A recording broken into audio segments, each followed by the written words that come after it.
What this book promises: a modest, realistic happiness boost, better emotional control and resilience, improved focus and clarity, stress relief without losing your edge, science-backed practice, no fluff, a skeptical yet open-minded take. Author's note. Conveniently for me, most of the events described in this book were recorded, either by television cameras or the voice memos app on my iPhone. When conversations were not recorded, I reproduced the quotes from memory and, in most cases, ran them by the participants. In some places, I cleaned up the dialogue to make it more readable, or to make myself look smarter.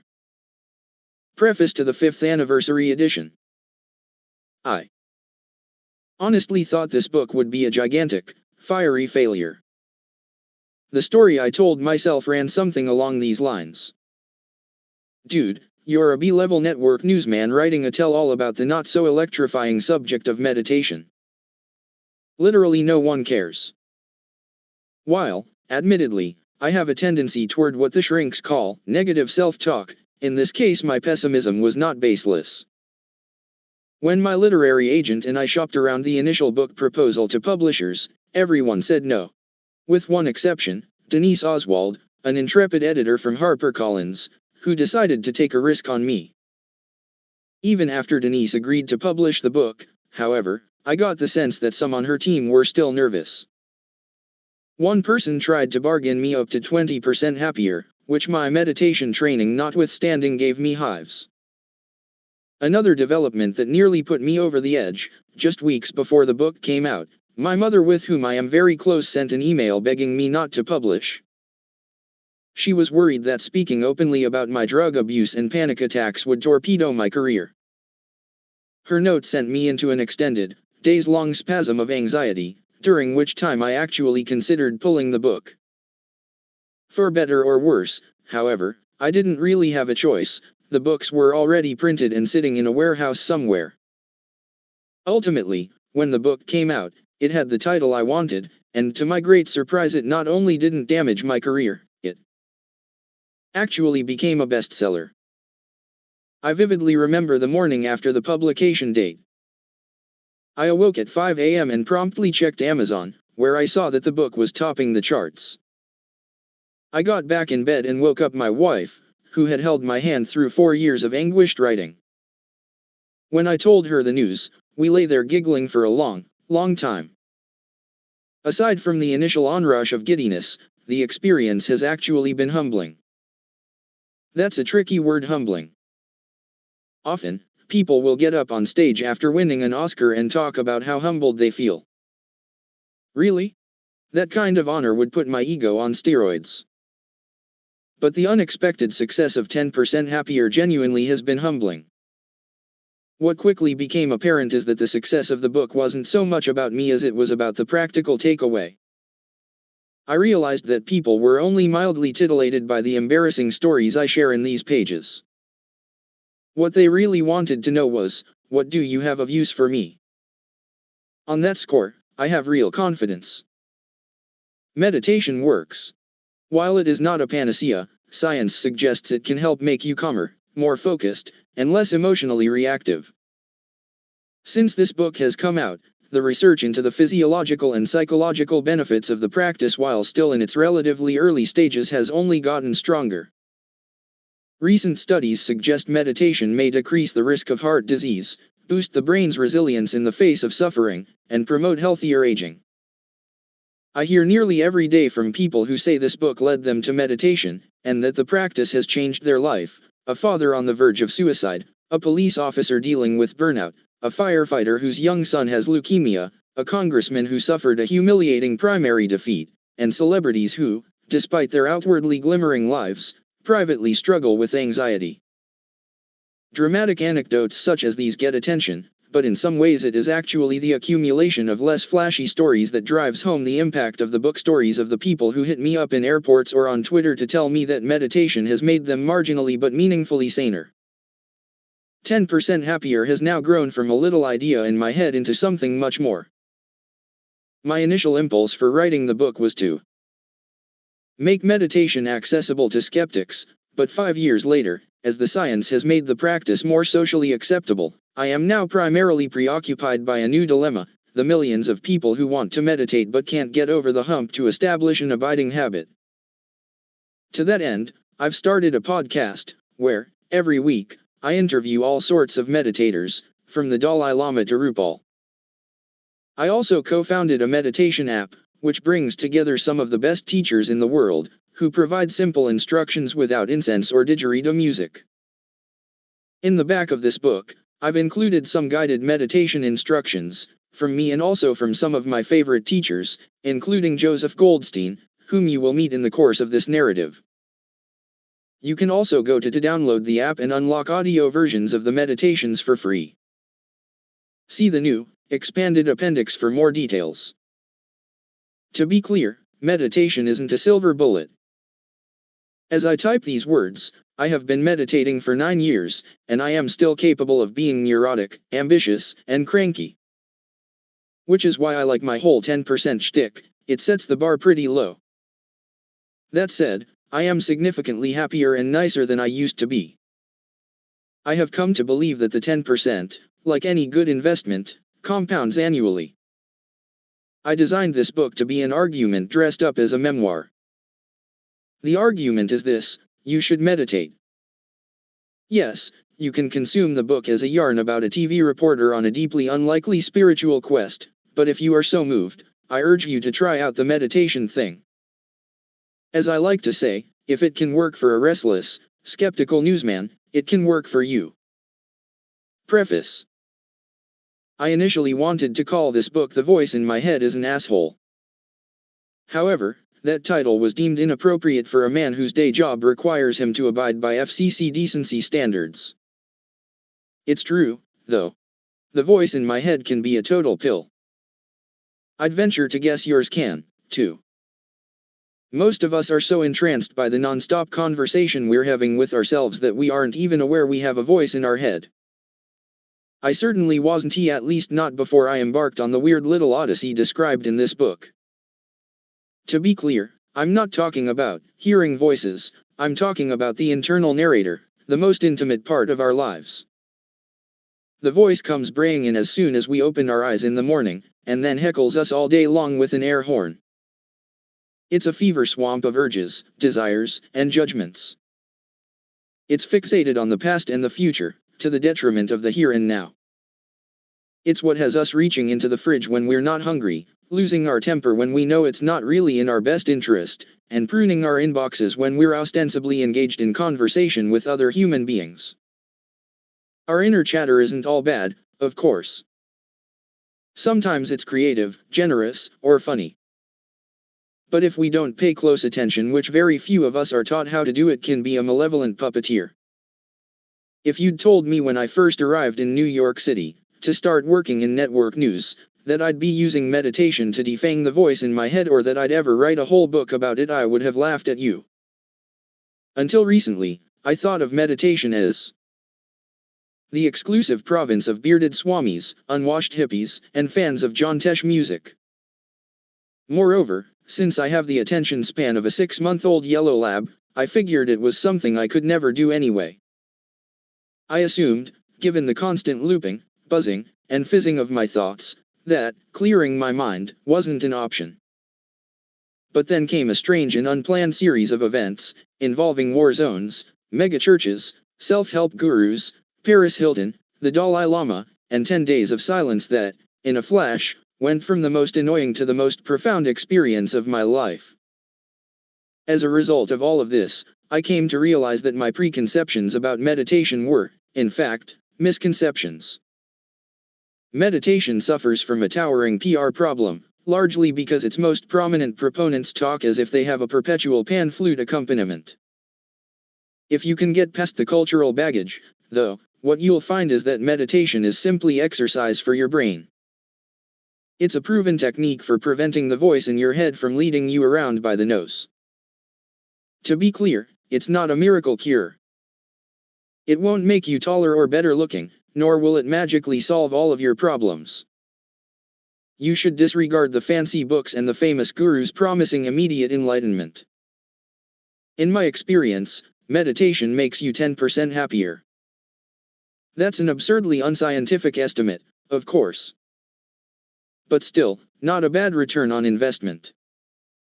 Once you get the hang of it, the practice can create just enough space in your head so that when you get angry or annoyed, you are less likely to take the bait and act on it.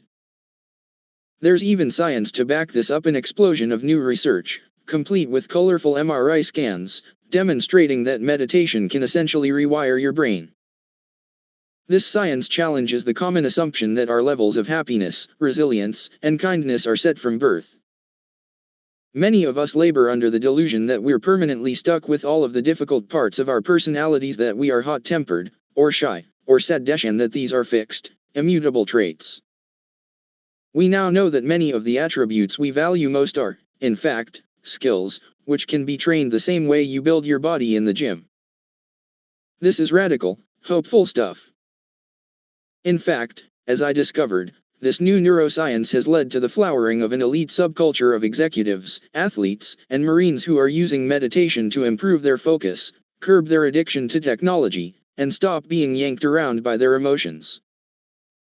Meditation has even been called the new caffeine. I suspect that if the practice could be denuded of all the spiritual preening and straight out of a fortune cookie lingo such as sacred spaces, divine mother, and holding your emotions with love and tenderness, it would be attractive to many more millions of smart, skeptical, and ambitious people who would never otherwise go near it. One of the questions I hear most often from skeptics is, if I quiet the voice in my head, will I lose my edge? Some think they need depression to be creative or compulsive worry to be successful.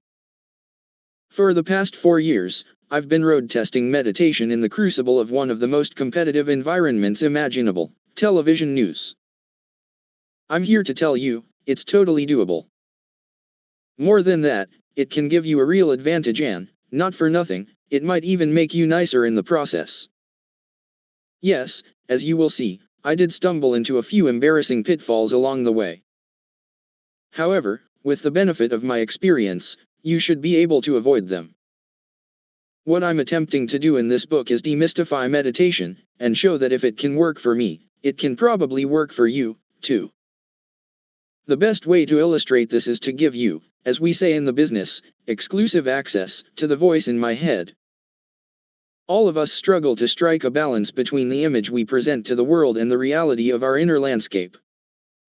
This is particularly tricky for a news anchor, whose job is to project calm, confidence, and good cheer. Most of the time, my external presentation is authentic. At baseline, I'm a happy guy who is keenly aware of his good fortune. But there are, of course, moments when my interior reality is a bit more complicated. And for the purposes of this book, I am going to put a magnifying lens directly on the naughty stuff. The story begins during a period of time when I let the voice in my head run amok. It was during the early part of my career. I was an eager, curious, and ambitious cub reporter who got swept up, and swept away, and it all culminated in the single most humiliating moment of my life. Chapter 1: Air Hunger. According to the Nielsen ratings data, 5.019 million people saw me lose my mind. It happened on June 7, 2004, on the set of Good Morning America. I was wearing my favorite new tie and a thick coating of makeup. My hair was overly coiffed and puffy. The bosses had asked me to fill in for my colleague Robin Roberts as the news reader. The job basically entailed coming on and anchoring brief news updates at the top of each hour. I was sitting in Robin's spot, at a small, satellite anchor desk inside the second story of ABC's glass-encased studio in New York's Times Square. On the other side of the room was the main anchor desk, home to the show's co-hosts, the avuncular Charles Gibson and the elegant Diane Sawyer. Charlie tossed it over to me. "We're gonna go now to Dan Harris, who's at the news desk." Dan. At this point, I was supposed to read a series of 6 voiceovers - short news items, about 20 seconds apiece, over which the control room would roll video clips. It started out fine. "Good morning, Charlie and Diane." "Thank you," I said in my best morning anchor voice, chipper, yet authoritative.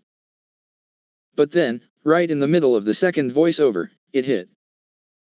Out of nowhere, I felt like I was being stabbed in the brain with raw animal fear. A paralytic wave of panic rolled up through my shoulders, over the top of my head, then melted down the front of my face. The universe was collapsing in on me. My heart started to gallop. My mouth dried up. My palms oozed sweat.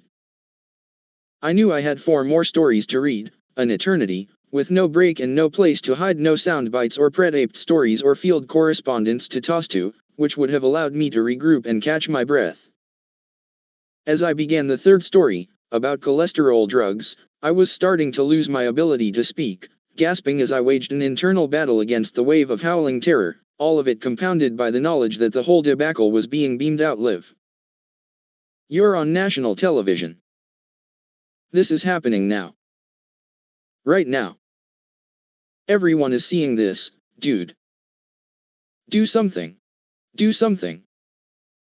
I tried to fight through it, with mixed results.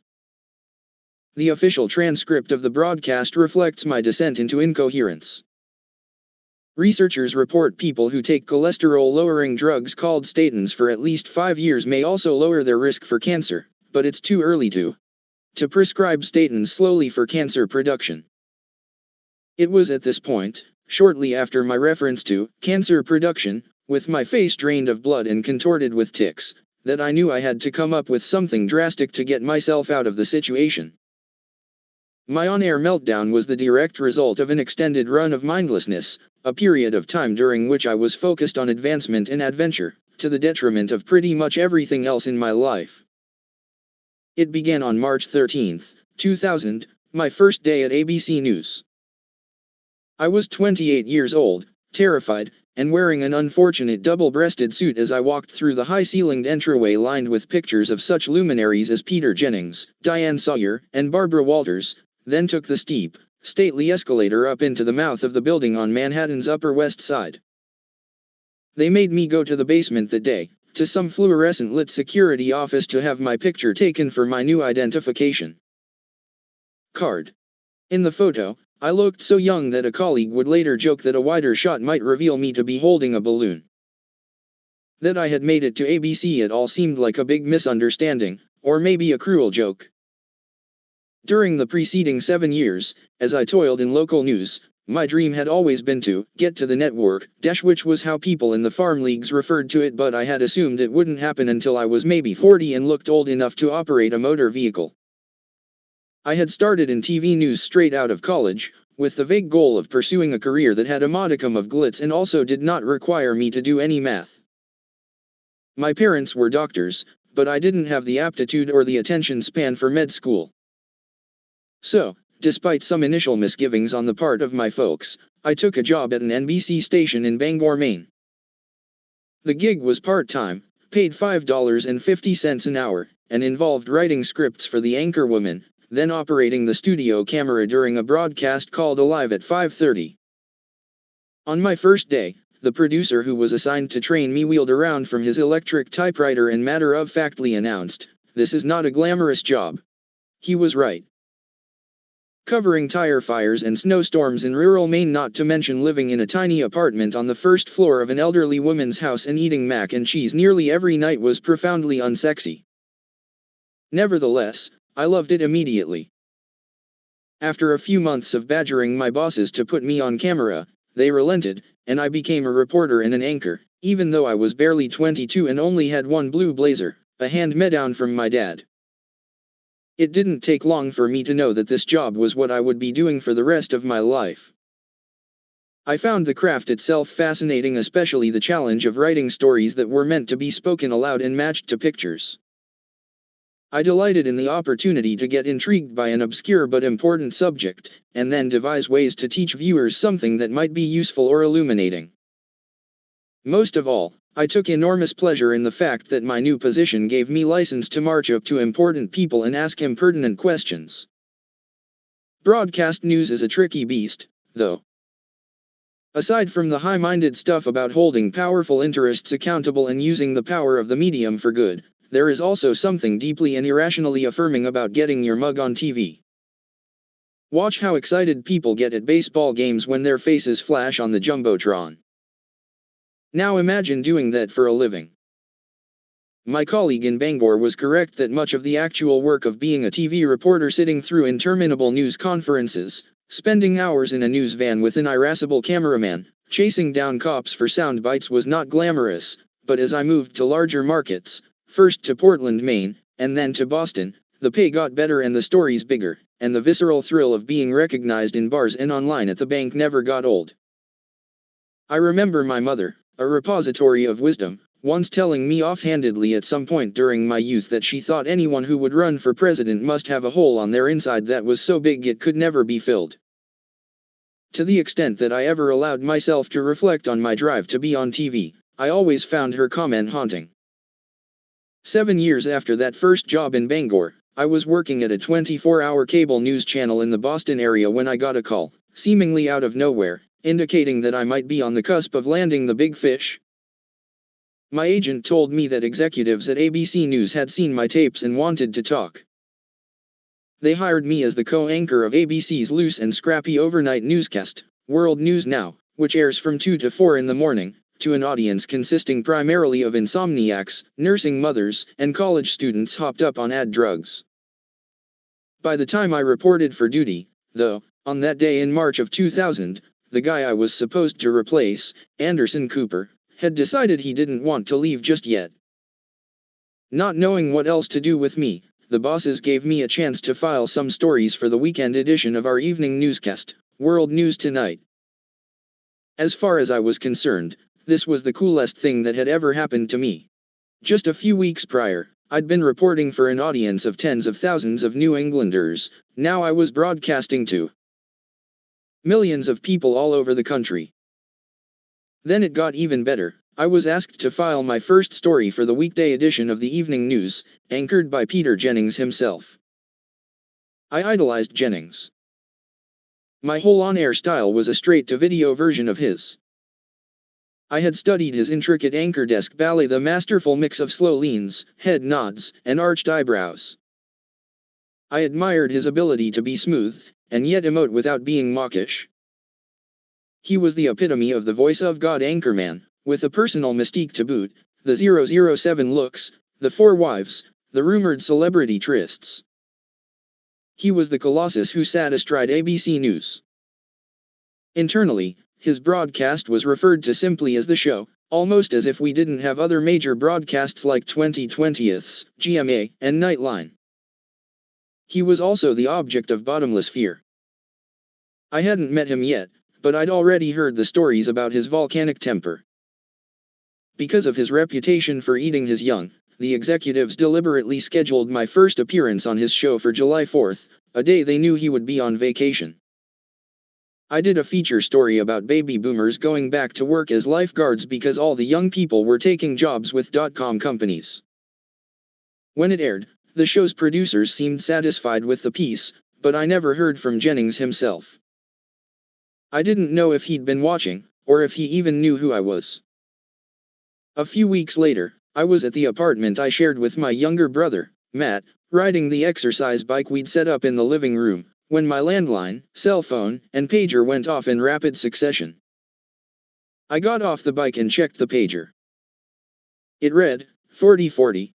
This was the extension for the World News Tonight room, the area where Peter and his senior producers spent the day putting together the show. I called in, and the young assistant who answered the phone put me on hold. Then a man picked up and said, "I think we need to start covering Ralph Nader. His campaign is picking up speed. Can you do it?" I looked over at Matt and mouthed, "I think this is Peter Jennings." The next day, I was on a plane to Madison, Wisconsin, to interview Nader and file a piece for that night's broadcast. It was a hectic, harrowing process, exacerbated by the fact that, late in the day, Peter requested a series of significant changes to the script I had written. We managed to make air, but just barely. When I got back to my hotel room and dialed into the internet, I saw that I had a 2-word email from Peter, "Call me." So I did. Immediately. I was expecting him to ream me out for writing a subpar script, but the first thing he said was, "Wear lighter colored shirts." He then proceeded to inform me that he'd been named to People's Best Dressed list based entirely on clothes he ordered from catalogs. That sealed it. For the next 5 years, Peter was my mentor and, sometimes, tormentor. Anchoring the overnight show was now off the table. I had, improbably, become a network news correspondent. They gave me a set of business cards in my very first office, on the 4th floor of the building, alongside 5 other correspondents, all men several decades older than I was. Our offices were arrayed along a catwalk that overlooked the set from which Peter anchored his show. One morning, shortly after I moved in, I got off the elevator and the other reporters were huddled together, chatting. None of them would speak to me. It was awkward and a little bit intimidating, but if this was the price I had to pay for scoring this job a full decade before I thought it could happen, it was totally worth it. Working for Peter was like sticking your head in a lion's mouth, thrilling, but not particularly safe. He was frightening for a lot of reasons. He was about a foot taller than me, he was subject to sudden and unpredictable mood swings, and even though he was originally from Canada he was a bona fide American icon, which made it surreally mortifying when he yelled at you. He seemed to take pleasure in embarrassing me, preferably in front of as many people as possible. Once, his assistant called me down to the room, saying Peter needed to discuss something. When I arrived, Peter looked up, did a double take, and eyeing my plaid jacket, said, "You're not going to wear that on television, are you?" Everyone laughed uncomfortably. I turned fuchsia, and muttered something about how of course I wasn't. I may have subsequently burned it. But the real flashpoint, as with every correspondent, was the script writing process. Peter was an exacting and irascible editor, and he often made changes at the last minute, sending producers and correspondents into frenzied scrambles minutes before airtime. Even when he affected a more in sadness than in anger tone to his revisions, I strongly suspected that he actually enjoyed the power play. He had a set of semi-rational writing rules that every correspondent learned to obey over the course of a particularly rigorous hazing period. Don't start a sentence with but, don't say like when you can say such as, never, ever use the word meanwhile. By no means were all of Peter's standards arbitrary, though. After observing and interacting with him for a while, it became clear that he cared deeply about this work. He saw his job as a privilege, a sacred trust with the audience, and a vital part of a functioning democracy. He was a congenital contrarian who expected his staff to aggressively question authority. Early in my tenure, I pitched him a story about the treatment of mentally ill inmates in prison, which Peter personally helped me produce and gave prominent play on his broadcast. Then he had me launch more investigations, one on the issue of rape in prison, and another into the silencing of conservative voices on American college campuses. It was a journalistic apprenticeship par excellence. Very often, though, Peter's inspirational qualities were obscured by his mercurial behavior, and the primary venue for this was at the room in those frenetic late afternoon hours before airtime, as reporters and producers were desperately vying for him to approve their scripts, which he insisted on doing personally. Some of his signature moves included reordering all of the ideas in a story for no discernible reason, and poaching the best lines from our pieces and using them himself. We correspondents often commiserated about getting Petered, inevitably concluding that the level of criticism we received was directly correlated to Peter's mood or his personal feelings about you at that moment. He was, we all agreed, a man fueled by a combustible mix of preternatural talent and crushing insecurity. The first and only time I was handed back a script with no marks from his red pen, I saved it. While I may have been initially stunned by my ascent at ABC News, I was not about to let the opportunity go to waste. I quickly got over my I can't believe they re-letting me through security phase and started focusing on how to navigate what could be a Hobbesian environment where the various broadcasts, anchors, and executives competed fiercely against one another, and where aligning yourself too closely with any particular clique carried risks. My modus operandi was inherited from my father, whose motto was, "The price of security is insecurity." Dr. J. Harris, a gifted wringer of hands and gnasher of teeth, used his security/insecurity maxim to advance through the world of cutthroat nebbishes in academic medicine. My mom, a reserved Massachusetts Yankee, was slightly mellower about her equally demanding medical career. The joke around the house was that this was because my dad is Jewish and my mom is not. The other running joke was that I had inherited all of my dad's warrior genes, and my brother had been spared. As Matt once quipped, Dan makes Woody Allen look like a Buddhist monk. Kidding and ethnic stereotypes aside, I took my dad's maxim very much to heart. Straight from childhood, I was a frequent mental inventory taker, scanning my consciousness for objects of concern, kind of like pressing a bruise to see if it still hurts. In my view, the balance between stress and contentment was life's biggest riddle.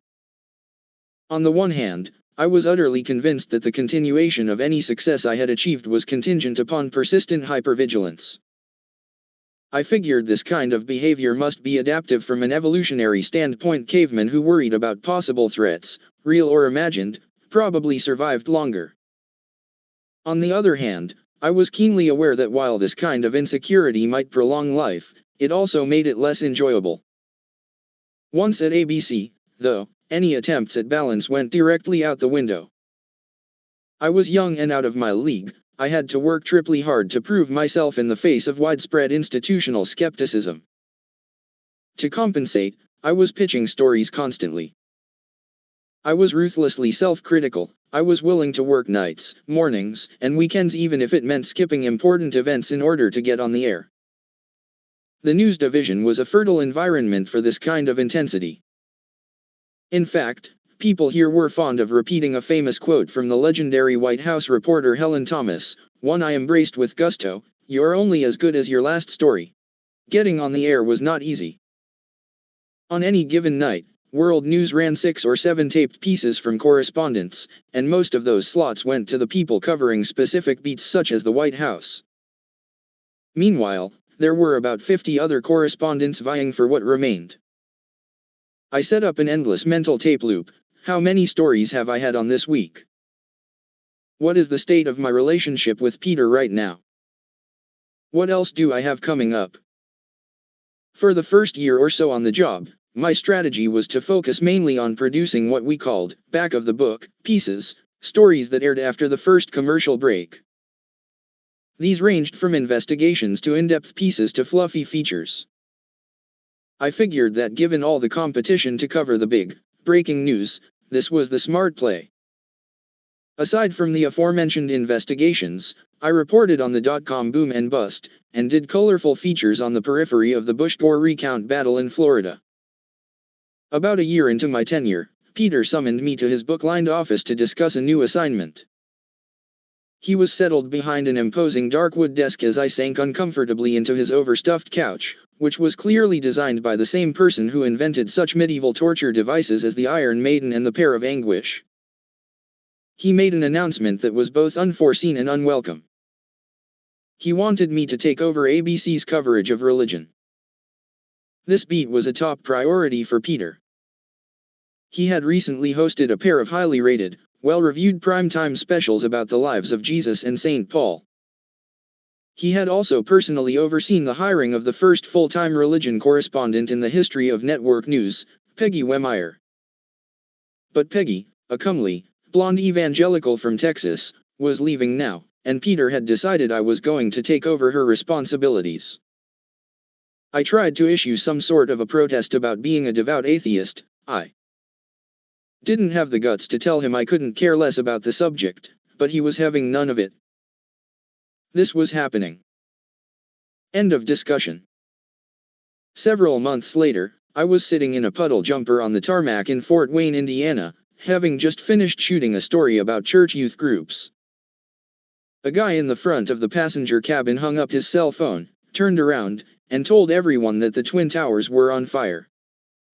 It was September 11, 2001, and suddenly every civilian airplane in the country was grounded.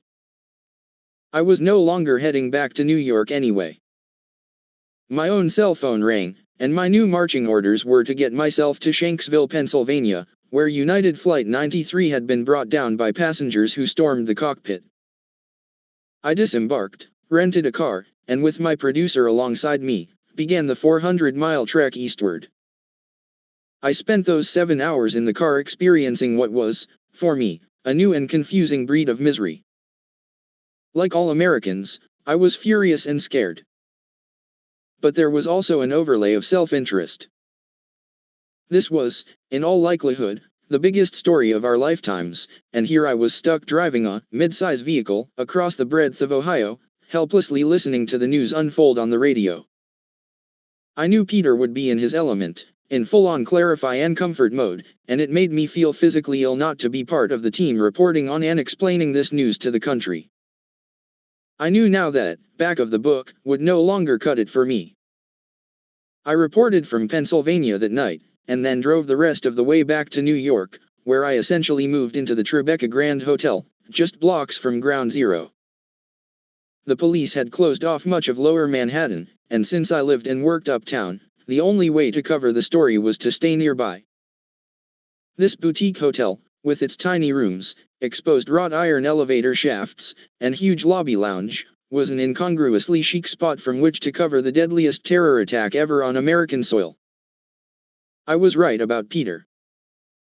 His round-the-clock anchoring during those terrible days was nearly universally lauded, and under his guidance, I produced stories about the anguished crowds visiting the rubble at Ground Zero, and also the troubling number of attacks on innocent Muslims around the nation. A few weeks later, as the maelstrom of Ground Zero coverage began to abate, I was back uptown in my office one afternoon when my phone rang. The caller ID read "Foreign Desk." The voice on the other end of the line said, "We need you to go to Pakistan." A pint of dopamine was released into my brain. After I hung up the phone, I actually paced around the room, pumping my fist. This, fittingly, was how I began the most dangerous and formative years of my life, with a series of douchey gesticulations. I lurched headlong into what would become a multi-year adventure during which I would see places and things that I never would have had the audacity to imagine as a shaggy 22-year-old reporter in Bangor. I was floating on a wash of adrenaline, besotted with airtime, and blinded to the potential psychological consequences. Prior to this first trip to Pakistan in October of 2001, I had never been to the Third World, unless you count a visit to Tijuana in the 1980s when I was on a teen tour. So when I boarded the flight for Islamabad the day after that call from the foreign desk, I had no idea what to expect. I arrived to what my British friends would call a proper Star Wars scene. Baggage claim was teeming with blear-eyed passengers, bored-looking cops, and greasy, brown jumpsuit, wearing baggage-handling hustlers. I was the only Westerner in the hall. A local driver met me on the other side of customs, holding a sign with my name on it. Outside, the morning air was hazy, warm, and smelled vaguely of burnt tires.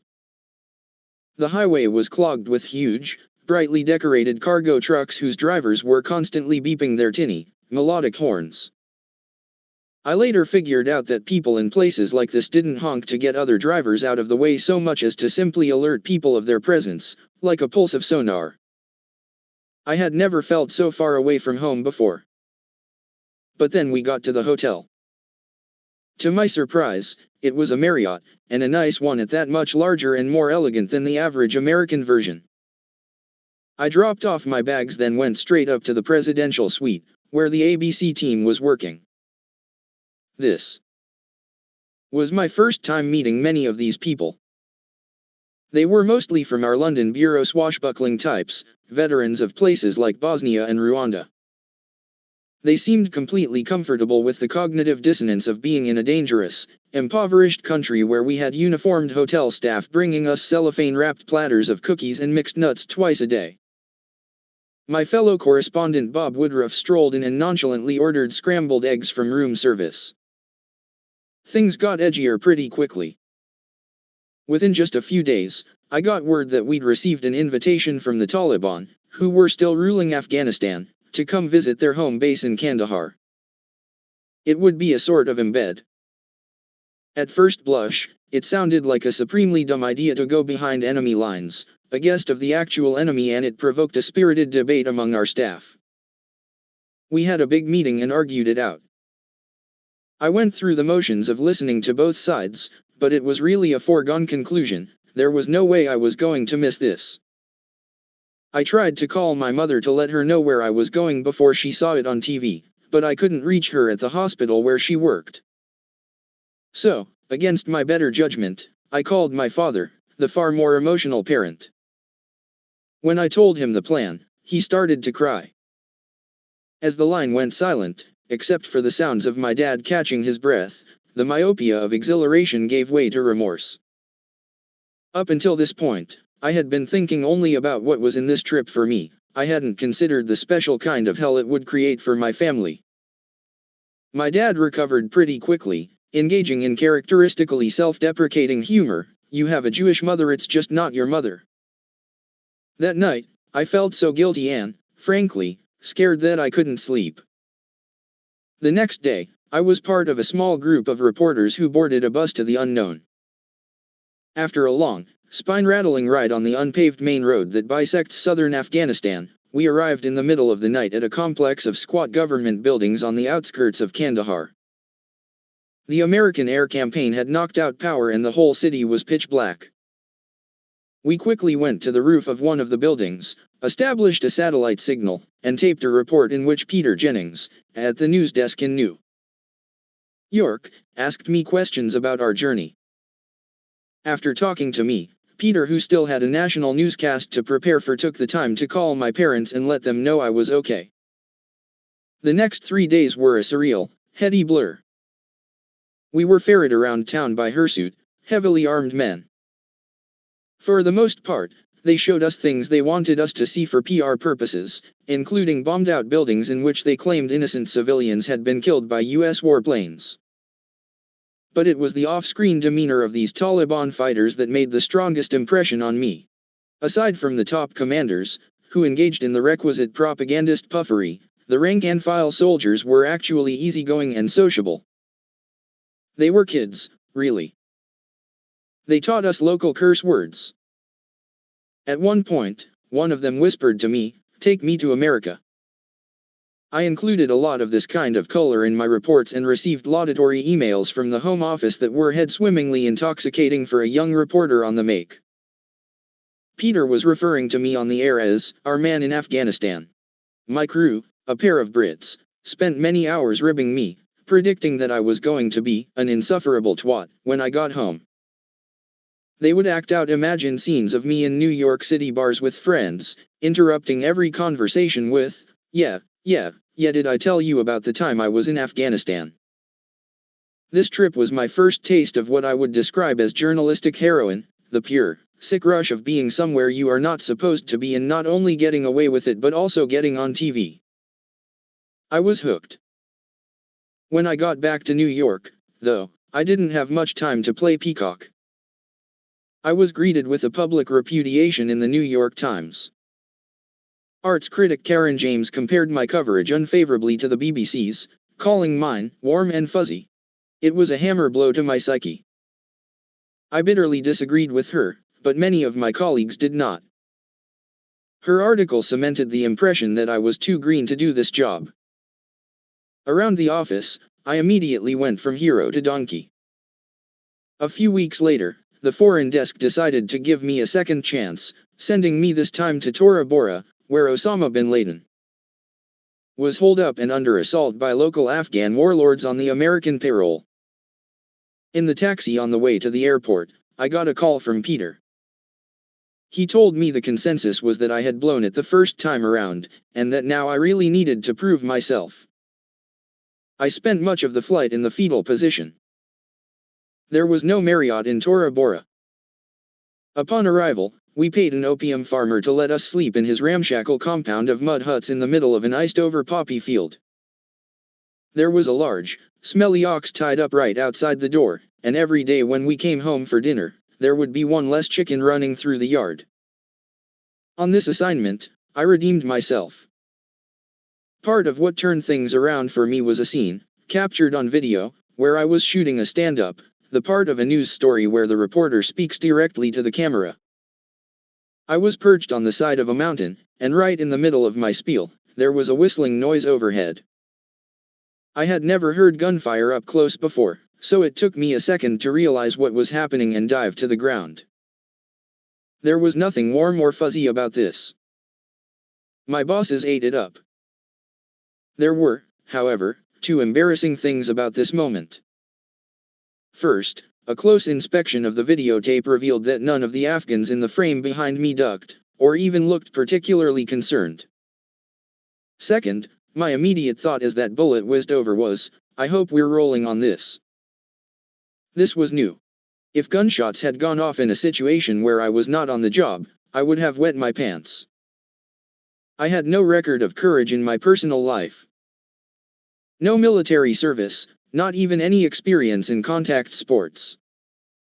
My only prior brush with danger was when I got hit by a cab after wandering into an intersection in Manhattan without looking. When you're covering a news story, however, there's a tendency to feel bulletproof. It's as if there's a buffer between you and the world, an exponentially more dangerous variant of the unreality you feel when taking a stroll while listening to your iPod. In the context of combat, my reflex to worry had been completely overridden by my desire to be part of the big story. Tora Bora was a military failure with bin Laden most likely scurrying along a goat trail into Pakistan, but for me it was a resurrection of sorts. Having regained the trust of my bosses, I spent the next 3 years shuttling back and forth between New York and places such as Israel, the West Bank, Gaza, and Iraq. I was like a slightly less dorky Zelig, somehow materializing in the backdrop of the world's most important historical events.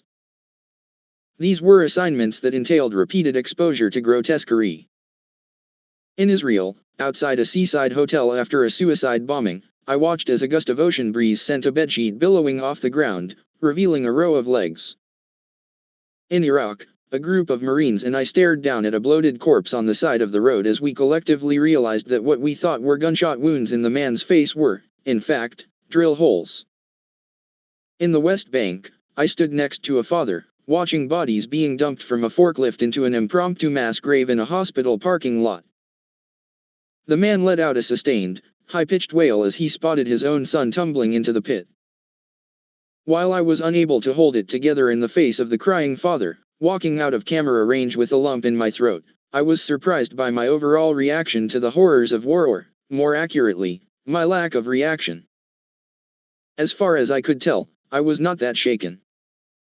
I convinced myself this kind of psychological distance was a job requirement, like the doctors from MAS*H who cracked jokes over the patients on their operating table.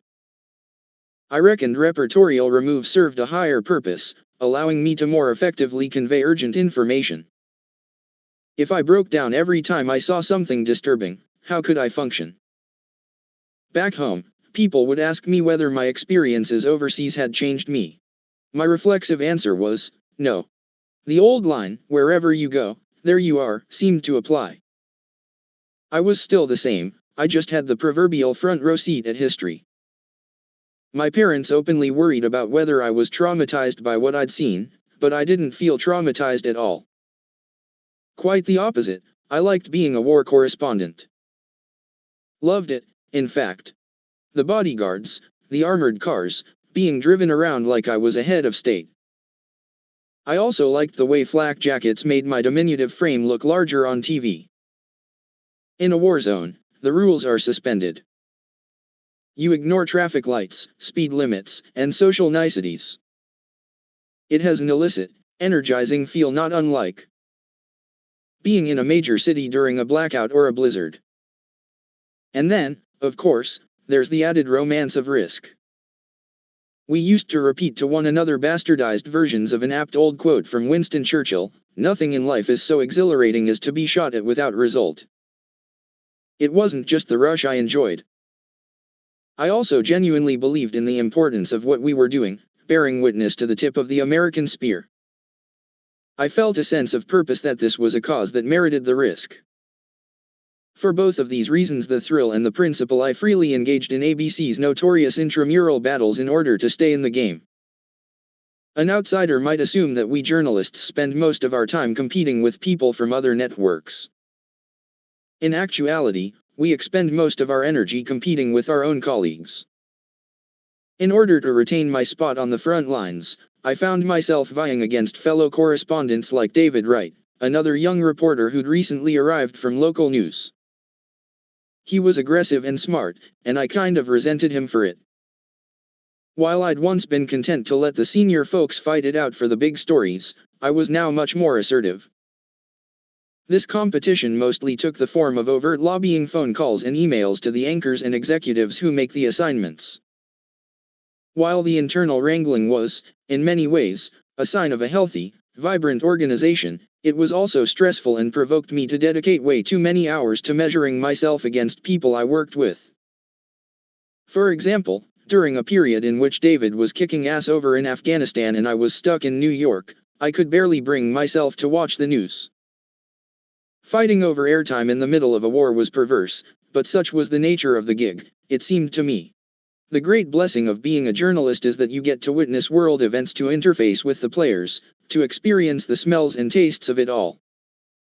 The great curse, though, is that, as I'd learned on September 11th, you come to see these events, at least in part, through the lens of self-interest. Did I get to go? Did I perform well? This psychology was not discussed much in all the autobiographies of legendary journalists that I'd read, but it was nonetheless real. Peter had epic rivalries with fellow anchors like Ted Koppel. The news division had been structured by its preceding president, Rune Arledge, as a star system with competing fiefdoms battling over scarce resources like big interviews and the best correspondents. When Wright and I were both angling to be the first into Iraq after the fall of Baghdad, Peter even called me and made approving jokes about my sharp elbows. In an environment that was permissive of pique, I sometimes let my temper get the better of me, a tendency that dated back to my early 20s. When I was a young anchorman in Boston, I once threw my papers in the air during a commercial break to express my frustration over a technical glitch. Shortly thereafter, my boss called me into his office to warn me, "People don't like you." That meeting sent my heart into my throat and forced me to correct my behavior. But there continued to be room for improvement. As a network correspondent, I was still occasionally snippy with colleagues, and even, on a few occasions overseas, downright stupid. Like the time I was in the middle of a crowded, angry street demonstration in Pakistan and engaged in a supremely unwise shouting match with a protester who'd just told me the Israelis were behind 9/11. The one situation in which my peevishness remained firmly bottled up was, of course, when dealing with Peter Jennings himself. On a muggy July day in 2003, I got out of a taxi in front of my apartment building on the Upper West Side, having just wrapped up a 5-month stay in Iraq, a posting that stretched from the months before the U.S. invasion all the way up to the beginning of the insurgency. It was strange to be back from the desert, in a world of deciduous trees, a place where I no longer required an entourage. The doormen looked at me with surprise, and I sensed that they were struggling to remember my name. I rolled my bag down the hallway of the 14th floor and opened the door to the home I'd scarcely visited in 2 years. The place was pathetic, decorated like a college dorm room, and with stacks of unopened mail all over the place. I'd been away so long that I'd missed the transition to DVDs. I still had one of those big, boxy televisions with a VHS player in it. I hadn't come to the end of my overseas assignments, but the powers that be had decided that now was the time for me to focus more on domestic priorities, like covering the 2004 presidential campaign and trying my hand at the anchor desk.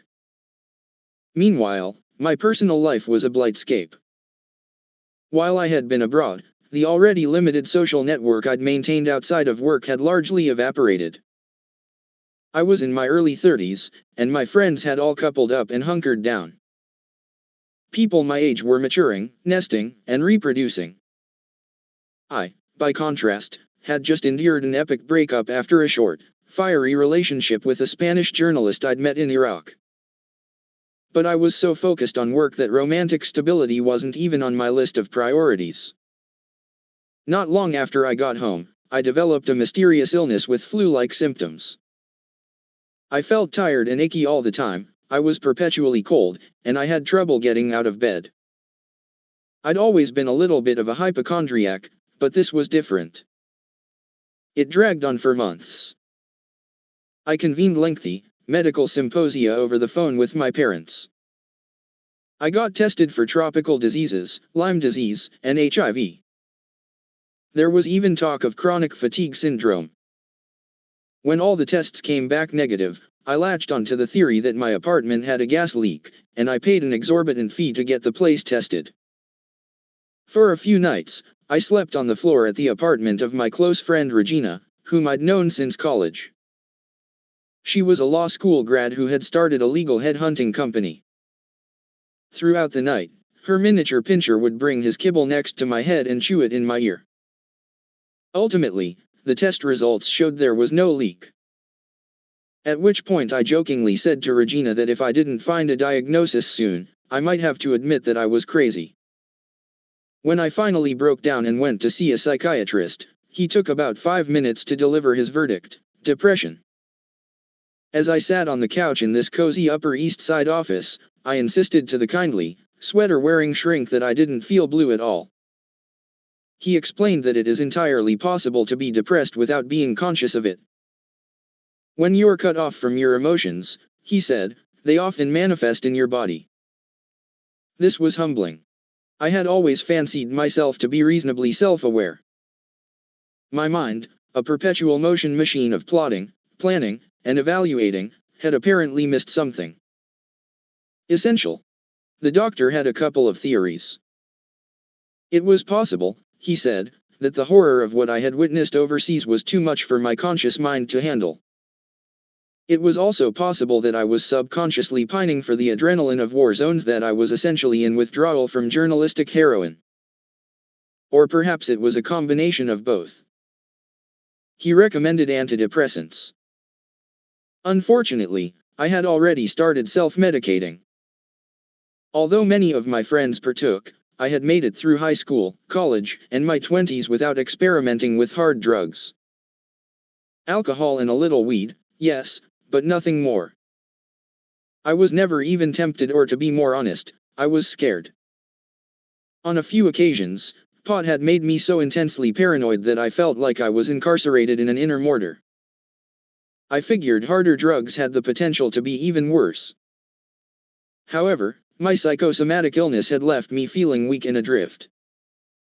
One night, I agreed to go to a party with a guy from the office. We were at his apartment, having a quick drink before going to meet his friends, and he shot me an impish look and said, "Want some cocaine?" He had offered before and I had always demurred, but this time, on an impulse, I caved. Here I was crossing what had always been a distinct, bright line, in an utterly haphazard fashion. I was 32 years old. The drug took about 15 seconds to kick in. At first, it was just a pleasant electric sizzle coursing through my limbs. Then I noticed a disgusting ammonia-flavored post-nasal drip.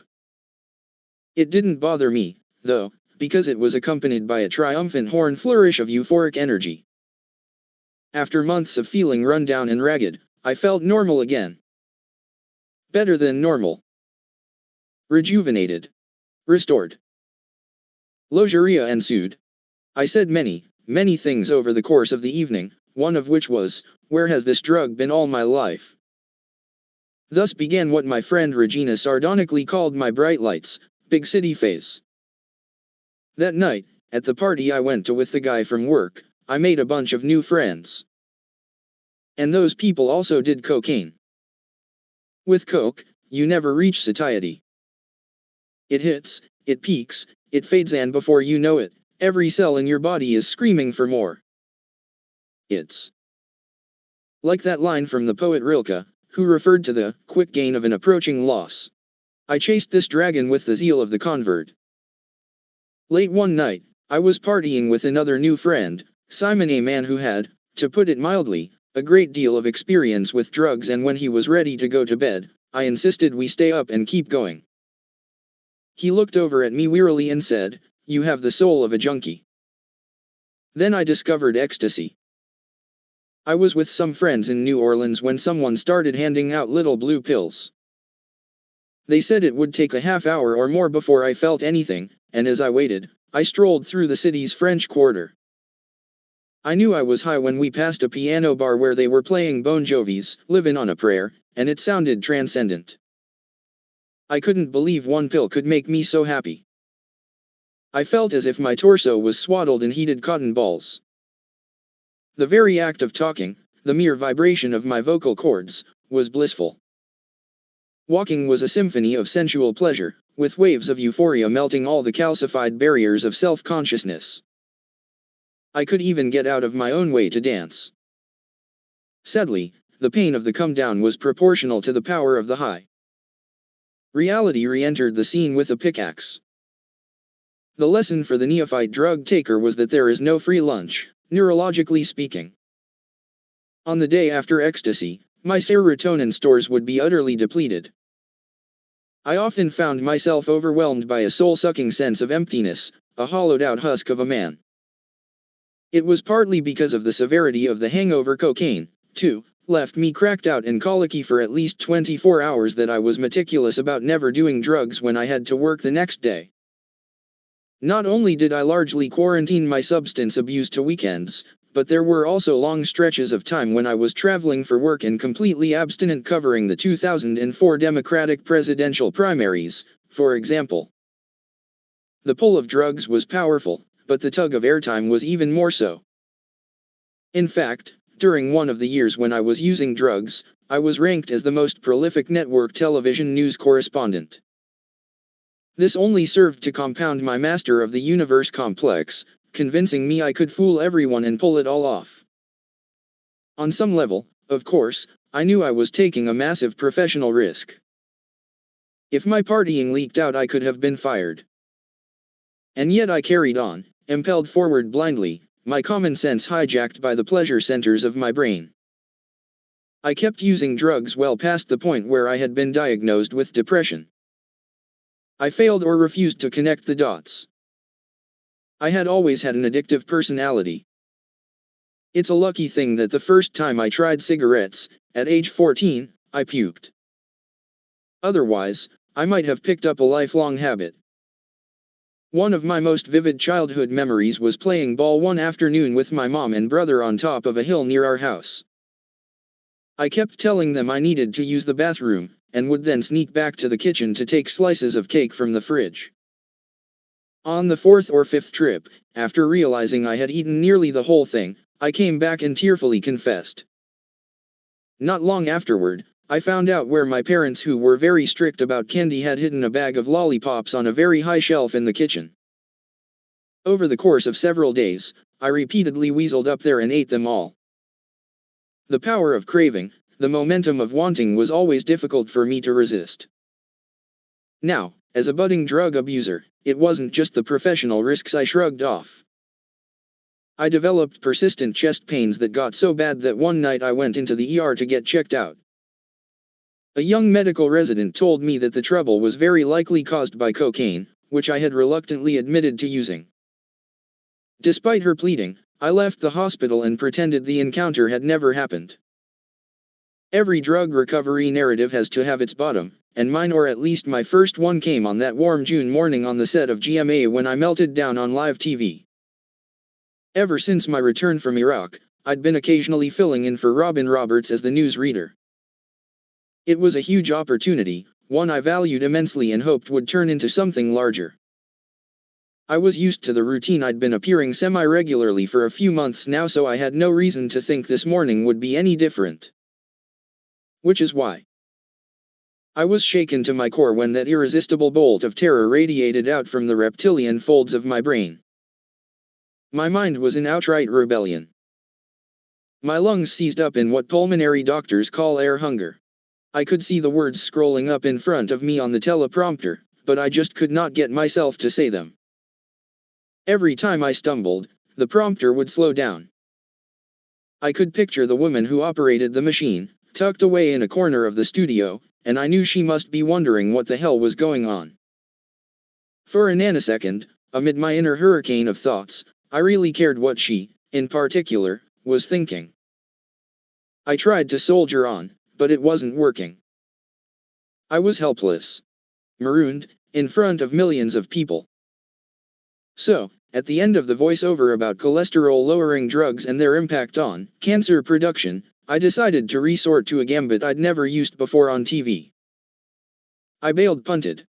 I cut the newscast short, several full minutes before I was supposed to be done, managing to squeak out, that does it for news.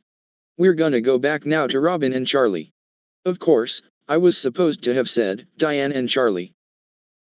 You could hear the surprise in Charlie's voice as he picked up the verbal baton and started to introduce the weather guy, Tony Perkins. Diane, meanwhile, looked genuinely worried for me, making a series of quick, anxious glances in my direction. As soon as the weathercast began, Charlie shot out of his seat and ran over to see if I was okay. The producers were buzzing in my earpiece. Stage hands and camera operators were crowding around. No one seemed to know what had happened. They probably thought I'd had a stroke or something. I insisted I had no idea what went wrong. But as the panic subsided, humiliation rushed in. I knew with rock-solid certitude that, after having spent the previous decade of my professional life trying to cultivate a commanding on-air persona, I had just lost it in front of a national audience. My superiors expressed sincere concern over the incident. When they asked what happened, though, I lied and said I didn't know, that it must have been a fluke. I was ashamed, and also afraid. I thought that if I admitted the truth, that I had just had a panic attack, it would expose me as a fraud, someone who had no business anchoring the news. For whatever reason, they seemed to accept my explanation. To this day, I'm not sure why. Maybe it was because it all happened so quickly, or because it was out of character, or perhaps because I managed to get through my next newscast, just an hour later, without a hitch. In the news business, memories are mercifully short. Everyone moved on to the next crisis. I called my mom from backstage. She had been watching, and she knew exactly what was up. She'd always been impossible for me to fool. I was frantic, but her response, a mixture of the maternal and the clinical, was enormously comforting. Within hours, she had me on the phone with a psychiatrist colleague from her hospital in Boston. This was the second shrink I had consulted since returning from Iraq. It never crossed my mind to mention my drug use to him, because I hadn't gotten high in the days or weeks leading up to the incident. Stage fright seemed like a reasonable enough explanation. Performance anxiety had actually dogged me throughout my entire life, which, of course, made my choice of profession a little odd. One of the only lighter moments in the whole crisis was when I jokingly said to my mom that my career up until this point had been a triumph of narcissism over fear. I had experienced a few minor episodes of panic before this in Bangor in 1993. I nearly fainted when my boss announced that she wanted me to do my first live shot that night, but a meltdown of this magnitude was unprecedented. I was put on an immediate, steady dose of Klonopin, an anti-anxiety medication, which seemed to bring things under control. For about a week, as I became habituated to the drug, it gave me a pleasant, dopey feeling. With the Klonopin on board, you could have marched an army of crazed chimps armed with nunchucks and ninja stars into my apartment and I would have remained calm. Meanwhile, I kept on partying. Which is how, a little over a year later, it happened again. Same basic scenario, I was at the news desk on GMA. The terror cut straight through the Klonopin even before I started to read the first story. The anchors tossed it to me, and from the very first word you could hear my voice getting thinner as my throat constricted. I had 5 stories to get through, and no respite, no lifeline. I was determined, though, to make it all the way. I had to stop to catch my breath at a few points, but each time I would then physically will my face back up toward the camera and start reading again. This verbal Bataan death march continued through 4 stories until I arrived at the kicker, which was about the miracle GRO company coming out with a plant that blossoms with the words "I love you" on it. As I read the last words off the prompter, I even felt confident enough to attempt a little extemporizing, although it fell flat. We'll keep tuned, stay tuned on that. Now to Tony for more on the weather. This time, there was no crowd hovering around me after it ended.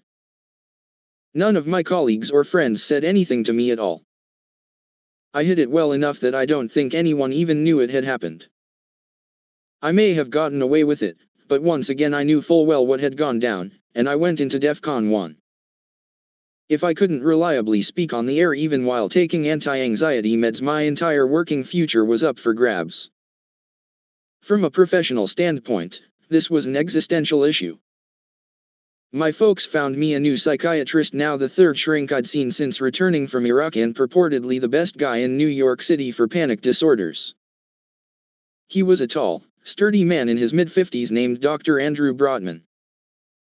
He had a twinkle in his eye and an unironic salt and pepper goatee. In our first meeting, he asked me a series of questions, trying to get to the source of the problem. One of them was, "Do you do drugs?" Sheepishly, I said, "Yes." He leaned back in his large office chair and gave me a look that seemed to say, "Okay, dummy. Mystery solved." He explained that frequent cocaine use increases the levels of adrenaline in the brain, which dramatically ups the odds of having a panic attack. He told me that what I had experienced on air was an overwhelming jolt of mankind's ancient fight-or-flight response, which evolved to help us react to attacks by saber-toothed tigers or whatever. Except in this case, I was both the tiger and the dude trying to avoid becoming lunch. The doctor decreed in no uncertain terms that I needed to stop doing drugs immediately. Faced with the potential demise of my career, it was a pretty obvious call. I agreed then and there to go cold turkey. He did not think I was a heavy enough user to require sweating it out in rehab. He did, however, say I needed to take better care of myself, with a steady regimen of exercise, sleep, healthy food, and temperance. He compared it to the way trainers take good care of race horses. He also suggested that I come back to see him twice a week. As I sat there in Dr. Brotman's office, the sheer enormity of my mindlessness started to sink in. All of it, from maniacally pursuing airtime, to cavalierly going into war zones without considering the psychological impact, to using cocaine and ecstasy for a synthetic squirt of replacement adrenaline. It was as if I had been sleepwalking through the entire cascade of moronic behavior. It was now thunderously clear to me that I needed to make changes beyond just giving up drugs. Psychotherapy seemed like a reasonable route. This is what people like me did when things got rough, right? I mean, even Tony Soprano had a therapist. So I agreed, I would come back twice a week. The sessions were held in Brotman's ground floor office in a cavernous hospital located in an extremely inconvenient part of Manhattan. Initially, the principal topic of our bi-weekly sessions was, of course, drugs. While I may not have been physically addicted, I was certainly psychologically hooked. I missed getting high so badly that it was the first thing I thought about in the morning and the last thing I fantasized about before I drifted off to sleep. I'd had some of the happiest moments of my life while high, and pulling the plug was wrenching. I worried I might never feel happy again, that I'd shorted out my brain circuitry for pleasure. Certain friendships had to be sacrificed because simply being around some of the people I'd partied with was too powerful a trigger. I went through the various Kubler-Ross stages of grief, including sadness, anger, and a robust phase of bargaining, where I fruitlessly tried to convince the doctor to let me have a big night, like, maybe once a month. Comments like these would inevitably provoke Brotman to pull what I soon learned was a signature move, leaning back in his chair and shooting me a skeptical look that sent the following nonverbal message: "Really, asshole?" I found a degree of comfort in the fact that my case was not an aberration. I learned of soldiers returning home and attempting to recreate the adrenaline rush of combat by driving at excessive speeds. And while the psychological impacts on veterans were well documented, an underreported study of war correspondents found high rates of post-traumatic stress disorder, major depression, and alcohol abuse. The psychiatrist who conducted the research noted that, despite the risks, many journalists insisted on repeatedly returning to war zones. As one veteran reporter put it, "War is a drug." Despite having this larger context, I still could not get over that I had allowed this whole train wreck to happen, that I had risked everything I'd worked so hard to achieve. I felt disappointed, defective, even. I kept pushing Brotman to produce some sort of blockbuster psychological revelation. I hoped that I would be able to give him some magic set of data points from my past that would lead to an aha moment that would explain not just my mindless behavior, but also my penchant for worry, as well as the fact that I was a 33-year-old with zero propensity for romantic commitment. Approximately 1,000,000 times, Brotman, who had a pronounced allergy to the dramatic, tried to explain that he didn't believe in such epiphanies and couldn't suddenly conjure some unifying theory. I remained unconvinced. Still, the mere fact of having someone smart to talk to and to make sure I didn't go back to doing coke in the bathrooms of lower Manhattan bars was enormously valuable. But there was something else afoot, another development that would also play a role in putting me on the weird and winding path toward finding the antidote to mindlessness. This new X factor was the emergence of an unsought and long-neglected assignment from Peter Jennings. Chapter 2: Unchurched. Seemingly unprovoked, the woman standing next to me erupted in a high-volume stream of feral gibberish. Motaresi ko mama mahasita. Ko shototo la la la hitotzi. She was scaring the crap out of me. I wheeled around to gape at her, but she didn't notice because her eyes were closed, with her head and arms inclined skyward. It took me a few beats to put together that this person was speaking in tongues. I looked around the packed 7,500-seat evangelical megachurch and realized that a whole bunch of these people were also doing it. Others were singing along with the surprisingly good band that was playing strummy Christian rock up on the stage. Coming through the crowd, glad-handing and backslapping as he went, was a sandy-haired guy in his 40s. He caught a glimpse of me and started heading right in my direction. He thrust out his hand and said, "Hi, I'm Pastor Ted." I took in his toothy grin, his boyish face, and his freshly pressed suit and immediately reached a whole set of conclusions about this man. All of which would eventually explode in spectacular, salacious fashion. After the 2004 elections, the religion beat didn't look like such a back-of-the-book dead end after all. Evangelicals had just mounted an impressive display of electoral muscle, helping George W. Bush remain in the White House. Questions of faith seemed to be at the core of everything, from the culture wars at home to the actual wars I'd covered overseas. Even though I could now see the opportunity in the assignment Peter had given me some years before, it did not change my personal attitude about faith, which was one of disinterest bordering on disdain. Technically, I was not an atheist, as I'd told Peter when he'd first asked me to take over for Peggy Wemmeyer. Many years prior, I had decided, probably in some hackneyed dorm room debate, that agnosticism was the only reasonable position, and I hadn't thought about it much since. My private view was quite harsh, and rooted in a blend of apathy and ignorance. I thought organized religion was bunk, and that all believers, whether jazzed on Jesus or jihad, must be, to some extent, cognitively impaired. I had grown up in one of the most secular environments imaginable, the People's Republic of Massachusetts. My parents met in medical school.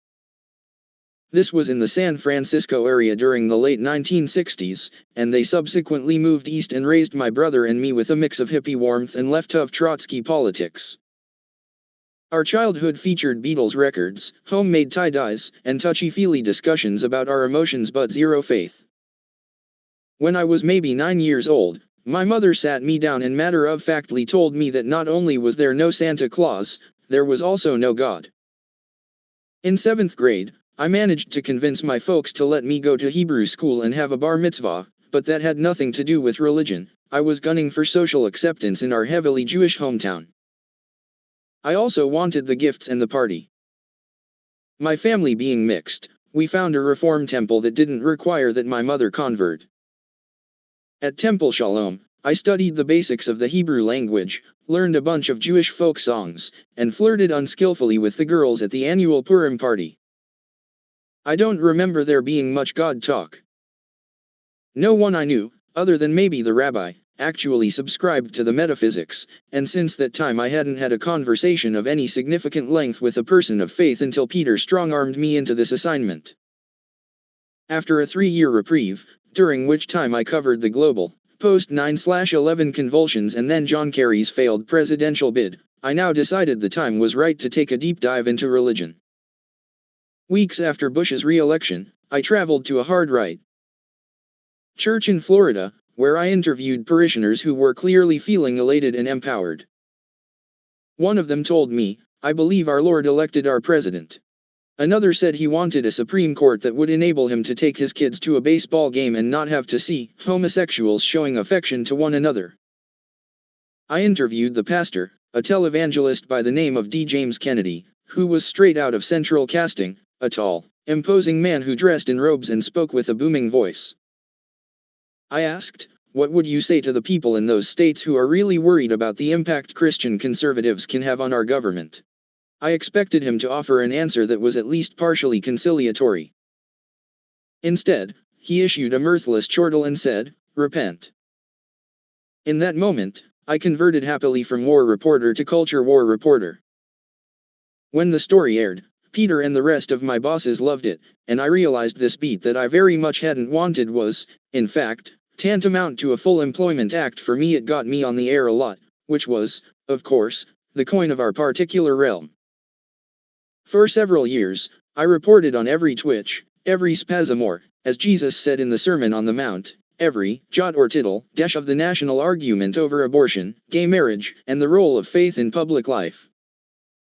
There was a new tempest seemingly every day, from Christians boycotting Procter & Gamble for sponsoring Queer Eye for the Straight Guy, to the uproar over a 200-pound, 6-foot-tall, anatomically correct sculpture of Jesus made out of chocolate called My Sweet Lord.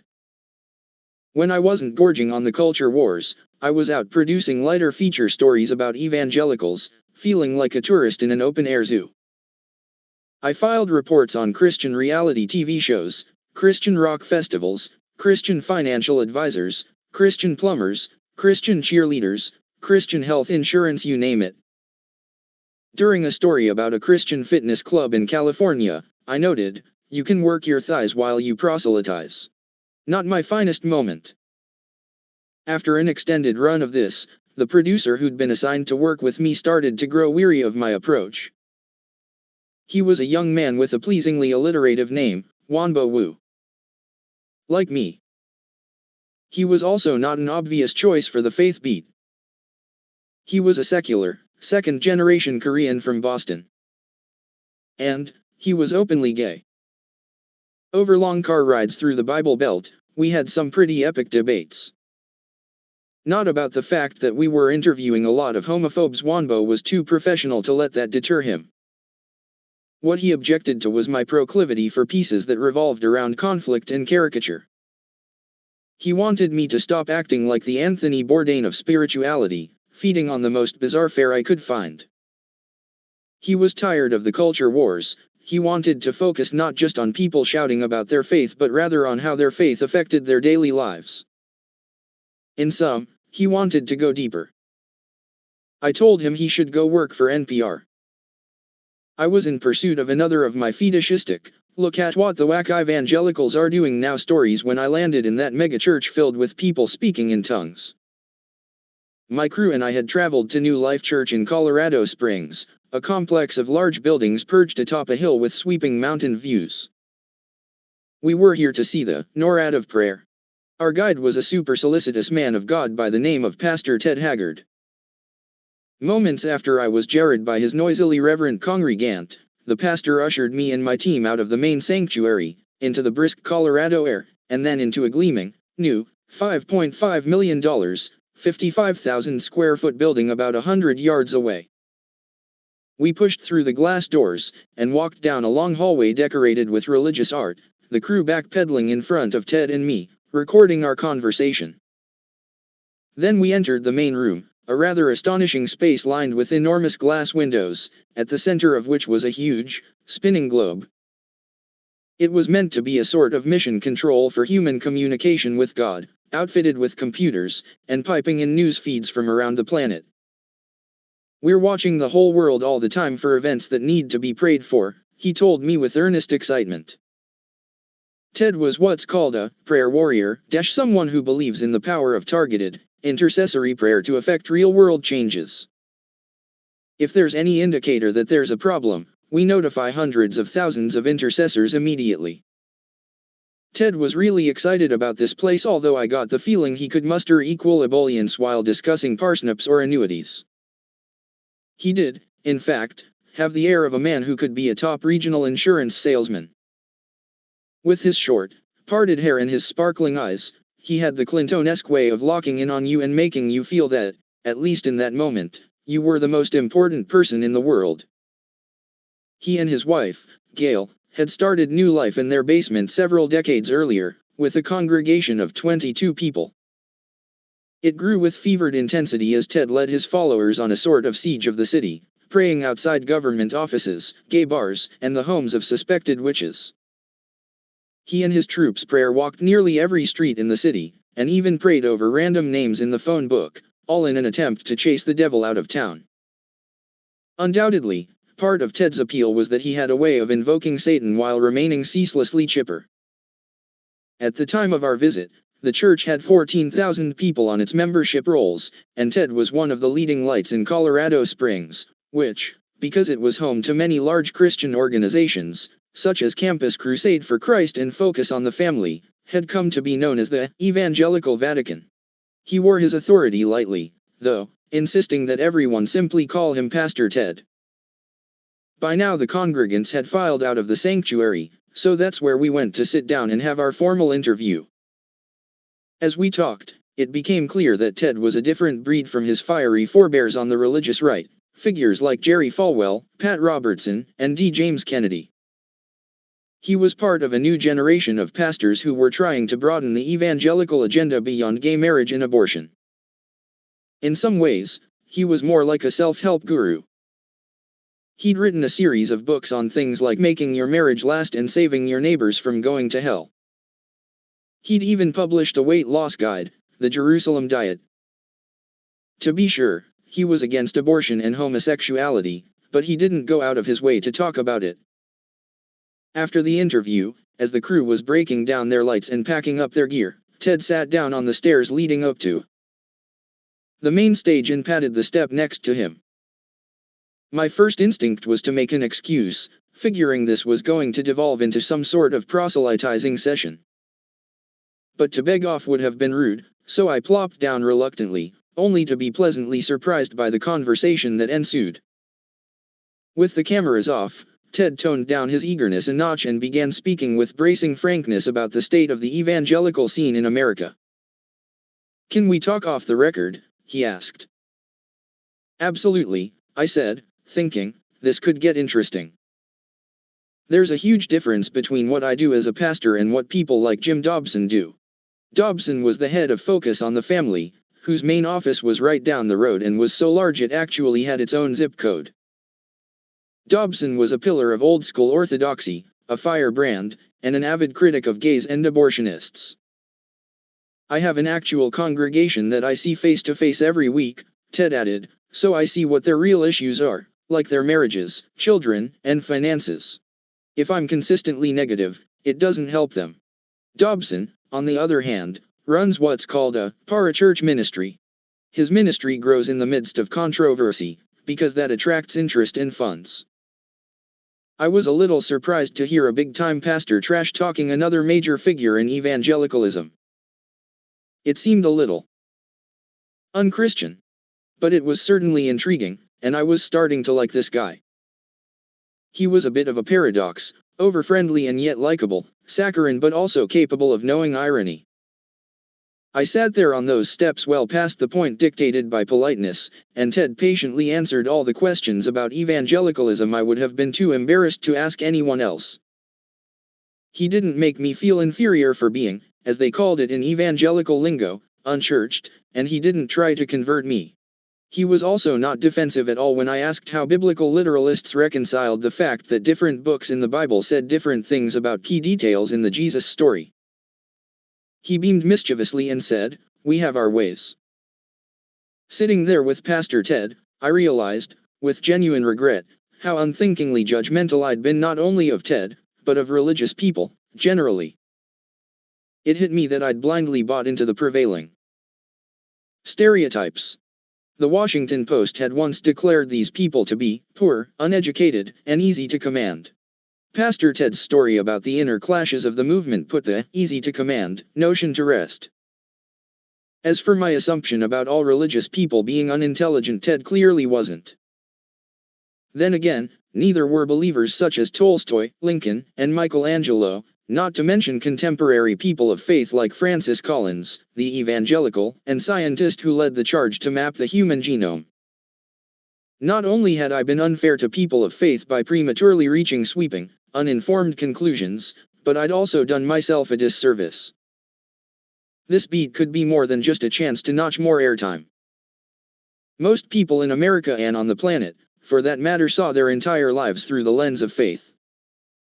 I didn't have to agree, but here was my chance to get under the hood and understand what was going on. More than that, I could approach faith coverage as a way to shed light instead of heat.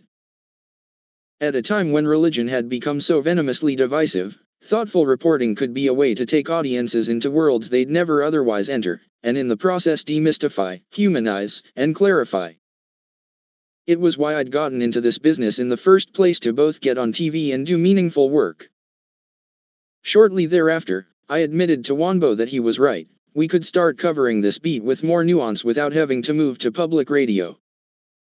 I became so gung-ho about improving my faith coverage that, in the spring of 2005, I packed a Bible in my luggage as I headed off for a reporting trip to Israel, Egypt, and Iraq.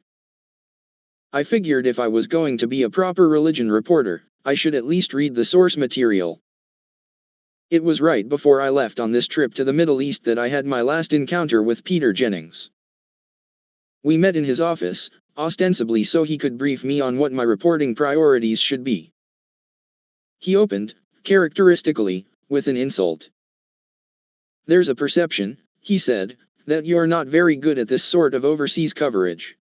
Even though I was reasonably sure this was untrue and probably just part of Peter's never-ending SEOPs campaign, I felt compelled to defend myself. As soon as I started to stammer out some sort of objection, though, he cut me off and lectured me about the various stories he wanted me to produce for his broadcast while I was abroad. Then he abruptly took a call from his wife, Casey. After cooing into the phone for a few minutes, he hung up and looked at me and said, "I have a piece of advice for you, Harris: marry well at least once." A few weeks later, I was sitting out on the veranda of our Baghdad bureau, Bible in hand, struggling to get through Leviticus, with all of its interminable discussions of how to slaughter a goat. I stood up in frustration to go back into the office to check my computer, and that's when I spotted the message from Peter. It was a group email announcing that he had lung cancer. I never saw him again. By the time I got home, he had taken medical leave. Just a few months later, he was gone. Despite the fear and frustration he had provoked in me over the preceding 5 years, I felt enormous affection for him, and the night he died was one of the few times I could remember crying as an adult. Perhaps more than any other single person outside of my immediate family, he had genuinely altered the course of my life. He built me into a better journalist than I had ever imagined I could be, sending me all over the world, giving me the chance to get a taste of the same gritty, global education that he, a high school dropout, had gotten during his years as a foreign correspondent. He could be a massive pain in the ass, but he was, in his own funny way, very generous. He was a restless soul, an idealist, and a perfectionist, a man who definitely followed my dad's price of security maxim.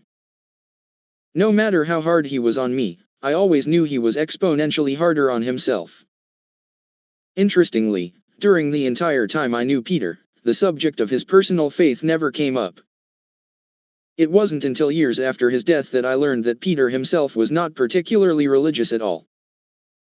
He hadn't needed faith in order to see that religion was a vital beat for us to cover. He was simply an insatiably curious reporter with a peerless instinct for what would interest the audience. Peter's death set off a ripple of reassignments among the on-air staff. The network's first choice to replace him was the anchor duo of Elizabeth Vargas and Bob Woodruff, the correspondent I'd met in the presidential suite in the Islamabad Marriott. Only weeks after his ascent to the big chair, however, Bob was hit by a roadside bomb in Iraq and nearly died, which sent the news division reeling. Charlie Gibson from GMA was then tapped to move to the evenings, while Robin Roberts was elevated to be Diane Sawyer's co-host. Meanwhile, Ted Koppel had stepped down from Nightline and was replaced by the troika of Cynthia McFadden, Martin Bashir, and Terry Moran. I was then tapped to replace Terry on the Sunday edition of World News, a promotion I considered to be incalculably awesome. In no way, however, did this step up the ladder reduce my neuroses about work. Quite the opposite, in fact. Yes, it was insanely great to be given the steering wheel of the news division every Sunday night to pick the stories we'd cover, frame how they were presented, and then deliver it all right from the chair that Peter Jennings once occupied. Whenever anyone asked me, I told them I had the best job on the planet. And I meant it. But perversely, my good fortune meant I now had that much more to lose, and thus that much more to protect. And the competition all around had intensified. I'd been at the network for 5 years, and the ranks of younger people had filled out dramatically. It wasn't just David Wright I had to watch out for. There was also Chris Cuomo, the charismatic, strapping son of the famous former governor of New York, who had replaced Robin Roberts on GMA, Bill Weir, the hilariously funny and wildly creative former local sports anchor who'd been named as co-host of the newly created weekend edition of GMA, and David Muir, the eminently likable, ferociously hard-working anchorman who had been lovingly profiled in Men's Vogue and was now helming the Saturday edition of World News. My relationships with these newer editions were great. They were friends, but that didn't change the fact that we were locked in a zero-sum competition for a scarce resource, airtime.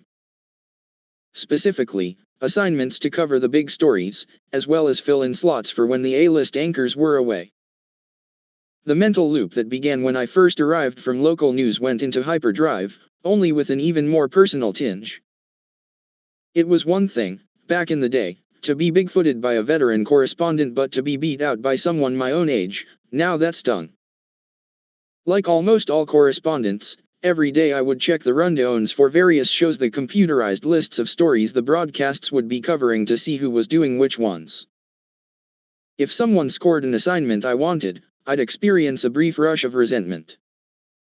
I'd collect data points, and immediately extrapolate to far-reaching conclusions. Sometimes, before I'd even thought it through, I'd find myself on the phone with an executive producer of one of our broadcasts, saying impolitic things. I would occasionally complain about all of this to Dr. Brotman, who applied his perfect shrink-y mix of sympathy and skepticism. He had a competitive job, too, negotiating the executive ranks at his hospital, but often he thought I was blatantly overreacting to intramural developments at ABC. In fact, his theory was that, just as I had used drugs to replace the thrill of combat, I was now inflating the drama of the office war zone to replace drugs. Maybe. I was conflicted. I was absolutely aware that worrying could be counterproductive. Furthermore, I did not enjoy harboring competitive feelings toward people I liked and admired. But I still firmly believed that a certain amount of churning was unavoidable, especially in this business, and I had no intention of abandoning the whole price of security thing. During this period, as I continued to deal with the aftermath of my panic attacks, my residual drug cravings, and the intensifying competitive pressures of work, it never once occurred to me that any aspect of the religious traditions I was reporting on could be relevant or useful to me personally. Faith was proving an increasingly interesting beat to cover for journalistic reasons, but it wasn't serving the same purpose for me as it did for all the believers I was meeting. Answering my deepest questions, or speaking to my most profound needs. That said, I continued with my plan for broadening our coverage beyond the hot buttons of the culture wars. I went to Salt Lake City to profile the apostles of the Mormon Church. I interviewed the head of a Wiccan coven in Massachusetts. I even covered the annual American Atheists Convention. On Wanbo's urging, we launched a series called Tests of Faith, which included stories about a Unitarian congregation in California agonizing over whether to accept a registered sex offender, and also about an Episcopal priest who claimed that, after a profound conversion experience, she now believed in both Christianity and Islam. I kept covering the born-again scene, of course. It was too juicy and too newsy to ignore. And with Ted Haggard, I now had a terrific inside source to make sure my coverage was more accurate and nuanced. He became my first stop when I was looking for candid answers about evangelicals. He was always willing to respond to questions off the record, returning emails instantaneously from his private AOL account. When Pat Robertson publicly suggested that the United States send covert agents to assassinate Venezuelan dictator Hugo Chavez, Ted was the only major evangelical figure to go on the record about it, saying, "Pat was not speaking for Christianity. I did the interview from an edit room at our offices in New York City, where I could see Ted on a monitor, beamed in via satellite from Colorado." When it was over, we exchanged a few pleasantries and Ted good-naturedly made fun of me for having worn an ugly green tie on television the night before. Not long afterward, he and his top lieutenant, a crisp young guy named Rob, came to New York, and I took them out to a fancy restaurant for lunch. Ted seemed impressed by the whole Manhattan scene. Over the gentle clinking of silverware and with a view of Central Park, he continued to pull back the curtain on the inner workings of American evangelicalism. He told me how he and Jim Dobson had clashed over Ted's desire to focus evangelicals on issues like global warming. In Ted's account, the behind-the-scenes maneuvering included behavior that was surprisingly ruthless. It was fun to talk to Ted. You might think that the yawning cultural and philosophical gap between us, he was a guy who believed that he had a running dialogue with Jesus, after all, would make a genuine connection impossible, but that clearly wasn't the case. While I liked Ted, it was also pretty obvious that he had a dual agenda, to promote the faith and to promote himself. I was by no means the only reporter Ted was working. In fact, he played the media like a fiddle, doing interviews with Tom Brokaw and Barbara Walters, and all that exposure worked. Since we'd met, Ted had been elected head of the National Association of Evangelicals, which had 27 million members at 43,000 churches. Every Monday, he joined a conference call with the White House and other high-ranking Christians. Time put him on their list of the 25 most influential evangelicals. Sometimes he pushed his shtick a little too far. He made a memorably creepy cameo in an HBO documentary about the American faith scene, in which he said, seemingly off the cuff, "You know, all the surveys say that evangelicals have the best sex life of any other group." In one interview with me, after I'd just asked him a series of questions about hot-button social issues, he stopped short in the middle of an answer. Then, while the cameras rolled, he said, "I hope I'm not coming across here as too harsh. Am I coming across as too harsh? I'm just going to focus on how cute Dan is, and then I won't seem so harsh." I had no idea how to deal with this comment other than to laugh and shift uncomfortably in my chair. Notwithstanding Ted's foibles, he'd helped me become utterly at ease around people who said "God bless you" when I hadn't sneezed. Increasingly, I even now found myself in the position of defending evangelicals to my friends and family. Once, when I made a passing reference to evangelical intellectuals, a relative quipped, "Isn't that a contradiction in terms?" Another stereotype I spent a lot of time batting down, that Christians were all spittle-spewing hate-mongers. I met a few of those in my travels, of course, but they struck me as a distinct minority. Wanbo and I, two non-religious New Yorkers, one of them gay, the other gay-friendly, were never treated with anything short of respect. Often, in fact, what we found was kindness, hospitality, and curiosity. Yes, people would always ask whether we were believers, but when we said no, there were never gasps or glares. They may have thought we were going to hell, but they were perfectly nice about it. Then early one November morning in 2006, I was groggily rooting around the internet, looking for stories. I started each day with an email to the senior producers of World News, pitching pieces I could do for that night's show. And there it was on Drudge, an article saying that Ted Haggard had been accused by a male escort of paying for sex as well as for crystal meth. I immediately assumed it must be a mistake, or a smear. I was so convinced it couldn't be true that I didn't even include it in my pitch email. A short while later, when one of the senior producers from Good Morning America called to ask me about it, I confidently assured her it must be false. But then the story took on real legs. The male escort, a beefy, incongruously soft-voiced man named Mike Jones, seemed pretty credible. He said he'd had repeated encounters with a man who called himself Art. In an interview with our ABC affiliate in Denver, Jones said, "It was not an emotional relationship. It was strictly for sex." He explained that this had gone on for years, but that when he saw Ted/Art on television backing a ballot initiative that would ban gay marriage, he decided he had to come forward. "He is in the position of influence of millions of followers and he's preaching against gay marriage," he said, "but behind everyone's back doing what he's preached against." Making matters worse for Ted, Jones had voicemails, on which he claimed Ted could be heard arranging assignations and drug deals. On one of them, a male voice said, "Hi, Mike, this is Art, just calling to see if we can get any more supply." It was unmistakably Ted. I was thunderstruck. No one I knew had ever taken me by surprise quite like this. The clean-cut, Indiana-raised, God-fearing Ted Haggard, a father of 5 and the spiritual shepherd to thousands, had been leading a double life. I had been in contact with the guy for years and had never had even the slightest inkling.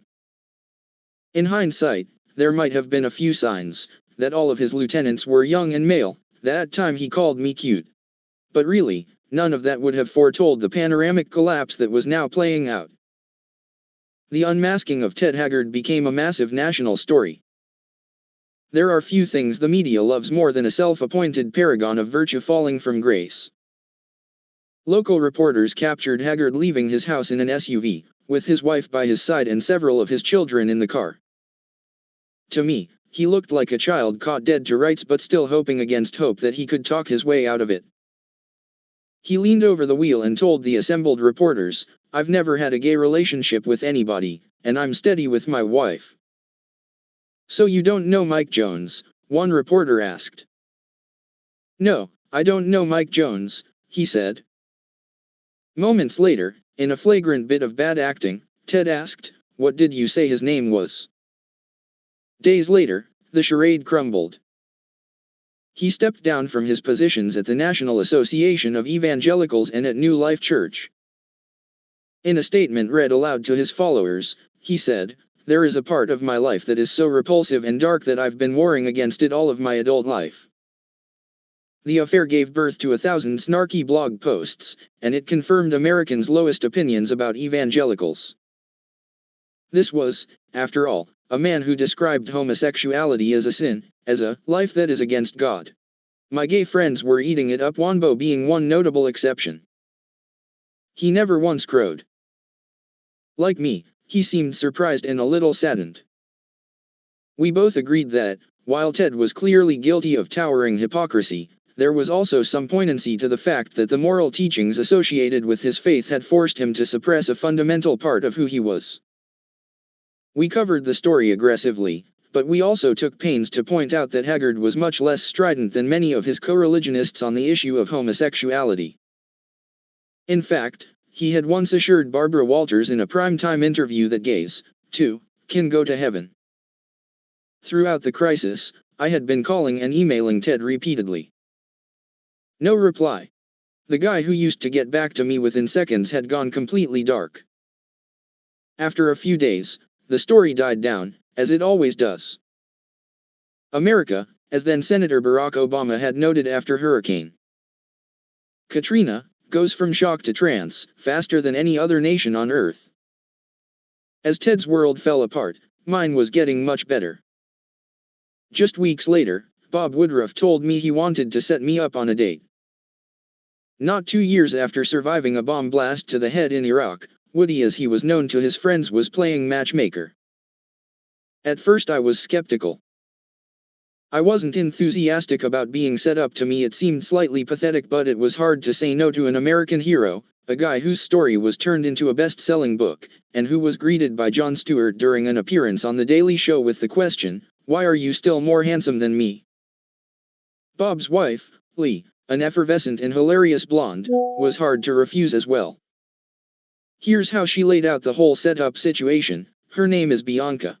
She's beautiful, she's a doctor, and you're an idiot if you don't do this. This Bianca was, per Bob and Lee, an internal medicine resident at Columbia University.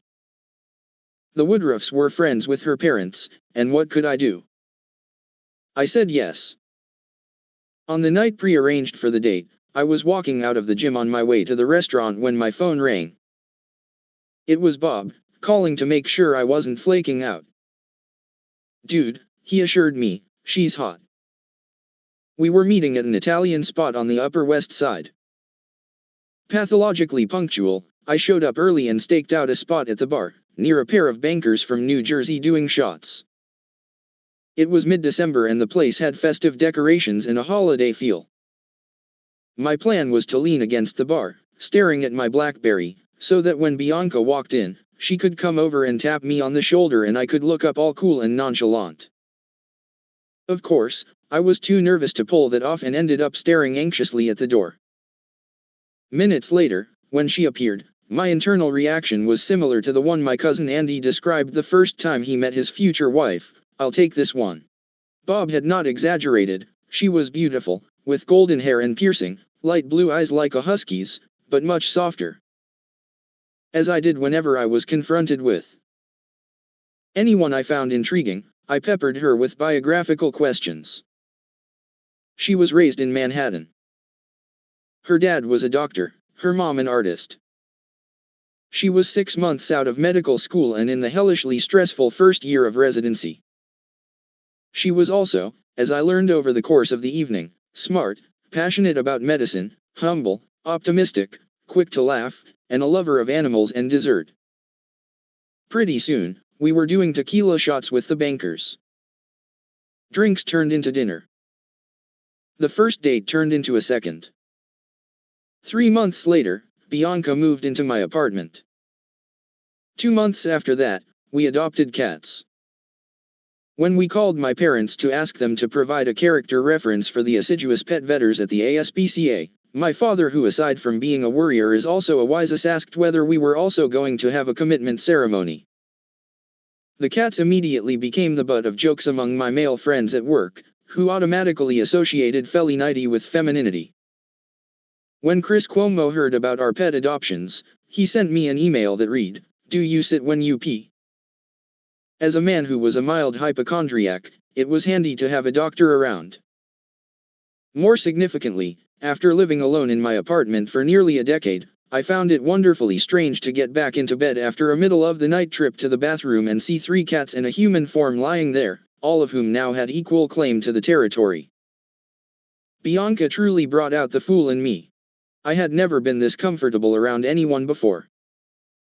I would march around the apartment, a displeased feline under each arm, singing songs. I would make up ridiculous nicknames for them.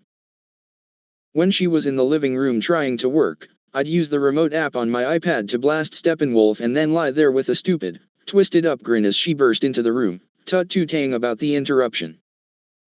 I was beguiled by the contrasts. This was a woman who subscribed to the New England Journal of Medicine, and also Us Weekly. She looked great in both scrubs and cocktail dresses. She could work a 30-hour shift during which she would perform chest compressions, manage ornery colleagues, and comfort grieving families, then come home, take a nap, and cook her grandmother's sauce and meatballs. When I went away on work trips, I often arrived at my destination to find that she had packed snacks and a MASH note in my suitcase. I'd never been in love before. I'd long had a nagging fear that maybe I was too self-centered to ever get there. Everyone always said you'd know, but I never knew. Now, all of a sudden, I did. It was a giant relief to sincerely want what was best for Bianca, to worry about her life and her career, rather than just fixate inwardly. Selfishly, I felt she was both a smarter and kinder person than I was, and that being by her side might make me better. Sorting out my romantic life after decades of often aimless bachelorhood was like scratching a huge existential itch. On the downside, though, it left me free to concentrate all of my neurotic powers on work. Bianca pointed out that I would sometimes come through the door at night scowling. "What's wrong?" she'd ask. "Nothing," I'd mutter, then make a beeline for the couch, turn on the television, and launch into a harsh post-game analysis of my latest story. It was hard for her not to take my occasional gruffness a little personally. More than that, she hated seeing me gloomy. She had a doctor's urge to cure and a sense of sadness and frustration that she couldn't It was not as if she didn't understand and sympathize with the price of security stance. This was a woman who had graduated at the top of her med school class, was in an elite residency program, and who still felt she had more to prove than anyone else. She, too, would come home frayed, but fairly or unfairly the very nature of Bianca's anxiety would make me feel superficial by comparison. She would cry over her patient's pain or loss, whereas my complaints often involved a colleague getting a story I wanted, or questions about whether I'd handled myself well during a contentious on-air interview. From Bianca's point of view, though, perhaps the most annoying part of my work fixation was my unnatural attachment to my BlackBerry, which I kept within reach during dinner, on the couch as we watched TV, and on my bedside table all during the night.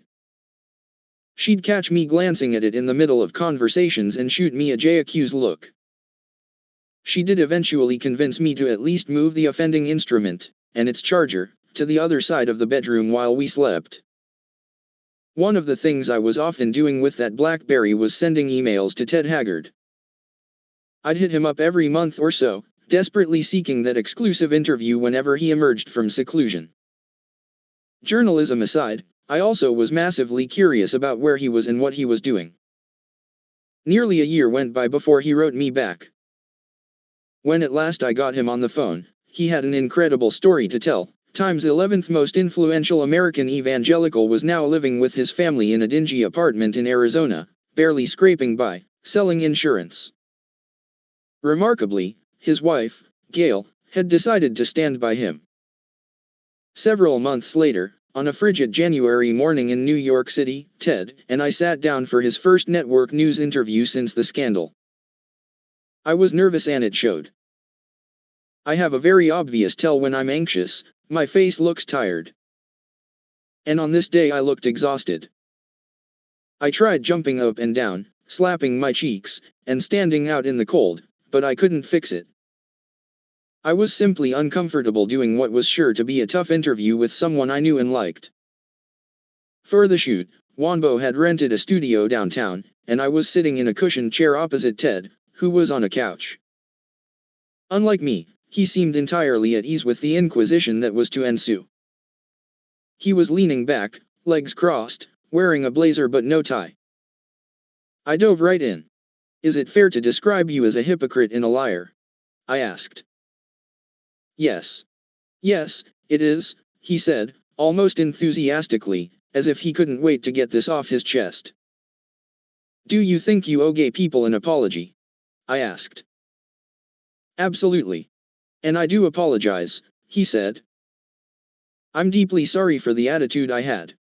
But I think I was partially so vehement because of my own war." Amazingly to me, he insisted he wasn't gay. "Months of psychotherapy," he said, "had cleared everything up. Now I'm settled in the fact that I am a heterosexual, but with issues," he said. "So I don't fit into a neat little box."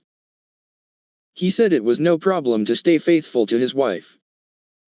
"It's not a struggle at all now." "Why not just live as a gay man?" I asked. "'Cause I love my wife. I love my intimate relationship with my wife. I'm not gay." Can you hear people watching this, though, and thinking to themselves, this guy is just not being honest with himself? Sure, but everybody has their own journey. And people can judge me. I think it's fair if they judge me and that they think I'm not being real with myself. The toughest moment in the interview came when I surprised him by playing him a damning piece of videotape we'd obtained.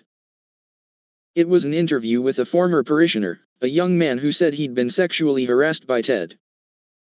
On the tape he described, in graphic terms, how one night Ted had hopped into bed with him in a hotel room and began to masturbate. When the video ended, Ted said, "It is true. We never had any sexual contact, but I violated that relationship and it was an inappropriate relationship." "What's it like to watch that?" I asked. "It's embarrassing. That was very embarrassing. I mean, I am a failure." When it was all over, Ted didn't seem at all resentful that I'd blindsided him. I had coffee with him and his wife and we chatted as if none of it had ever happened. We talked a lot about what Ted's next move might be. The one thing he swore he'd never do again was pastor a church.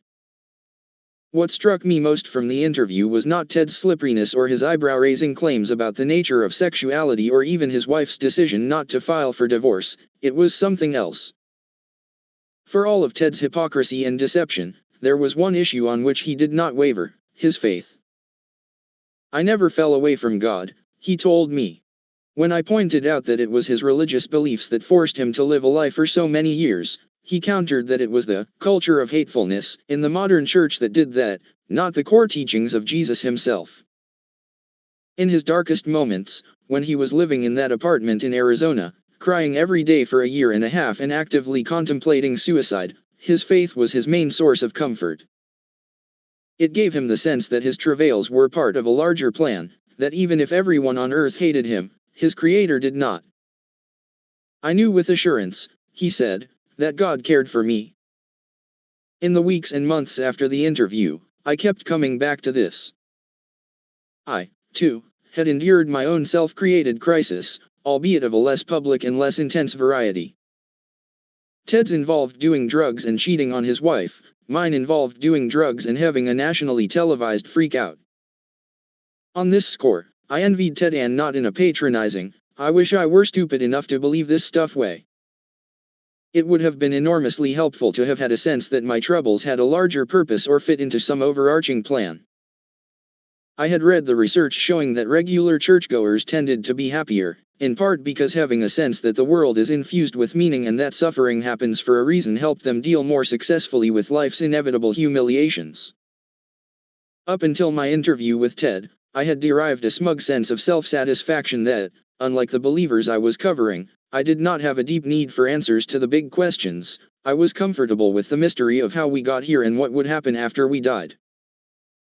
But I now realized that a sort of incuriosity had set in, my sense of awe had atrophied.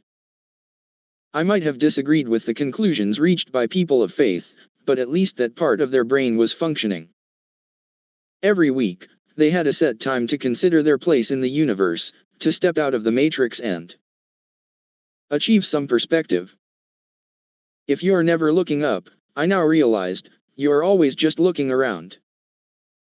Ted Haggard, who had taught me to see people of faith in a different light, had also taught me something else: the value of a viewpoint that transcended the mundane.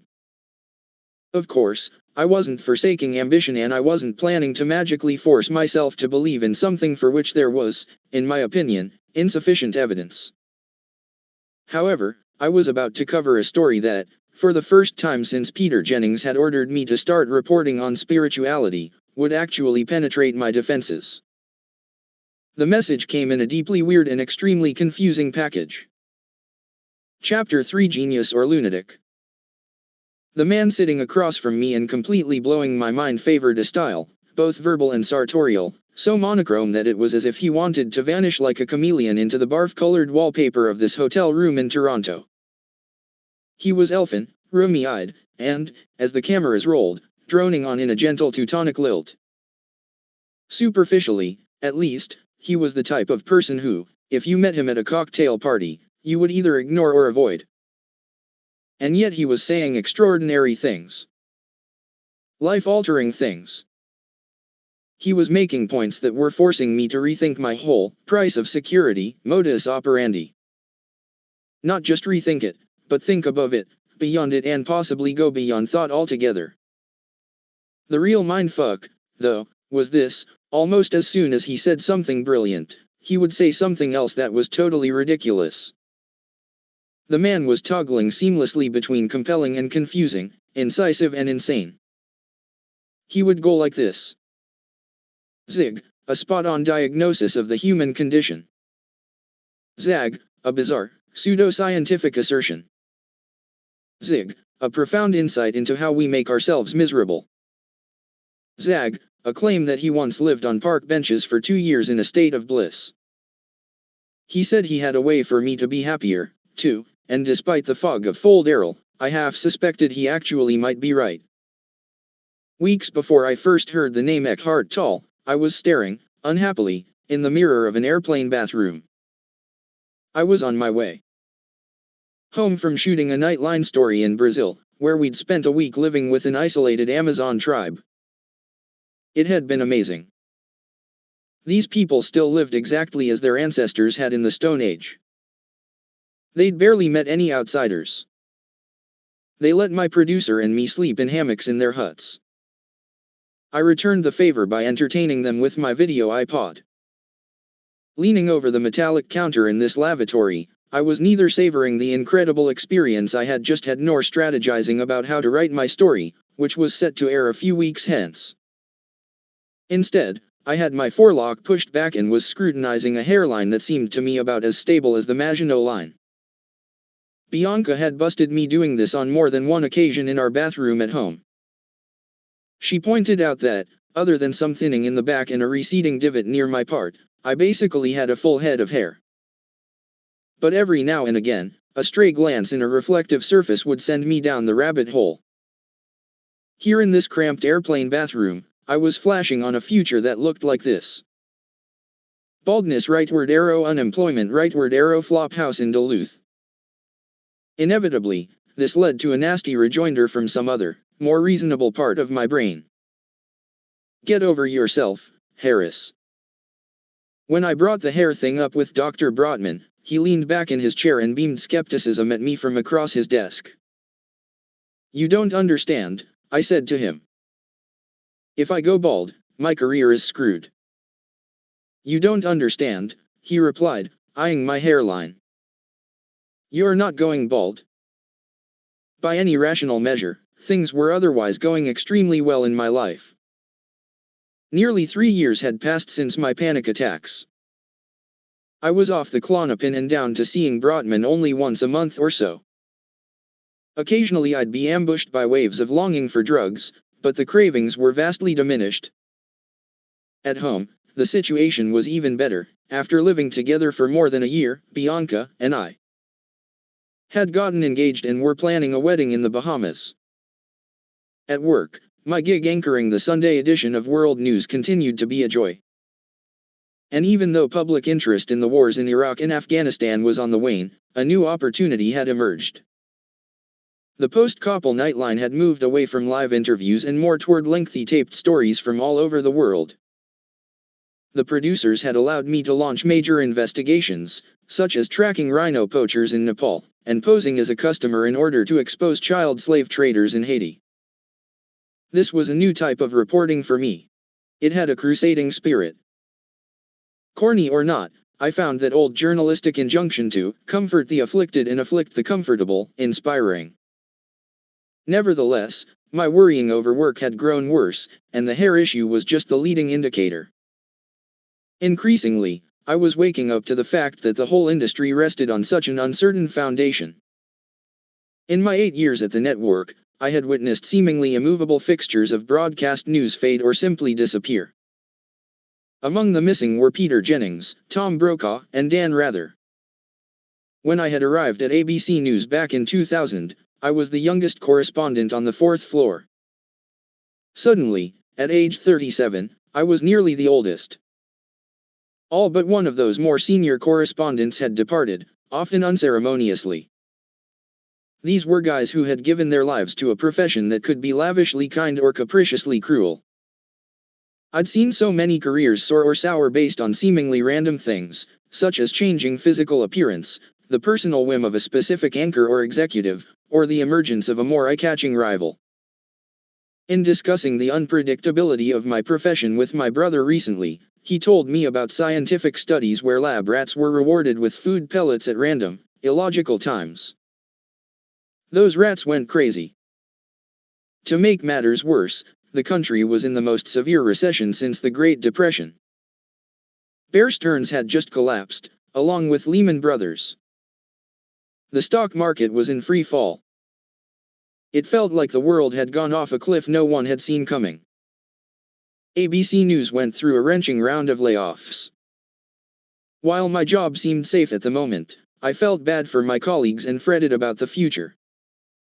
When I thought about alternative careers, I drew a blank.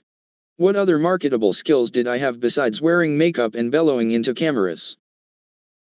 This was a bit maudlin, but there were a few times where I found myself lying on the couch in my office, staring at a picture on my wall of the ocean, thinking about the word impermanence. On one such occasion there was a knock on my door. It was David Muir popping by to chat. We had a lot in common. We'd both worked in local news in Boston, arrived at the network before the age of 30, and loved to travel the planet doing stories. Just a couple months earlier, David had filed some amazing reports from Chernobyl. He had the office down the hall from me and we'd sometimes get together to talk about our latest stories or just gossip. In the spirit of misery looking for company, I asked him what he would do if the whole TV news business imploded. He shrugged his shoulders with enviable insouciance and said, I'd find something else. Back in the toilet on the airplane coming home from Brazil, I replayed that scene in my mind as I continued to stare at my faltering hairline. Easy for you to say, Muir, with your full head of hair. I'd been in this position in front of the mirror for at least 10 minutes. I realized, with a twinge of embarrassment, that there was probably a line outside by now.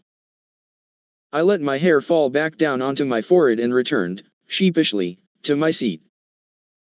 About a month later, on a sunny Saturday in September, I was at a block party in New Jersey.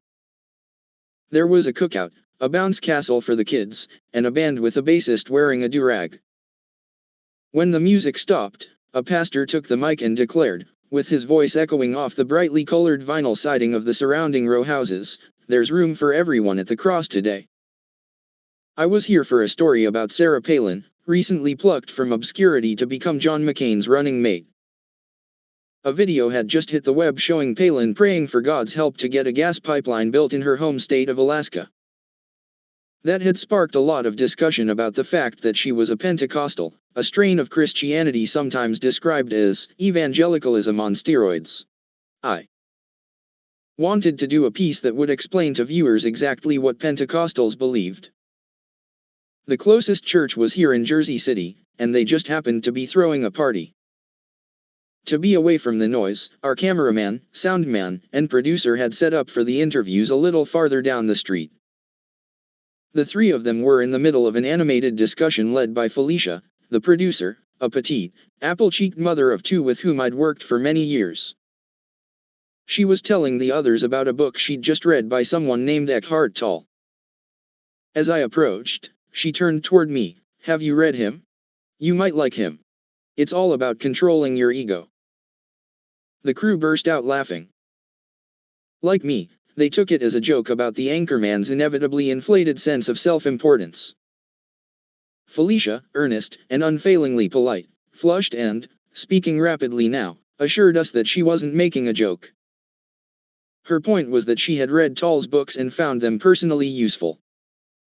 More than that, Oprah had been heavily promoting his latest volume, and she thought Tolle might make a good story. Fair enough. I was always looking for stories, and this one featuring an Oprah-approved self-help swami sounded like it might include the requisite exotica. So when I got home later that day, I went online and ordered the book. By the time his book arrived at my apartment a few days later, I had almost forgotten about Eckhart Tolle. I saw the cheesy orange cover shining dully through Amazon's irrationally excessive bubble wrap. It bore the rather overwrought title A New Earth, Awakening to Your Life's Purpose, as well as the seal of Oprah's book club. I propped it on my chest that night, an unsuspecting Bianca sleeping to my left, blissfully unaware that her future husband was being sucked into a strange vortex. At first, the book struck me as irredeemable poppycock. I was put off by the strained stateliness of Tolle's writing, as well as its nearly indecipherable turgidity. How could Oprah fans stand to drink from a fire hose of jargon like conditioned mind structures and the one indwelling consciousness? What's more, the guy was stunningly grandiose. He referred to his book as a transformational device, and promised that, as you read, a shift takes place within you. I lay there rolling my eyes, quietly cursing Felicia for inflicting this upon me. But just when I thought I'd been defeated by all the porridge about inner opening and the impending shift in planetary consciousness, a clearing appeared in the spiritual thicket. Tall began to unfurl a fascinating thesis, one that made me think he must have somehow spent an enormous amount of time inside my skull. Our entire lives, he argued, are governed by a voice in our heads. This voice is engaged in a ceaseless stream of thinking, most of it negative, repetitive, and self-referential. It squawks away at us from the minute we open our eyes in the morning until the minute we fall asleep at night, if it allows us to sleep at all. Talk, talk, talk. The voice is constantly judging and labeling everything in its field of vision. Its targets aren't just external, it often viciously taunts us, too. Apparently Felicia was right when she got all flustered on that little side street in Jersey City. Tall wasn't using the term ego the way most of us normally do. He wasn't referring solely to pride, conceit, or amour propre of the variety often displayed by people who appear on television for a living. Nor was he using it in the Freudian sense, as the psychological mechanism that mediates between our ID and our superego, our desires, and our morality. He meant something much larger. According to Tall, the ego is our inner narrator, our sense of I. Certainly Tall had described my mind to a T. While I had never really thought about it before, I suppose I'd always assumed that the voice in my head was me, my ghostly internal anchorman, hosting the coverage of my life, engaged in an unsolicited stream of insensitive questions and obnoxious color commentary. Per Tall, even though the voice is the ridgepole of our interior lives, most of us take it completely for granted. He argued that the failure to recognize thoughts for what they are, quantum bursts of psychic energy that exist solely in your head, is the primordial human error. When we are unaware of the ego mind, we blindly act out our thoughts, and often the results are not pretty. I began to recall some of the many brilliant suggestions the voice in my head had made to me over the years. You should do cocaine. You're right to be angry at that producer. Throw your papers in the air. That Pakistani protester is way out of line. Even though he's surrounded by 1,000 angry friends, you should have a shouting match with him. I'd been reading for an hour now, and Tall had my full attention. As I turned the pages, he began to list some of the ego's signature moves, many of which seemed to be grabbed directly from my behavioral repertoire. The ego is never satisfied. No matter how much stuff we buy, no matter how many arguments we win or delicious meals we consume, the ego never feels complete. Did this not describe my bottomless appetite for airtime or drugs? Is this what my friend Simon meant when he said I had the soul of a junkie? The ego is constantly comparing itself to others. It has us measuring our self-worth against the looks, wealth, and social status of everyone else. Did this not explain some of my worrying at work? The ego thrives on drama. It keeps our old resentments and grievances alive through compulsive thought. Is this why I would sometimes come home to Bianca, scowling over some issue at the office? Perhaps the most powerful Tolkien insight into the ego was that it is obsessed with the past and the future, at the expense of the present. We live almost exclusively through memory and anticipation, he wrote. We wax nostalgic for prior events during which we were doubtless ruminating or projecting. We cast forward to future events during which we will certainly be fantasizing. But as Tall pointed out, it is, quite literally, always now. The present moment is all we've got. We experienced everything in our past through the present moment, and we will experience everything in the future the same way. I was a pro, I realized, at avoiding the present. A ringer. This had been true my whole life. My mom always described me as an impatient kid, rushing through everything. In 8th grade, an ex-girlfriend told me, when you have one foot in the future and the other in the past, you piss on the present. Now, as a grown-up in the deadline-dominated world of news, I was always hurtling headlong through the day, checking things off my to-do list, constantly picturing completion instead of calmly and carefully enjoying the process. The unspoken assumption behind most of my forward momentum was that whatever was coming next would definitely be better. Only when I reached that ineffable whatever would I be totally satisfied. Some of the only times I could recall being fully present were when I was in a war zone or on drugs. No wonder one begot the other. It finally hit me that I'd been sleepwalking through much of my life, swept along on a tide of automatic, habitual behavior. All of the things I was most ashamed of in recent years could be explained through the ego, chasing the thrill of war without contemplating the consequences, replacing the combat high with coke and ecstasy, reflexively and unfairly judging people of faith, getting carried away with anxiety about work, neglecting Bianca to tryst with my BlackBerry, obsessing about my stupid hair. It was a little embarrassing to be reading a self-help writer and thinking, this guy gets me. But it was in this moment, lying in bed late at night, that I first realized that the voice in my head, the running commentary that had dominated my field of consciousness since I could remember, was kind of an asshole. This is where things got confusing, though. Just as I was coming to the conclusion that Tall was a sage who perhaps held the key to all of my problems, he started saying some ludicrous shit. It was no longer his Rococo writing style that was throwing me. I was getting used to that. No, now what was sticking in my craw was his penchant for making wild, pseudo-scientific claims. He argued that living in the present moment slowed down the aging process and made the molecular structure of the body less dense. He asserted that thoughts have their own range of frequencies, with negative thoughts at the lower end of the scale and positive thoughts at the higher. Sometimes in the course of a single sentence, he would say something lucid and compelling, and then veer straight into crazy town. I honestly could not figure out if he was a genius or a lunatic. Then I learned more about who this guy actually was. After several nights of reading his book well into the wee hours, I padded over to the computer to do a little Googling. I don't know what I was expecting, but certainly not this, a small, sandy-haired German man who appeared to be at some indeterminate point north of middle age. His presentation style was totally at odds with the voice of God tone he affected on the page. In YouTube videos, he spoke softly and slowly, excruciatingly so, as if someone had forced him to ingest a large dose of my leftover Klonopin. His wardrobe appeared to consist solely of sweater vests and pleated khakis. One observer described him as looking like a communist-era librarian. Another called him a pale, kindly otter. The seminal event of his personal history was an experience he claimed to have had as a severely depressed graduate student at Oxford University.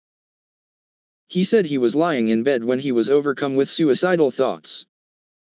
Suddenly, he felt himself being sucked into a void. He heard a voice telling him to resist nothing. Then everything went dark. He woke up the next morning and the birds were chirping, the sunlight was a revelation, and his life was a shiny, sparkly thing.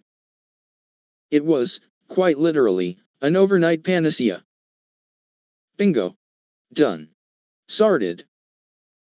After that is when he spent 2 years living on park benches, in a state of the most intense joy. This was his spiritual awakening, of which he would later say, the realization of peace is so deep that even if I met the Buddha and the Buddha said you are wrong, I would say, oh, isn't that interesting, even the Buddha can be wrong. Eventually, he moved to Canada, which had the right energy field for his first book to be born. That book, The Power of Now, became a celebrity sensation. Meg Ryan gave it to Oprah, who put copies on the nightstands in the guest rooms of all of her homes. Jim Carrey and Jenny McCarthy produced videotaped testimonials. Paris Hilton carried the book through a gauntlet of paparazzi on her way into jail over a driving violation. When his follow-up, A New Earth, came out, Oprah put on an unprecedented, 11-part webinar. Millions of people tuned in to watch her and Tall sit at a desk, deconstructing the book, chapter by chapter. Their personal styles were almost comically mismatched. Oprah would hoop and holler as Tall looked on placidly. Tall would prattle on about energy fields as Oprah ummed and awed credulously. At one point she threw up her arms for a double high five, and Tall, clearly not knowing what such a thing was, awkwardly clasped her hands. Sitting there in my underwear in front of my computer in the middle of the night, I put my head in my hands. My whole life, I'd prided myself on being a skeptic. I'd spent nearly a decade interviewing spiritual leaders, and none of them had penetrated my defenses. Now this guy who looked like a character from The Hobbit was the one who had punched through. I was looking in the mirror again, this time at an angry red hole, the size of a quarter, smack in the middle of my right cheek. When the dermatologist first discovered the milky patch on my cheek, basal cell carcinoma, a non-lethal form of skin cancer, I was tempted to just leave it there. Face surgery was an unappetizing prospect for a guy who went on TV for a living. The doctor, however, along with Bianca, argued that inaction was not an option. If I let it spread unchecked, they told me, it could get into my eye socket and blind me. For a nanosecond, I considered whether I might prefer partial blindness to a scar, even though the doctor promised that, if everything went well, said scar would be a small one. The surgery was Chinese water torture. The surgeon, a crisp young woman, made an initial incision, using a microscopically guided scalpel to remove the cancer. After that first stab, she sent me out to the waiting room as she ran some tests to see if she'd gotten it all. I joined Bianca at a bank of chairs, where I pulled out my copy of A New Earth, which I was now reading for the third time. After a half hour or so, the doctor called me back and said they needed to dig a little deeper.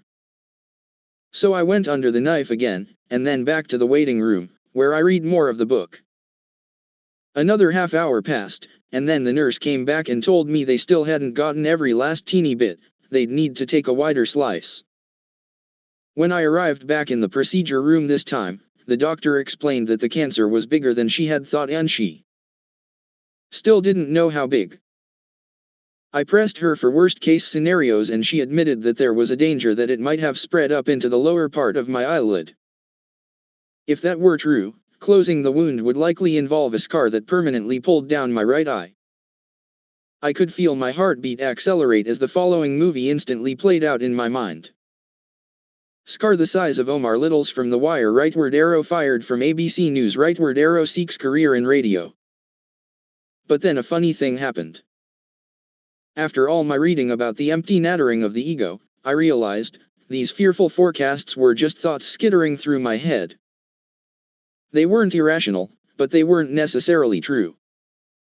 It was a momentary glimpse of the wisdom of Tall's thesis. It's not like I'd never been aware of my thoughts before. I'd had plenty of experience with being scared and knowing I was scared. What made this different was that I was able to see my thoughts for what they were, just thoughts, with no concrete reality. It's not that my worry suddenly ceased, I just wasn't as taken in by it. I recognized the truth of this situation. I had no idea what was going to happen to my face, and reflexively believing the worst-case scenarios coughed up by ego certainly wasn't going to help. The doctor made her third slice, and then sent me back out into the waiting room. Bianca remarked that I was staying surprisingly calm. I didn't want to give the credit to Tall, lest she think I was going crazy. She already thought it was weird that I'd been reading this book for so long. Ultimately, I had to go back in for 4 facial slices before the tumor was fully removed. They came within a millimeter, but the lower part of my eyelid was spared. Before they sewed me up, the doctor showed me the wound in a mirror and I nearly fainted. I could see well into the side of my cheek, blood, fat, and all. Bianca took out her phone and snapped a picture. I had done surprisingly well in the crucible of face surgery, but you can't carry an Eckhart Tolle book around with you everywhere you go. A couple of weeks later, I was checking TV Newser, an addictive website that tracks the doings of the broadcast news industry, and I came across a list of the anchors and correspondents who would be covering the inauguration of President Barack Obama. My name was not mentioned. I was, to put it mildly, displeased. Unlike my experience with the surgery, here I was unable to achieve any distance from the angry thoughts caroming through my head. Instead, I took the bait dangled by my ego, which was yammering on in high dudgeon, "You're getting screwed here, dude." I shoved back my chair and started pacing around my office in tight circles, like a chihuahua doing dressage. Over the next 24 hours, I buttonholed every executive I could find and voiced my complaints. Instead of winning me a role in the coverage, however, the whining earned me a reprimand. One of my bosses took me aside and told me that the decision wasn't personal, and then advised me to stop bleeding all over the place. This was my major beef with Tal. Setting aside my qualms about his flowery writing, questionable claims, and bizarre backstory, what I truly could not abide was the lack of practical advice for handling situations like this. He delivered an extraordinary diagnosis of the human condition with basically no action plan for combating the ego. How do we do a better job of staying in the now? Tal's answer: always say yes to the present moment. How do we achieve liberation from the voice in the head? His advice: simply be aware of it. To become free of the ego is not really a big job but a very small one. Yes, right. Easy. But if it were this uncomplicated, wouldn't there be millions of awakened people walking around? Then there was an even larger question: even if I had been able to recognize that my umbrage over not being included in inauguration coverage consisted of mere thoughts, should I have simply ignored them? I could see the value of recognizing thoughts for what they are: fleeting, gossamer, unsubstantial but aren't. Some thoughts connected to concrete realities that need to be addressed. In his books, Tal repeatedly denigrated the habit of worrying, which he characterized as a useless process of projecting fearfully into an imaginary future. There is no way that you can cope with such a situation, because it doesn't exist. It's a mental phantom, he wrote. But, while I understood the benefit of being in the now, the future was coming. Didn't I have to prepare? If I didn't think through every permutation of every potential problem, how the hell would I survive in a competitive industry? Furthermore, wasn't the restless ego the source of mankind's proudest achievements? Sure, it was probably responsible for ills such as war, child abuse, and Pauly Shore movies, but hadn't human striving also given us the polio vaccine, Caravaggio's paintings, and the iPhone? And yet, I was aware, of course, that my chattering mind was not entirely working in my favor. I was pretty sure that staring at my hairline or brooding on my couch was not time well spent. I used to think pressing the bruise kept me on my toes. Now I realized those moments mostly just made me unhappy. Tal was forcing me to confront the fact that the thing I'd always thought was my greatest asset, my internal cattle prod, was also perhaps my greatest liability. I was now genuinely questioning my own personal orthodoxy, my price of security mantra, which had been my operating thesis since, age 8. All of a sudden, I didn't know, was it propulsive or corrosive? I wanted to excel, yes, but I also wanted to be less stressed in the process. This strange little German man seemed to raise the tantalizing possibility of doing both, but the books were not at all explicit about how to do so, at least not in a way that I understood. So I decided, I needed to meet this guy. I ran into Felicia in the hallway at work. "Let's book Eckhart Tolle for an interview," I said. We could do it as a Sunday profile, a weekly feature we'd recently decided to launch. It was as if I'd told her that she'd hit the Powerball, or been chosen for beatification. She was beaming. Unlike me, she did not harbor suspicions that Tolle might be a fruitcake. She was all in. A couple of days later, she reported back that Tolle, who apparently rarely granted interviews, had said yes. He'd be in Toronto in a few weeks hence, giving a sold-out speech, and we'd been granted a 1-hour audience. They're being really strict about the time limit, she said, but she was still giddy. I flew in from New York on the morning of the interview. When I arrived at the hotel room where we'd be shooting, Felicia was there with the camera crew and a clean-cut young Australian guy named Anthony who appeared to be Tolle's right-hand man. I'd expected a larger staff, but it was just this one guy. As we awaited the arrival of the great man, Anthony told me his story. He'd read some of Tolle's books, called him up, and asked for a job. When Tolle said yes, Anthony packed all his stuff and moved from Australia to Vancouver, where Tolle lived. Anthony struck me as reasonably normal, with his neatly gelled blonde hair and pressed shirt. He discussed his boss with genuine admiration but not adulation. Nothing in his bearing screamed cult to me. Shortly thereafter, there was a knock on the door, and Tall entered. The first thing I noticed was that he was small. Smaller than me, and I'm about 5'9" on days when I've used Bianca's volumizing shampoo. No entourage, just him.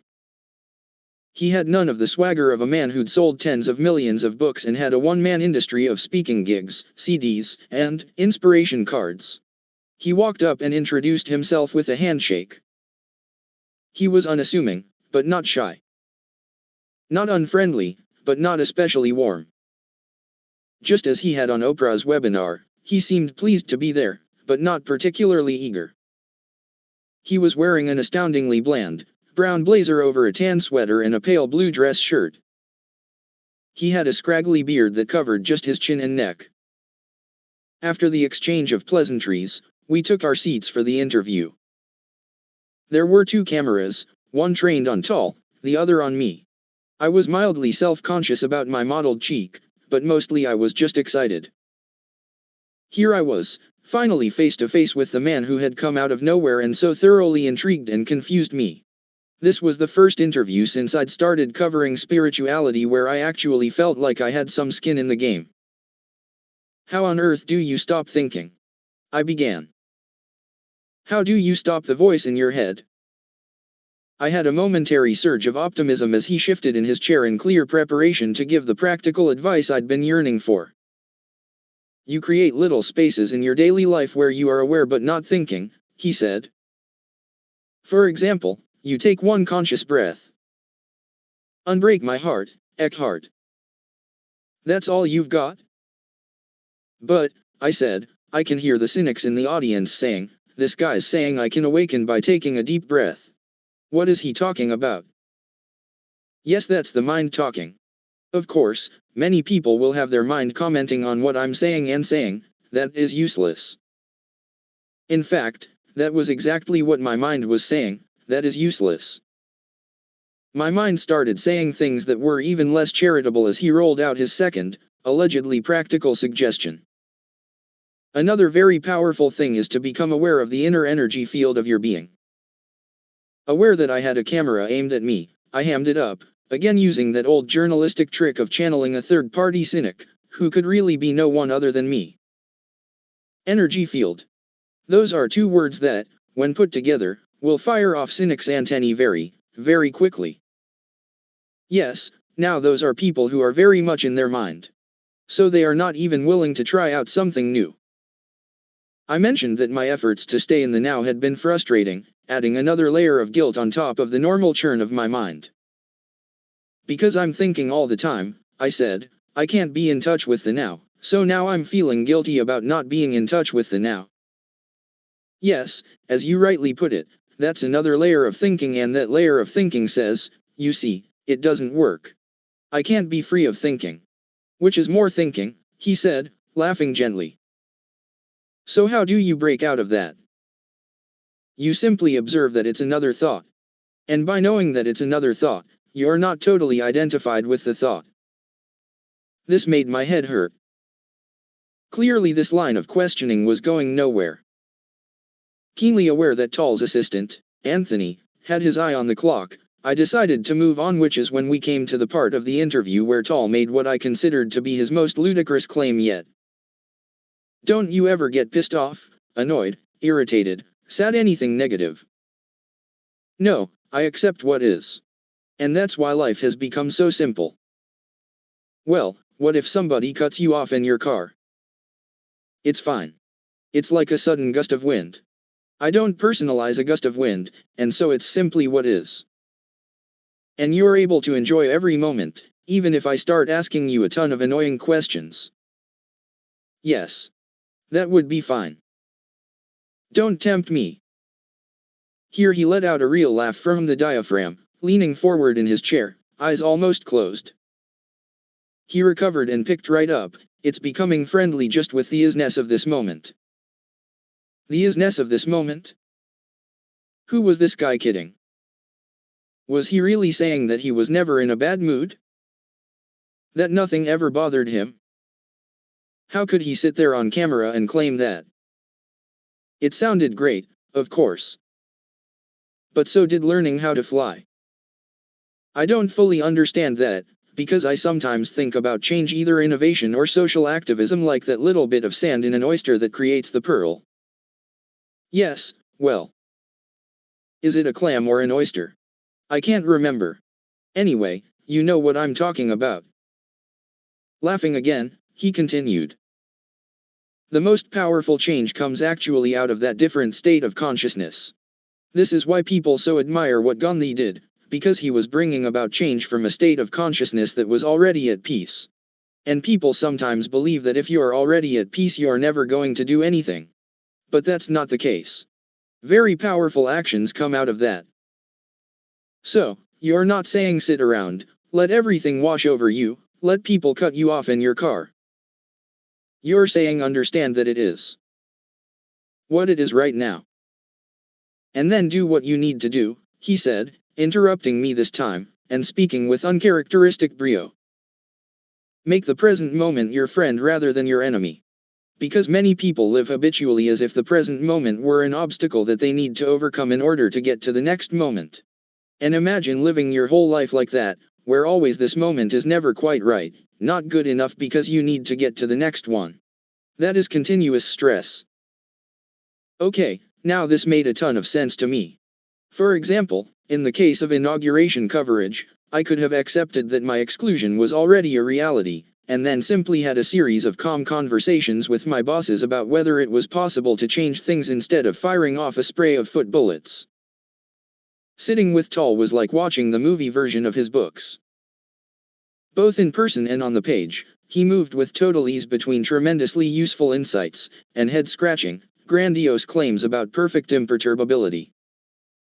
By this point, the interview had run long. Felicia was visibly anxious. She apologetically explained to Tal and Anthony that we really needed a walking shot - a picture of me and Tal walking down the street or something. Everyone agreed this request could be accommodated. We took the elevator down to the lobby, where I chatted with Tal while Felicia and the crew went outside to find a suitable spot for the shot.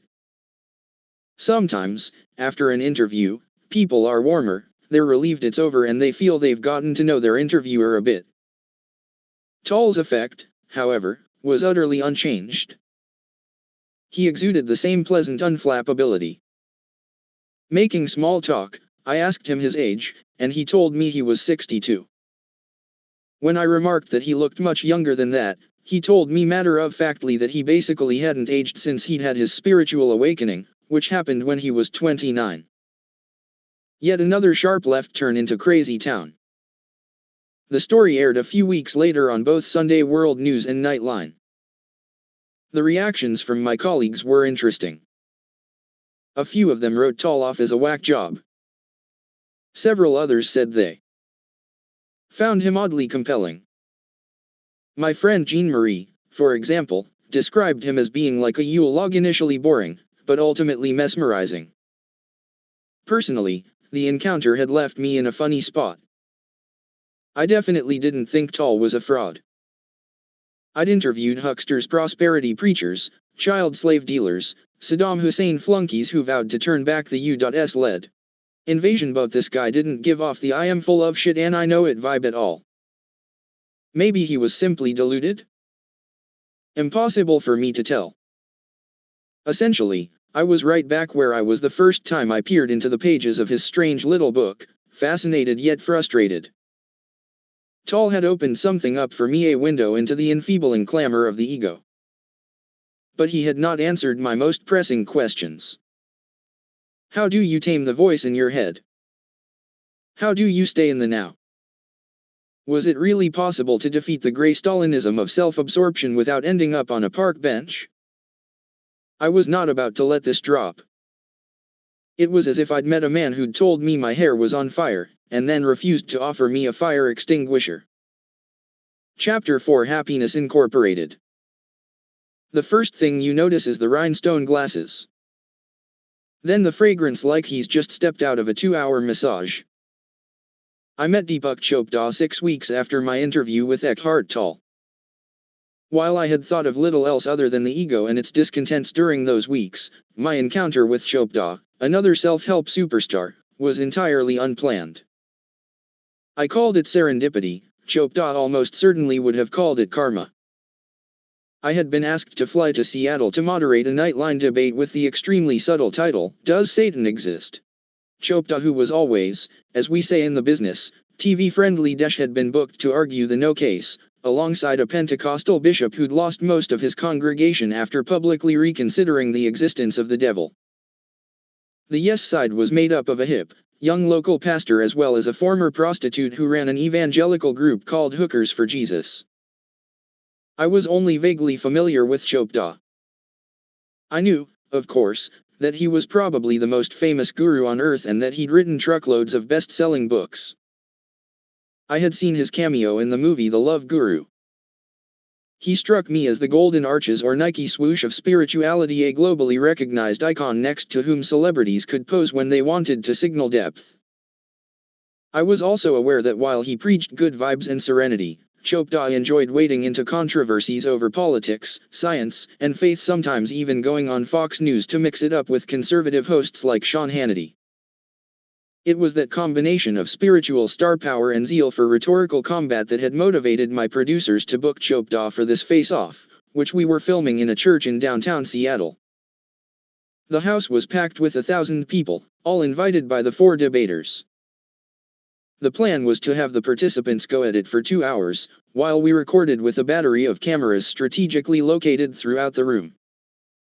We would then cut it down to the juiciest moments, and air it as a full half-hour broadcast of Nightline several weeks later. Before the main event, the producers asked me to tape pre-interviews with the combatants, goading them into talking smack like boxers before they go in the ring. After chatting with the exhooker and the 2 pastors, my crew and I found Deepak in one of the church's back rooms. In addition to blinged-out glasses, he wore jeans, bright red sneakers, and a blazer the likes of which I had never seen, charcoal gray, knee-length, with an elaborate mandarin collar. He had a fleshy face, pleasant, latte-colored skin, and a soft, chocolate baritone, with just enough of an Indian accent to sound exotic. In the interview, he exuded bravado, as befitted an event such as this.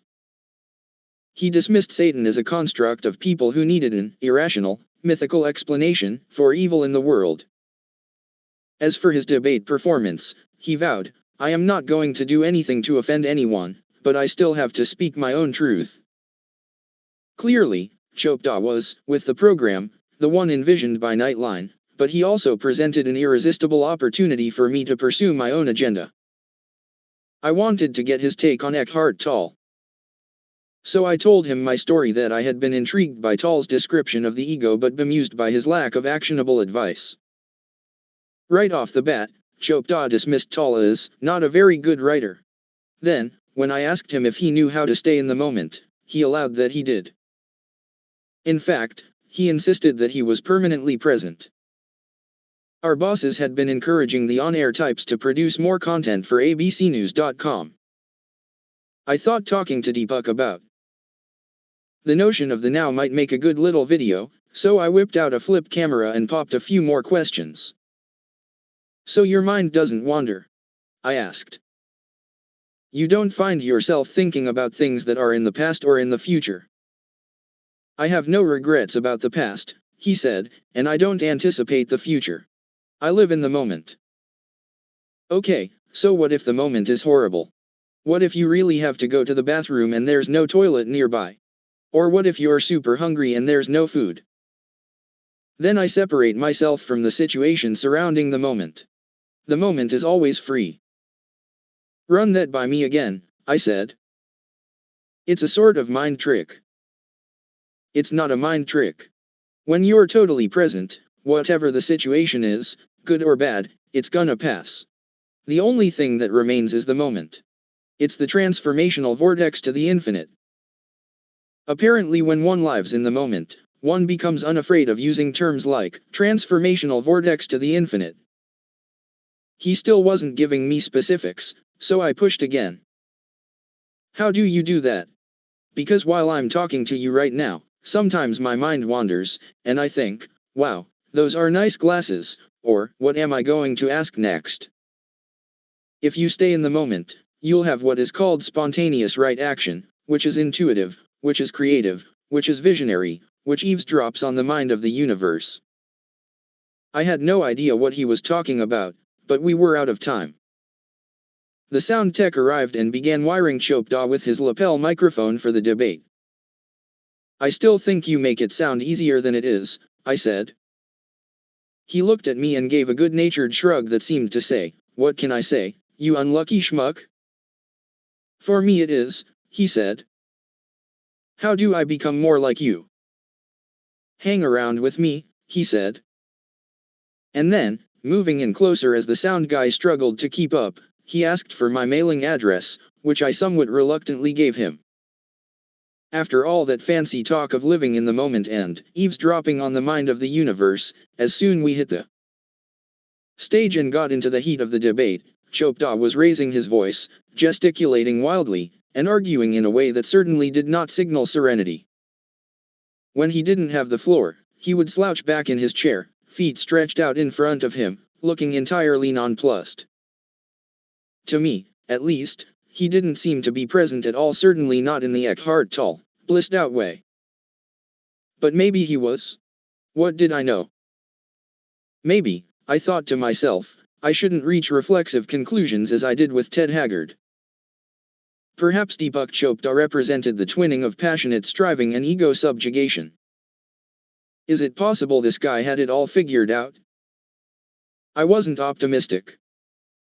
But I was surprised by the reaction when I posted my Chopra video on the ABC News website. First, it generated so much traffic that it landed in the most viewed column. Then, I got an email from the last person I expected, my boss. David Weston, the president of the news division, was not the type of man I thought likely to be searching for a transformational vortex to the infinite. Formerly a corporate lawyer, he'd run the news division for more than a decade. He was sharply handsome, with boyish Midwestern features and a full head of slightly blonde hair that seemed to stay firmly in place without any discernible application of product. He favored Brooks Brothers suits, striped ties, and loafers, and his personal style was commensurately crisp, earnest, and affable. He easily could have been a politician or an anchorman. Weston's email said he was curious, on a personal level, about my conversation with Chopra. He suggested we meet to discuss. His assistant set an appointment, and a few days later I found myself walking up one flight of stairs from my office to the executive suite, referred to simply by its geographic designation, the 5th floor. The air was different up here, as if it were pumped in from the Sierra Nevada. It was a wide-open room, with offices lining the periphery, and assistants stationed outside of each. The heavy hush was devoid of the clack and clamor that characterized the rest of the news division. In the middle of the space was a kitchen island, perennially stocked with snacks and free-flowing Starbucks. Weston's secretary ushered me in, and the man himself got up from his neatly organized desk to give me a firm handshake and a courtly, enthusiastic, "Hi, Dan." After a bit of small talk, he brought up Chopra. In his diplomatic way, he said he was surprised to see me taking the guy so seriously. "I respect your opinion on these things, Dan. Deepak is somebody I've only ever seen on daytime television. Is there really something to him?" As he spoke, I began to suspect that there must be more to my boss's interest than he was letting on. Here was a man with a supremely stressful job, managing both the outsized personalities within the news division and the demands of his corporate overlords. Once, over lunch, he'd admitted to me that his real personality was at times significantly less sunny than his persona. "There is something there," I said, "although I'm not sure Chopra is the best example of it." Then I launched into an unsuccessful and overly emphatic soliloquy about Eckhart Tolle, the ego, the present moment, and God knows what else. The longer I yammered on about the thinking mind and the voice in the head, the more I realized that I wasn't making much sense. This was the first opportunity I'd had to discuss this material with anyone, aside from actually interviewing Tolle and Chopra themselves, and it suddenly hit me that I didn't really know what I was talking about. Which made me even more anxious and, by turns, even more talkative.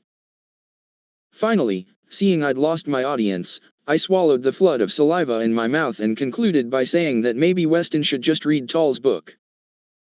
The next day, I slinked back upstairs and dropped it off with his secretary, all the while thinking, this is what it's come to.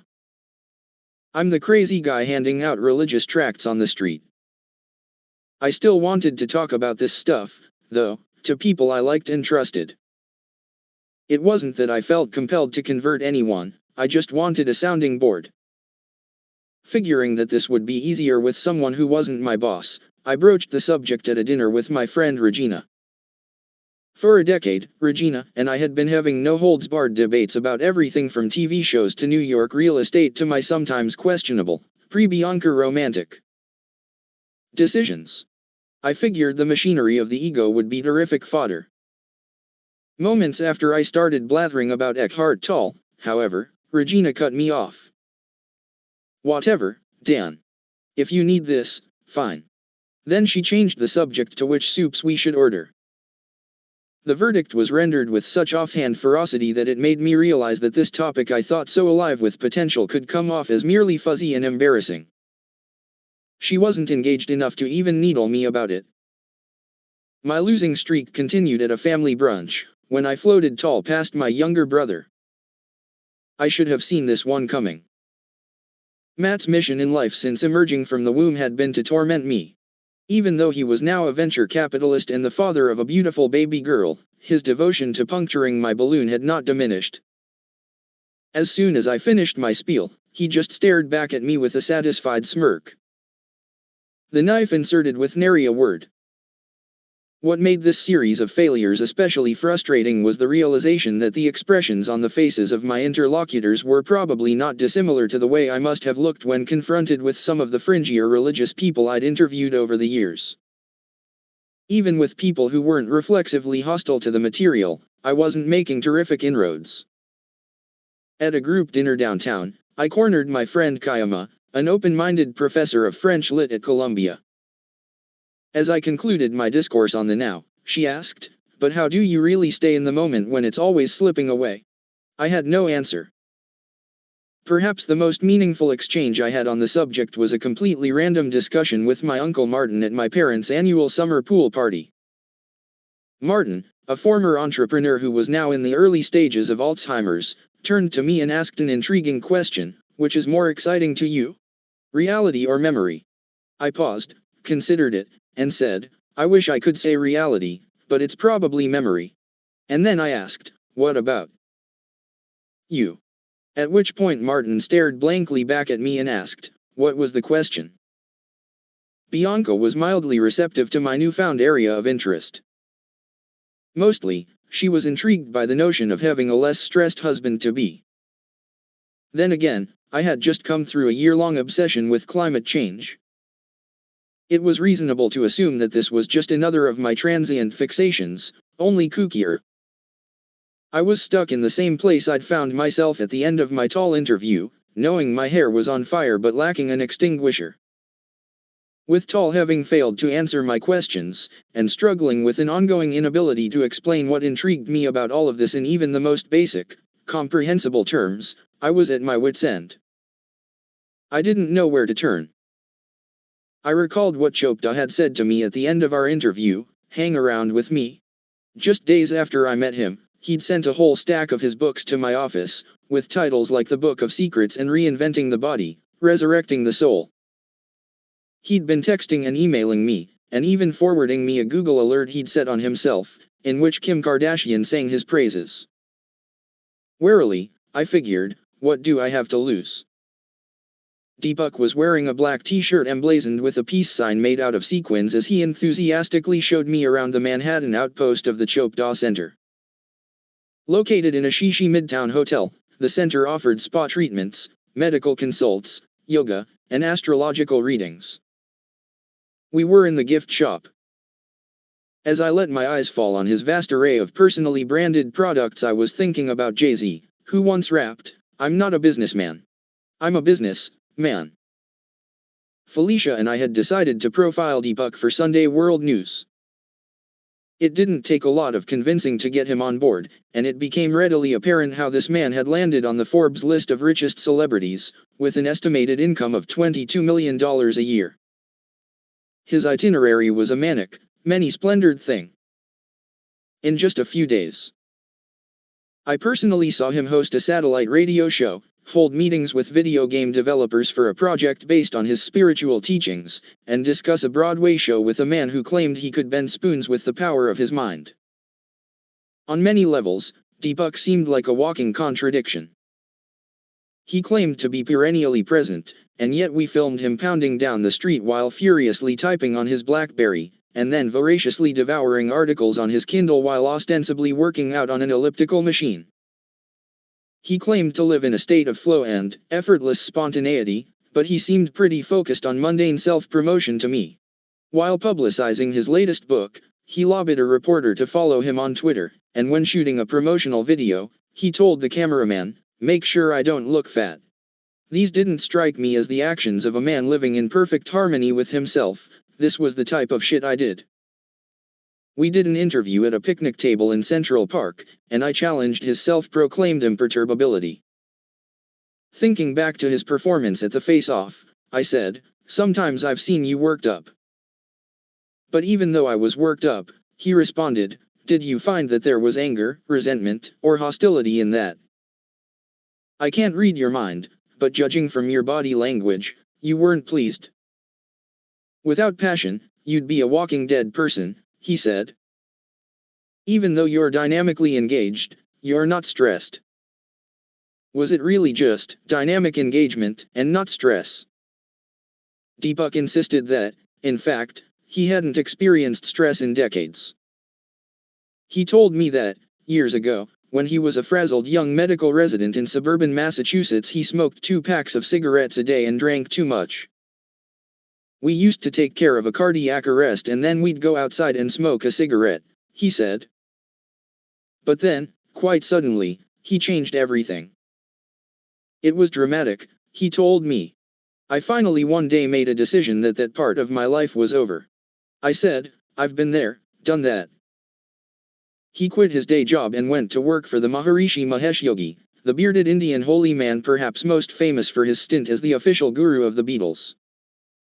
After a brief stay at his ashram, John Lennon left in a huff over allegations that the Maharishi had tried to fondle Mia Farrow. On his way back to London, Lennon wrote the song, "Sexy Sadie," featuring the lyric, "What have you done? You've made a fool of everyone." Deepak climbed to the rank of the Maharishi's top lieutenant. But he and the Maharishi grew apart. Deepak started feeling like the group had become too cultish. The Maharishi thought Deepak too ambitious. So Deepak left. Unleashed from hierarchical constraint, Deepak spread his wings. He'd become intrigued by spontaneous remissions, those dramatic and inexplicable recoveries, where people bounce back from serious illnesses. When he couldn't get any reputable medical journals to publish his research, he paid a vanity press $5,000 to put it out as a book. It was a hit. Scores more followed. He became friends with Michael Jackson, who introduced him to Oprah, who put him on television. The rest was history. By the time I met Deepak, he was 63 years old. He'd recorded an album of freaky new age music with Martin Sheen, Madonna, and Demi Moore. Lady Gaga had called him the most influential person in her life. Time had dubbed him the poet prophet of alternative medicine. He had fierce critics, though. The publisher of Skeptic magazine put Deepak on the cover, lampooning his medical conclusions as mostly wild speculations based on only the slimmest of evidence. So was he full of shit? I couldn't tell.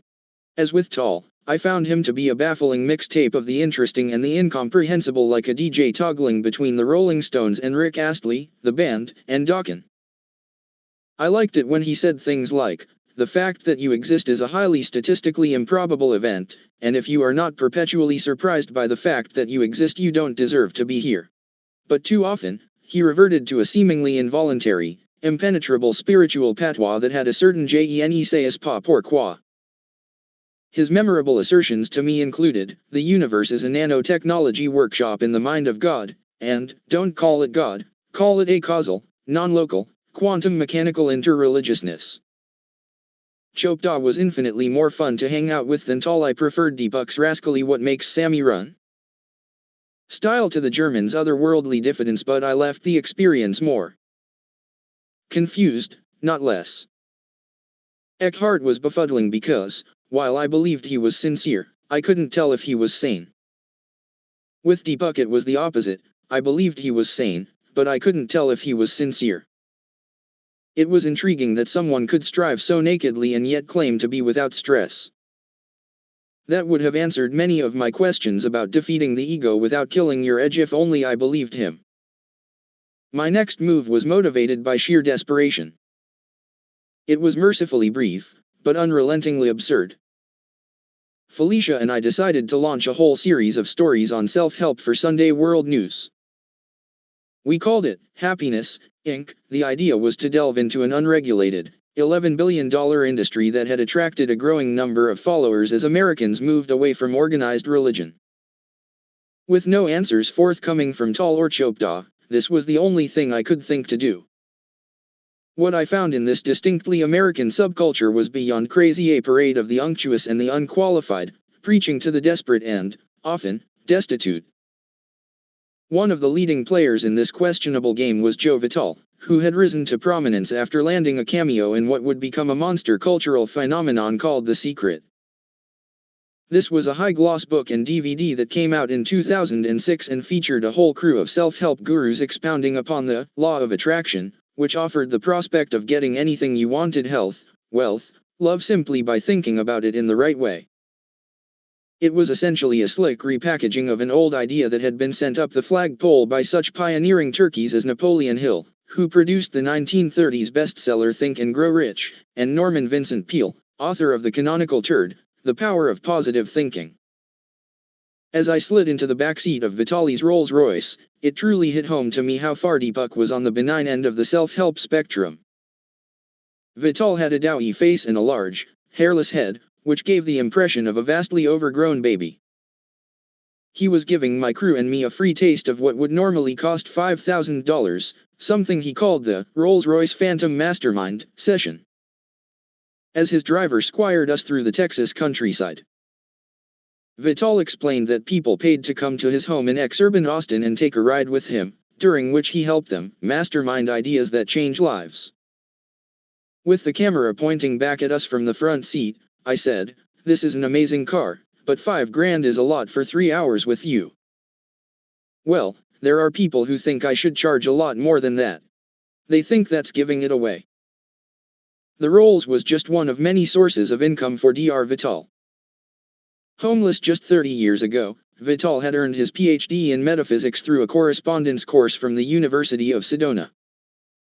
He now lived in a large house with many cars, purchased with the proceeds from dozens of books, with titles like Expect Miracles and Attract Money Now. He also sold products like Margarita Mix, a health drink called Youth Juice, and stickers with pictures of Russian dolls on them that, for reasons I couldn't quite understand, Vitale insisted would help the owner meet his or her life goals. In an interview in Vitali's home office, I asked, "You never wake up in the middle of the night thinking, I can't believe I'm getting away with this?" "No, never," he said, laughing as if this were the last thing that would have ever occurred to him. While, in theory, I could see the appeal of positive thinking, especially as a man who unquestionably spent too much time ruminating, when I scratched the surface of this philosophy, I quickly encountered gale force inanity. On the DVD version of The Secret, Vitale pops on screen to utter such memorable chestnuts as, "You are the Michelangelo of your own life. The David that you are sculpting is you, and you do it with your own thoughts." Under questioning in our interview, though, Vitale admitted that it was not that easy. In fact, he folded like a cheap lawn chair. "So, what if I want a diamond necklace for my wife?" I asked. "Can I get that by thinking about it?" "Not just by thinking about it. That's one of the biggest misconceptions of all time. You have to take action. It's not just thinking, it's thinking coupled with action." Isn't that a statement of the glaringly obvious? You think it's news to most people that if you want something you have to try to get it. You know, when you put it that way, it sounds silly, he said, laughing sheepishly. Pretty brainless. The more worrisome message of the secret phenomenon was not the preposterousness of its primary sales pitch, but instead its destructive undercurrent. The inverse of your logic, I argued to Vital, seems to blame the victim. Because if you aren't getting what you want, it must be your fault. This is not a blame game, he insisted. Our unconscious thoughts is what's creating our reality, and many of our unconscious thoughts are not very positive, they are negative. They actually attract problems. So this would be true of kids with cancer? Victims of genocide? It strains credulity, I said, to say that everybody who got hit by the earthquake in Haiti had some unconscious thinking going on that led to them being victims. None of those people are being victimized. In other words, in an earthquake, you're victimized, aren't you? An awkward pause. A stutter. And then he conceded, in an earthquake you're victimized. The other star of the secret I covered managed to push the absurdity level directly into the truly dangerous range. James Arthur Ray was a fit, 50-something, divorced junior college dropout who oozed smarmy overconfidence. An oily character, he looked like he always had a thin sheen of sweat covering his face. He promised his followers that he could help them achieve harmonic wealth in all areas of their life. He claimed that, using his own techniques, he'd not only gotten rich, but that he also no longer so much as caught a cold. There was clearly some sort of error in his thinking, however, because in October of 2009, at a spiritual warrior retreat in Arizona, which cost nearly 10 grand per person, 3 of Ray's followers died in a sweat lodge ceremony over which he personally presided. It was an imitation of a Native American ritual that Ray promised would be a rebirthing exercise. As the sweat lodge story began to gain national traction, the producers of Nightline sent me to Arizona to check it out. Sedona, a city known as the New Age Vatican, set amid dramatic red rock cliffs, was a mecca for spiritual tourists who were catered to by a legion of self-proclaimed healers, mystics, wind whisperers, and intuitive counselors who offered such services as soul retrieval, energy healing, and aura photos. The downtown shopping district echoed with the sounds of wind chimes and the low hum of didgeridoo. For me, the most pathetic part of the entire story was talking to the survivors who still claimed to believe in Ray. We went to the home of Brian Assad, an unassuming employee at an event production company. He showed us his visioning board, on which he had a picture of Alyssa Milano, who he was hoping to meet. He also showed us the books and handouts he'd collected from all the Ray retreats he'd attended. Then he revealed all the unpaid bills that were mounting on his kitchen table, bills he might have been able to pay if he hadn't given so much money to Ray. It's like right now, I don't actually have enough cash in my account to pay all these bills. So I'm just kind of putting out there that I need to attract money, that I need to pay all these. After investigating for 4 months, police in Arizona charged Ray with manslaughter. The man who once told viewers of The Secret that they should treat the universe as if it were Aladdin's lamp was perp-walked in front of news cameras, wearing handcuffs and leg irons, looking mortified. Even though he'd authored a book called Harmonic Wealth, he said he didn't have enough money to make bail. In another delicious twist, investigators released documents that seemed to explain how Ray maintained his robust physical appearance. It wasn't the law of attraction. After the sweat lodge, police found a suitcase in Ray's room, filled with diet supplements and prescribed steroids. That discovery in the hotel room crystallized everything that I found most absurd and hypocritical about the self-help industry. To tell the truth, it hadn't taken long for me to figure out that this scene was not for me. Luckily, with an assist from my future wife, I'd found something more promising. Chapter 5: The Jubuletin. I was back at the Tribeca Grand, the self-consciously hip hotel in downtown Manhattan where I'd stayed in the days after September 11th. The place had now been restored to its natural state, with mood lighting, techno music, and well-dressed people sipping foreign beers on fluffy chairs. Hardly the environment in which I would have expected to find the kind of guru I was looking for. Until this moment, in fact, I hadn't quite realized that looking for a guru was what I'd been doing all along. The guy standing here with me at the bar certainly would not have embraced the title, which was, of course, part of his appeal.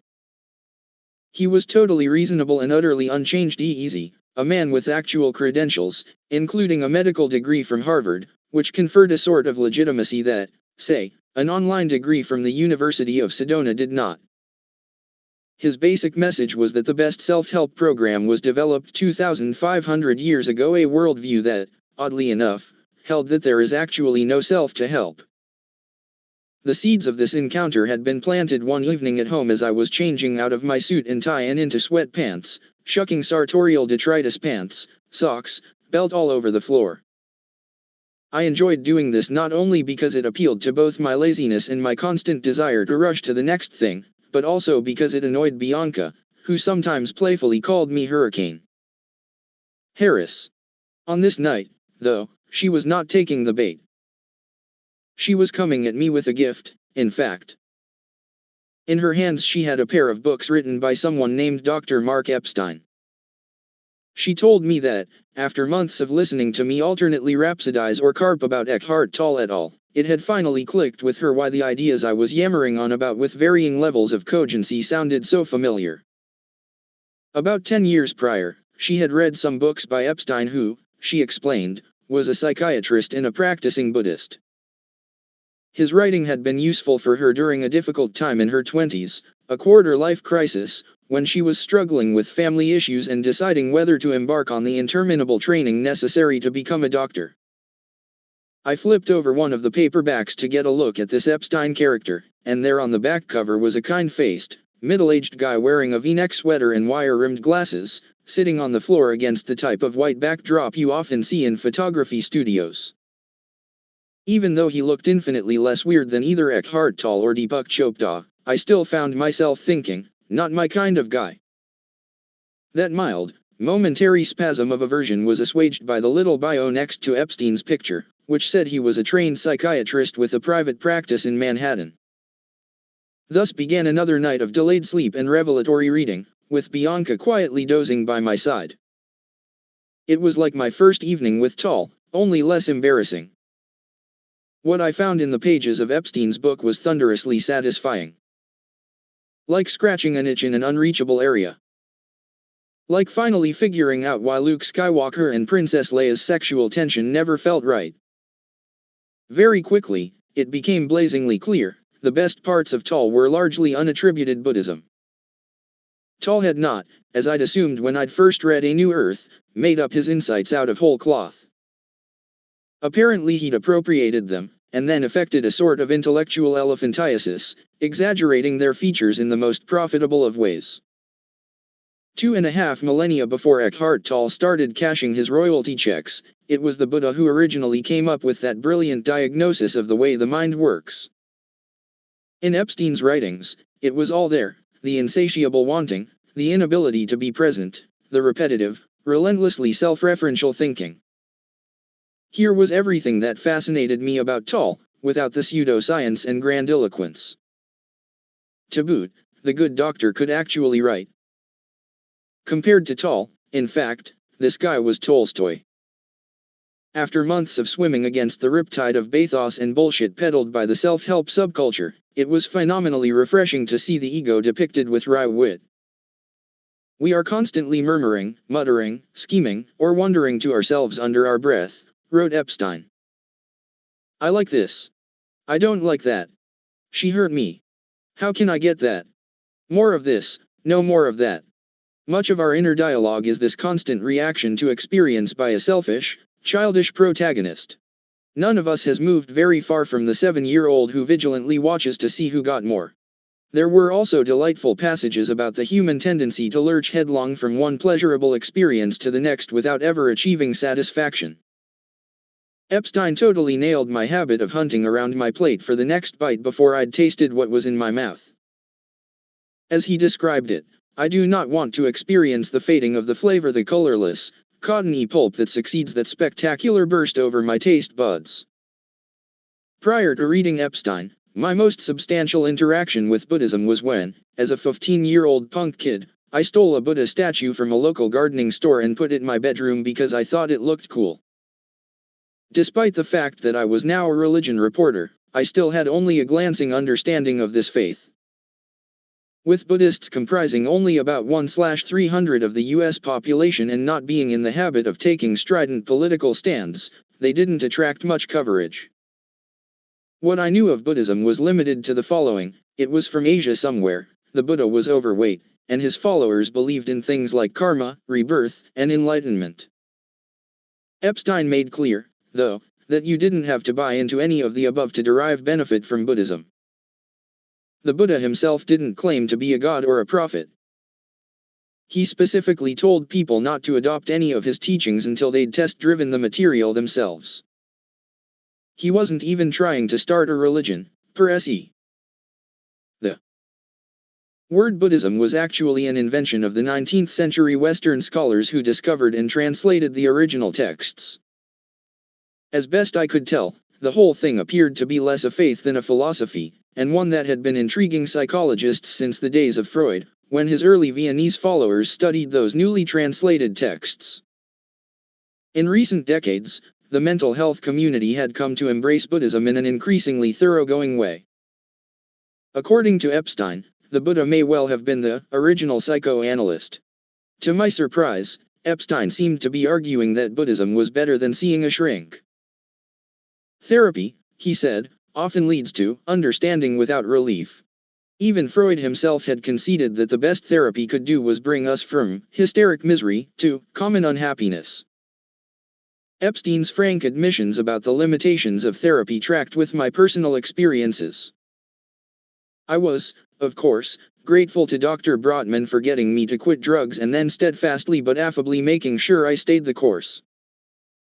I was also fond of him personally, especially for his ability to point out my idiosyncrasies and hypocrisies.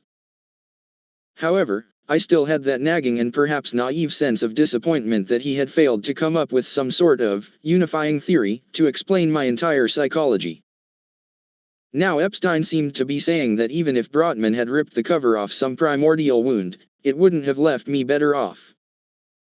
The limitation wasn't my therapist. Epstein seemed to be arguing it was therapy. So what exactly was this not quite religion that could purportedly do a better job of salving the tortured soul? I attacked the question the way I would a major investigative news story, learning everything I could. I bought a ton of books, adding them next to the already precarious stack of self-help tomes on my bedside table. According to the official story, the Buddha was born about 500 years before Christ in northeast India, in what is now Nepal. As legend has it, his mother was spontaneously impregnated, in what sounded like the Buddhist version of the Immaculate Conception. She died 7 days after the birth, leaving the boy, whose name was Siddhartha, to be raised by his father, a regional king. The king had been advised by a local wise man that Siddhartha would grow up to either be a powerful monarch or a great spiritual leader. Eager to ensure that the boy would one day take the throne, the king arranged to have him confined to the palace walls, protected from the outside world and anything that might trigger his mystical tendencies. At age 29, however, Siddhartha grew curious, ran away from home, and became a wandering monk. This was a pretty common practice back in those days. Penniless renunciates with shaved heads, bare feet, and tattered robes would roam the forests, seeking spiritual awakening. The prince did this for 6 years, until one night he sat under a Bodhi tree, vowing not to get up until he'd achieved enlightenment. At dawn, the man formerly known as Siddhartha opened his eyes and gazed out at the world as the Buddha, the awakened one. For a skeptic, there was obviously a lot not to like in this story. However, the substance of what the Buddha allegedly realized beneath the Bodhi tree and then began disseminating to his followers was fascinating, illuminating, and once again appeared to have been crafted by someone who had spent a great deal of time inside my brain. As best I could understand it, the Buddha's main thesis was that in a world where everything is constantly changing, we suffer because we cling to things that won't last. A central theme of the Buddha's Dharma revolved around the very word that had been wafting through my consciousness when I used to lie on my office couch, pondering the unpredictability of television news: impermanence. The Buddha embraced an often overlooked truism: nothing lasts, including us. We and everyone we love will die. Fame fizzles, beauty fades, continents shift. Pharaohs are swallowed by emperors, who fall to sultans, kings, kaisers, and presidents, and it all plays out against the backdrop of an infinite universe in which our bodies are made up of atoms from the very first exploding stars. We may know this intellectually, but on an emotional level we seem to be hardwired for denial. We comport ourselves as if we had solid ground beneath our feet, as if we had control. We quarantine the elderly in nursing homes and pretend aging will never happen to us. We suffer because we get attached to people and possessions that ultimately evaporate. When we lose our hair, when we can no longer score that hit of adrenaline from a war zone we so crave, we grow anxious and make bad decisions. Unlike many of the faiths I'd come across as a religion reporter, the Buddha wasn't promising salvation in the form of some death-defying dogma, but rather through the embrace of the very stuff that will destroy us. The route to true happiness, he argued, was to achieve a visceral understanding of impermanence, which would take you off the emotional roller coaster and allow you to see your dramas and desires through a wider lens. Waking up to the reality of our situation allows you to, as the Buddhists say, let go, to drop your attachments. As one Buddhist writer put it, the key is to recognize the wisdom of insecurity. That phrase, the wisdom of insecurity, really struck me. It was the perfect rejoinder to my price of security motto. It made me see my work worries in an entirely different light. If there was no such thing as security, then why bother with the insecurity? For 2,500 years, the Buddhists had been comprehensively mapping the mind, that tasteless, odorless, formless thing through which we experience our entire lives.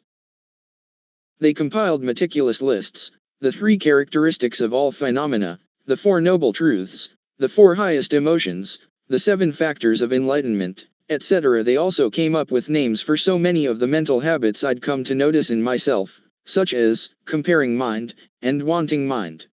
They had a term, too, for that thing I did where something would bother me and I would immediately project forward to an unpleasant future. The Buddhists called this prapanksa, which roughly translates to proliferation, or the imperialistic tendency of mind. That captured it beautifully, I thought. Something happens, I worry, and that concern instantaneously colonizes my future. My favorite Buddhist catchphrase, however, was the one they used to describe the churning of the ego, monkey mind. I've always been a sucker for animal metaphors, and I thought this one was perfect. Our minds are like furry little gibbons, always agitated, never at rest. As compelling as the Buddhist view was for me, though, it once again threw me back up against the same old questions I'd been wrestling with since the days of Eckhart Tolle. Wasn't the Buddhist emphasis on letting go a recipe for passivity? Was the denigration of desire another way of saying we shouldn't bother to strive? Furthermore, shouldn't we be attached to our loved ones? There were other things I did not get. If Buddhism was about being happier, why was the Buddha's signature declaration, life is suffering? Then, of course, there was still the issue of enlightenment. The Buddha's claim, which, as far as I could tell, modern Buddhists, including Dr. Epstein, still believed, was that it was possible to achieve the end of suffering, to reach nirvana. I couldn't very well mock Tolle for his claims of spiritual awakening and give the Buddhists a pass on enlightenment. Notwithstanding my confusion, the more I learned about the 2,500-year-old historical figure known to me previously as a lawn ornament, the more intrigued I grew. I felt like I was finally onto something truly substantial. This wasn't just the doctrine of one weird German dude, but an ancient tradition that was given serious credence by smart people like Epstein. My hitherto haphazard quest suddenly felt infinitely more directed. Right in the middle of our wedding reception, I decided to make a conscious effort to put everything I was learning about Buddhism to work. Dinner had been served and consumed, and the dancing was underway. That's when we heard it, the swell of horns in the distance. Marching in were about 8 Bahamians, all dressed in elaborate local costumes and playing trumpets, trombones, tubas, and drums. It was what islanders call a junkanoo rush. It took me a minute to recognize the song, U2's I Still Haven't Found What I'm Looking For. Perhaps not the best sentiment for a wedding, I thought. But never mind, the music was beautiful, and our guests were going wild. I grabbed Bianca, who was looking incandescent in her dress, and we formed a conga line behind the band. I was fully present, totally in the moment. No clinging, I knew this wouldn't last and I was wringing every bit of pleasure out of it while I could. I had always kind of assumed that I might not enjoy my own wedding. These events were all about the bride, I thought. The groom was just supposed to stand there, smiling. I also feared that after a lifetime of avoiding commitment, I would experience some significant last-minute jitters. As usual, my powers of prognostication were completely off. It turned out to be the best weekend of my life. Admittedly, this was a hard place to be unhappy. We were getting married on Harbor Island, a magical spot where most people drove around in golf carts instead of cars, and where free-range chickens were given right of way in the streets. The wedding was a small affair, just 50 people, our nuclear families and our closest friends. Everyone came for 3 days. During the day, people lounged on the beach, where the sand was literally pink, and every night we threw a party. Instead of the usual flybys that most newlyweds do on receiving lines and at guests' tables, Bianca and I got plenty of FaceTime with everyone. I was also buoyed by my confidence that I was making the right decision. I couldn't imagine marrying anyone other than Bianca. As my friend Regina had quipped, for a person with terrible judgment, you did a great job with the most important decision of your life. But there was something else at work here, too. My consumption of Buddhist books was paying off. Throughout the weekend, I made a deliberate effort to pause, look around, and savor things while they lasted. There were little moments, like running errands for Bianca for example, putting her carefully curated gift bags in people's rooms and actually enjoying it.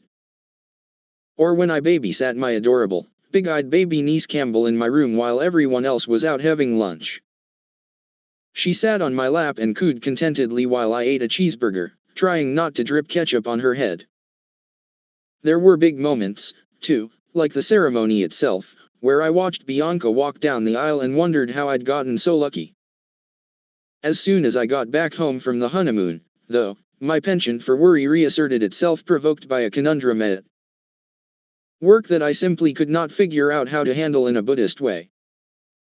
One Friday evening, I looked up at the TV in my office and saw David Muir anchoring World News, the weekday version, The Big Show. He was doing a fantastic job, which threw me into a triple lindy of comparing mind, monkey mind, and prapanksa. Muir is kicking ass right now. I'm going down. I was feeling bad and then, on top of that, feeling bad about feeling bad. I liked the guy, after all. This incident again crystallized all of my nagging questions about Buddhism. Doesn't competitiveness serve a useful purpose? Is the price of security simply incompatible with the wisdom of insecurity? It was time for me to play my trump card. Despite the fact that more than 50% of Americans tell pollsters they don't trust the media, generally speaking, people return our calls. I found Mark Epstein's office number and left him a message saying I was a reporter and also a fan. I asked if he'd be willing to meet up, and he called me back right away to say he was game. So, about a week later, roughly 8 months after I'd first discovered Eckhart Tolle, I took a cab downtown for my mandate with the Buddhist shrink at the Tribeca Grand, just a few blocks from his office, the same shishi hotel where I'd stayed in the days after September 11th. It was an oddly cool spot for two guys meeting to discuss Eastern spirituality. When I arrived, Epstein was already at the bar, located in the atrium, with 7 floors looming overhead. He'd aged a bit since the picture on the back of his books, but I still recognized him, and he still looked considerably younger than his 55 years. His hair, which he wore combed back, was graying, but his hairline was robustly intact. He was about my height and lean, wearing a slightly oversized blazer with a t-shirt underneath. He greeted me warmly, with a voice that had a soft quality to it, perhaps the product of decades in a confined space, discussing people's most private and painful issues. After the preliminaries, the ordering of beers, my annoying habit of telling anyone who has a medical degree about the educational pedigrees of my wife and parents, we got down to business. Conditioned as I was by my time with the self-help gurus, I started by asking Epstein flat out whether his life had been radically and grandly transformed by his embrace of Buddhism. For a nanosecond he looked at me like I was crazy, but then he caught himself. He didn't quite laugh at me, he was too polite for that. Instead, he explained that he, like everyone else, got sad, angry, obsessive, you name it, the entire range of emotions, negative and positive. Are you always able to stay in the moment? I try to remain aware of my surroundings, he said, but he admitted he didn't always succeed. I pushed him on some of the Buddhist metaphysics. Do you believe in reincarnation? I asked. It's nice, he said, shrugging his shoulders. This was not a dogmatic individual. It hit me that what I had on my hands here was a previously undiscovered species, a normal human being. Epstein, it appeared to me, was the anti-Tal, the anti-Chopta. Not a guru in the popular sense of the word, just a regular guy with whom I was having a drink on a Friday night. We started to talk about his background. He, too, had grown up in the Boston area. His dad was also a doctor. He didn't have some fancy backstory, a la Tal or Chopta. No sudden, late-night spiritual awakening, no hearing of voices. He'd discovered Buddhism after signing up for an Introduction to World Religion course during his freshman year in college because a girl he liked was also in the class. His fling with the girl didn't last, but he did develop an immediate and abiding interest in the Dharma, which resonated with him after a lifelong struggle with feelings of emptiness and unreality, and questions about whether he really mattered. I explained to him that I was drawn to Buddhism for the exact opposite reasons. Perhaps unsurprisingly for a man who appeared on television for a living, the question of whether I mattered had never occurred to me. I did not struggle, as Mark did, with feelings of being empty or unreal. On the contrary, I said, only half-jokingly, I feel all too real. I still kinda have a residual suspicion from childhood that the whole world is laid out for my benefit and nothing happens out of my line of sight. Does that place me at a disadvantage in terms of being a Buddhist? He thought this was hilarious. Absolutely not, he said, laughing. Your personality and mine are really different. When I'm thinking about it, it's from a much more introverted place. You're talking from an extroverted place. There's an energy there, an enthusiasm there, a rambunctiousness there. Buddhism, he said, could be helpful for both personality types. I asked what a beginner should do to get deeper into this world. I didn't want to be a Buddhist, per se, I just wanted to better manage my ego. He told me how, after that initial religion class at Harvard, he had fallen in with a bunch of young people who were also interested in Eastern spirituality. Many of these people had gone on to become influential teachers and writers, who'd helped popularize the Dharma in America. He suggested I read some of their books, and he started ticking off names. As I madly typed notes into my BlackBerry for future reference, it was impossible not to notice that nearly all of these names were Jewish: Goldstein, Goleman, Cornfield, Salzburg.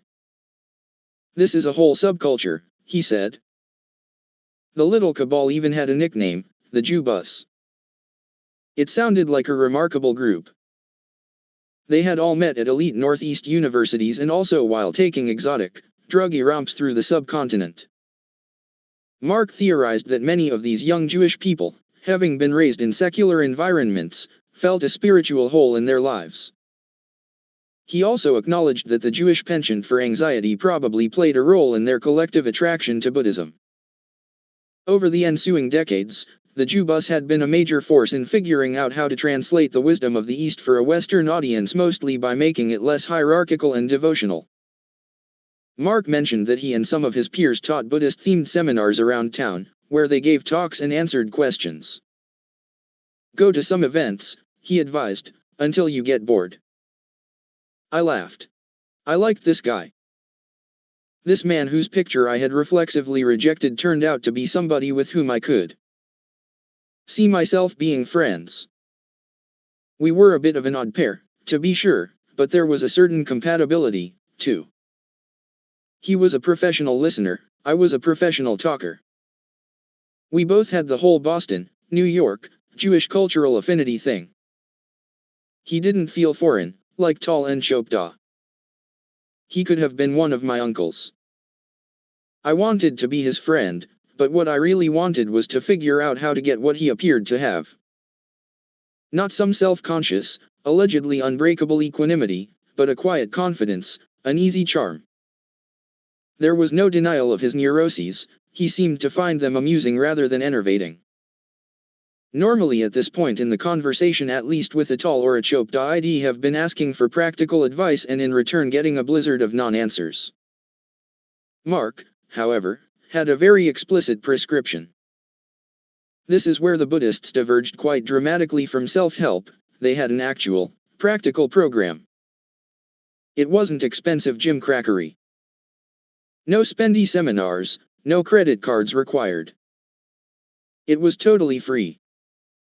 It was a radical internal jujitsu move that was supposed to allow you to face the asshole in your head directly, and peacefully disarm him. Problem was, I found what they were proposing to be repellent.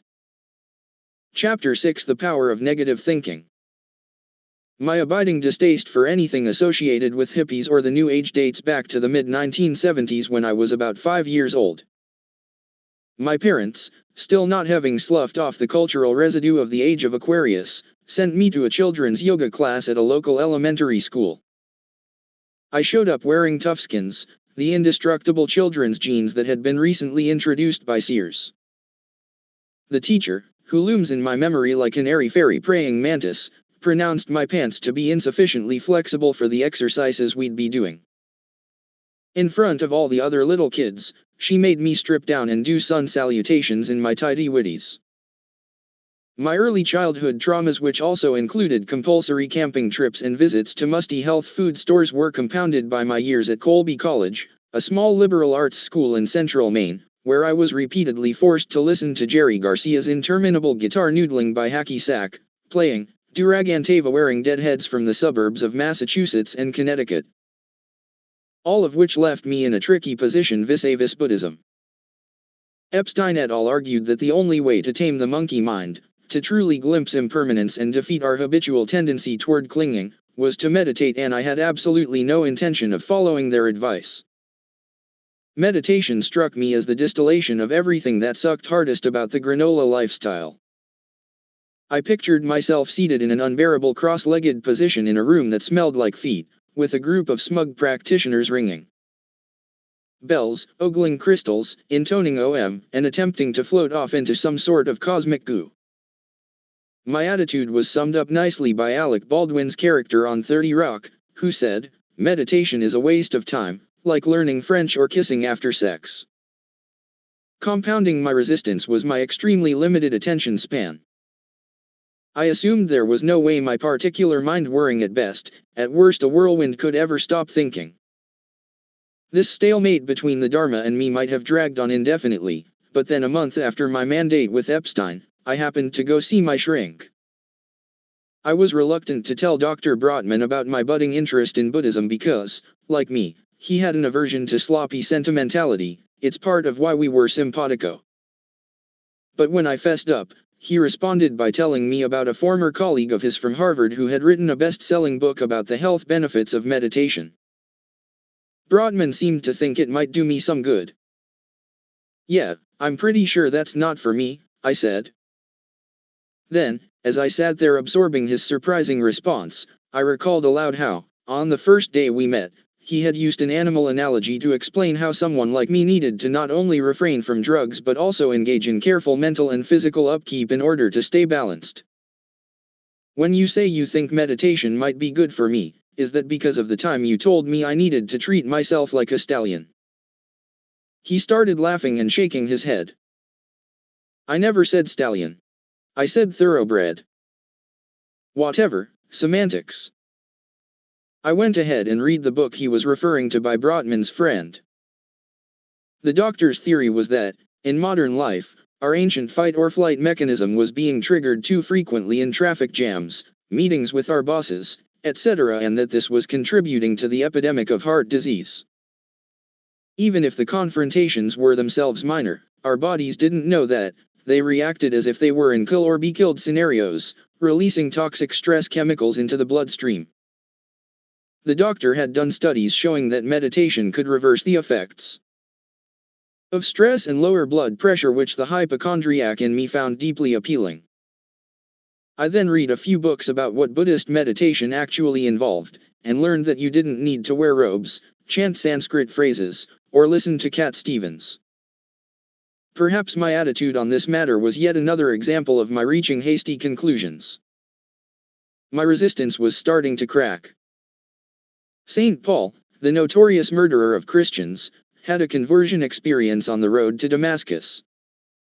Nixon, the devout anti-communist, electrified the world by traveling to China. The sudden renunciation of everything one has previously stood for is a well-established part of the human repertoire.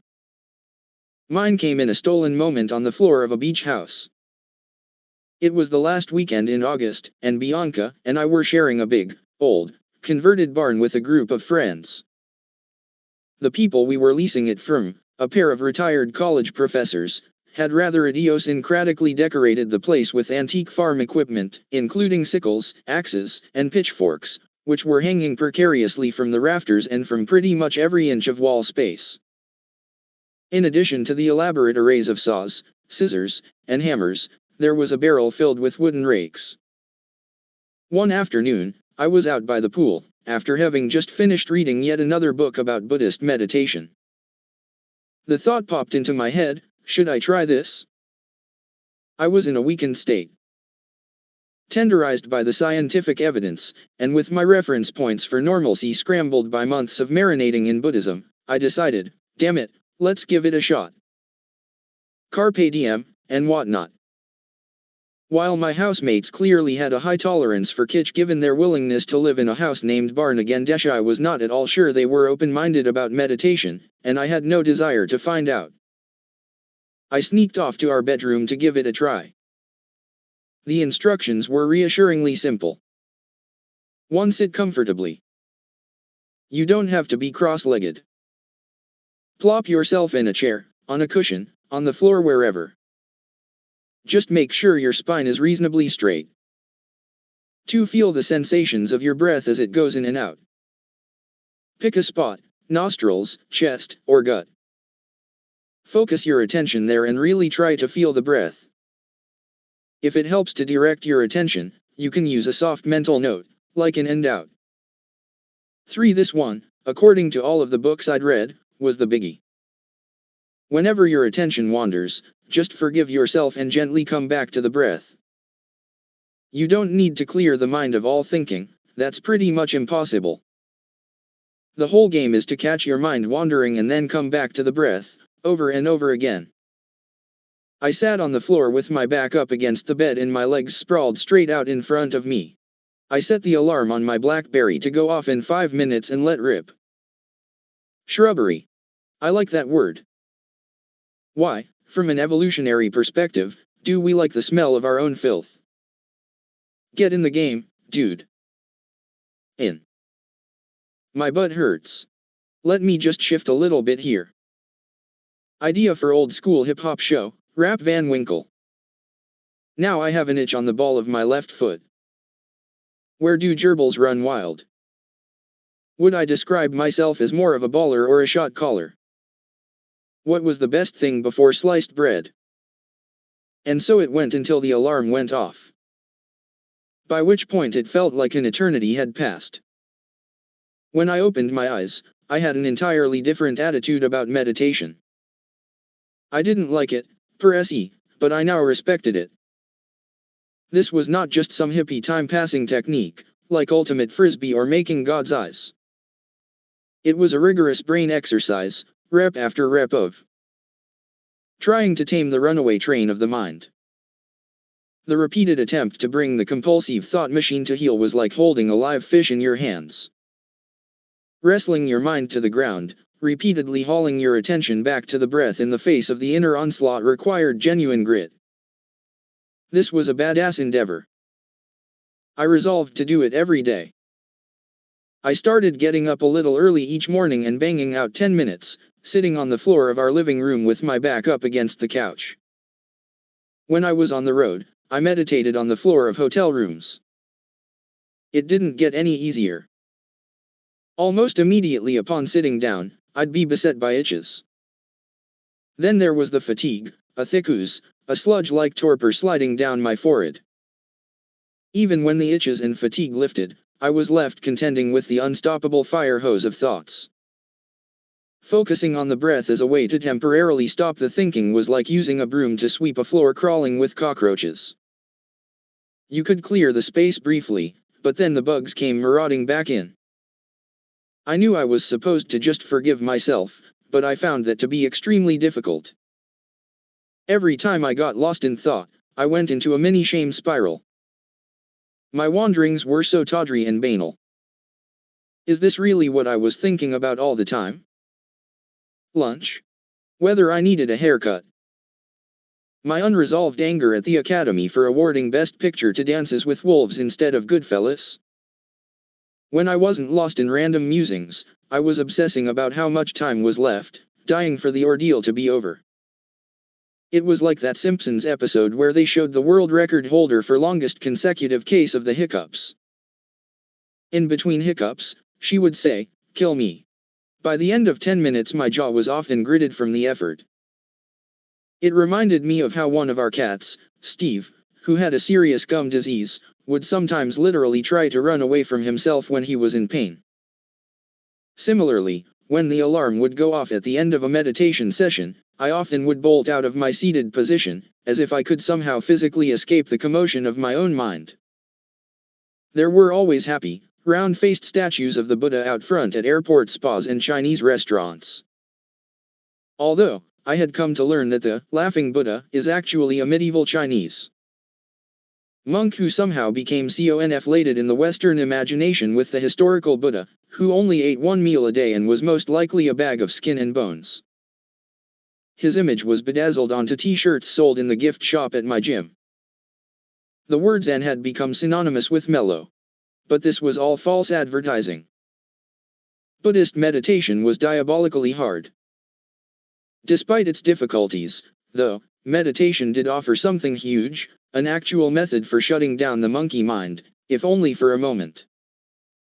It was like tricking the furry little gibbon, distracting it with something shiny so it would sit still. Unlike Tal, who offered very little by way of actionable advice, meditation presented a real remedy, a temporary escape route from the clammy embrace of self-obsession. It may have been miserable, but it was the best and only solution I'd heard yet. Pretty quickly, my efforts began to bear fruit, off the cushion, to use a Buddhist term of art. I started to be able to use the breath to jolt myself back to the present moment in airport security lines, waiting for elevators, you name it. I found it to be a surprisingly satisfying exercise. Life became a little bit like walking into a familiar room where all the furniture had been rearranged. And I was much better at forgiving myself out in the real world than while actually meditating. Every moment was an opportunity for a do-over. A million mulligans. Meditation was radically altering my relationship to boredom, something I'd spent my whole life scrambling to avoid. The only advice I ever got from my college advisor, a novelist of minor renown named James Boylan, was to never go anywhere without something to read. I diligently heeded that guidance, taking elaborate precautions to make sure every spare moment was filled with distraction. I scanned my BlackBerry at stoplights, brought reams of work research to read in the doctor's waiting room, and watched videos on my iPhone while riding in taxicabs. Now I started to see life's in-between moments sitting at a red light, waiting for my crew to get set up for an interview as a chance to focus on my breath, or just take in my surroundings. As soon as I began playing this game, I really noticed how much sleepwalking I did, how powerfully my mind propelled me forward or backward. Mostly, I saw the world through a scrim of skittering thoughts, which created a kind of buffer between me and reality. As one Buddhist author put it, the craving to be otherwise, to be elsewhere, permeated my whole life. The net effect of meditation, plus trying to stay present during my daily life, was striking. It was like anchoring myself to an underground aquifer of calm. It became a way to steel myself as I moved through the world. On Sunday nights, in the seconds right before the start of world news, I would take a few deep breaths and look around the room, out at the milling stage crew, up at the ceiling rigged with lights, grounding myself in reality before launching into the unreality of bellowing into a camera with unseen millions behind it. All of this was great, of course, but as it turns out, it wasn't actually the main point. Buddhism's secret sauce went by a hopelessly anodyne name, mindfulness. In a nutshell, mindfulness is the ability to recognize what is happening in your mind right now: anger, jealousy, sadness, the pain of a stubbed toe, whatever, without getting carried away by it.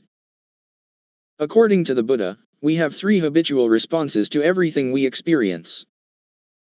We want it, reject it, or we zone out. Cookies, I want. Mosquitoes, I reject. The safety instructions the flight attendants read aloud on an airplane, I zone out. Mindfulness is a 4th option, a way to view the contents of our mind with non-judgmental remove. I found this theory elegant, but utterly unfeasible. On the cushion, the best opportunities to learn mindfulness are when you experience itches or pain. Instead of scratching or shifting position, you're supposed to just sit there and impartially witness the discomfort. The instruction is simply to employ what the teachers call noting, applying a soft mental label: itching, itching, or throbbing, throbbing. For me, this was infernally difficult. A dagger-like tingle would appear under my thigh, a little pinprick portal to Hades, and I would grit my teeth and question the choices I was making in life. I couldn't suspend judgment, I hated it. The idea is that, once you've mastered things like itches, eventually you'll be able to apply mindfulness to thoughts and emotions. This non-judgmental noting, oh, that's a blast of self-pity.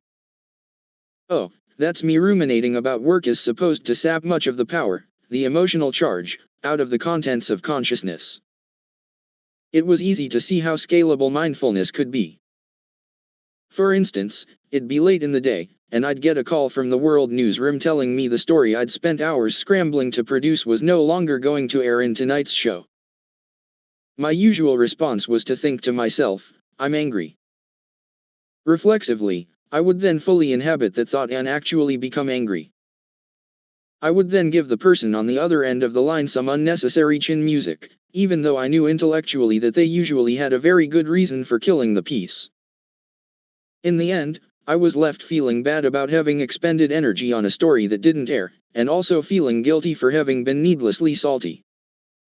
The point of mindfulness was to short-circuit what had always been a habitual, mindless chain reaction. Once I started thinking about how this whole system of seemingly spontaneous psychological combustion worked, I realized how blindly impelled, even I was, by my ego.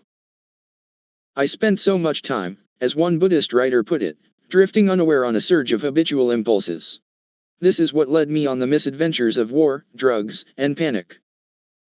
It's what propelled me to eat when I wasn't hungry or get snippy with Bianca because I was stewing about something that happened in the office.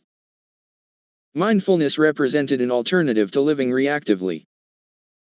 This was not some mental parlor trick. Mindfulness is an inborn trait, a birthright. It is, one could argue, what makes us human. Taxonomically, we are classified as Homo sapiens sapiens, the man who thinks and knows he thinks. Our minds have this other capability, a bonus level, to put it in gamer speak, that no one ever tells us about in school. We can do more than just think, we also have the power simply to be aware of things without judgment, without the ego. This is not to denigrate thinking, just to say that thinking without awareness can be a harsh master. By way of example, you can be mindful of hunger pangs, but you think about where to get your next meal and whether it will involve pork products. You can be mindful of the pressure in your bladder telling you it's time to pee, but you think about whether the frequency of your urination means you're getting old and need a prostate exam. There's a difference between the raw sensations we experience and the mental spinning we do in reaction to said stimuli. The Buddhists had a helpful analogy here. Picture the mind like a waterfall, they said. The water is the torrent of thoughts and emotions, mindfulness is the space behind the waterfall. Again, elegant theory but easier said than done. There were many areas of my life in which I badly needed this mindfulness thing. Eating, for example. After quitting drugs, food became my replacement dopamine rush. Once I met Bianca, the situation got worse, because I was also happy and homebound. She would cook large meals of pasta followed by fresh baked cookies. For a bantamweight, I could crush plate after plate. I would tell myself I would be moderate, but once the frenzy started, I couldn't stop.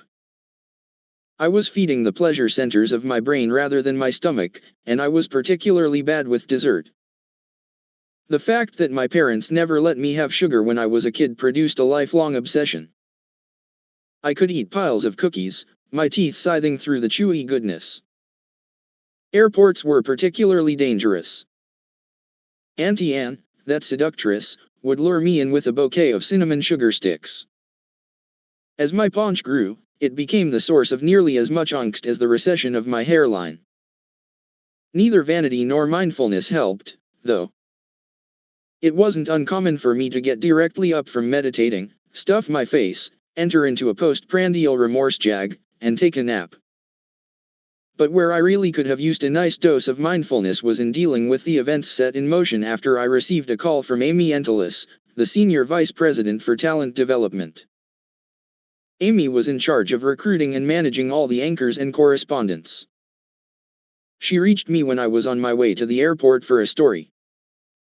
This was in early September of 2009, about a month after I'd started meditating. She had big news. Later in the day, she told me, management would announce that Charlie Gibson had decided to step down as the anchor of World News. They would simultaneously announce that Diane Sawyer would be leaving Good Morning America to take over the evenings. This was huge. I was happy for Diane. She'd initially agreed to host GMA a full decade ago on a temporary basis, but she'd performed so well that the bosses repeatedly cajoled her into sticking around. Now the brightest star in our news division would be ascending to the big chair, a promotion many of us felt she richly deserved. It didn't take long, though, for me to shift into what does it all mean for me mode. This announcement would surely set off an avalanche of a magnitude akin to what happened after Peter Jennings died.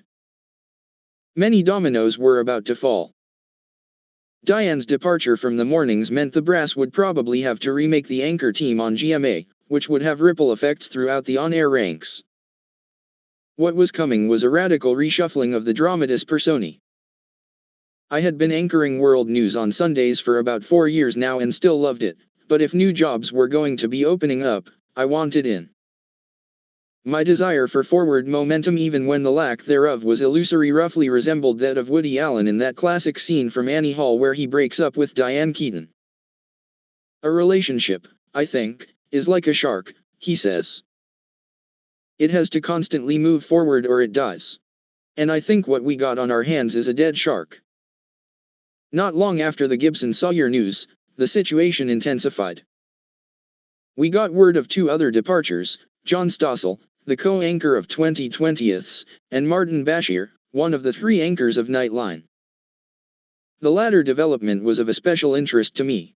After years of working as a correspondent on Nightline, I had begun making it known that I would love to join the staff as an anchor. It seemed like the perfect job for me, the type of gig I could ride all the way to retirement. I genuinely enjoyed the rush of crashing short pieces for GMA and World News, especially in breaking news situations, but these stories were basically haikus, 90 to 120-second long recitations of the day's events. On Nightline, the pieces ran anywhere from 4 to 8 minutes. If the story was really good, they might give you the entire half hour. It wasn't just the length of the stories that I liked, but also the variety. The show matched my Catholic interests. On any given night, they were as likely to do a hard-hitting investigation as they were a profile of a movie star or a story about doggy fat camps. In recent months, Nightline had given me even more chances to slake my thirst for comforting the afflicted and afflicting the comfortable. I'd gone off searching for endangered tree kangaroos in Papua New Guinea, hunting down American sex tourists in Cambodia, and confronting pastors in the Congo who made money by convincing parents to submit their children to painful exorcisms. Problem was, there was another contender. Bill Weir, the weekend GMA anchor. Bill had joined ABC News in 2004 from the local affiliate in Los Angeles, where he was the sports guy. He exuded an old school and sometimes brooding cool. Notwithstanding his lack of hard news pedigree, Bill very quickly established himself as an excellent journalist, covering major breaking news as well as producing amazingly inventive feature stories. My favorite example of the latter was Bill's profile of Don LaFontaine, the guy who did all the voiceovers for movie trailers. LaFontaine's voice was so deep that when he delivered his classic lines, it sounded like he had a third testicle. Instead of just doing a traditional sit-down interview, Bill had LaFontaine follow him around LA, narrating his life through a handheld microphone. The best scene took place at an outdoor cafe, where Bill was nonchalantly eyeballing the menu. LaFontaine, he's the world's deadliest assassin. His identity is a secret even from himself. This summer, love gets lethal. Weir, I'm thinking about getting an omelet. LaFontaine, I'm thinking about getting a salad. Weir, is it too early for a salad? It's never too early for a salad. It was gingerly suggested to me by the bosses that perhaps I should also consider the possibility of moving into Bill's spot on Weekend GMA if he got the nod for Nightline. Initially, I dismissed this as a lateral move, but was ultimately convinced to reconsider. This assignment, I came to realize, would not only quadruple my airtime but it would also provide me with a chance to try a different type of broadcasting, to break out of the mold of the staid, Jennings-esque anchorman.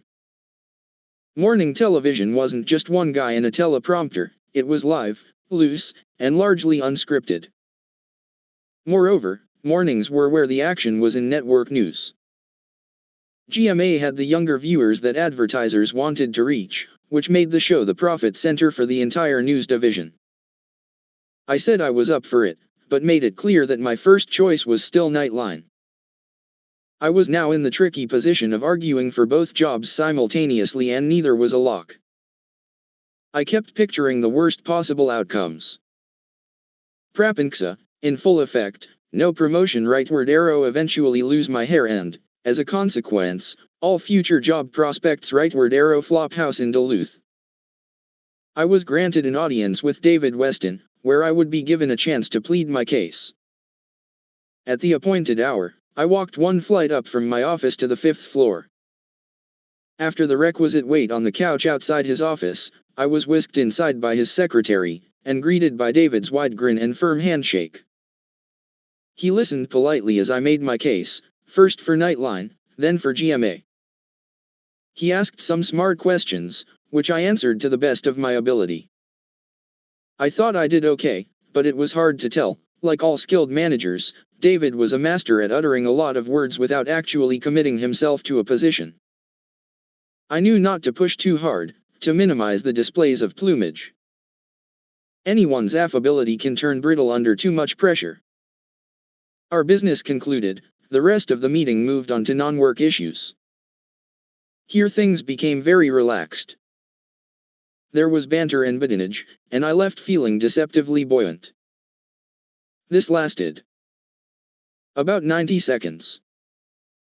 By the time I'd made it downstairs to my office, I had thoroughly soured. Given a moment to reflect, I realized that David had said absolutely nothing concrete or reassuring. In fact, I came away with the vague sense that he was going to pass me over. Worse, I knew it was possible that he wouldn't make his decision for quite a while. If ever there was a good time to see if I could summon some mindfulness, this seemed like it. I tried meditating on the couch in my office, but it didn't work. I just couldn't clamber up behind the waterfall. Every time I tried to watch my thoughts, to non-judgmentally observe my frustration over this professional limbo. I didn't know what to look for or how to look at it. Wasn't noting just another form of thinking? What the hell am I supposed to be seeing here? And wait a minute, wasn't there a practical value to disquiet? Just because my thoughts didn't have any inherent reality didn't preclude them from being connected to real-world problems that need to be dealt with. Here I was back at square one, pondering the same questions I'd been pondering since first reading Eckhart Tolle. I was still unshakably certain that looking at a problem from all angles and searching for the right move gave me an edge. And yet I was also still concerned that too much worrying was driving me nuts. I spent the ensuing weeks in a bit of a funk. I tried to note it, but I didn't know if I was being mindful or just indulging it. I decided it was time to follow a piece of advice from my new friend Mark Epstein. The event was held in a huge, nondescript function hall at the Sheraton Towers in Midtown Manhattan, and as soon as I got there I regretted it. The place had all the charm of an off-track betting parlor. It was packed with mostly middle-aged women wearing dangly earrings and intricately arranged scarves. Any one of them could have been the yoga teacher who made me strip down to my underwear as a child. I'd seen worse, of course, in the self-help trenches, but this was different. I was here at this 3-day Buddhist conference not as a journalistic observer, but as a paying customer who'd come for his own personal purposes, a thought that propelled just the tiniest bit of vomit into my mouth. Making matters worse, this was proving to be very embarrassing in front of a new friend of mine, who I'd roped into coming along. His name was Jason. He was the drummer for one of my favorite bands, Mates of State. They were a husband and wife indie act who wrote infectious pop songs about suburban angst. I had done a feature story on them for Sunday World News, focusing on how they took their 2 young children on tour and wrote a blog about it, called Band on the Diaper Run. After the story aired, Bianca and I struck up a friendship with Jason and his wife, Corey. Jason was one of the few people to whom I had successfully evangelized about Buddhism. Interestingly, he voiced a concern about meditation that seemed to be a corollary to my ongoing security/insecurity conundrum.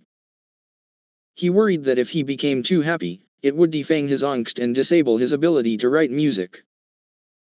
A comedy writer friend of mine had said something similar, that he was worried meditation would make him less judgmental, and therefore less funny. Here in the hall, Jason, who was 6'3", had fashionably long bangs, and could pull off wearing skinny jeans, stood out like a sore thumb. I was having a mild freak out. I had been talking up Mark Epstein to Jason for months, and now Mark was up on the stage, seated alongside 2 other Buddhist teachers, presiding over this horror show. The opening speaker was a woman in her 50s named Tara Brach. She had long brown hair and pleasant Semitic features. She was holding forth in a creamy, cloying tone. The style was astonishingly affected, artificially soft and slow, as if she were trying to give you a Reiki massage with her voice. She exhorted us to love ourselves, invited us to close our eyes and trust in the oceanness, in the vastness, in the mystery, in the awareness, in the love, so that you could really sense, nothing is wrong with me. I couldn't bear to look over at Jason, who I imagined must be silently cursing my name. Brach closed with a poem, then a dramatic pause and, finally, a self-serious, sotto voce thank you. Then Mark jumped in and saved the night. "Well, I'm gonna give you a slightly different perspective," he said, with a mischievous glint in his eye, "which is that, actually, there's plenty still wrong with me." People started laughing, and a tight smile came over Tara's face. Jason, who'd seemed oddly detached but not in a Buddhist way, sat up in his seat. "People come to me a lot feeling like they ought to be loving themselves, and I actually counsel against it," he said. His delivery was off the cuff and shtick-free. In stark contrast to Brach, he argued that we needed to actively get in touch with our ugly side. Mindfulness gives us a way to examine our self-hatred without trying to make it go away, without trying to love it particularly. Just being mindful of it, he said, could be tremendously liberating. The idea of leaning into what bothered us struck me as radical, because our reflex is usually to flee, to go buy something, eat something, or get faded on polypharmacy. But, as the Buddhists say, the only way out is through. Another analogy, when a big wave is coming at you, the best way not to get pummeled is to dive right in. This jibed with what I had learned through my own painful, public experience after returning from Iraq, using drugs, and losing my mind on television. When you squelch something, you give it power. Ignorance is not bliss. Mark's thesis was a direct response to the fears Jason and my comedy writer friend had about meditation leaving them without an edge. If anything, mindfulness brought you closer to your neuroses, acting as a sort of Doppler radar, mapping your mental microclimates, making you more insightful, not less. It was the complete opposite of the reckless hope preached by the self-helpers. It was the power of negative thinking. As I sat there in the audience, I was feeling proud of Mark, increasingly enthralled with the theory of mindfulness and hopelessly frustrated by my inability to put it to work. To my profound surprise, the person who unlocked this mystery for me was Tara Brach. Driven by some unfathomable masochistic urge, and even though I knew Mark wouldn't be speaking, I had dragged myself back to the ballroom for the second day of the conference. At first, Brach was driving me nuts with all of her ostentatious head bowing, bell ringing, and namaste saying. But then she redeemed herself. She nailed the method for applying mindfulness in acute situations, albeit with a somewhat dopey acronym, RAIN. R. Recognize A. Allow I. Investigate N. Non-identification. Recognize was self-explanatory. Using my David Weston example, in those moments after our even in the best light quite ambivalent meeting, job number 1 was simply to acknowledge my feelings. It's like agreeing to pause in the face of what's here, and just acknowledge the actuality, said Brach. The first step is admitting it. Allow is where you lean into it. The Buddhists were always talking about how you have to let go, but what they really meant is let it be. Or, as Brach put it in her inimitable way, offer the inner whisper of yes. The third step, investigate, is where things got truly practical. Sticking with the Weston example, after I've acknowledged my feelings and let them be, the next move would be to check out how they're affecting my body. Is it making my face hot, my chest buzzy, my head throb? This strategy sounded intuitively correct to me, especially given that I was a guy whose undiagnosed post-war depression had manifested itself in flu-like symptoms. The final step, non-identification, meant seeing that just because I was feeling angry or jealous or fearful, that did not render me a permanently angry or jealous person. These were just passing states of mind. The Brach plan seemed eminently workable to me. And as grating as she'd seemed at first, I now found something comforting about her manner. She was, after all, a trained professional in both Buddhism and psychotherapy who had spent her life helping people. I realized, with a hot blast of self-directed opprobrium, that, yet again, I had been unfair. Just a few weeks later, I put her advice to work, and got behind the waterfall. I was having a bad day. I was worrying again about whether I'd get the promotion and then beating myself up for said worrying. I hit the couch in my office again, but this time I tried Brach's RAIN technique, especially the bit about investigating how my inner turmoil was playing out physically. Noting, chest buzzing. Head pounding. Flop house in Duluth in 6 months, guaranteed. Noting, worrying. Chest buzzing, pounding. Earlobes hot. I didn't try to stop it, I just felt it. I was allowing, letting be, and investigating. Buzzing. Tension. Buzzing. I'm doing it. I'm being mindful of my angst. Noting, self-congratulation. The effect was something like the picture-in-picture feature on a television. Normally, my mental clatter dominated the whole screen. When I pressed the mindfulness button, though, I had some perspective. My thoughts were playing out in a larger space, and while they still burned, they burned a little less. The process felt, in a sense, journalistic. It was a revelation. The voice in my head, which I'd always taken so seriously, suddenly lost much of its authority. It was like peering behind the curtain and seeing that the Wizard of Oz was a frightened, frail old man. Not only did it ease my agita in the moment, but it suddenly imbued me with a sense of hope about better handling whatever garbage my ego coughed up going forward. A success, yes, but I still had questions. While mindfulness was clearly very powerful, it nonetheless did not erase my real-world problems. So what had really changed? I added a new entry into a file I had created on my BlackBerry, labeled, Questions for Mark. We were back at the Tribeca Grand, where I had talked Mark into meeting me for another beer summit. As he kicked off his man clogs and folded his legs up under his butt on his chair, I was reminded of what an odd pair we made. Before I could even get to my questions, I noticed that he had an eager look on his face that clearly signaled he had something he wanted to tell me. He then mentioned with a conspiratorial grin that he'd just come from a preschool Yule phone meeting with Tara Brach. She'd requested they talk. She was not happy with his contradicting her on stage. Mark managed to relate this juicy little nugget without seeming mean-spirited. I argued strenuously that his obligation was not to her but to the audience. He seemed appreciative. In any event, he and Brach had apparently smoothed it all out in the end. When I launched into my question about whether mindfulness left you flaccid in the face of life's thorny problems, he circled right back to the Brach incident. That's the same thing, he said. Up on that stage in the Sheraton ballroom, Mark had disliked what Brach was saying. Instead of mindlessly criticizing her, though, he calmly and tactfully disagreed. Seeing a problem clearly does not prevent you from taking action, he explained. Acceptance is not passivity.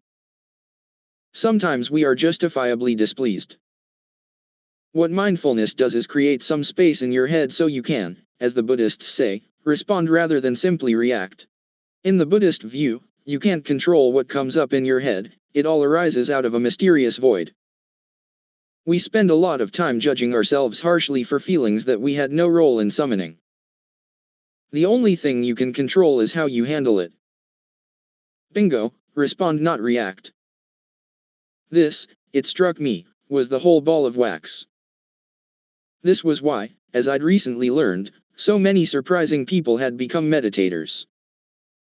Basketball coach Phil Jackson, Supreme Court Justice Stephen Breyer, Ford CEO Bill Ford, Weezer frontman Rivers Cuomo.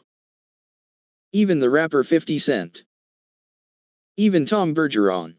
A successful .com friend of mine said that once he started meditating he noticed he was always the calmest person in the room during heated meetings. He called it a superpower. Mark said this had a direct bearing on my ongoing work situation. Sitting with your feelings won't always solve your problems or make your feelings go away, he said, but it can make you stop acting blindly. Maybe you won't be sullen with your boss, for example. As I sipped my beer in the swank hotel bar with the shrink who I'd forced into doing bespoke guru work for me, I realized that the smart play in my current professional circumstances was to just sit tight. I had made my case, the only thing I could do now was put my head down, work hard, and hope for the best. In other words, respond, don't react. Mark also pointed out that mindfulness was a skill one that would improve as I got more meditation hours under my belt. In that spirit, he said I should consider going on a retreat. The type of thing Mark was talking about was much more demanding than the Buddhist seminar with Tara Brach. He was recommending a silent, 10-day slog, where I would be cloistered at a Buddhist retreat center with dozens of other meditators. No talking, no television, no beer, just meditation, all day. When I indicated that I would rather lie down in traffic, he reassured me, saying it would be hard but worth it. Specifically, he recommended that I sign up for a retreat led by someone named Joseph Goldstein, who Mark referred to as his meditation teacher. He spoke about this Goldstein character in the most glowing of terms, which intrigued me. I figured if a guy I revered another guy, I should probably check that other guy out. As we were paying the bill, I said, if you're up for it, I'd love to get together every month or two. Sure, he said, looking up from the remains of his drink and meeting my gaze. With uncontrived sincerity he said, "I want to know you." That was one of the nicest things anyone had ever said to me. After we'd finished, as we said goodbye, he gave me a hug. It was touching, and I appreciated his willingness to be my friend, but there was no way in hell I was going on a retreat. Then Deepak re-entered the scene. Via an aggressive email and text campaign, he had convinced me and the executives at Nightline to produce another face-off. This time, the debate would be between Chopra and his longtime nemesis, Michael Shermer, a former fundamentalist Christian turned militant atheist and professional debunker of pseudoscience. Shermer was the one who, as the head of the Skeptics Society, had decided to plaster Deepak on the cover of Skeptic magazine several years prior, with the headline, "Dr. Woo Woo." The subject of the debate was whether God and science were compatible, which would be an interesting twist on the usual "is there a God" debate, since Deepak didn't believe in what he called the dead white man God of the Bible, but rather in an indescribable intelligence at the heart of the universe, a view he believed science could support. In true Nightline fashion, we gave the event an understated title, "Does God Have a Future?" One of the first people I ran into when I got to the debate site and auditorium at the California Institute of Technology in Pasadena was Sam Harris, who'd published a pair of acerbic, best-selling anti-religion books, making him one of the heroes of a budding atheist movement. We had actually met back in 2007, when I was shooting a story at the American Atheists Convention in Washington, D.C. His writings were so controversial that he lived in an undisclosed location and often traveled with security. I had a visual memory of interviewing him amid vendors of bumper stickers with slogans like "Jesus, save me from your followers." I recalled liking the guy. He was much more pleasant than his prose would have suggested. He was here now, backstage in this auditorium, because Michael Shermer had chosen Sam as his debating partner. My positive impression from that first encounter was quickly reaffirmed. Sam and I had the immediate rapport that two semi-Semites with the same last name are bound to have. With his close-cropped jufro and a face with just a touch of the shtetl, he reminded me a little bit of my brother. His affect was crisp and serious, but affable. He was dressed in a dark suit and nicely pressed blue shirt. His elegant and clearly very bright wife, Annika, was with him. As the three of us chatted in Sam's narrow little dressing room, it somehow came up that I was interested in meditation. They both perked up, then admitted that they were, too. This I wasn't expecting. It turned out that Mr. Atheist had a whole groovy past. As an undergrad at Stanford, Sam had experimented with ecstasy and LSD, had his mind blown, dropped out, and then spent 11 years traveling back and forth between the United States and Asia, where he lived in monasteries and ashrams, studying with various meditation teachers. During that time, he accumulated an aggregate total of roughly 2 years on silent retreats, meditating for 12 to 18 hours a day. Sam had never tried to hide this part of his past. In fact, as he reminded me, just moments after I had interviewed him at that convention back in 2007, he delivered a controversial speech in which he told the assembled atheists that denying the potential of spiritual experiences made them just as ignorant as people who believed in Jesus. "It was the only time I've ever given a speech," he said, "that started with a standing ovation and ended with boos." Sam truly did not mind pissing people off, though, and that rhetorical bloodlust was on full display at the debate. The hall was packed with partisans from both camps, 1,000 people in all. Deepak's opening statement was a vintage Choprayan word salad. It included lines like this: "Today, science tells us that the essential nature of reality is non-local correlation." As he spoke, our cameras captured Shermer and Harris rolling their eyes. Deepak wrapped up by calling the people at Caltech the jihadists and Vatican of conservative and orthodox science. To which Sam responded, "I would never be tempted to lecture a room full of 1,000 people at Caltech about physics. I'm not a physicist, you're not a physicist, and basically every sentence you have uttered demonstrates that." The crowd roared in approval. As the debate ground on, Deepak made his points while gesticulating and shouting. When others talked, he slumped in his chair, looking annoyed, like he had somewhere better to be, even though he was the one who initiated this whole thing. When it was over and the audience cleared out and I prepared to take off, I made sure to circle back to Sam and Annika, who once again raised the subject of meditation. They had a suggestion for me: I should go on a retreat. Recognizing the look of dread on my face, they acknowledged it could be a little tough, but assured me it would be worth it. They knew an amazing teacher, they said. His name, Joseph Goldstein. It was hard to ignore two brilliant people recommending the same meditation teacher. So when I got home, I promptly read a few books by this purported meditative genius. While the books provided terrific explications of how to employ mindfulness as a way to create space between stimulus and response in everyday life, there was also a lot of talk about reincarnation, psychic powers, and beings on other planes of existence. I wondered how Sam handled assertions like this one. There are those even today who have developed the power of mind to see karmic unfolding through past and future lifetimes. Charitably, Goldstein did say if you don't find this stuff credible, it wouldn't affect your chances for liberation. Still, I had Mark's and Sam's advice ringing in my ears like a taunt. My curiosity was piqued, a little bit of pride was on the line. If I was in this meditation thing now, I might as well go the distance. I went online and saw that Goldstein was leading a retreat in California, called simply the July Insight Meditation Retreat. Certainly less grandiose than James Ray's Spiritual Warrior Retreat. Less expensive, too, about $1,000 for 10 days.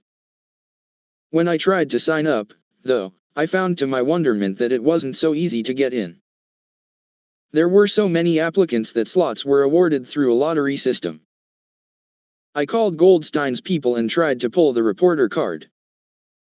They were unmoved. Now that I couldn't have it, I wanted it even more. I emailed Sam Harris and asked if he could hook me up. He told me he'd put in a word, but gave no guarantees. Since this was the only retreat Goldstein would be leading anytime soon, I was now in the awkward position of stressing over getting into an event designed to help me manage stress, and that I was sure I would dislike intensely. Not long thereafter, I got another chance to test my mindfulness skills under duress. Amy Entelis called to tell me that they were giving the Nightline job to Bill Weir. There was still no word on whether I'd gotten GMA, and no date certain for a decision. So I would be in a special kind of purgatory for the foreseeable future. The timing was interesting, though. The very next day, thanks to Sam, I was headed to California. As he put it in an email, he had toyed with the laws of karma and gotten me into the retreat. Chapter 7 Retreat. It was the longest, most exquisite high of my life, but the hangover came first. Day 1. Here's what I'm mindful of right now: pervasive dread. I'm sitting in a cafe in San Francisco, having what I assume will be my last decent meal before I check in for the Zen Death March. As I eat, I leaf listlessly through the mimeographed information sheets sent by the people at the retreat center. The place is called Spirit Rock, which sounds like a new age version of Fraggle Rock, populated by crystal-wielding Muppets. The writing is a bristle with the type of syrupy language that drives me up a wall. Retreats offer a sacred space, protected and removed from the world, intended to allow participants to quiet the mind and open the heart. The sheets request that we take whatever room is offered, whether it's a single or a double. The chefs will lovingly prepare lacto-ovo vegetarian food. We will be assigned daily yogi jobs, either in housekeeping or the kitchen, or ringing bells, whatever that means. There's a lengthy list of what not to bring, seemingly written in 1983, which includes beeper watches and Walkmans. The retreat will be conducted in noble silence, which means no talking to one another and no communication with the outside world, except in case of emergencies. The whole 10 days of no talking thing is the detail that everyone I told about the retreat keyed in on. To a man, the people I had the courage to admit how I was spending my vacation asked something to the effect of, "How can you go without talking for that long?" Silence, however, is the part that worries me the least. I don't imagine there will be many people at the retreat I'll be dying to chat with. What truly scares me is the pain and boredom of sitting and meditating all day every day for 10 straight days. For a guy with a bad back and a chronic inability to sit still, this is definitely a suboptimal holiday. I call a cab for the hour-long ride to northern Marin County. As we cross the Golden Gate, I feel like a lamb leading itself to slaughter. I get an email from Sam saying he's envious of the experience I'm about to have. His timing is impeccable. It's an encouraging reminder that, apparently, these retreats can produce remarkable moments. In fact, I recently read a New York Times op-ed piece by Robert Wright, a journalist, polemicist, curmudgeon, and agnostic not known for either credulousness or mystical leanings. Wright wrote that he had just about the most amazing experience of his life on retreat, which involved finding a new kind of happiness, and included a moment of bonding with a lizard. However, major breakthroughs known in spiritual circles as peak experiences cannot be guaranteed. What is almost certain, though, and even Sam acknowledged this, is that the first few days will be an ordeal. Classic prapanksa, I'm casting forward to day 2 or 3, envisioning myself marooned and miserable. We roll up to Spirit Rock at around 4 in the afternoon. As we pull off the main road and onto the campus, I spot a sign that reads "Yield to the Present. Jesus." The place is beautiful, though, like something out of a French Impressionist painting.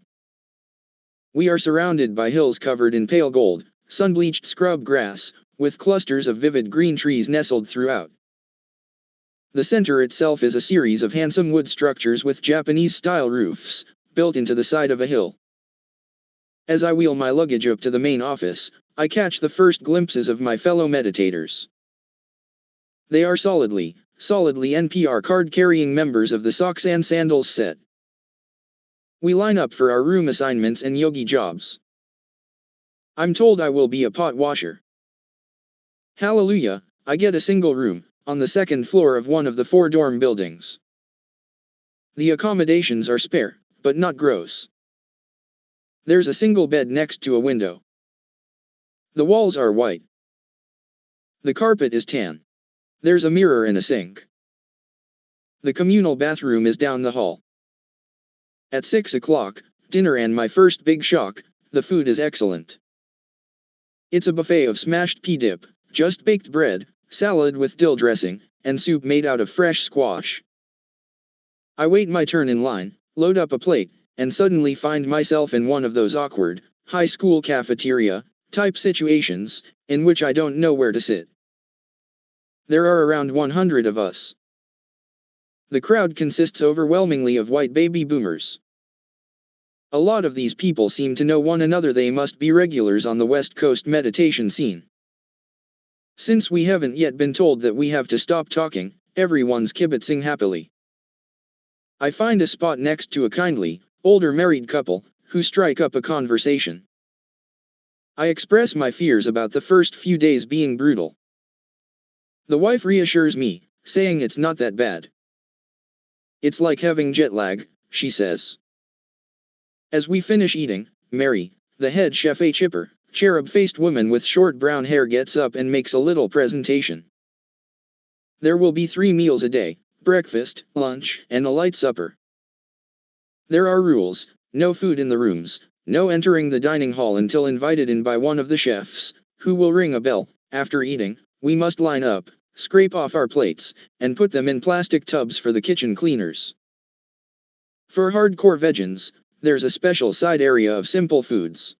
And for people who really have special dietary needs, there's a yogi shelf, where they can keep their personal stash of wheat germ or whatever. Mary has none of the severity I was expecting. I had pictured a Buddhist nurse. Ratched. I want you to think of this as your dining room, she tells us, and she seems to actually mean it. The official opening session is held in the meditational hall, located in a stately building on an outcropping of rock set apart from the dorms by 100 yards or so. Before entering, everyone takes off their shoes in a little foyer. The hall is large and airy, with shiny wood floors and lots of windows. There's an altar at the front with a statue of the Buddha. Arrayed before it are roughly a dozen mats in neat rows.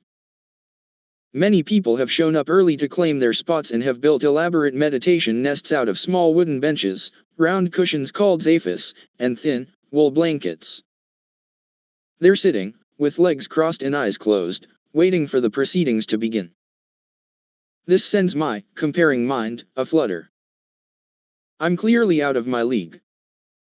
For those of us who can't hack the traditional postures, there are several rows of chairs lined up behind the mats. So, much as I'd done as a sullen punk kid in high school, I find myself sitting in the back of the room. As soon as I'm settled, I look over to see a row of teachers walking into the hall, single file. They're all silent and stone-faced, with Goldstein bringing up the rear. I recognize him from the pictures on his book jackets. He's taller than I expected. He walks in long, slow strides. He's wearing a button-down shirt and khakis that ride high on the waist. There's a roughly 3-inch strip of baldness down the center of his head, flanked by short brown hair on either side. The centerpiece of his angular face is a large, elegant protuberance of a nose. He's wearing a goatee. He looks very, very serious. The overall effect is a little intimidating. The teachers take their seats in the front row and one of them, a 50-ish Asian woman named Kamala, welcomes us in that artificially soft, affected manner of speech that I'm now thinking they must teach at whatever meditation school these people attended. She formally opens the retreat and declares that we have now officially entered into silence. More rules, no talking, no reading, no sex.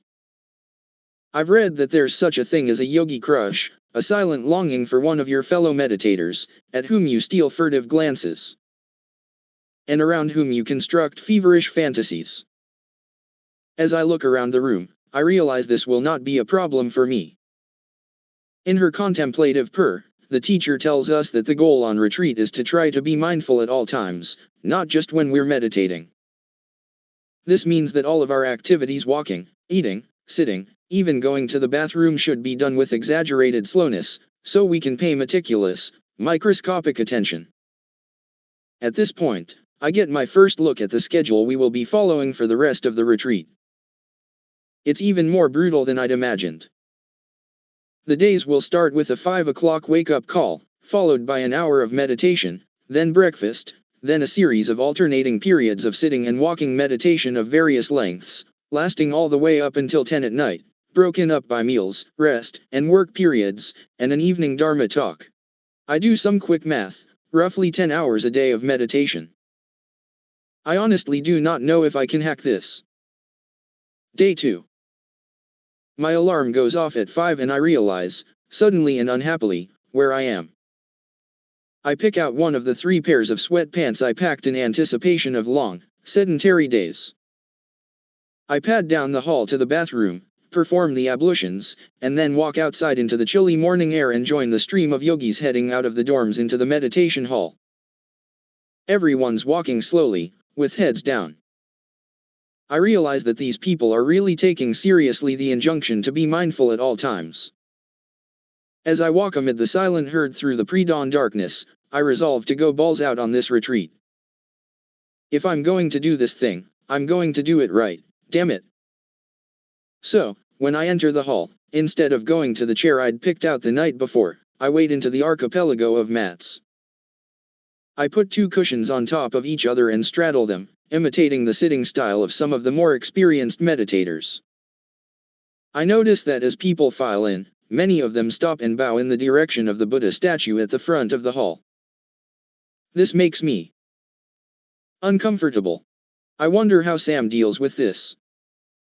Then another unpleasant surprise, there are pieces of legal-size paper at each of our meditation stations. They are lyric sheets.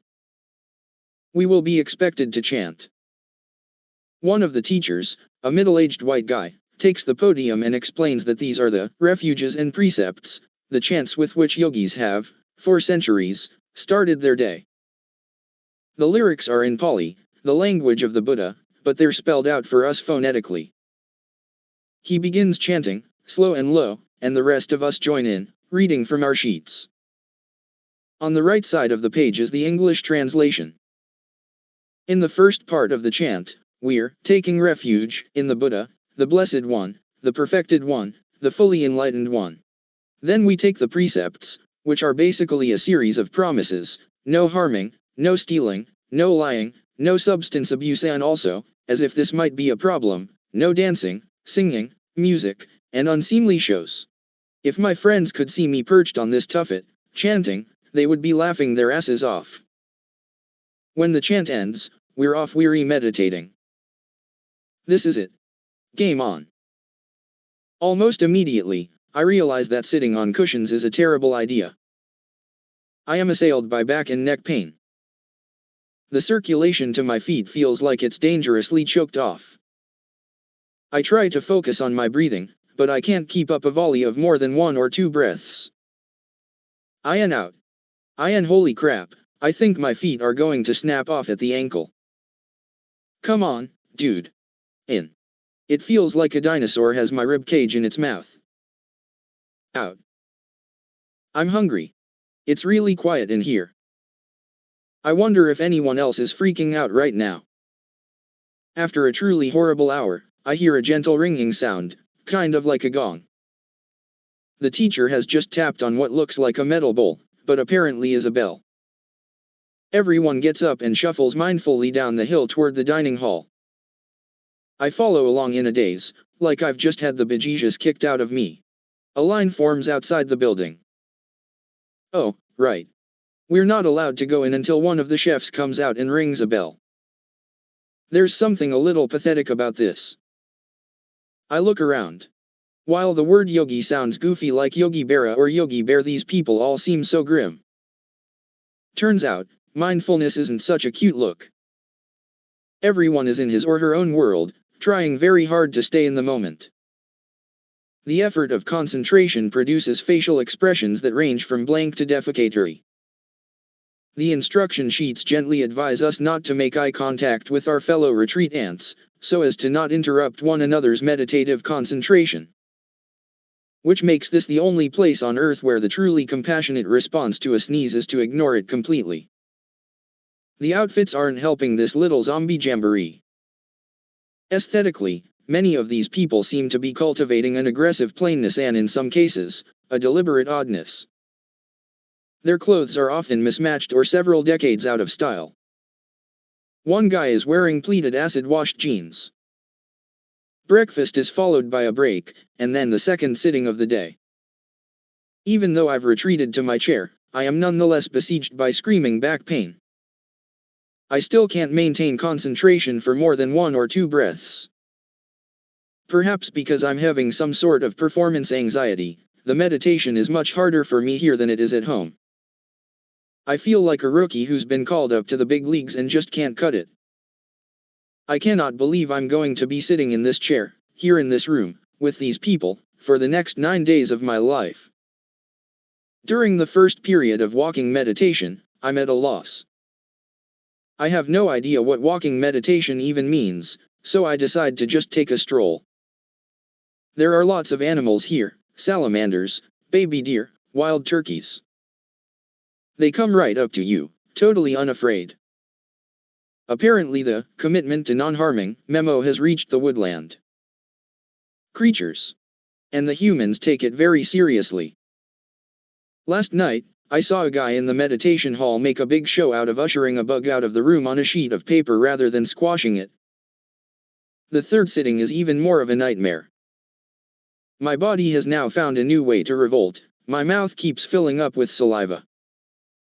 I'm trying not to move, but this situation is untenable. I can't sit here with a mouth full of spit. So I swallow. Every time I gulp it down, though, my mouth refills almost immediately. This, of course, completely derails my attempts to establish any rhythm whatsoever with my breath. My interior monologue now centers almost entirely on when the session will end. Did I just hear the stupid bell? Is that the bell? No, it's not the bell. Shit. Shit, shit, shit, shit, shit. Shit. When the bell finally does ring, Goldstein clears his voice to speak. This is the first time we'll be hearing from the great man himself. His voice is deep and booming, yet also has the slight nasal twang of a New York Jew, an accent apparently impervious to years of studying meditation in Asia. Goldstein begins by setting us straight on walking meditation. It is not recess, he intones. In other words, no strolling around and taking in the scenery. The drill is this, he explains: stake out a patch of ground about 10 yards long, and then slowly pace back and forth, mindfully deconstructing every stride. With each step, you're supposed to note yourself lifting, moving, and placing. And repeat. Ad infinitum. Excellent. So there will be no break from the tedium all day long. And while Goldstein's laying down the law, he makes another request. When each seated meditation session is finished, he wants us to wait to leave the hall until after all of the teachers have filed out. This, he says, would be more decorous. Over lunch in a room filled with zombies, most of them chewing with their eyes closed, a giant wave of sadness rolls over me. I feel all alone and utterly trapped. The sheer volume of time left in this ordeal looms over my head like a mile of ocean water. It feels like the desperate homesickness I experienced every summer as a kid when my parents dropped me off at sleepaway camp. Also, I feel stupid. Why am I here, when I could be spending this time on a beach with Bianca? She and I had had a few tense chats about this retreat. She wanted to be supportive of my spiritual quest, but it was hard not to be resentful of my using up 10 days of vacation to go meditate, especially given how little time off I get. Furthermore, at least when I travel to someplace like Papua New Guinea or the Congo, I can call her every day, assuming I can get a signal. Here, I'm completely sequestered. And now I'm sitting in this room full of strangers, thinking, I shouldn't have come here. I'm such an idiot. As the wash of sadness and regret crests, I am able to muster some mindfulness, to see my feelings with some non-judgmental remove. I tell myself that it's just a passing squall. It's not a silver bullet, but it does keep the demons at bay. In the next walking meditation period, I stake out my strip of land on the stone patio in front of the meditation hall, then pace slowly back and forth, trying to note each component of my stride. Lift, move, place.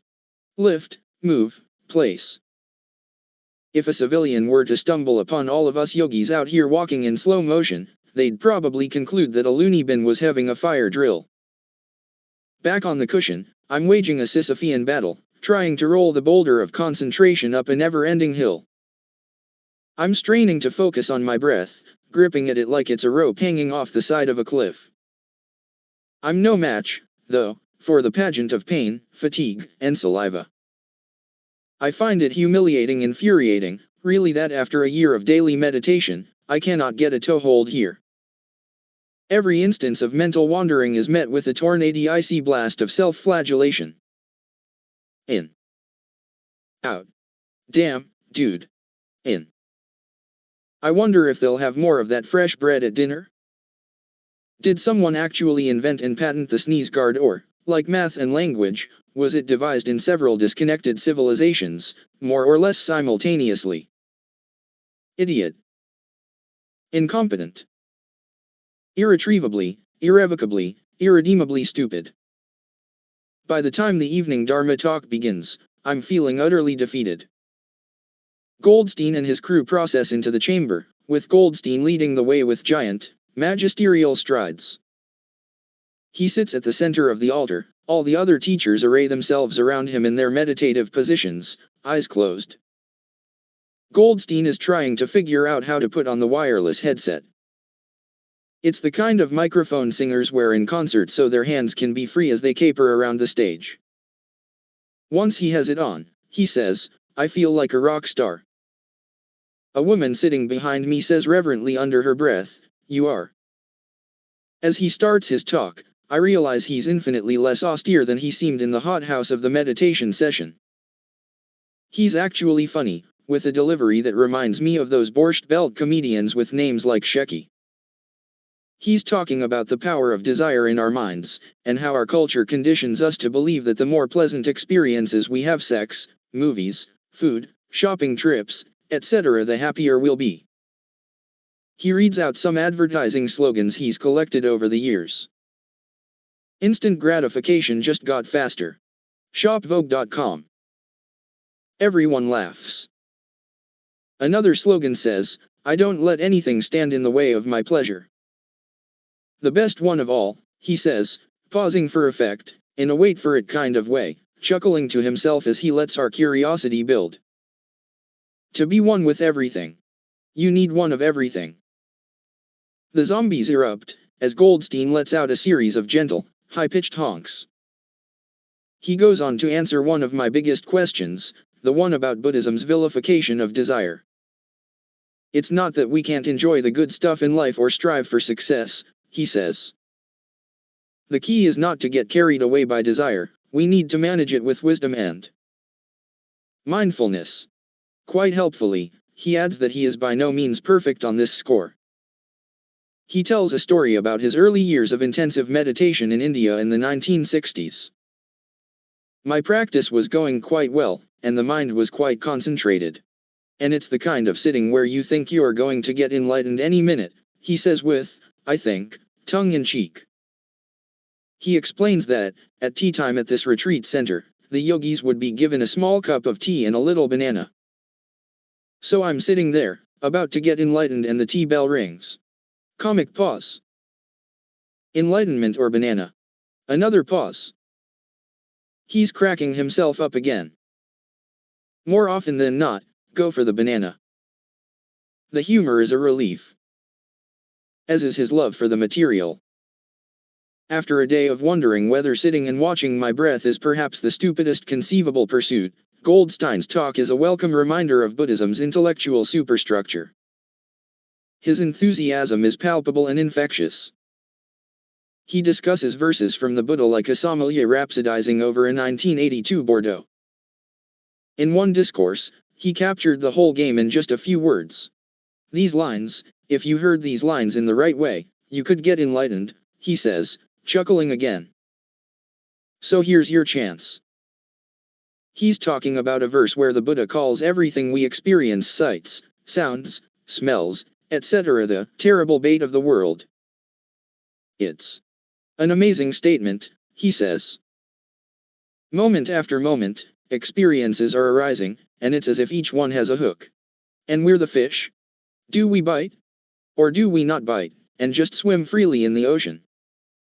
I'm thinking, yes, right, there is a point to sitting around all day with your eyes closed, to gain some control over the mind, to see through the forces that drive us and drive us nuts.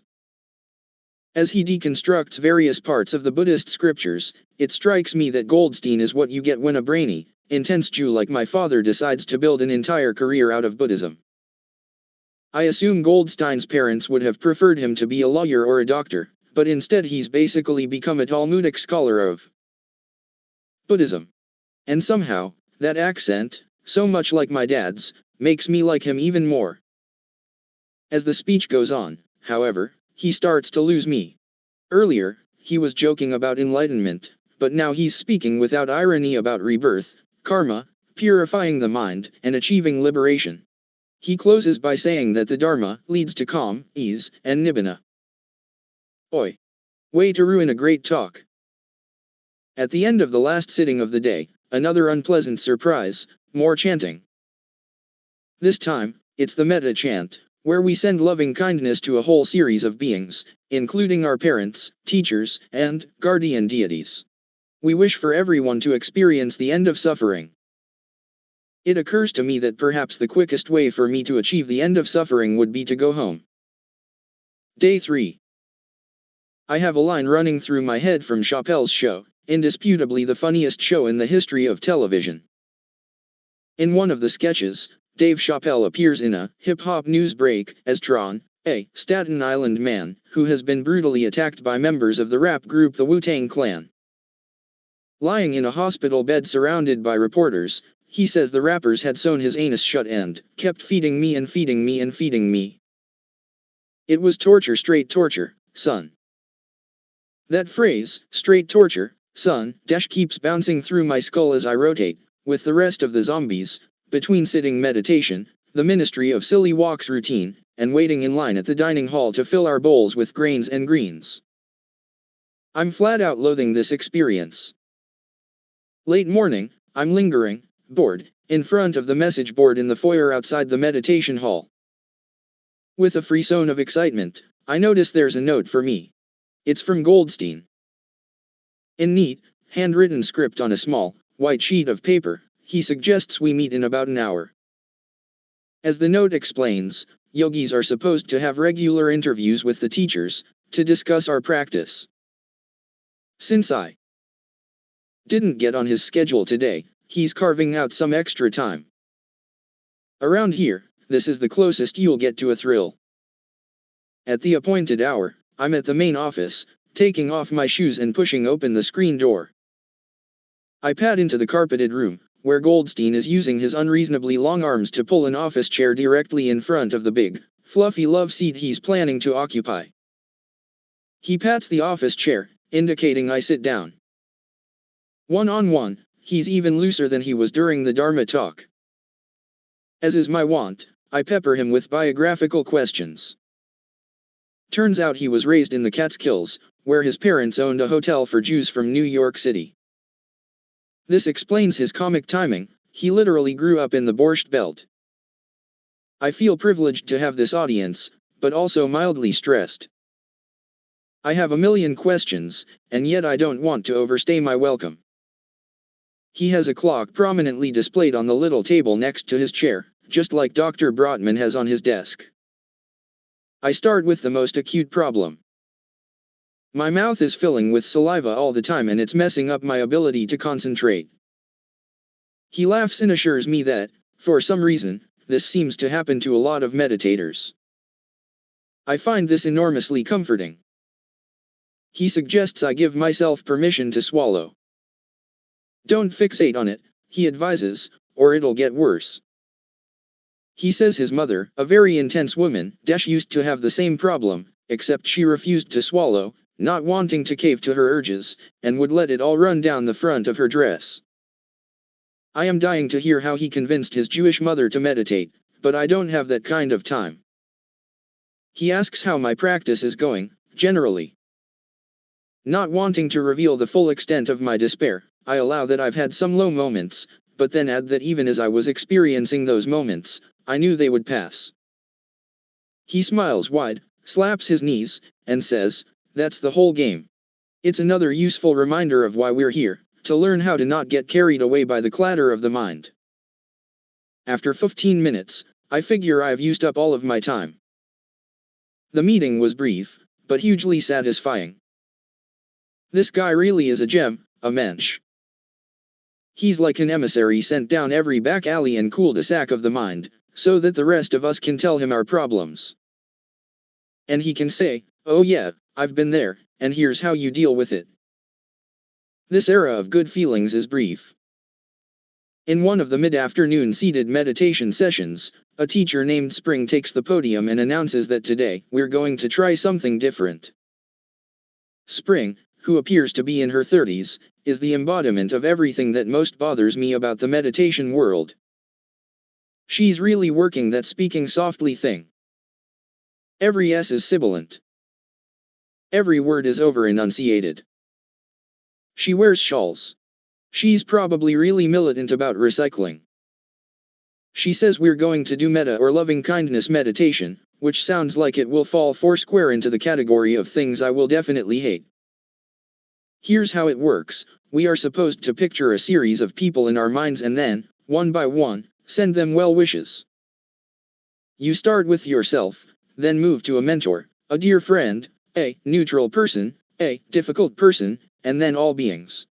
Interestingly, she says not to pick someone to whom you're attracted. Too complicated, she says. So I guess Bianca will not be on the receiving end of the good vibes. I am immediately convinced that this exercise will never, ever have any meaning for me. Even Saccharine Spring acknowledges it might feel a little forced, although she insists it has the potential to change your life. The one good thing about metta meditation is that, since we're supposed to be physically comfortable while generating these good vibes, we're allowed to lie on the floor. I would treat this as a free period, except I really did promise myself to play full on. I lie down and prepare to love hard. We start with ourselves. Spring instructs us to generate a vivid mental picture of ourselves, and then repeat 4 phrases. As she says them aloud, her speaking style elevates to an entirely new level of cloying. She draws out the last syllable of every word in an almost Valley Girl-esque drawl. May you be happy. May you be safe and protected from harm. May you be healthy and strong. May you live with ease. I get that, just like regular meditation is designed to build our mindfulness muscle, metta is supposed to boost our capacity for compassion, but all this exercise is doing for me is generating feelings of boredom, disdain, and insufficiency. It makes me question my generosity of spirit. If I was a good person, wouldn't I be suffused with love right now? If I was a good husband, wouldn't I be on the beach with Bianca? Thank you for that, Spring. Day 4. Today is my 39th birthday. I am confident it will be the worst birthday ever. The morning meditation is an epic battle with sleepiness. I can feel fatigue oozing down my forehead. I am overcome by the desire to burrow into this fuzzy oblivion. The next sitting is a festival of pain, saliva, coughing, and fidgeting. My heart pounds. I feel shame and anger as I swallow, snort, and shift in my chair. Heat rushes to my cheeks. I must be driving the people near me crazy. I try to be mindful of it all, but I'm starting to forget what mindfulness even means. Straight torture, son. Off the cushion, my misery is also intensifying. Most of my thoughts center on how I can possibly survive 6 more days here. I recognize that part of the goal of a retreat is to systematically strip away all of the things we use: sex, work, email, food, TV, to avoid a confrontation with what's been called the wound of existence. The only way to make it through this thing is to reach some sort of armistice with the present moment, to drop our habit of constantly leaning forward into the next thing on our agenda. I just can't seem to do it, though. I wonder if the others can tell that I'm struggling. Everyone else here seems so serene. I mean, there are some ostentatiously mindful people here. There's one guy staying on my floor who I have literally never seen moving in anything but slow motion. I really thought it would be easier by now. This is way worse than jet lag. I'm starting to worry that I'm going to have to come home and tell everyone, Bianca, Mark, Sam, that I failed. I do the last walking meditation session of the night in the upstairs area, above the meditation hall. I'm struggling to stay focused on lifting, moving, placing, with my mind wandering variously to thoughts of watching TV, eating cookies, and sleeping. At the end of one back and forth, I look up and see a statue of the Buddha. Silently, I send him the following message: fuck you. Day 5. I wake up desperate. I'm drowning in doubt, genuinely considering quitting and going home. I seriously don't know if I can make it another day. I need to talk to someone. I need help. But I don't have an interview scheduled with Goldstein today. The only lifeline available to me is dreaded Spring. Since she is still technically an apprentice teacher, Spring is not assigned to directly oversee any of the yogis throughout the retreat. She has, however, posted a sign-up sheet on the message board for anyone who wants to come see her for an interview. With no small amount of hesitation, I sign up. When my time comes, I enter the little office where she's receiving people. She's seated, smiling, with her shawl wrapped around her shoulders. She looks impossibly smug to me. I'm not even sure we are equipped to communicate with each other. We're 2 different species. This is going to be like a lizard trying to talk to a goat. But whatever, I dive right into my CRI. I'm giving this everything I have, I tell her, but I'm not getting anywhere. I don't know if I can hack this. I'm really struggling here. When she answers, she's no longer using her funny voice. She's talking like a normal person. "You're trying too hard," she tells me. The diagnosis is delivered frankly and firmly. "This is a classic problem on the first retreat," she explains. She advises me to just do my best, expect nothing, and be with whatever comes up in my mind. "It's the total opposite of daily life," she says, "where we do something and expect a result. Here, it's just sitting with whatever is there." She goes on to say that she's received a whole series of distraught retreat ants, many of them in tears. "This produces a very unmeta-like feeling in me, a satisfying rush of schadenfreude. Well, some of these zombies aren't as blissed out as they seem, after all." I look back at Spring, sitting there with her curly locks spread out over her shawl, and I realize this nice woman was a victim of another one of my rushes to judgment. Spring is actually very cool, I'm the dumbass. She's right, it's not complicated, I'm just trying too hard. I feel so grateful I could cry. For the next sitting, I decide to take a chair from my bedroom and put it out on the balcony at the end of the hallway in my dorm. I tell myself I'm going to lower the volume, to stop straining so much. I'll just sit here and be with whatever happens. I can hear the others in the distance, walking back into the meditation hall for the start of the session. Then it gets really quiet. I sit, casually feeling my breath. No big deal. Whatever, man. A few minutes in, something clicks. There's no string music, no white light. It's more like, after days of trying to tune into a specific radio frequency, I finally find the right setting. I just start letting my focus fall on whatever is the most prominent thing in my field of consciousness. Neck pain. Knee pain. Airplane overhead. Birdsong. Sizzle of rustling leaves. Breeze on my forearm. I'm really enjoying putting cashews and raisins in my oatmeal at breakfast. Neck. Knee. Neck. Neck. Knee, knee, knee. Hunger pain. Neck. Knee. Hands numb. Bird. Knee. Bird, bird, bird. I think I know what's going on here. This is something called choiceless awareness. I'd heard the teachers talk about it. It's some serious behind the waterfall action. Once you've built up enough concentration, they say, you can drop your obsessive focus on the breath and just open up to whatever is there. And that's what's happening right now. Each object that arises in my mind, I focus on with what feels like total ease and clarity until it's replaced by something else. I'm not trying, it's just happening. It's so easy it feels like I'm cheating. Everything's coming at me and I'm playing it all like chess. And I don't even like chess. Back pain. Funny lights you see behind your eyes when they're closed real tight. Murderous itch on my calf. Knee. Knee, knee, knee. Itch, knee, back, itch, itch, itch, knee, airplane, tree rustling, breeze on skin, knee, knee, itch, knee, lights, back. Then I hear a loud rumble approaching. It's getting closer. Now it's super loud, like the fleet of choppers coming over the horizon in that scene from Apocalypse Now. Now it's right in front of me. I open my eyes. There's a hummingbird hovering just a few feet away. No shit. The next sitting is even more exhilarating. I'm back in the meditation hall now, and I'm really doing it.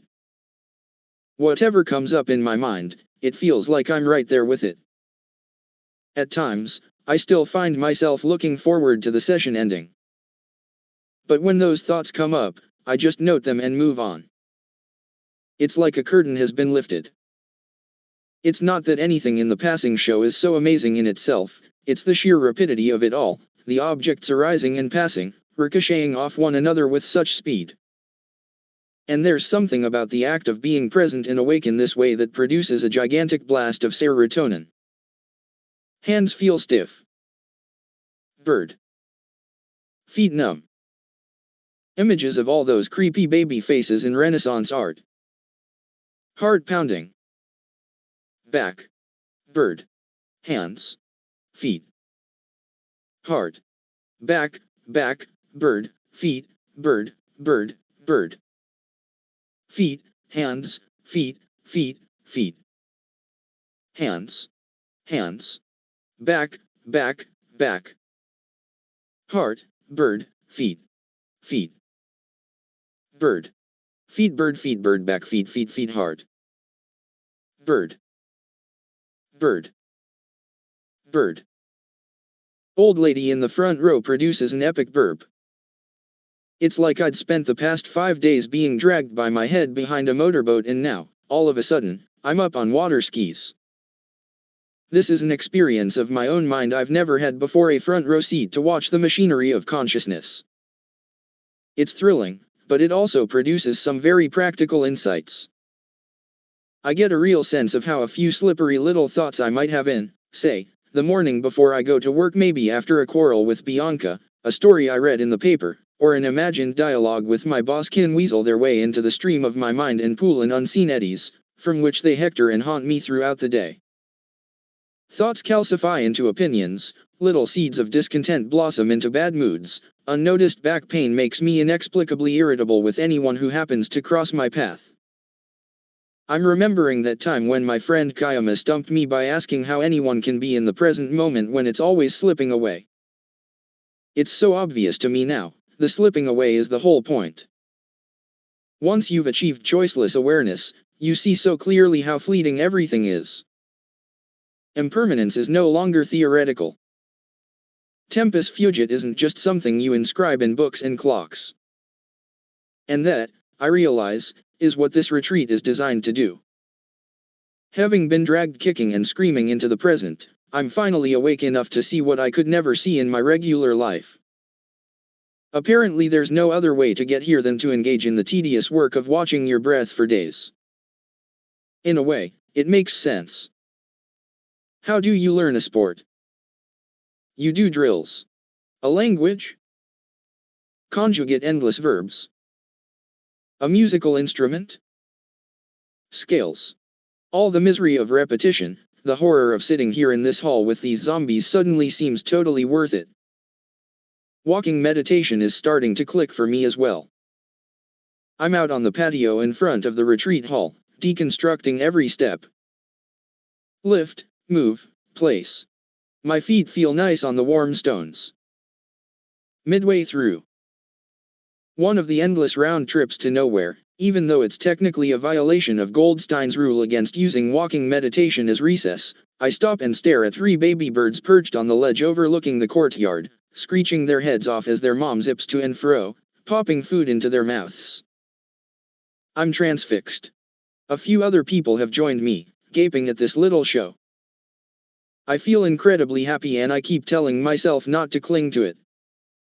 When I walk back into the hall for the next sit, I see Spring up at the altar. Right, it's metta time. I lie down, and we start in, directing the 4 phrases at ourselves. May you be happy. May you be safe. Etc. Then Spring tells us to pick our benefactor. I pick my mother. I summon a mental picture of her from a few weeks ago, when she and I were taking care of my 2-year-old niece, Campbell. We had just given Campbell a bath, and all 3 of us were lying on the bed. My mom started singing Campbell's favorite song, Words for Beginners, which Campbell referred to as the aha song, because the chorus includes a lot of ahas. I'm able to generate a real felt sense of my mom. I'm enjoying the sweet absurdity of a grandmother having memorized the words to an indie rock song.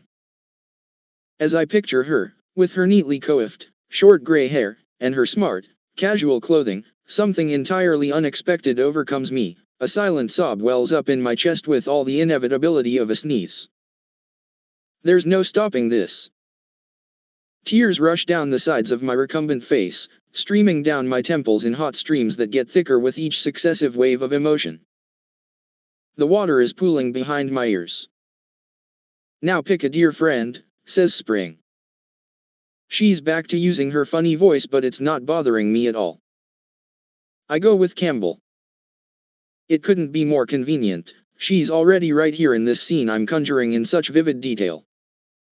She's propped up against the pillow on the bed. I have one of her little feet in my hand and am looking at her sweet face with her mischievous eyes, which are eagerly lapping up all the attention my mom and I are giving her. I'm crying even harder now. It's not an out-loud sobbing, but there's no way the people around me aren't noticing this, because I'm sniffling and breathing choppily.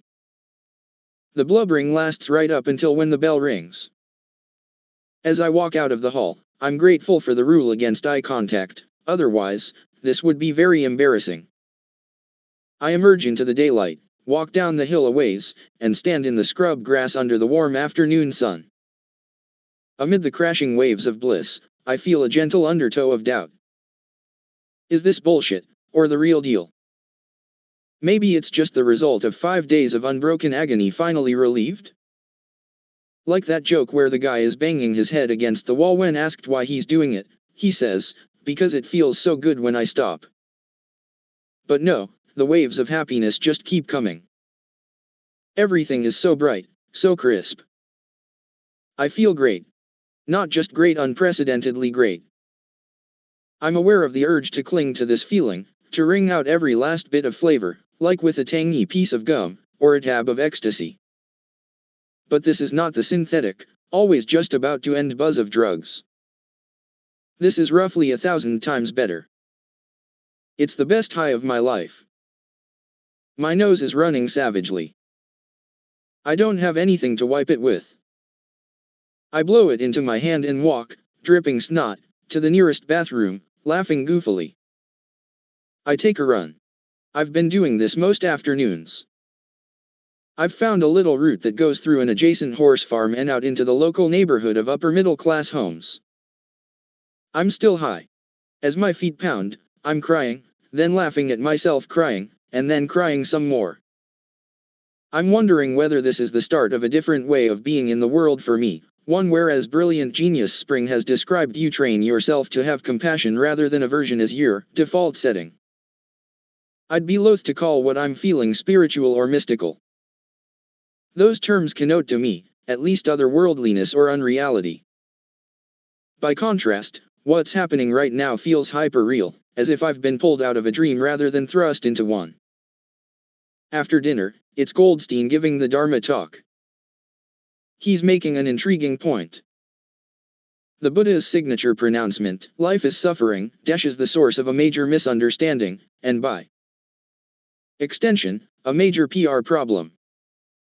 It makes Buddhism seem supremely dour. Turns out, though, it's all the result of a translation error. The Pali word dukkha doesn't actually mean suffering. There's no perfect word in English, but it's closer to unsatisfying or stressful. When the Buddha coined his famous phrase, he wasn't saying that all of life is like being chained to a rock and having crows peck out your innards. What he really meant was something like, everything in the world is ultimately unsatisfying and unreliable because it won't last. As Goldstein points out, we don't live our lives as if we recognize the basic facts. How often are we waiting for the next pleasant hit of whatever? The next meal or the next relationship or the next latte or the next vacation, I don't know. We just live in anticipation of the next enjoyable thing that we'll experience. I mean, we've been, most of us, incredibly blessed with the number of pleasant experiences we've had in our lives. Yet when we look back, where are they now? It's so strange for me to be sitting and listening to what is essentially a sermon, complete with quotes from a sacred text, and to be genuinely moved.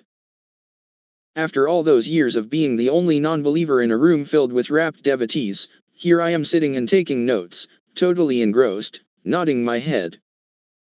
I mean, he's so right. In cartoons, when the characters slurp down some delicious food or drink, they smack their lips and seem totally sated. But in the real world, it doesn't work that way. Even if we were handed everything we wanted, would it really make us sustainably happy? How many times have we heard from people who got rich or famous and it wasn't enough? Rock stars with drug problems. Lottery winners who kill themselves. There's actually a term for this, hedonic adaptation. When good things happen, we bake them very quickly into our baseline expectations, and yet the primordial void goes unfilled. Goldstein makes clear, as he did the other night, that he's not saying we can't enjoy pleasant things in life. But if we can achieve a deeper understanding of suffering, of the unreliability of everything we experience, it will help us appreciate the inherent poignancy of everything in the world. It's like we've been enchanted, he says. We've been put under a spell believing that this or that is going to be the source of our ultimate freedom or happiness. And to wake up from that enchantment, to be more aligned with what is true, it brings us much greater happiness.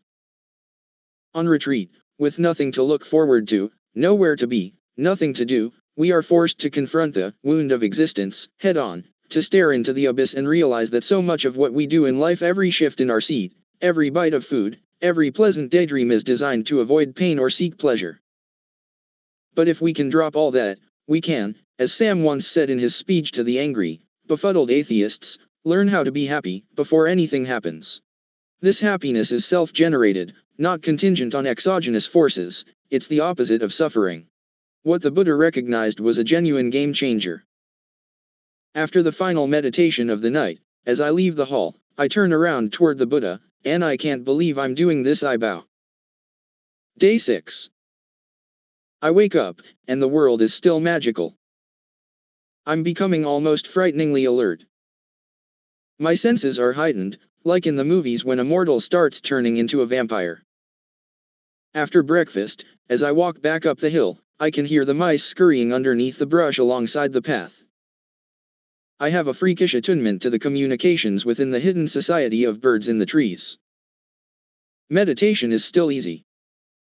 I start by doing a round of breath focus, which is like filling a hot air balloon. Once the mind is fully inflated with concentration, I just let it fly into choiceless awareness. Urge to scratch. Image of a row of baboons sitting on bales of hay. Thought of the illicit apple I'm hiding in my room. Even bad stuff doesn't seem to really get to me. I can feel myself playing with the cape of pain draped over my back. I'm investigating it, without letting it truly bother me. At lunch, I realize that I've now become one of these people who chews with his eyes shut. Eating mindfully, I actually put the fork down between bites rather than hunting around the plate while I'm still swallowing. As a result, I stop eating when I'm full, as opposed to stuffing my face until I'm nearly sick, as I usually do. I spot a guy on the other side of the room who seems to be enjoying his meal immensely. I experience a sudden upsurge of what the Buddhists call mudita, sympathetic joy. It's so strong I almost start blubbering again. It happens once more when I look up and see 3 women helping one another get the remaining chai out of the big metal pot in which it's served. This tableau of silent, awkward, eyes averted cooperation fills my eyes to the rim. But then, as quickly as it came, the rapture evaporates. The afternoon meditation session is a humbling reversion. Sleep beckons with the unwanted seductiveness of a clingy ex-girlfriend. At times, I nod off for a nanosecond, and then come to with what feels like a jackhammer to the head. At the end of 45 minutes, I have a massive headache. It's official, the magic is gone. The afternoon meta session leaves me cold. During the last sitting of the day, I am hit with a sickening jolt of restless energy so strong that it feels as if it might leave my limbs palsied. It gets so bad that I do the heretofore unthinkable. I resort to the one measure that, despite all the preceding difficulties, I have not yet employed. I give up. I open my eyes and sit in the hall, looking around guiltily. Day 7. Now I'm back to counting the days until I can leave. The thought crosses my mind that maybe I've gotten all I'm going to get out of this experience. I'm still bowing to the Buddha, but mostly for the hamstring stretch. Day 8. I'm on the schedule to see Goldstein this morning. I arrive full of piss and vinegar. He'll be the first person I tell about my recent meditative attainments. I practically bound to my seat, and give him a full report on my breakthrough, the choiceless awareness, the hummingbird, the meta-induced weeping. I don't know what I'm expecting. Applause, maybe? As it turns out, he's pretty much unimpressed. He smiles and gently tells me he's heard this story a million times. This is, like, first retreat 101. I thought I'd achieved a front row seat in the theater of my mind. He makes it clear that I really had loge seating. As you continue your practice, he says, your NPM's noticings per minute will go way up. Then I tell him about the horrific jolt of restlessness from the night before last. Again, his response is, nothing special. Happens all the time. He is massively reassuring, though, on the inevitable vexations and vicissitudes of the practice. It is, he says, not unusual at all to go from bliss to misery within the space of an hour. He assures me that as I get more advanced, the UPS and downs won't be so jagged. I get up to leave, comforted by the knowledge that I am walking a well-trodden path. People have been doing this very practice for 2,500 years. On my way to the door, he shouts after me and says I'm moving too fast. You're not being mindful enough, he says. Like a sports coach, he exhorts me to up my game, to pay more attention as I do things like walk and open doors. This is the stuff.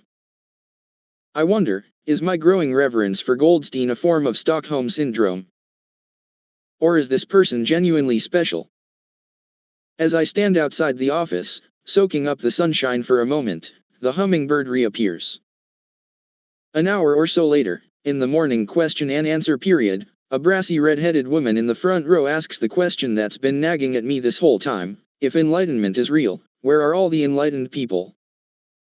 It gets a good laugh, including from Goldstein, who promises that at tonight's Dharma talk he's going to explain everything. This I'm looking forward to. During the course of this retreat, he has repeatedly dropped words like liberation, awakening, and realization. But is this vaunted transformation actually achievable? If so, how?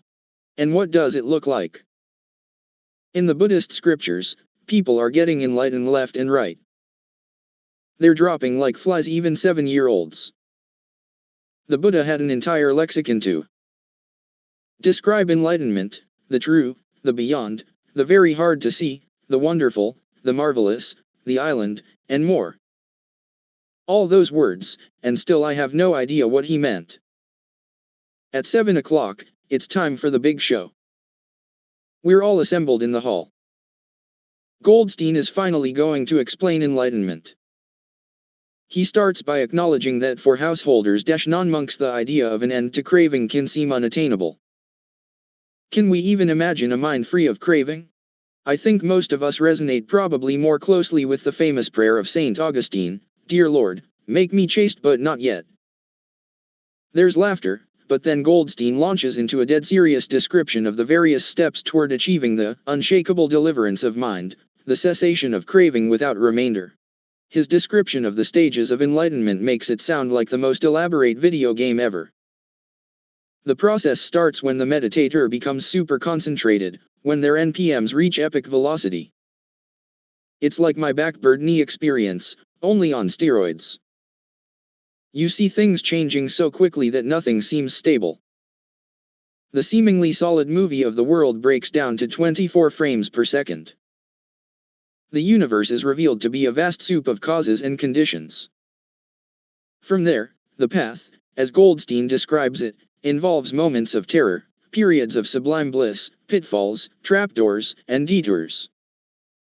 At the end, the meditator arrives at the true goal of Buddhist meditation: to see that the self that we take to be the ridgepole of our lives is actually an illusion. The real superpower of meditation is not just to manage your ego more mindfully, but to see that the ego itself has no actual substance. Close your eyes and look for it, and you won't find any self you can put your finger on. So, for example, in my backbird knee jag, if I were more enlightened, I would have been able to see that not only is reality not as monolithic as it appears, but also the me, who was noting all the arising objects, isn't solid either. The strong, deeply entrenched reference point of I has been seen through, says Goldstein from the front of the room. That's nibbana. The illusion of the self is, for the Buddhists, the wellspring of all our negative emotions, specifically greed and hatred and confusion about the nature of reality, i.e., that we're much more than our egos, that we are connected to the whole. Once the self is seen as unreal, these emotions are uprooted from the mind, and the meditator becomes perfected. The mind goes from a monkey to a gazelle. Sounds awesome, I guess, but as he concludes, I realize that he hasn't answered some of my most basic questions. If it's so rare and hard to reach enlightenment, why bother trying? Is Goldstein himself enlightened? If not, on what basis does he believe in it? What do enlightened beings look like? Is nirvana/nibbana a magical state? A place? Once I've achieved selflessness, do I then just return to my everyday life, or do I no longer need to put my pants on in the morning? The Buddhists clearly figured out a workable, practical system for defanging the voice in the head, but to add on top of that the promise of a magical transformation seems to me too cute by half. I buy the thesis that nothing in an unreliable, impermanent world can make you sustainably happy, but how will a quest for an enlightenment that almost no one can achieve do so either? When the talk is over, in a minor act of rebellion, I walk down to the dining hall and binge mindlessly on rice cakes. Day 9. In the morning question and answer session, Goldstein redeems himself with a little humor. In exhorting us not to tune out during these closing hours of the retreat, he says, they're like the dessert. Just maybe not the dessert you ordered. As he presses his case, he says something that bugs me. He urges us not to spend too much time thinking about the stuff we have to do when the retreat is over. It's a waste of time, he says, they're just thoughts. This provokes me to raise my hand for the first time. From the back of the echoey hall, in full-on reporter mode, with my overloud voice apparently not atrophied one bit from disuse, I ask, how can you advise us not to worry about the things we have to do when we re-enter the world? If I miss my plane, that's a genuine problem. These are not just irrelevant thoughts. Fair enough, he concedes. But when you find yourself running through your trip to the airport for the 17th time, perhaps ask yourself the following question, is this useful? His answer is so smart I involuntarily jolt back in my chair and smile. Is this useful? It's a simple, elegant corrective to my price of security motto. It's okay to worry, plot, and plan, he's saying, but only until it's not useful anymore. I've spent the better part of my life trying to balance my penchant for maniacal overthinking with the desire for peace of mind. And here, with one little phrase, Goldstein has handed me what seems like a hugely constructive tool for taming this impulse without throwing the baby out with the bathwater. Achieving choiceless awareness and meta-induced blubbering may have been the most dramatic moments of the retreat, but this is unquestionably the most valuable. Day 10. I awake to the smell of freedom. Today is a half day. We do some meditation in the morning, and then we break silence. The zombies reanimate, transforming from the mindful Walking Dead back into normal human beings. You can almost see the color return to their cheeks. It's fascinating to engage with the people around whom I'd spun rather elaborate stories during the silence.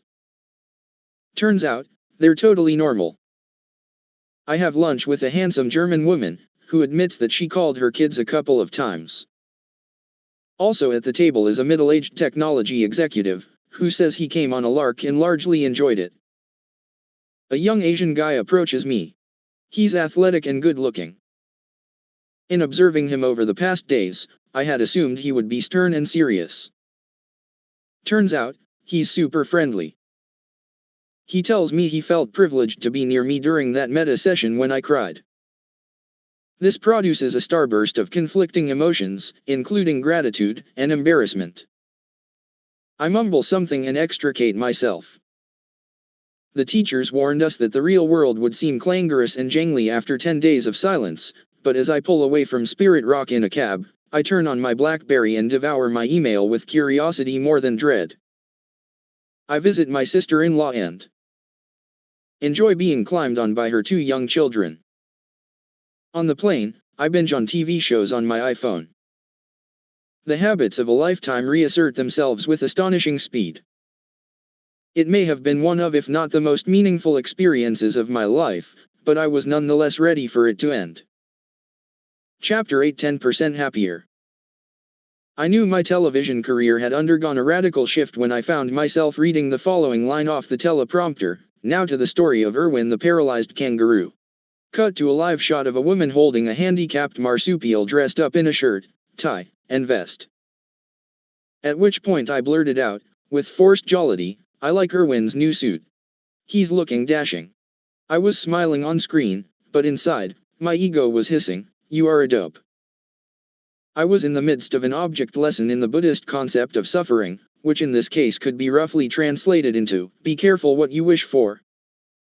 On a Friday afternoon, shortly after I'd come back from the retreat, a particularly chipper David Weston strolled into my office, stuck out his hand, and offered me the job as weekend co-anchor of Good Morning America. I was elated and relieved, lightheaded with glee.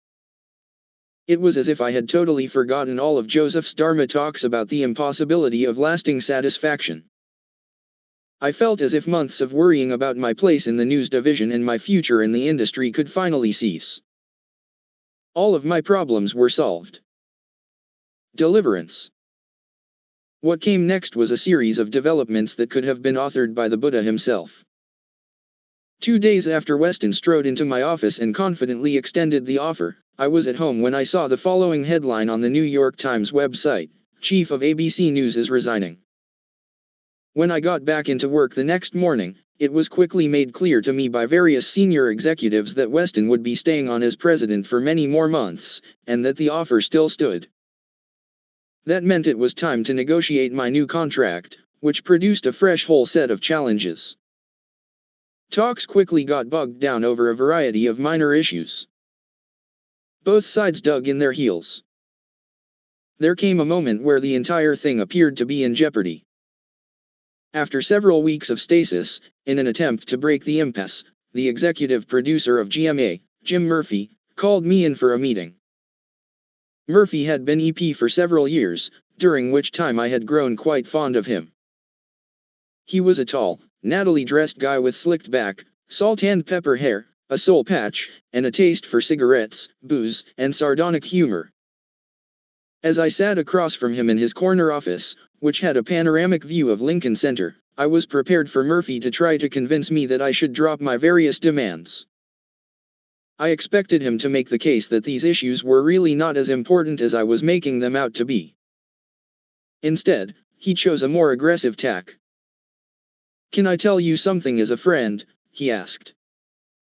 "Because I know," he said in his winning entre nous way, "that you, unlike other people around here, won't get overly sensitive about it."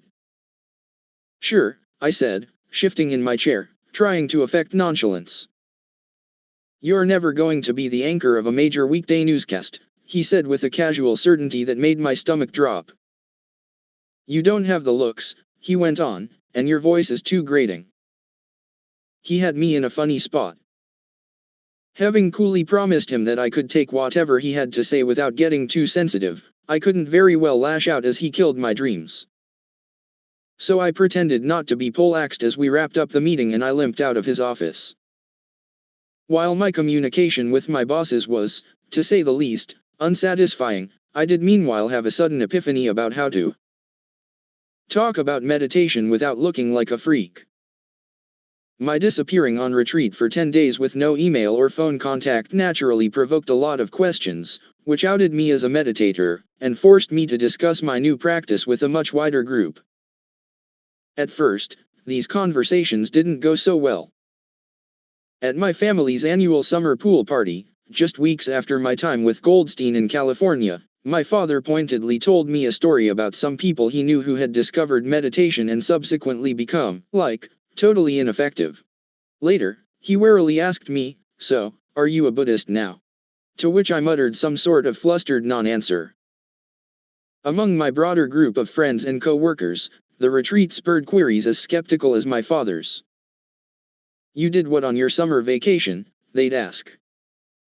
The subtext always seemed to be, "So you've pretty much joined a cult, haven't you?" I could tell that people were thinking what I certainly would have been thinking if I were in their shoes, that I had become one of those people, the formerly normal guy who arrives at middle age and adopts some sort of strange spirituality. Whenever I was asked about meditation, I would either clam up and get a sheepish look on my face, the way dogs in Manhattan do when they're going to the bathroom on the street, or I would launch into an off-putting, overly emphatic lecture about the benefits of mindfulness, how it was actually a superpower, how it really wasn't as weird as everyone thought, and didn't involve clearing the mind, and so on. I could see the tinge of mild terror in my listener's eyes, the cornered interlocutor politely but frantically looking for any means of egress. There were a few things I was attempting, with varying degrees of ham-handedness, to achieve in these interchanges.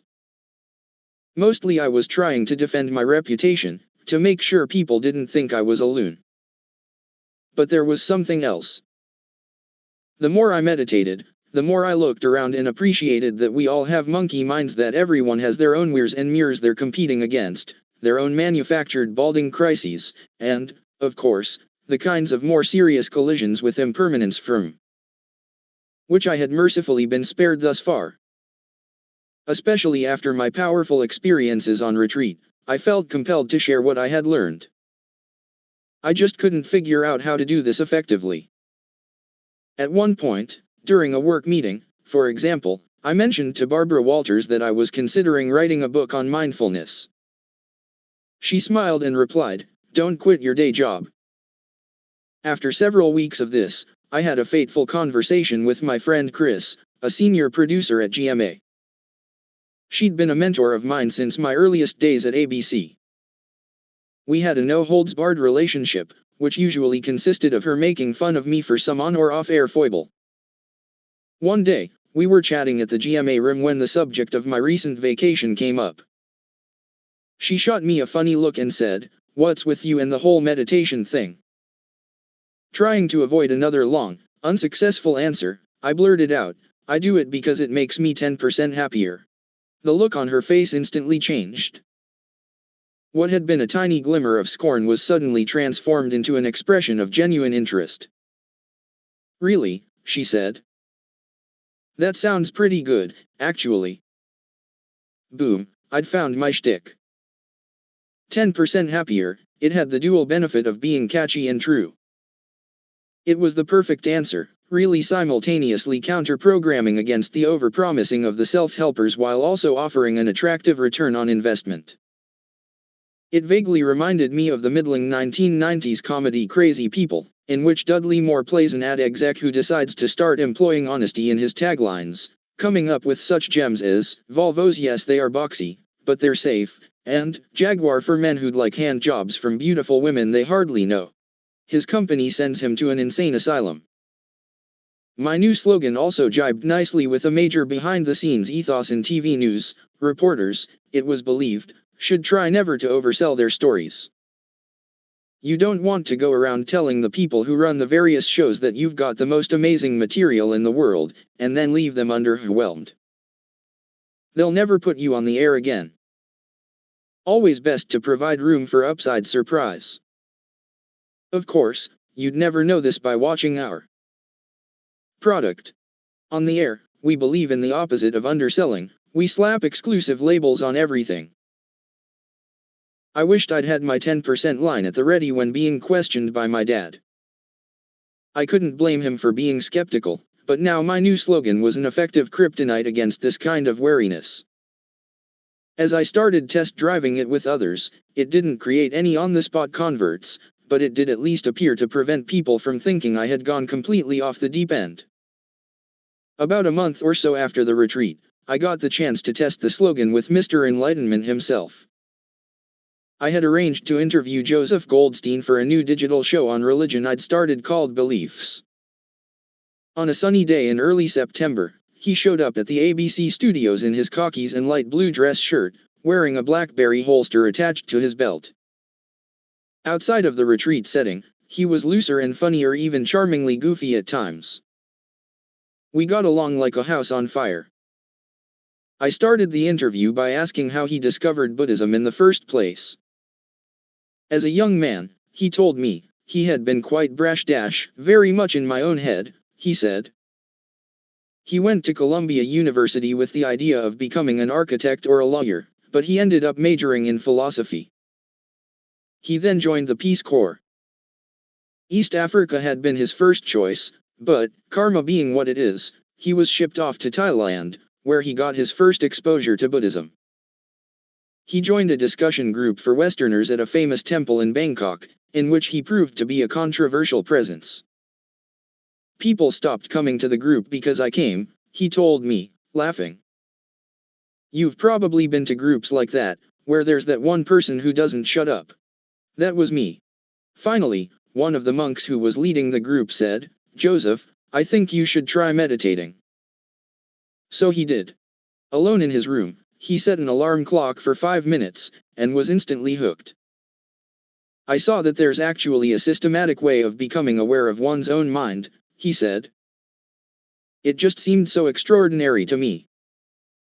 Before one is clued in, we're living our lives just basically acting out our conditioning, and acting out our habit patterns, you know? He was so excited that he started inviting his friends over to watch him meditate. They didn't come back, he said, laughing. So you were slightly insufferable, I said. Ah, yes, slightly insufferable. But I think the meditation over the last 40 years has helped. After the Peace Corps, he moved to India for 7 years to study meditation. Eventually, by the mid-1970s, he decided to move back home to the United States, where he'd been writing books, teaching, and leading retreats ever since. On the subject of retreats, I asked, most people think 9 days of all vegetarian food, no talking, and 6 hours a day of silent meditation sounds like hell, he said, interrupting me with an utterly non-defensive chuckle. But, he added, when people do make the leap and attend a retreat, they get the first glimpse of what the mind is actually doing.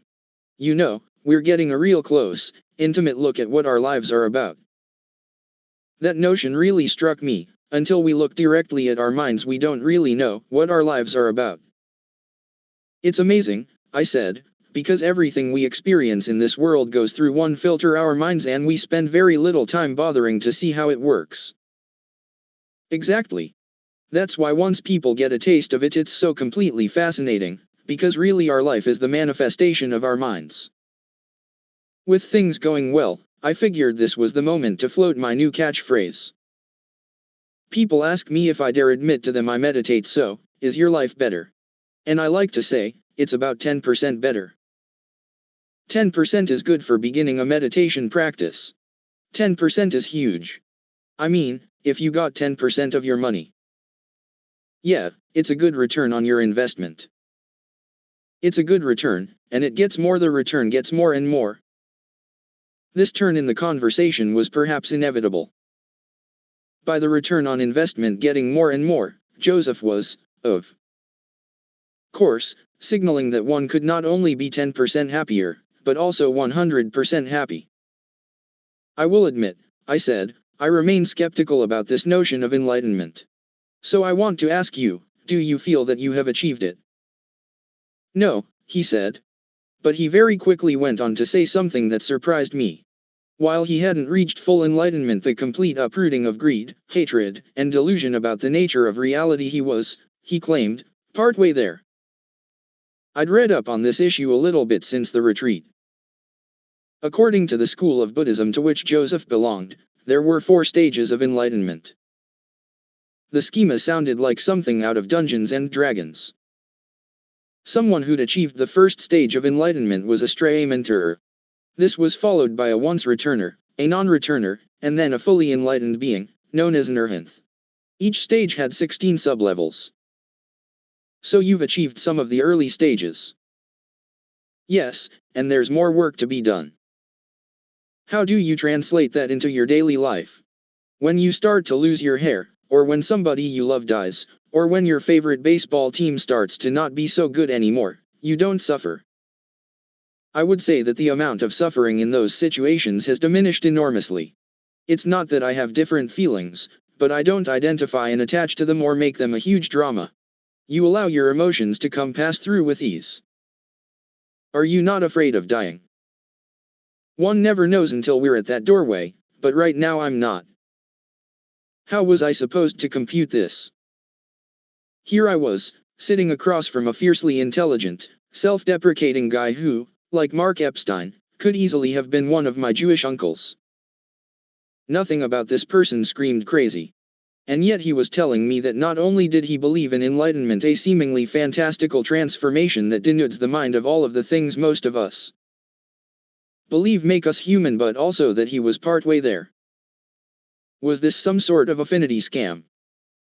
Making things more confusing was the fact that even though enlightenment sounded about as realistic as my cats being able to control the weather, everything about Joseph's bearing signaled that he was, in fact, an uncommonly happy guy. I'm not sure exactly why, but this enlightenment thing really stuck in my craw. Maybe it was because it made me feel like my 10% solution was insufficient. Or maybe it was because I couldn't reconcile my admiration for Joseph with the seemingly outlandish things he believed. Did those beliefs call into question the validity of the whole enterprise? If he really bought into enlightenment, could I take anything he said seriously? Fortunately, back at the office, I was able to shelve the theoretical 10% versus 100% debate and apply what I'd learned on retreat to the very practical challenges I was facing. I was, in fact, finding mindfulness to be extremely useful. After an initial period of how dare he indignation over Jim Murphy telling me I was never going to be a big-time anchorman, I decided to approach the problem in a Buddhist style, to lean into it, to take his views seriously, no matter how inconvenient they may have been to respond, rather than react. I forced myself to consider an unpleasant possibility. Maybe I was like a Shih Tzu who thinks he's a bull mastiff? A kitten who looks in the mirror and sees a lion? But no, I wasn't willing to fully concede either to myself or anyone else that Murphy's pessimistic forecast was accurate. Careers in TV news are too frequently influenced by factors like luck, timing, and executive-level caprice to ever really count anything out. However, the new mindful me, instead of automatically recoiling into denial or rage, was able to see that Murphy probably was trying to be helpful, although he was also undoubtedly aiming to put me in my place so I'd finally sign the damn contract. On that score, he succeeded. His unsolicited dose of career perspective helped persuade me to throw in the towel and close the deal. In signing, I told myself that at least now I would be able to officially make the jump to GMA, a job I was convinced would almost certainly propel my career in new and marvelous directions. Untethering myself from the rigid formalism of the evening news would, I believed, open up heretofore unseen vistas. As it turned out, being a morning TV host was not as easy as it looked.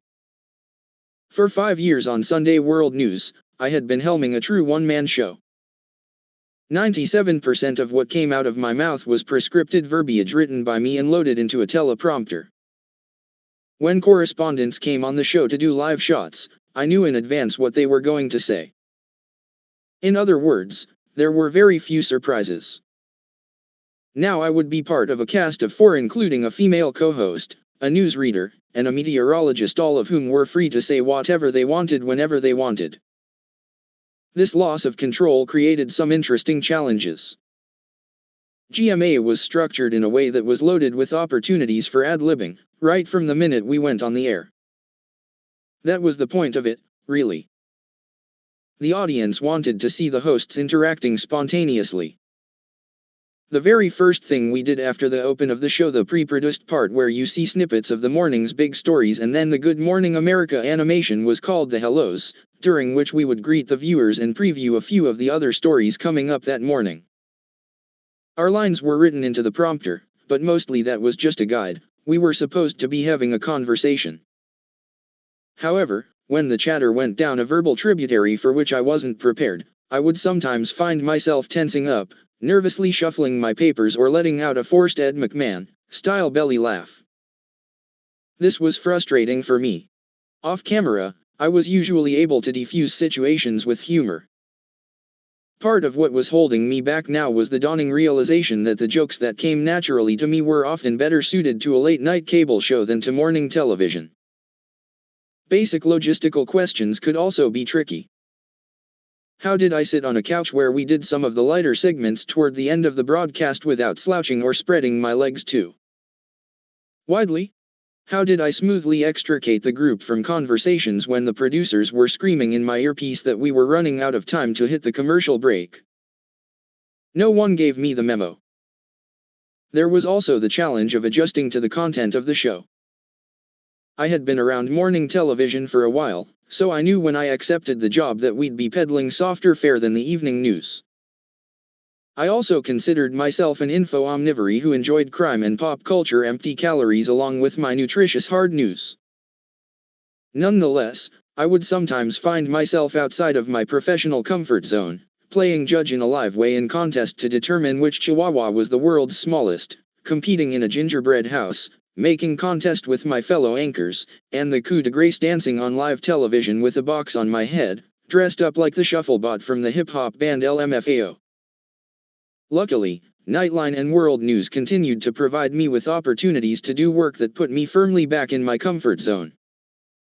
Wanbo and I did a piece where we interviewed evangelical pastors whose faces and voices we agreed to alter in order to protect their identities, who had secretly become atheists but hadn't yet ginned up the courage to tell their flocks.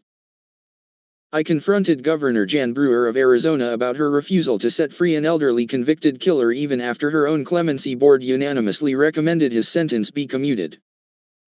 Most significantly, I did a full half-hour on Nightline about the saga of an 18-year-old boy I'd met in Iraq and helped move to America to attend college. Much as the Bush administration had naively believed that Americans would be greeted as liberators after the invasion, I had assumed this young man would thrive upon arrival here. I had grown very attached to him, and when he got kicked out of school for misbehavior, I spent several years and an enormous amount of emotional energy trying to get him straightened out, only to be frustrated at every turn by his adolescent intransigence. I recorded every twist of this running drama, shooting much of it myself on a small camera. I couldn't help but view Dan's actions through the lens of the Buddhist concept of suffering. He was never satisfied where he was. He always assumed that the next big life change would solve all of his problems.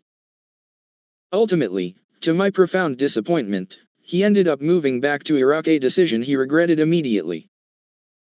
Back on Weekend GMA, I was discovering that the gig did have some upsides. Notwithstanding my occasional stiffness, our little team was getting nice feedback. Our colleagues and bosses gushed about how we had good chemistry. I really liked the other members of the on-air crew. My female co-host was a lovely young woman of Moldovan descent, named Biana Golodriga. We had known and liked each other for several years before she became my TV wife. The newsreader was Ron Claiborne, a drilly funny former print reporter. At first, we had a rotating cast of weather people, until the bosses hired a vivacious young meteorologist from Chicago named Ginger Z. I also started to appreciate that even though the morning audience was smaller than the evening audience, the relationship with the viewers was much more intimate and intense, the result of the fact that the format was looser and more personal. Morning TV, I came to see, was a potent way to convey useful and important information. Being in people's living rooms and bedrooms as they prepared for their day, and discussing current events in a more casual manner, had a unique impact, perhaps even more powerful, at times, than the intoning from the mountaintop nature of evening news. I felt enormously lucky to have the job. The intimacy with the audience was, however, a double-edged sword. While I enjoyed the opportunity to chat with viewers via Facebook and Twitter, I couldn't help but notice that people felt free to share their opinions about me in ways that an evening news anchor rarely endures. I kept a file in which I saved some of my favorite messages. "Will you please unbutton your jacket? You look uncomfortable, smiley face. Please tell Dan to sit squarely at the desk and quit leaning to his right." The viewers left towards Biana. "It is so distracting. Make Dan go away, please. Just thought I would let you know that your tie doesn't look centered, it almost looks crooked. Don, you have a hair out place that is making you look like a loafa. Please do me a favor, slow the blank down and stop trying to take over the show. It makes you look like a major clown. You should really DVR at GMA and listen to yourself. As you give the news and the story is of a serious nature, you shouldn't sound happy. I was, in fact, deviering myself, and my criticism of my own performance was much harsher than anything the viewers had to offer. I was not a huge fan of the guy I saw on television enthusing about the waist-coated kangaroo. This was where meditation really paid off. Post-retreat, I was up to 30 minutes a day. Every morning, I would scan my calendar to figure out when I was going to be able to fit in work, meditation, exercise, and spending time with Bianca. Some afternoons I'd bang out my 30 minutes on my office couch as I awaited script approval from World News or whichever show had assigned me a story. I didn't necessarily look forward to sitting. In fact, the first thought to pop into my head after I'd shut my eyes was usually, how the hell am I going to do this for a half hour? But then I'd see the thought for what it was, just a thought. I rarely missed a day, and when I did, I would feel not only guilty, but also less mindful. When I got tense about work, I would watch how it was manifesting in my body: the buzzing in my chest, my earlobes getting hot, the heaviness in my head. Investigating and labeling my feelings really did put them in perspective. They seemed much less solid. The RAIN routine, plus Joseph's "is this useful?" mantra, almost always helped me snap out of it. But while meditation made me more resilient, it certainly was not a cure-all. First, it didn't magically make me looser on GMA. Second, while I recovered more quickly, it didn't seem to prevent all churning. On some weekend mornings, I walked out of our studios haunted by Irwin the kangaroo. On one such day, I left the office and headed downtown for brunch with Mark Epstein. In the 2 years since I'd met him, we had become genuine friends. He and his wife, a talented and successful artist named Arlene, had been to our apartment for dinner. Bianca and I had been to their airy downtown loft and also met their 2 grown children. When I went to spend time with Mark solo, Bianca, who adored the guy, was just a tiny bit jealous. I tried to orchestrate a get-together once every 2 or 3 months. Usually, it would be brunch after one of my weekend GMA shifts, and before Mark headed upstate to the country house where Arlene had her studio. I'd be the only one in the restaurant wearing a suit. On this morning, having long since branched out from the Tribeca Grand, we were meeting at one of our other regular spots, Morandi, an Italian bistro in the West Village. I arrived with a list of items in the "Questions for Mark" file in my BlackBerry. Chief among them, even though I was rebounding more quickly, were my self-recriminations over my job performance, a sign that I was somehow a JV meditator. Should mindfulness be more effective at extinguishing this kind of thing? How would I accurately describe how meditation is helping me here? It's just allowing me to step back and watch it all happen, nanoseconds at a time, and through that process it takes some of the fangs out of it. Yes, he said. It's not going to make it go away. No. It might help it go away a little quicker. It might. It might, he said, his head shaking slightly as he carefully chose his words. To the extent that it loosens the way you would ordinarily be caught by. How terrible this all is, it might loosen your own attachment to whatever melodrama is unfolding. My remedy these days combines some things that are non-meditative, I said. I think to myself, so if this whole thing blows up, what's the worst case scenario? I lose my job? I still have a wife who loves me, and the only person who can ruin that is me. It works, but it has nothing to do with meditation. No, that's insight. As he spoke, his voice rose an octave with insistence. Insight into the nature of reality? I asked sarcastically. Yeah, he said, not taking the bait. That's insight, because you are not clinging to success so seriously. But maybe I'm just clinging to Bianca. That's better. You're clinging to something that's far more substantial. As I sat there mulling Mark's words while wolfing overpriced eggs, my new 10% happier slogan began to make even more sense. It was a reminder of the message Mark had delivered a year ago, when I was unsure about whether David Weston was going to give me the GMA promotion.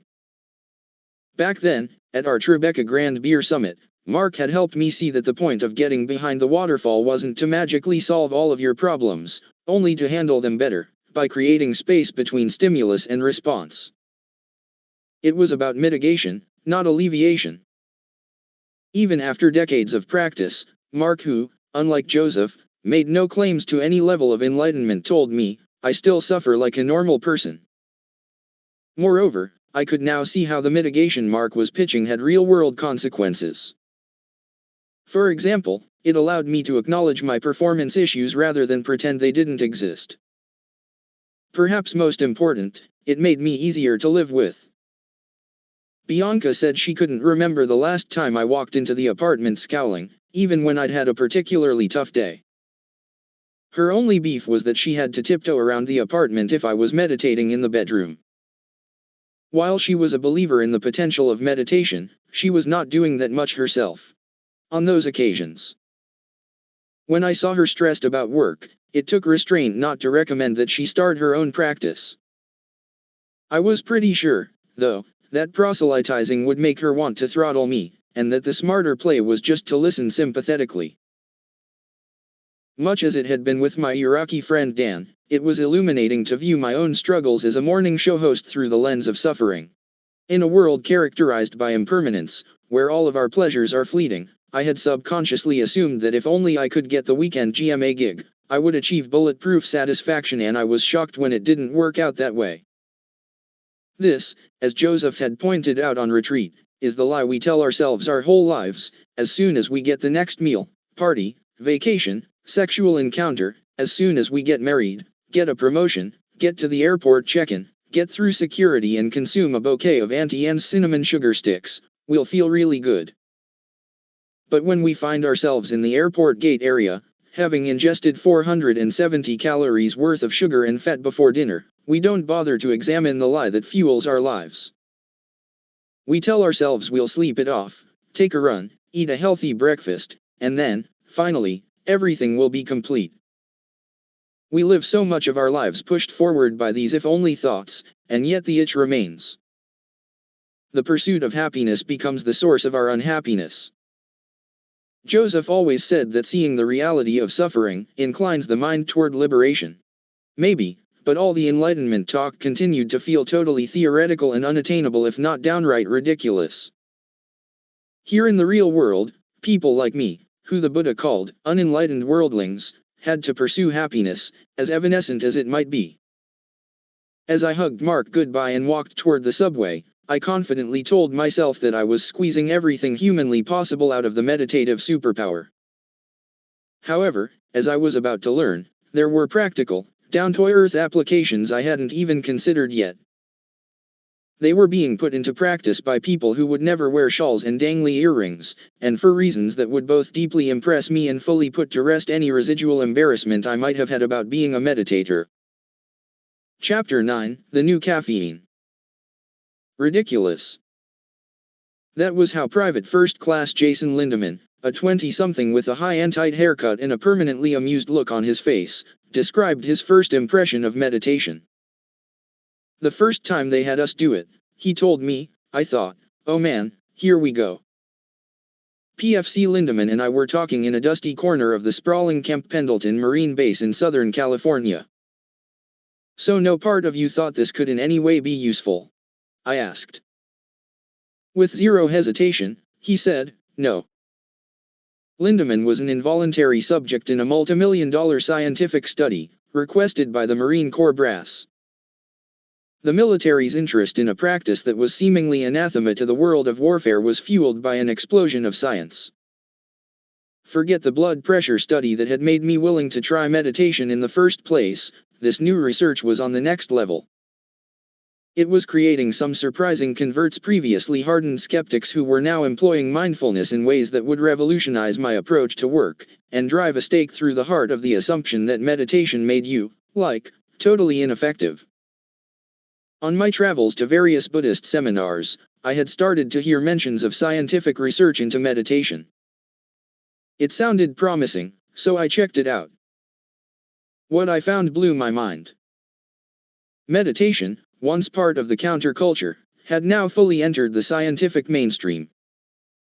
It had been subjected to thousands of studies, suggesting an almost laughably long list of health benefits, including salutary effects on the following: major depression, drug addiction, binge eating, smoking cessation, stress among cancer patients, loneliness among senior citizens, ADHD, asthma, psoriasis, irritable bowel syndrome. Studies also indicated that meditation reduced levels of stress hormones, boosted the immune system, made office workers more focused, and improved test scores on the GRE. Apparently, mindfulness did everything short of making you able to talk to animals and bend spoons with your mind. This research boom got its start with a Jew bulletin named John Kabat-Zinn, a Manhattan-raised, MIT-trained microbiologist who claimed to have had an elaborate epiphany, a vision. He called it while on a retreat in 1979. The substance of the vision was that he could bring meditation to a much broader audience by stripping it of Buddhist metaphysics. Kabat-Zinn designed something called mindfulness-based stress reduction, an 8-week course that taught secularized meditation to tens of thousands of people around America and the world. Having a simple, replaceable meditation protocol made it easy to test the effects on patients.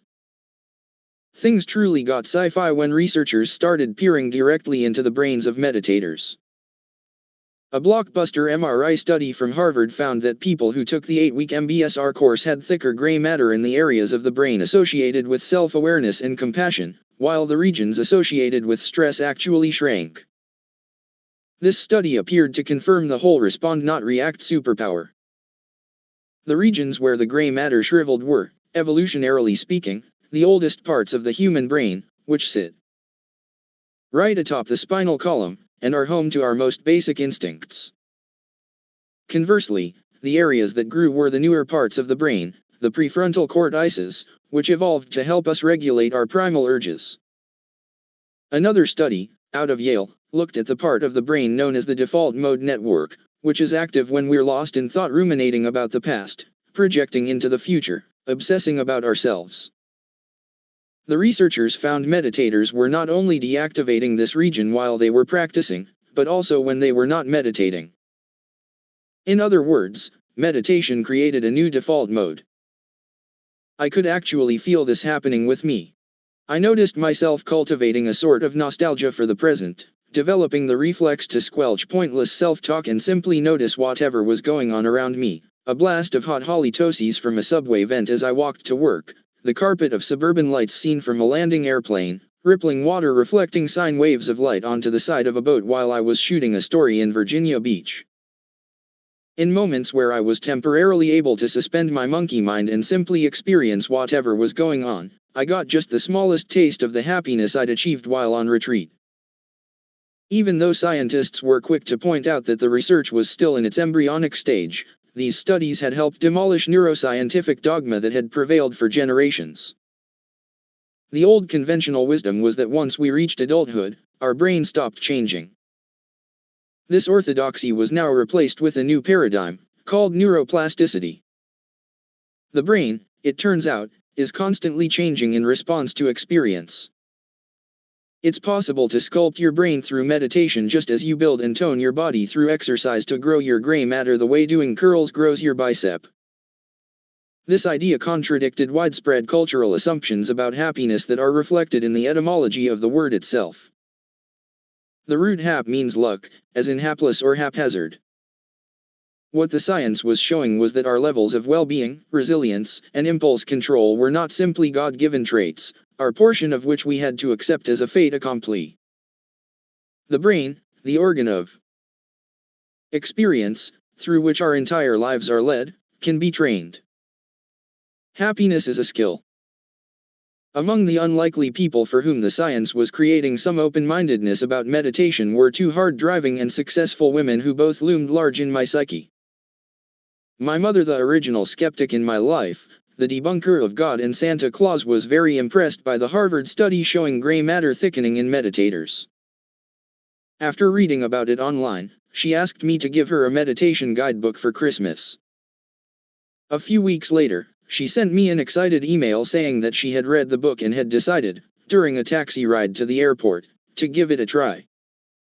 She was able to follow her breath all the way to the terminal without breaking her concentration. She then started sitting for 30 minutes a day, something that had taken me a year to achieve. The rough breakdown of my emotional response to this information was 80% validated, 17% humbled, 3% resentful. A few months later, on a visit to New York, both my parents spoke enthusiastically about how meditation had stopped my mom's snoring. Despite the ebullience, my dad was still not meditating and, like with my wife, I knew better than to push. I was also sensing new openness to meditation from another unexpected source, the woman who, for me, represented the gold standard in professional diligence, Diane Sawyer.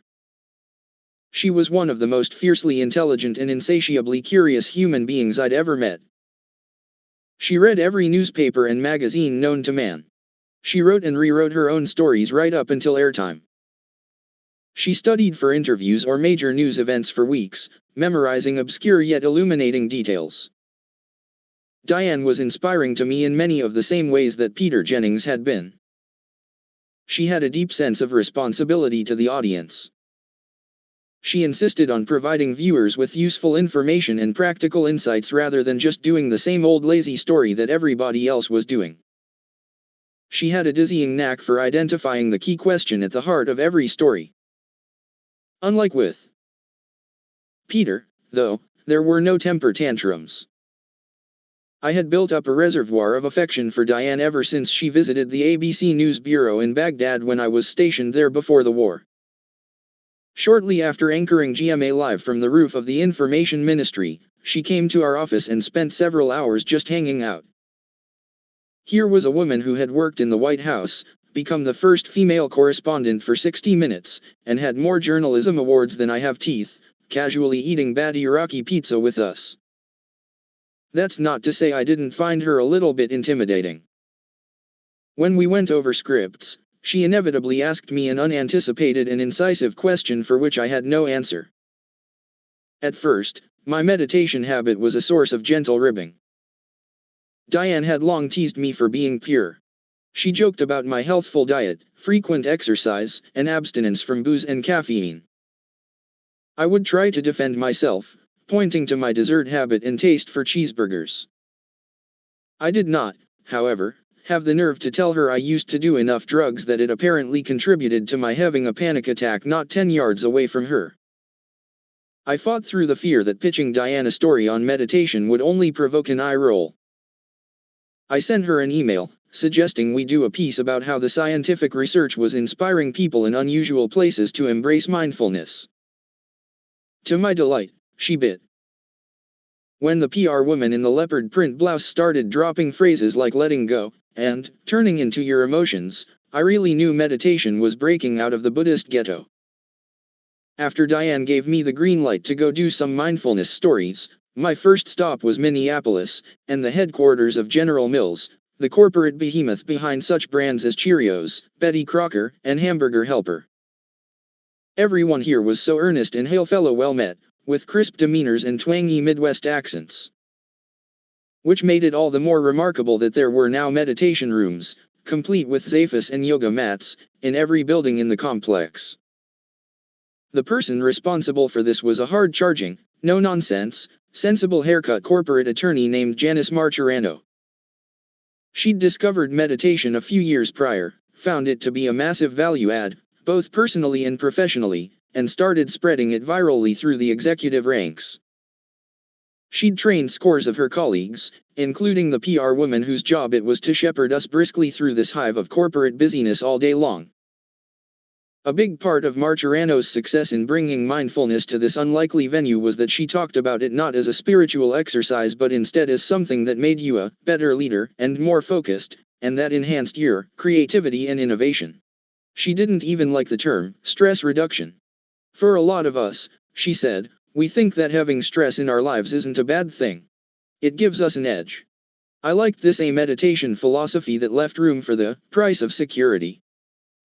Marchirano had a whole slew of practical tips that extended well beyond the meditation cushion. One of her main pieces of advice was a direct challenge to me, an assault on a central pillar of my work life. So you're telling me that I can't multitask? I asked as we sat down for an interview. It's not me telling you, she said. It's neuroscience that would say that our capacity to multitask is virtually non-existent. Multitasking is a computer-derived term. We have one processor. We can't do it.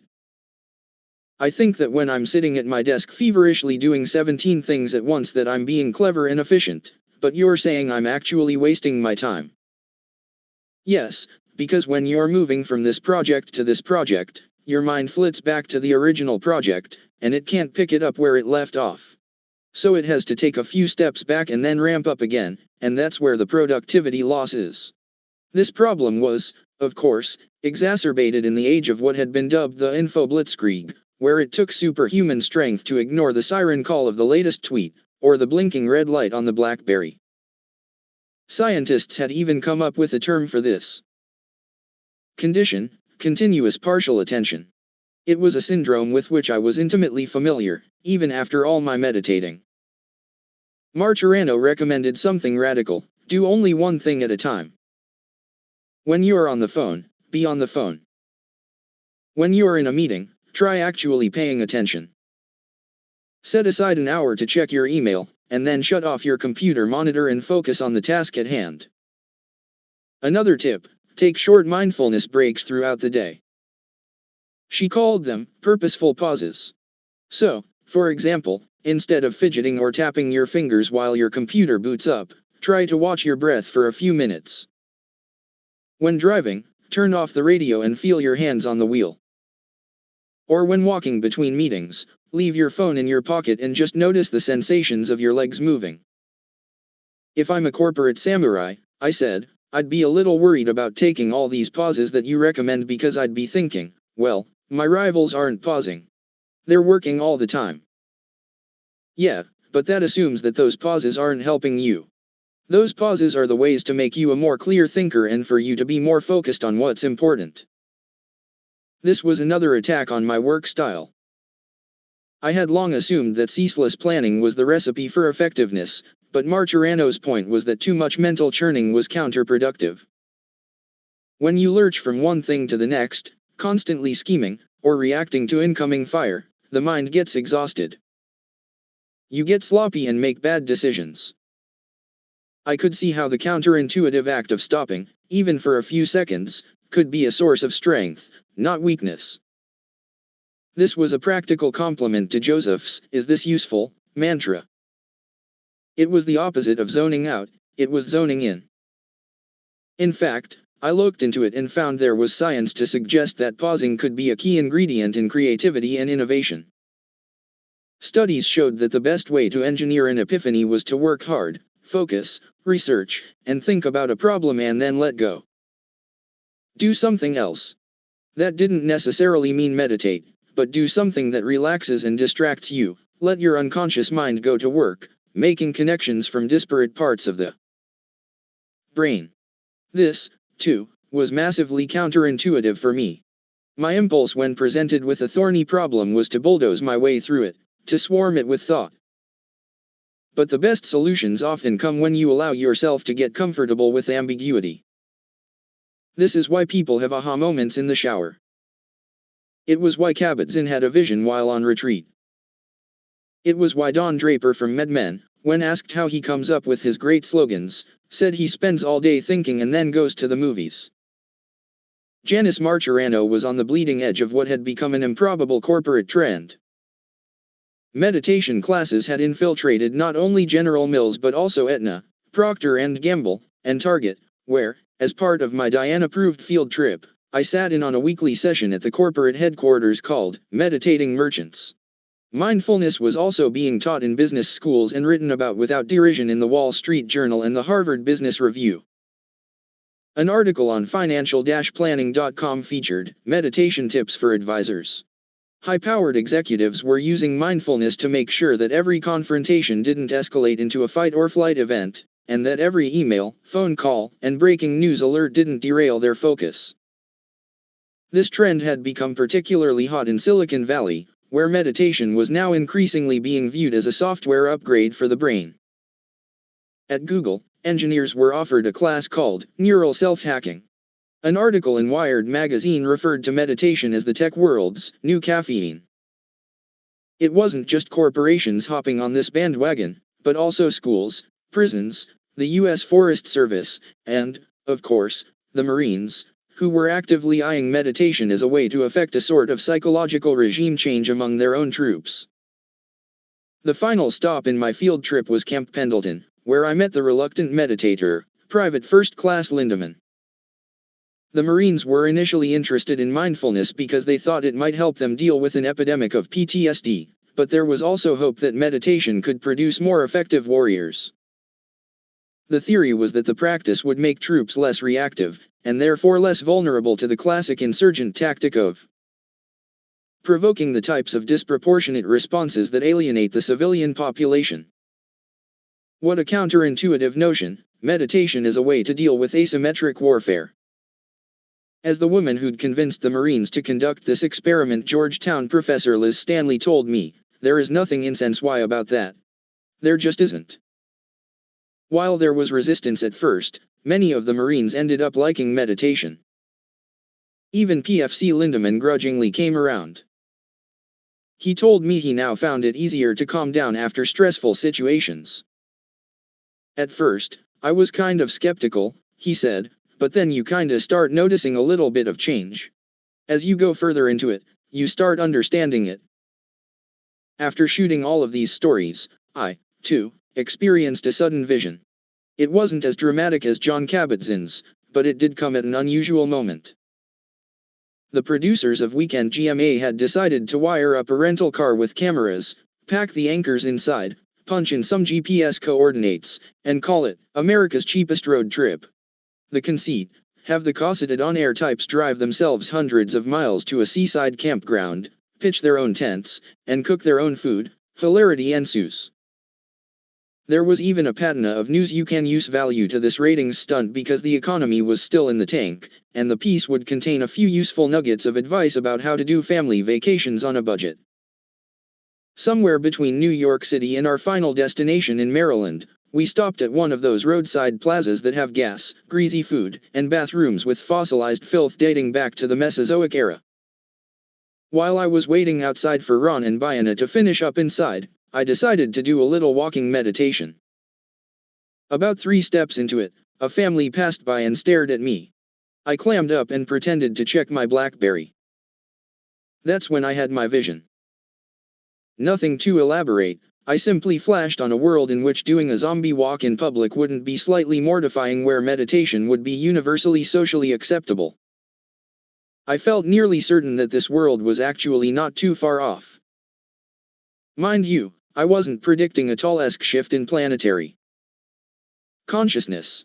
Nor was I forecasting that society would be overrun by stream entrants and non-returners of the Joseph Goldstein variety. Instead, I pictured a world in which significant numbers of people were 10% happier and less reactive. I imagined what this could do for marriage, parenting, road rage, politics, even television news. Public health revolutions can happen quite rapidly. Most Americans didn't brush their teeth, for example, until after World War II, when soldiers were ordered to maintain dental hygiene. Exercise didn't become popular until the latter half of the 20th century, after science had clearly showed its benefits. In the 1950s, if you had told people you were going running, they would have asked who was chasing you. The difference with meditation was that if it actually took hold, the impact would go far beyond improving muscle tone or fighting tooth decay. Mindfulness, I had come to believe, could, in fact, change the world. Of course, I hadn't gotten into the whole meditation thing to have a global impact. My interests were parochial. I wanted relief from the ego. Now, though, I found myself in the funny position of believing deeply in a cause. I began attending conferences with names like Wisdom 2.0, Creating a Mindful Society, and Buddhist Geeks. I made new friends, like the beer-drinking, backslapping congressman from Ohio who wrote a book about mindfulness, and the former J.P. Morgan banker who started a new venture capital fund specifically designed to bring mindfulness to scale. I experienced a surge of excitement as I strategized with my new friends about how to expose meditation to a wider audience. We had conspiratorial meetings and meals, we exchanged emails, We hugged a lot. In my view, the biggest impediment to Kabat-Zinn's and now my vision becoming a reality was meditation's massive PR problem. It was still mildly embarrassing to admit to most people that I meditated. This was largely because the practice was popularized in this country by beat poets, robed gurus, and hippies, and that cultural hangover persisted. Stylistically, the presentation of the average meditation teacher struck me as a bizarre cousin of the stentorian monotone that TV reporters employ an affectation to, which I had sadly not been immune. Just as we in the news business too often relied on shop-worn language, shock and disbelief, and tonight, Buddhist teachers had their own set of hackneyed phrases. Stories were shared, emotions were held in love and tenderness. While the secular mindfulness people had dropped some of this lingo, they had replaced it with a jargon of their own, replete with homogenized, hallmarkized, irony-free terms like purposeful pauses, meditating merchants, and interiority. These people needed a Frank Luntz, that pollster who'd helped the Republicans rebrand the estate tax into the death tax and recast loosened pollution laws as the Clear Skies Act. I wasn't sure that I was the right Luntz for this job, but I figured it couldn't hurt to pitch in. Ever since Bangor, I'd been obsessed with finding stories I liked and figuring out how to make them interesting to other people. Mindfulness, I now realized, was the best and potentially most impactful story I'd ever covered. In many ways, it was my craziest act of gonzo journalism. If it could help a monumental skeptic like me, I could only imagine what it could do for others, and I thought that if I could find a way to make it more broadly appealing, that would be a real service. One-on-one preaching to my friends and family was still definitely a bad idea, but finding new ways to get the word out to a wider audience somehow seemed less obnoxious. To succeed, though, would require finding fresh ways to discuss the subject. It brought to mind a former colleague of mine from local news in Portland, Maine. He was a reporter named Bob Elliott, who used to post lists on the wall of the newsroom of what he called lose EMS, cliched words or phrases that were showing up too often in our newscasts. If any of the rest of us used to lose M, Bob would shoot us with a rubber band. I took my first little stab at addressing meditation's PR problem when World News aired my story on the increasing embrace of mindfulness in counterintuitive locales. We showed a graphic of a brain, illuminating the regions that, to use Diane's words, got plumped up as a result of meditation. We used a soundbite from Rivers Cuomo, the lead singer of Weezer, who credited the practice with curing his stage fright.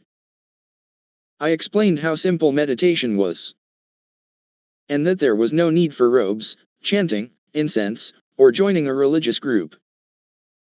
When I walked off the set after my live shot, members of Diane's team were abuzz.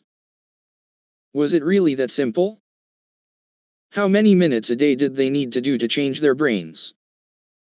The next morning I got an email from Diane herself, who expressed an interest in learning more about meditation. If I could hook someone like her, it felt like a pretty good start. As excited as I was about the notion of popularizing the practice, the concerns of some of my old-school Buddhist friends, including Mark Epstein, did give me pause. The traditionalists did not appreciate the irony of capitalists and Marines embracing a practice with a history of disdaining violence and accumulation of wealth. They worried that mindfulness would simply create better baby killers and robber barons. They pointed derisively to the proliferation of books such as Mindfulness for Dummies, The Mindful Investor, and The Joy of Mindful Sex. Critics had a term for this phenomenon, McMindfulness. There was something important being overlooked, they argued, in the mainstreaming of meditation, a central plank in the Buddhist platform, compassion. While I'd digested enough Dharma books and lectures to know that Buddhists were always going on about compassion, I had long figured I could ignore the issue, the same way I did with karma or reincarnation. It was true that mindfulness had made me calmer and less reactive, and that I now felt the urge to spread the word as far as I possibly could, but still, my goal was not to be Mother Teresa. Despite my powerful experience of being snot-soaked and supine while doing compassion meditation on retreat, I had not subsequently pursued metta in my daily practice. My resistance was based, in part, on the fact that compassion meditation was a little annoying, but more significantly, it stemmed from a deep-seated suspicion that we each have a sort of kindness set point, the result of factory settings that could not be altered, and that mine may not be dialed particularly high. I was a good enough guy, yes. I loved children and animals, etc. If no one was looking, I might even get misty during a rom-com. But the Buddhist concept of boundless compassion seemed out of reach. Once again, science and a well-timed personal encounter would shatter my assumptions. Chapter 10. The self-interested case for not being a dick. The international avatar of compassion marched briskly into the room and declared that he had to relieve himself. First duty, said His Holiness the Dalai Lama, as he bustled off toward the bathroom. He seemed sprightly, but certainly not, as decades of relentlessly positive publicity might have led one to believe, trailing pixie dust. Moreover, the members of his entourage, often a reflection of the person they serve, were uniformly stern and unsmiling. I came into this interview with a bad attitude. Most of my friends in the meditation world revered the Dalai Lama, but to me he represented the part of Buddhism with which I was least comfortable. What I liked about the Dharma was its rigorous empiricism and unyielding embrace of hard truths. Here, though, was a guy in robes, anointed at the age of 2 because some government monks claimed to have seen special signs, like a rainbow in the sky near his childhood home. Fast forward a few decades and he was buddies with the Beastie Boys and Richard Gere, invited to guest edit Vogue, featured in Apple ads, and the subject of adoring movies by the likes of Martin Scorsese. My contrarian impulses were heightened by the fact that I'd just watched a bunch of scientists here at Emory University fawn all over the Dalai Lama. As the academics presented the results of their research on the effects of meditation, they leaned forward, literally on the edge of their seats, while obsequiously calling him, Your Holiness. Meanwhile, he sat there wearing an oddly inappropriate sun visor. Once His Holiness had emptied his bladder, he was back in character, the smiley guy we know from gauzy hagiographies. The Emory conference had just wrapped up, and we were going to do the interview backstage.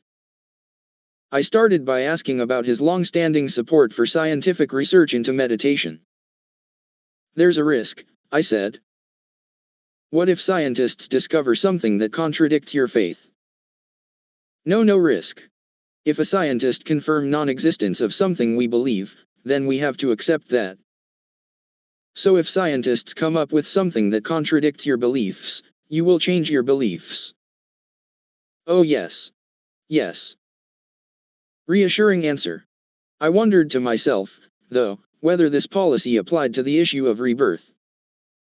If scientists could prove that he wasn't the reincarnation of the previous Dalai Lama, it would erase all his religious and political power, leaving him just one more old man in a visor. Next litmus test, is your mind always calm? I asked. No. Occasionally lose my temper. You do? Oh yes. If someone is never lose temper, then perhaps they may come from another space, he said, pointing toward the sky and laughing from the belly, his eyes twinkling beneath his thick glasses. So if somebody says to you, I never lose my temper, you don't believe them? No. And some people say this is some miracle power I don't believe. Within minutes, he had already proven himself more reasonable than either Eckhart Tolle or Deepak Chopra. As I sat there, surrounded by cameras, my crew, the Emory PR people, and His Holiness's Tibetan retinue, it dawned on me that the Dalai Lama was yet another person I'd prematurely misjudged.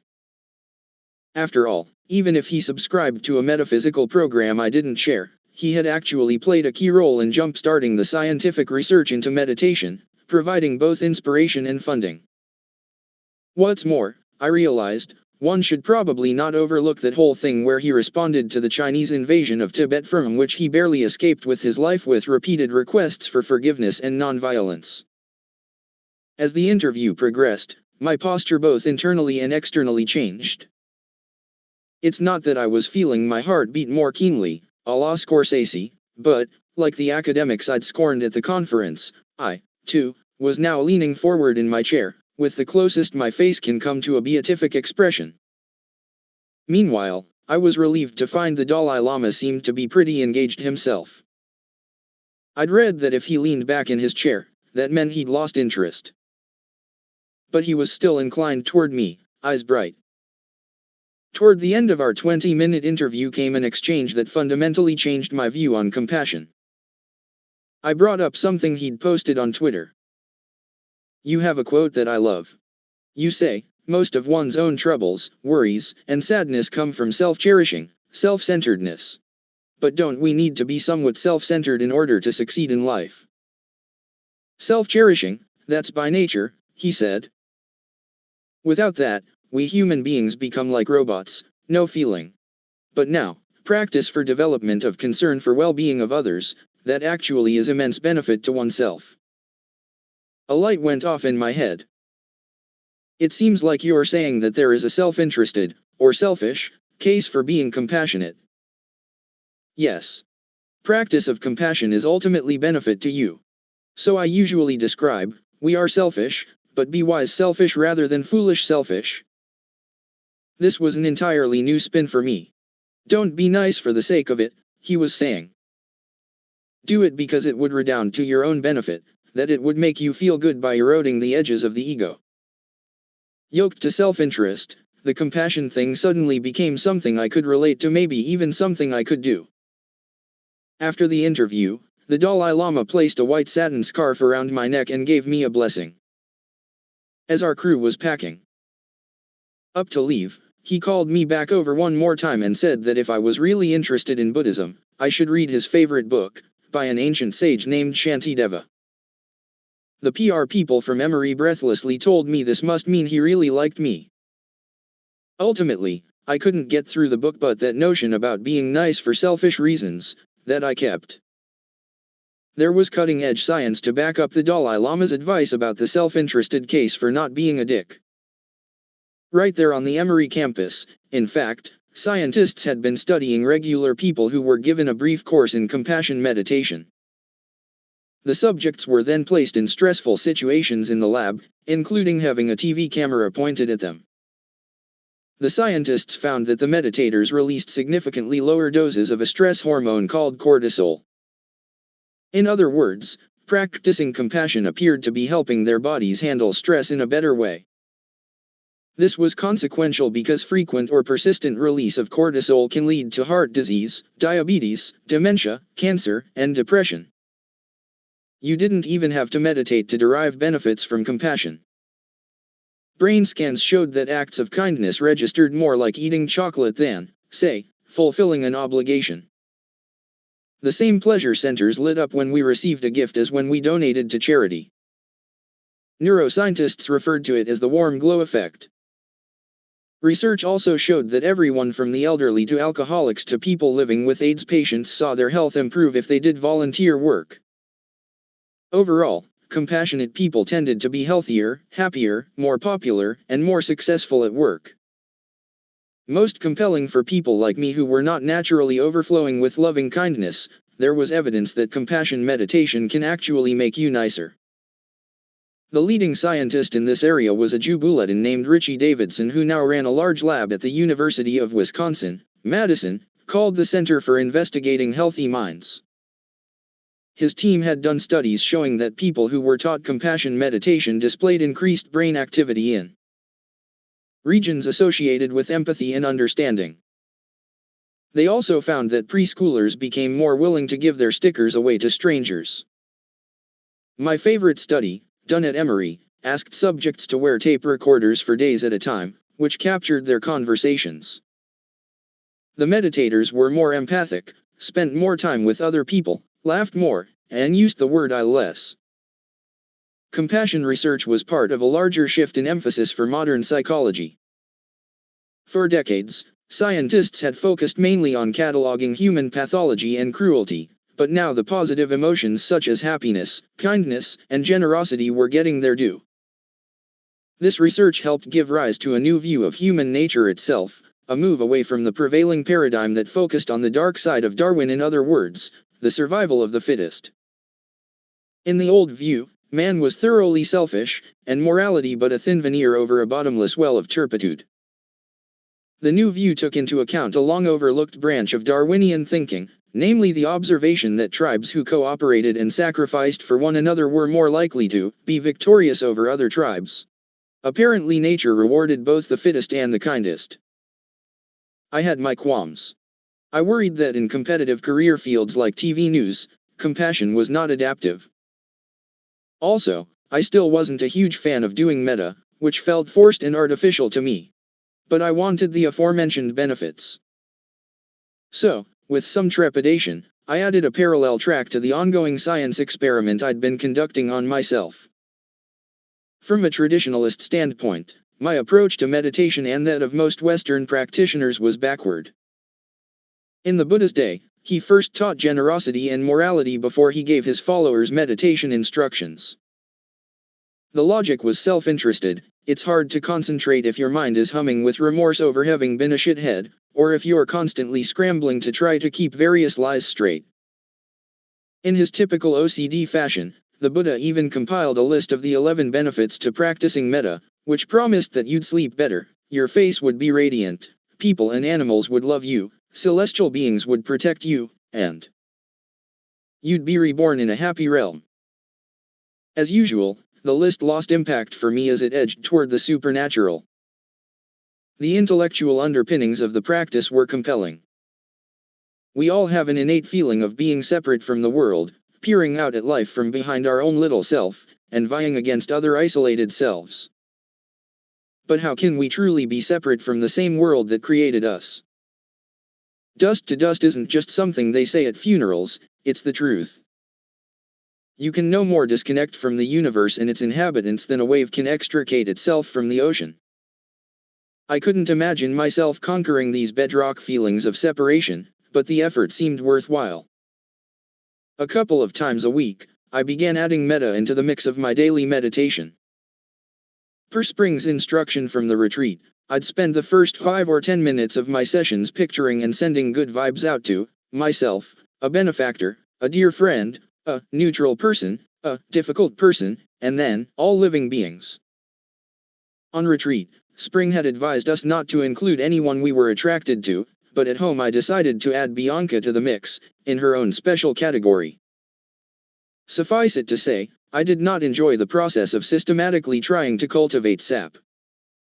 I was never able to get anywhere close to the weepy catharsis of the retreat, but as the Buddhist books I read assured me, the point wasn't to make specific feelings happen on command, it was simply to try. The attempt itself was a way to build the compassion muscle the same way that regular meditation built the mindfulness muscle. I'm not going to claim that what happened next was purely the result of doing metta.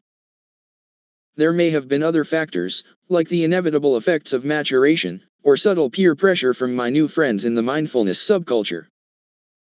Whatever the cause, in the months after I started adding compassion into my meditation practice, things started to change. It's not that I was suddenly a saint or that I began to exhibit extroversion, just that being nice always important to me in the abstract, at least now became a conscious, daily priority. I instituted a make eye contact and smile policy that turned out to be genuinely enjoyable. It was like I was running for mayor. The fact that my days now included long strings of positive interactions made me feel good. Acknowledging other people's basic humanity is a remarkably effective way of shooing away the swarm of self-referential thoughts that buzz like gnats around our heads. At work, I got better at abstaining from gripe and gossip sessions. Complaint is the background noise of news, as well as the secret handshake, like fax machines beeping at one another, or dogs sniffing each other's rear ends. While I didn't entirely swear off this kind of chatter, some discussions were too delicious I did my best to avoid it, knowing that I'd probably want to bathe in pueril afterward. I would see people losing their tempers like fellow passengers at the airport going apeshit on TSA employees and I would empathize.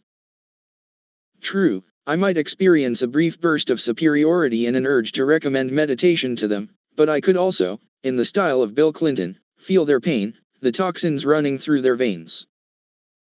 The Buddha captured it well when he said that anger, which can be so seductive at first, has a honeyed tip, but a poisoned root. It's not that I never got annoyed anymore. In fact, when you're mindful, you actually feel irritation more keenly.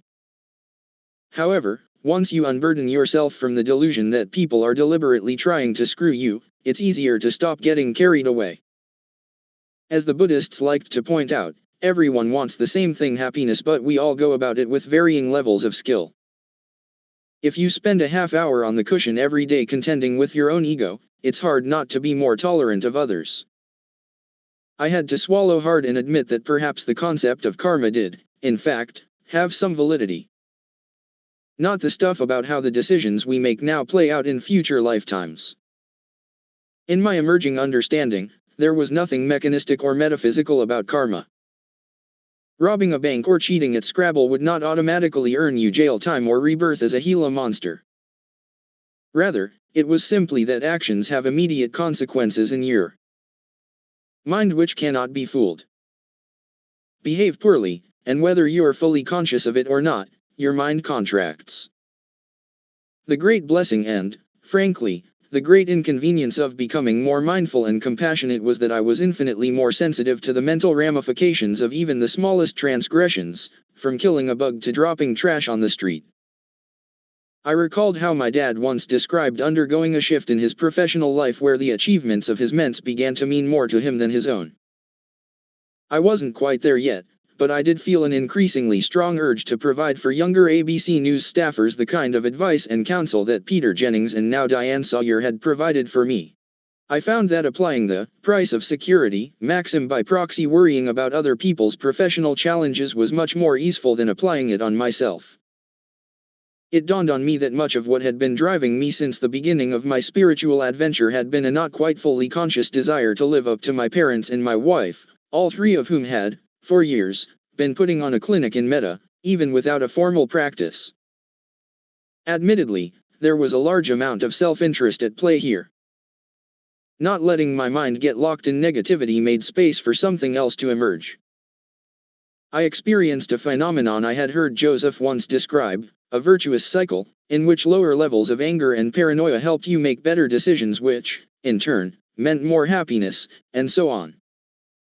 There were also benefits that might have been a little too selfish for the Dalai Lama's taste. For example, being nice was a great manipulation tool. Turns out, it's pretty simple to win people over, especially in tense situations, if you are able to take their perspective and validate their feelings. And once they like you, they're much more likely to do you favors. It was weird to hear colleagues refer to me as one of the easy correspondents, or make offhand comments about how relatively mellow I was. It was as if my bad old days as an intramural warrior had been erased, as if the anchor who'd been reprimanded for throwing his papers on the news desk in Boston had been forgotten. I thought it an auspicious sign that not long after I started doing compassion meditation, the pro basketball player Ron Artest, infamous for jumping into the stands during a game and throwing punches at opposing fans, changed his name to Meta World Peace. My new compassion policy ran into a major challenge in the person of Paris Hilton. This was not the type of assignment that usually came my way, but for reasons I still don't fully understand, GMA asked me to fly to Los Angeles to interview Hilton about her new reality show and the recent arrest of her stalker. I barely knew anything about her, other than the obvious, the family hotel fortune, the baby voice, the sex tape. So the night before the interview, I turned to my wife who aside from being a brilliant doctor had a near encyclopedic memory for anything having to do with pop culture for guidance. I asked her to do some pro bono research for me, and she forwarded some articles she found online about the low ratings for Hilton's new reality show. Some entertainment reporters were openly opining that Hilton was in the twilight of her celebrity, having been eclipsed by her former friend Kim Kardashian. So, I figured, why not ask her about it? I had an inkling that it could cause some fireworks, but that struck me as a good thing. The next day, when I arrived at Hilton's mansion in a gated community built into a hillside, the crew was all set up, Hilton's assistants were buzzing around, and the star was up in her room, primping.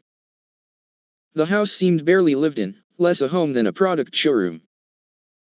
Nearly every inch of wall space was covered in glossy pictures and oil portraits of Paris. There were even throw pillows that bore her image. I did appreciate that she was an animal lover. The place was crawling with pets, 17 of them. Out back, there was a doghouse that was a replica of the main house, complete with moldings, a chandelier, furniture, light, heat, and air conditioning. Soon enough, Hilton came sauntering in, wearing dressy black shorts and a sheer black top with some elaborate stitching. There was something about her that made me ill at ease. Maybe it was just that I wasn't used to interviewing celebrities. Maybe it was that she looked right through me. Maybe it was that we kept getting interrupted by various cats skulking into the camera frame. The interview started well enough. We talked about her TV show and her stalker, as previously agreed upon. I learned that, despite her ditzy persona, she actually ran a genuinely impressive and profitable retail business with stores in 31 countries, selling everything from handbags to perfumes. She admitted that when she wasn't on camera, her voice dropped an octave. The requisite topics covered, I decided it was time to trot out the tough questions. "Do you worry sometimes," I asked, "that the people who followed in your footsteps, like Kim Kardashian, are overshadowing you?" As I posed the question, a look came over her face that said, "Where is this going?" By the time I'd finished talking, though, and it was time for her to answer, she confidently said, "No, not at all. There's been some talk about the ratings on the show being low. Has that upset you?" Still holding it together, no. Then came the doozy, "Do you ever worry about your moment having passed?" She paused, looked over at her publicist, and then issued a delicate snort, a sharp out breath accompanied by a slight curling of the upper lip. Then she got up and simply walked away. The camera lingered on me, repositioning myself in my chair, my face colonized by an involuntary smirk. In television news, the storm off is a coveted thing. This, however, was an unusual specimen. Hilton hadn't ripped off her mic while shrieking obscenities, she'd just kind of wandered over to the safety of her publicist. Still, I knew, for better or worse, I had captured a memorable moment. Hilton and her team knew it, too. What followed was a long, strange, and often tense negotiation. We shut off the cameras, as the celebutante, her publicist, and her manager laid into us. At one point, Hilton turned to me and said, "You're treating me like I'm Tara Reid." Her manager tried to surreptitiously strong-arm the cameraman into handing over the tapes, but he refused. Paris herself outright demanded that we not use the material. She didn't seem to understand that I didn't work for her, that I was a reporter, not a staffer on her reality show. I stood my ground, although I was at times slightly overwhelmed by the sheer absurdity of the fact that I was having a fight with a household name.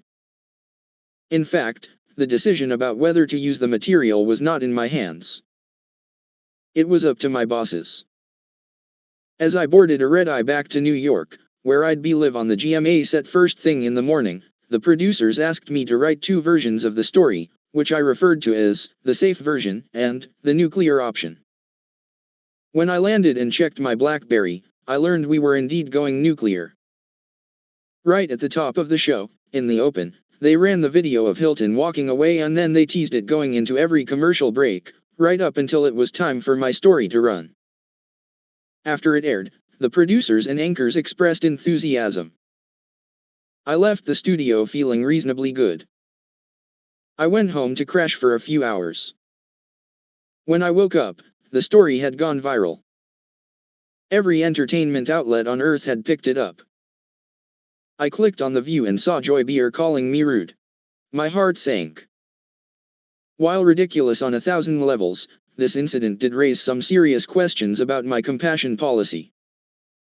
Had I just committed an egregious violation? After all, I knew there was a possibility my prep blonde question would provoke Hilton to walk off. I was even kind of hoping that it would happen. But was I, in fact, rude to her? I tried to reassure myself with the notion that she was, after all, a public figure, and that the chatter about whether her time had passed was all over the blogs. All I did was ask her about an issue that was already in the media bloodstream. I didn't manage to entirely convince myself. There was a larger issue at play here. Was journalism or any high-stakes, competitive profession really incompatible with meta? My job required me to ask provocative questions, to go in for the kill, as we say, and often, that wasn't so nice. This question of incompatibility was about to come blazing to the fore. After all my nattering on about how Buddhism didn't make you lose your edge, how meditation was a superpower, and blah blah, I would be hoisted on my own petard. Chapter 11: Hide the Zen. When the email arrived, I was marinating in sitar music in the ornate, honey-lit lobby of the Intercontinental Hotel in New Delhi. It was late 2010, and I was in India to shoot an investigative story about unscrupulous back-alley doctors. Back at the Home Office, an earthquake had hit. After months of fevered speculation about who would take over for David Weston, we finally received the official announcement from the head of the ABC television group. The name of my new boss was Ben Sherwood. He and I had a history. It was Ben who was in the control room as the executive producer of GMA when I had my first panic attack. Ben had been very supportive in that moment, immediately getting in my ear and making sure I was okay. As I stared at my BlackBerry, I began calculating what this announcement meant for me. Ben and I had always had a good relationship, I told myself. Although, with a twinge of embarrassment, I also quickly flashed back to moments when I'd mouthed off to him, in an era when I was prone to do such things. There was that time when he'd asked me to do a live shot in the aftermath of Hurricane Katrina holding up a handful of sludge from the soaked streets of New Orleans, to give viewers a visceral sense of the scope of the disaster. I was exhausted and ornery after days of round-the-clock coverage, and I got a little lippy. Ben was an unusual species in the broadcast news ecosystem, both in terms of pedigree and personality.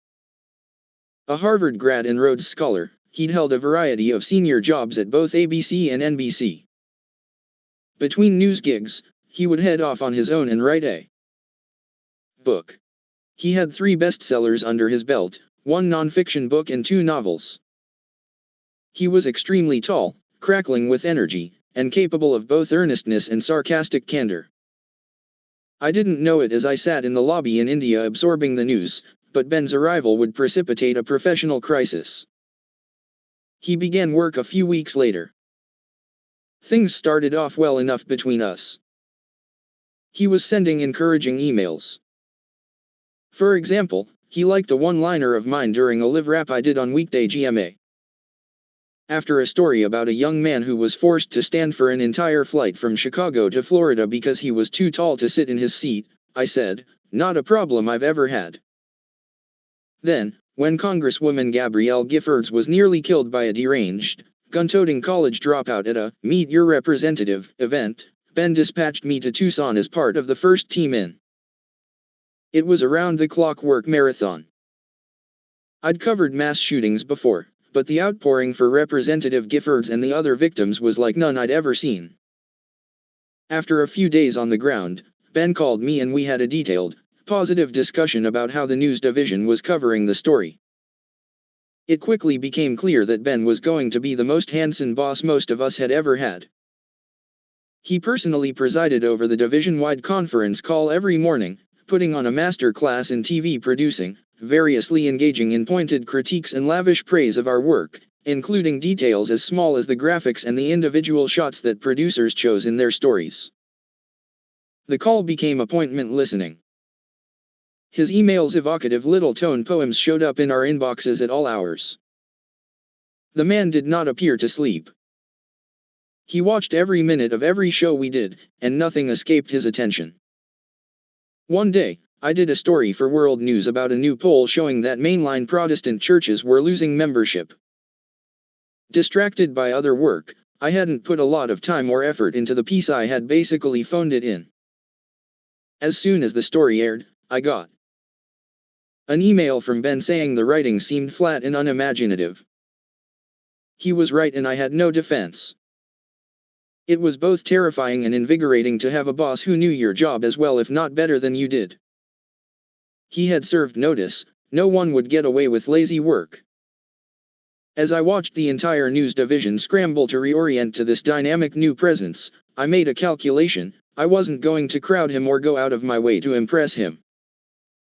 I didn't put in any extra effort to produce special stories that might catch his eye, and I didn't angle for FaceTime. My motives were opaque, even to me. Maybe I thought it'd be unseemly.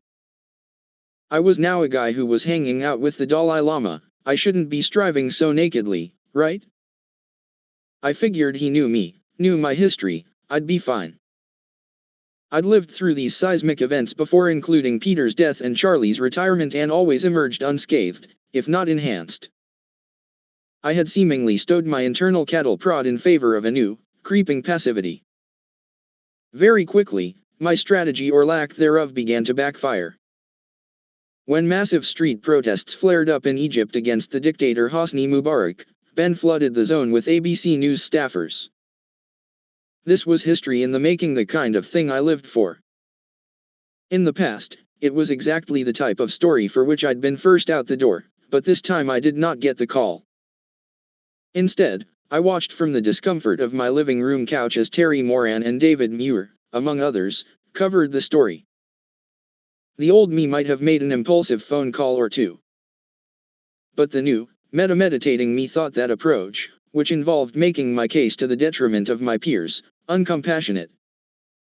As I pondered this dilemma, the situation at work only got worse. When a real, not figurative, earthquake and tsunami hit Japan, Ben sent David and Bill Weir over to cover it. At home on the couch with Bianca, we watched the horror play out on screen. The images were overwhelming. My wife was in a puddle of tears, while the freshly minted brown belt in loving kindness was feeling badly both for the victims and himself. Not long after Ben's arrival, I reluctantly went up to snowy central Massachusetts for a meditation retreat. Sharon Salzberg, an old-school Jew bulletin and new friend of mine, had invited me up several months before. It was a nice gesture, and I had accepted the invitation, but given recent developments at the office, I just wasn't in the mood for it. Even so, I drove the 4 hours to endure 3 days of straining to generate good vibes. The setting was nice, at least. Sharon, Joseph, and another teacher named Jack Cornfield had founded the Insight Meditation Society back in 1976. They'd scraped together $150,000 for a down payment on a multi-wing, 100-room red brick mansion that had most recently served as a Catholic monastery. They had converted the chapel into a meditation hall, although they'd left up the stained glass images of Jesus.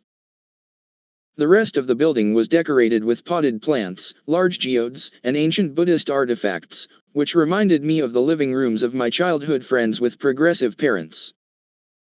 Sharon happened to give a very timely talk on the subject of mudita, the Buddhist term for sympathetic joy. She admitted that sometimes her first instinct when trying to summon this feeling was, "Ew, I wish you didn't have so much going for you." The meditation hall erupted in laughter. Sharon said the biggest obstacle to mudita is a subconscious illusion, that whatever success the other person has achieved was actually somehow really meant for us. "It's almost like, it was heading right for me," she said, "and you just reached out and grabbed it." More laughter, as everyone in the room enjoyed one of the most satisfying of all Dharma delicacies, an accurate diagnosis of our inner lunacy. On the second day, I spotted a little note with my name on it posted to the message board in the main hallway. Sharon would see me that afternoon. As I walked into her interview room, she gave me a big hug. She was a jolly woman in her late 50s who, like pretty much every long-term meditator I knew, looked significantly younger than her chronological age. As we chatted, I mentioned that I was somewhat preoccupied by things at work. I described my concern that I'd suddenly become more of a bench warmer. When faced with something like this, she said, often it's not the unknown that scares us, it's that we think we know what's going to happen and that it's going to be bad. But the truth is, we really don't know. The smart play, she said, was to turn the situation to my internal advantage.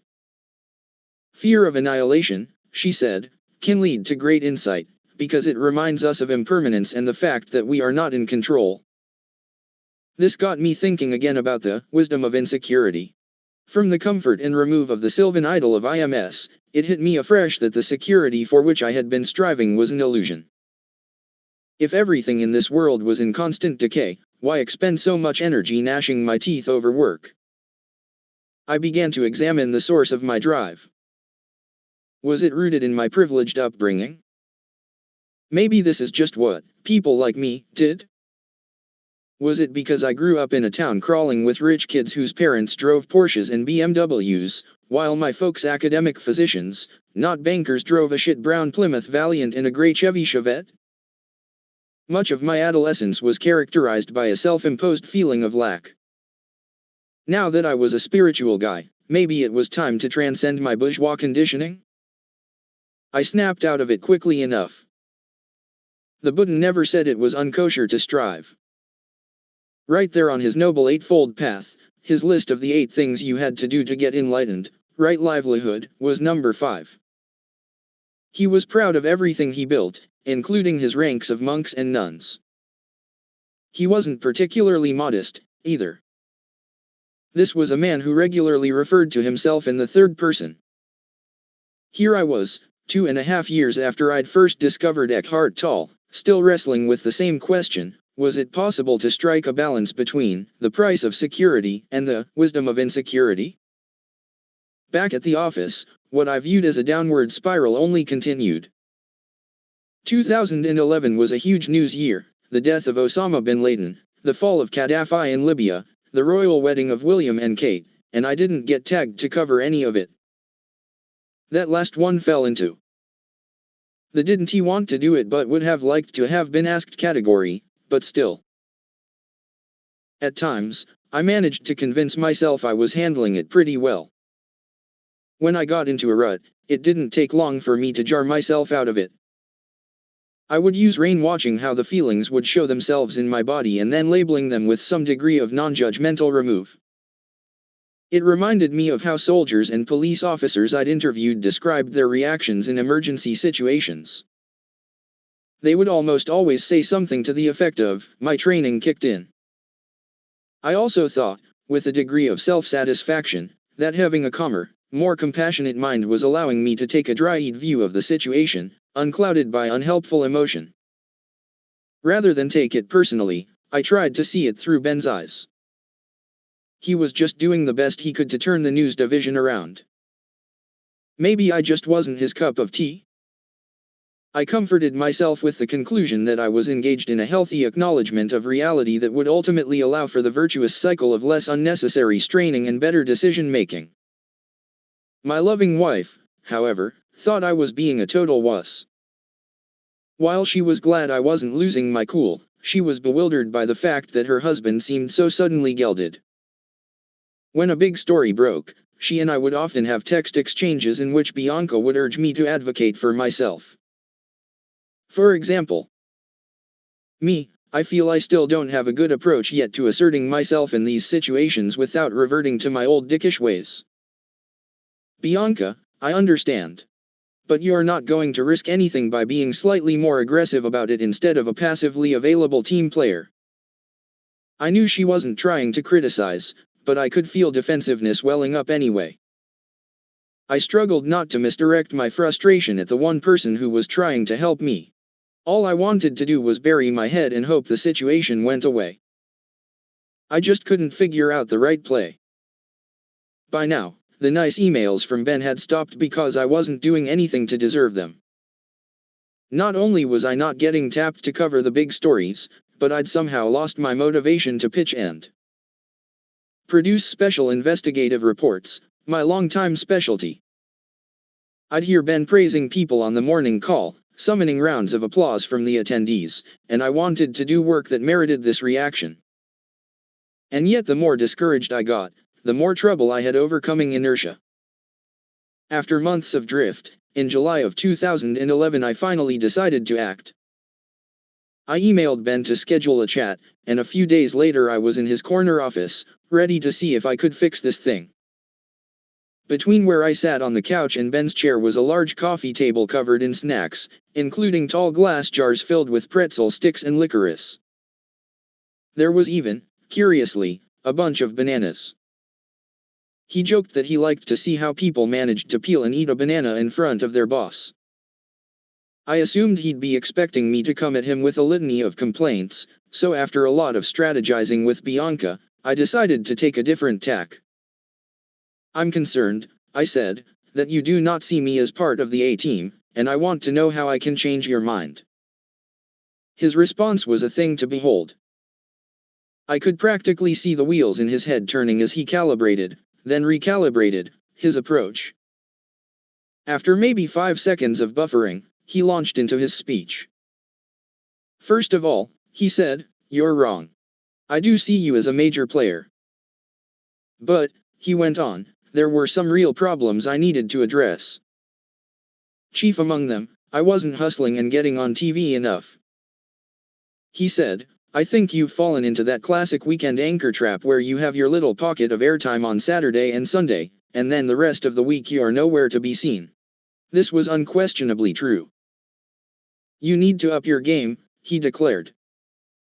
The second issue was weekend GMA. "Too often the show was going off the rails," he said, "with our anchor banter devolving into silliness. I needed to play a larger role in getting this under control.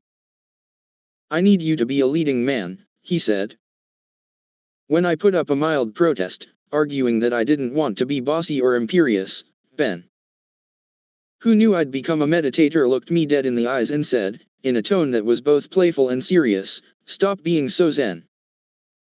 In mere minutes he had pinpointed and pronounced my errors. Behind the fig leaf of being a good yogi, I had gone so far down the path of resignation and passivity that I had compromised the career I had worked for decades to build. It was just as my dad had feared, I had become ineffective. What I should have done when faced with this adversity was buckle down and work harder. Instead, I had confused letting go with going soft. It was my toughest and most productive professional meeting since that encounter with my boss back at the local station in Boston, who told me I was being an asshole. Except this time, ironically, the problem was almost diametrically the opposite. Serendipitously, on the very night of my meeting with Ben, I had scheduled a dinner with Mark Epstein. In the taxi on my way downtown I called Bianca and told her how it'd gone. "He's right," she said. Which came as no surprise. Ben had basically affirmed her thesis. "This is good. Now you know what you need to do." Mark and I met to eat at a fussy Japanese restaurant called Brushstroke, where they only served a tasting menu and the waiters took themselves very, very seriously. Once we'd placed our orders, I told Mark what had just gone down in Ben's office. He responded with a catchy little suggestion: "Hide the zen. People will take advantage of you if they're reading you as too zen," he said. "There's a certain kind of aggression in organizational behavior that doesn't value that will see it as weak. If you present yourself too much like that, people won't take you seriously. So I think it important to hide the zen, and let them think that you're really someone they have to contend with." But I was attached to my rep as a zen guy. I don't want to be an asshole at the office. "No," he said. "That's the tricky thing about what he's saying to you. I'm sure there's a way of doing it where you don't have to be an asshole. I think it might be possible that you could give the appearance of being one of those guys while deep inside of you, you wouldn't be." I had fallen, he said, into several classic pitfalls of the path. People often misinterpreted the Dharma to mean they had to adopt a sort of meekness. Some of Mark's patients even stopped using the word I, or disavowed the need to have orgasms during sex. He recalled scenes from his youth when he and meditation buddies would have group dinners at restaurants and no one would have the gumption to place an order. They didn't want to express a personal preference, as if doing so was insufficiently Buddhist. Another pitfall was detachment. I thought I was being mindful of my distress when I was left out of the big stories, but really I was just building a wall to keep out the things that made me angry or fearful. The final pitfall to which I'd succumbed was nihilism, an occasional sense of, whatever, man, everything's impermanent. At this point, the waiter came by to deliver an extremely long description of the dish that had just been placed in front of us. "For your next course you have the grilled anage, which is freshwater eel. As he prattled on about kabaka squash and large, translucent bits of daikon radish, the nature of my missteps became radiantly clear.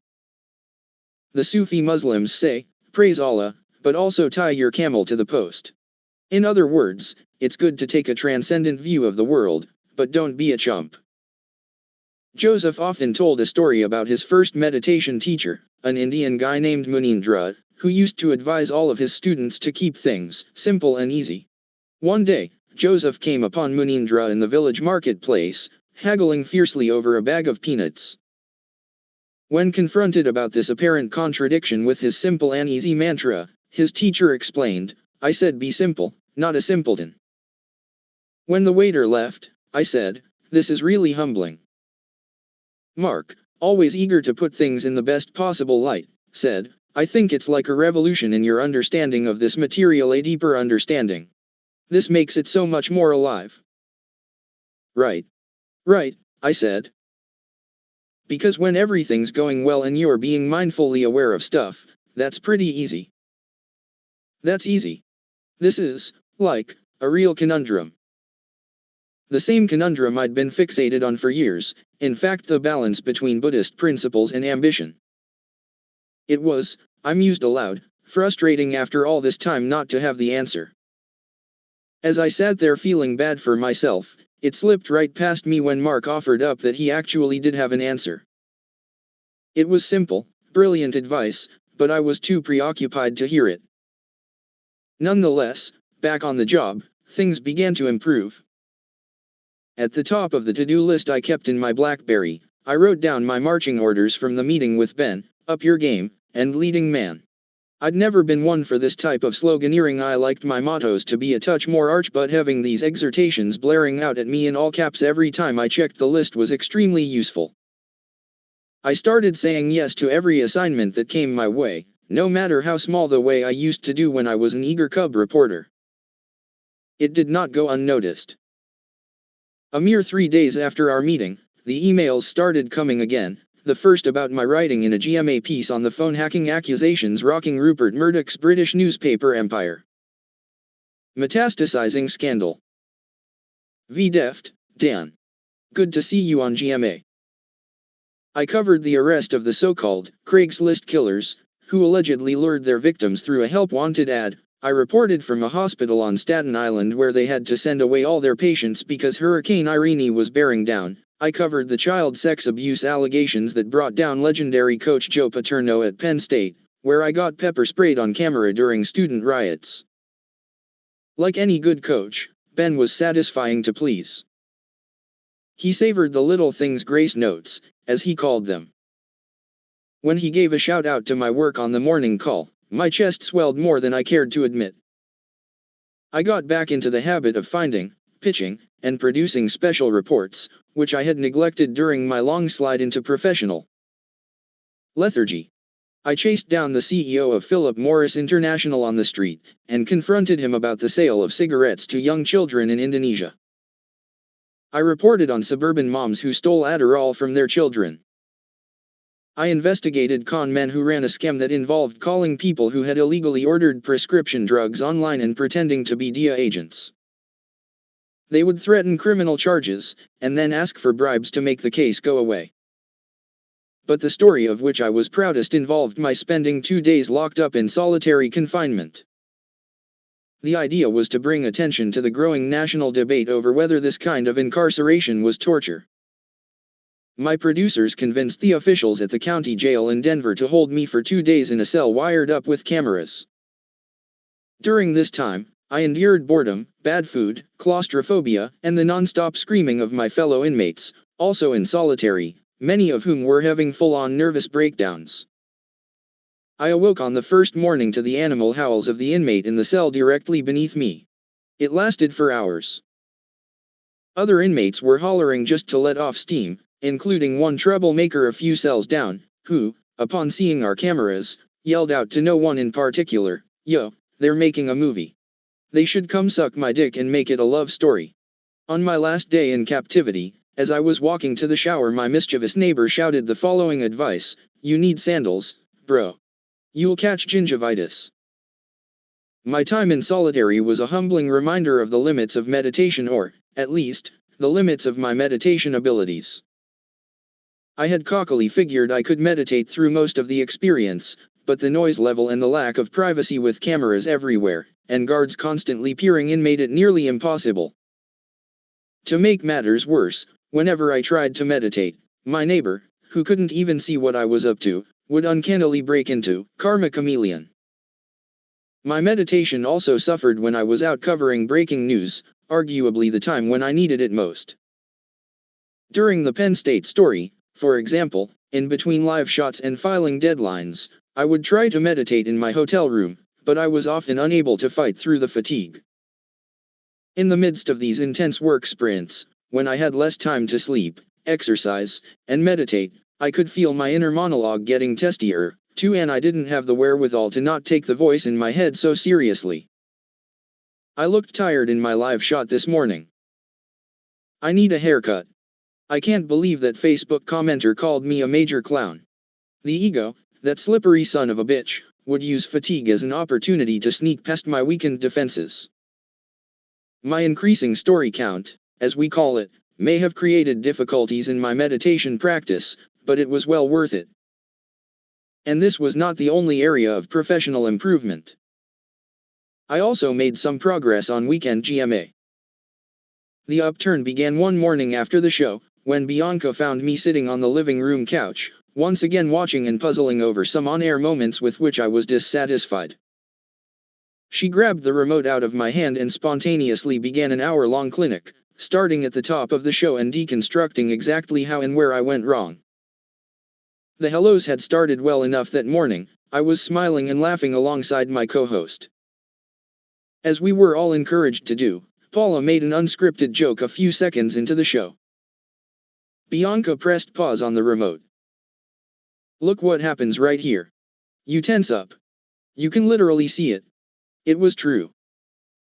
Paula's quip must have deviated from the preset plan for the hellos that I had apparently constructed in my head, and I went stiff. "You need to stop trying so hard," said Bianca. "Just let go." It was delicious to have my wife throw Buddhist terminology back in my face. Especially since, in this case, she couldn't have been more spot on. I needed to approach anchoring more like meditation. If I could relax and be present enough to listen to what people were saying, it would enhance our natural camaraderie on the air. Almost immediately, Bianca's advice started to work. I found myself less preoccupied with strictly following a blueprint and more focused on just being there, in a good mood, ready with a tart comment or equally ready to react to other people's jokes with genuine, unforced laughter. So, for example, when Ron read a news item about women being happier if they had a few drinks a week, I responded by saying I would be stopping by the liquor store on my way home. I was starting to realize that by leading man, Ben wasn't asking me to be Errol Flynn, but instead to be comfortable in my own skin. While things were going well on various fronts at work, it was certainly not all sweetness and light. Ben's praise emails were equally balanced by notes that contained extremely precise criticism. For example, he razzed me a bit for my use of the overly technical term precip when introducing Ginger Z's rainy forecast on weekend GMA. More seriously, when I raised my hand to cover the United States withdrawal from Iraq, I didn't get the nod. Furthermore, I did not land a role in ABC's special coverage of the 10th anniversary of 9/11, the event that had been a turning point in my personal and professional life. This exclusion nearly sent me right back down to the sub-basement. It was clear there was something still missing from my strategy. During my most recent dinner with Mark, the one at the Japanese restaurant, I had, as always, placed my iPhone on his side of the table, so I could use it to record what he said for future reference. Listening to our chats after the fact, I often found myself rooting for Mark as his thoughtful answers were continually interrupted by an amped-up interrogator, interjecting non-sequiturs, half-baked theories, and partially realized insights, with a mouth filled with mindlessly consumed food. On the tape, I could be heard lamenting the fact that after years of contemplating the balance between ambition and equanimity, I still didn't have an answer. Whereupon Mark, in his understated way, told me that he did. The answer is in non-attachment, he said. In my defense, the term was deceptively bland. It's non-attachment to the results. I think for an ambitious person who cares about their career, who wants to create things and be successful, it's natural to be trying really hard. Then the Buddhist thing comes in around the results, because it doesn't always happen the way you think it should. As I mulled this advice after the fact, I suspected there might be something to it, but I couldn't quite figure out how you could work your tail off on something and then not be attached to the outcome. I had come up through a system that venerated bootstrapping and a fierce refusal to fail. Doing this without attachment didn't seem to fit the paradigm. A few months later, at our next meeting over eggs at Morandi, I broached the subject again. I said, when we last spoke, you said it's okay to be ambitious, but don't be attached to the results. I cut you off, as I usually do, but what does that mean? It's like, you write a book, you want it to be well received, you want it to be at the top of the bestsellers list, but you have limited control over what happens. You can hire a publicist, you can do every interview, you can be prepared, but you have very little control over the marketplace. So you put it out there without attachment, so it has its own life. Everything is like that. For a minute, I thought he was being simplistic, giving a version of the perfunctory advice that parents give their children. When I was a kid, I said, and I would get worked up about some soccer game or whatever, my parents would say, just do your best. That's basically what you're saying. Yeah, he said, in as snide a tone as he was capable of. Me and your parents. But it's not the same thing, he explained. You can do your best and then, if things don't go your way, still become unconstructively upset, in a way that hinders your ability to bounce back. Dropping the attachment is the real trick. Then it clicked. Per usual, Mark's advice was sound, even if it took me a while to absorb it. Striving is fine, as long as it's tempered by the realization that, in an entropic universe, the final outcome is out of your control. If you don't waste your energy on variables you cannot influence, you can focus much more effectively on those you can.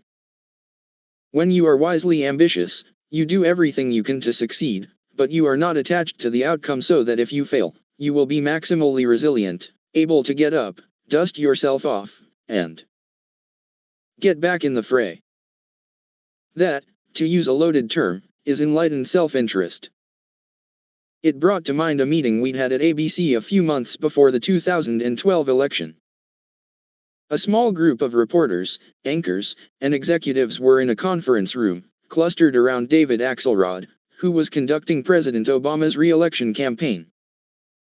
At one point, Ben asked the preternaturally even-keeled Axelrod about the existential challenges of conducting a campaign in an environment where there were so many factors out of his control, from the European debt crisis to a potential Al-Qaeda plot to Israel's saber-rattling against Iran. Axelrod responded, "All we can do is everything we can do." This was a hopeful outlook, really. I didn't need to waste so much time envisioning some vague horribleness awaiting me in my future. All I had to do was tell myself, if it doesn't work, I only need the grit to start again, just like when my mind wandered in meditation. After years of drawing a false dichotomy between striving and serenity, unable to figure out how to square these seemingly contradictory impulses, it struck me over eggs in a bustling brunch joint. This clunky phrase, non-attachment to results, was my long-sought holy grail, the middle path, the marriage of, the price of security, and, the wisdom of insecurity. It was the last piece of a puzzle I'd been trying to put together since the start of this whole unplanned adventure. All along, I'd been straining for some sort of framework, a holistic answer to one of the central challenges for a modern meditator: how can you be a happier, better person without becoming ineffective? The books and teachers I'd consulted had already done the most important work, reorienting my internal life by mitigating the noxious tendencies of my mind and juicing the compassion circuitry. It was just this one area where I thought they fell short. Since the Buddhists are always making lists, I resolved to draw up one of my own. Nothing on the list I compiled was, in and of itself, mind-bogglingly brilliant. There's a reason why. They call Buddhism advanced common sense. It's all about methodically confronting obvious but often overlooked truths until something in you shifts. Likewise, with my new list, executing these precepts in tandem and then systematizing and amplifying the whole thing with regular mindfulness practice elevated them from platitudes to powerful tools. I played with titles for a while, but then I heard about the ancient samurai code, the way of the warrior. I decided to create a version for the corporate samurai. The way of the warrior. 1. Don't be a jerk. 2. When necessary, hide the zen. 3. Meditate. 4. The price of security is insecurity until it's not useful. 5. Equanimity is not the enemy of creativity. 6. Don't force it. 7. Humility prevents humiliation.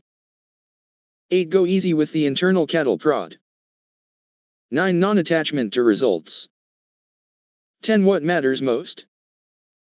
Don't be a jerk. It is, of course, common for people to succeed while occasionally being nasty. I met a lot of characters like this during the course of my career, but they never really seemed very happy to me. It is sometimes assumed that success in a competitive business requires the opposite of compassion. In my experience, though, that only reduced my clarity and effectiveness, leading to rash decisions. The virtuous cycle that Joseph described is real. To boot, compassion has the strategic benefit of winning you allies. And then there's the small matter of the fact that it makes you a vastly more fulfilled person. When necessary, hide the zen. Be nice, but don't be a palooka. Even though I'd achieved a degree of freedom from the ego, I still had to operate in a tough professional context. Sometimes you need to compete aggressively, plead your own case, or even have a sharp word with someone.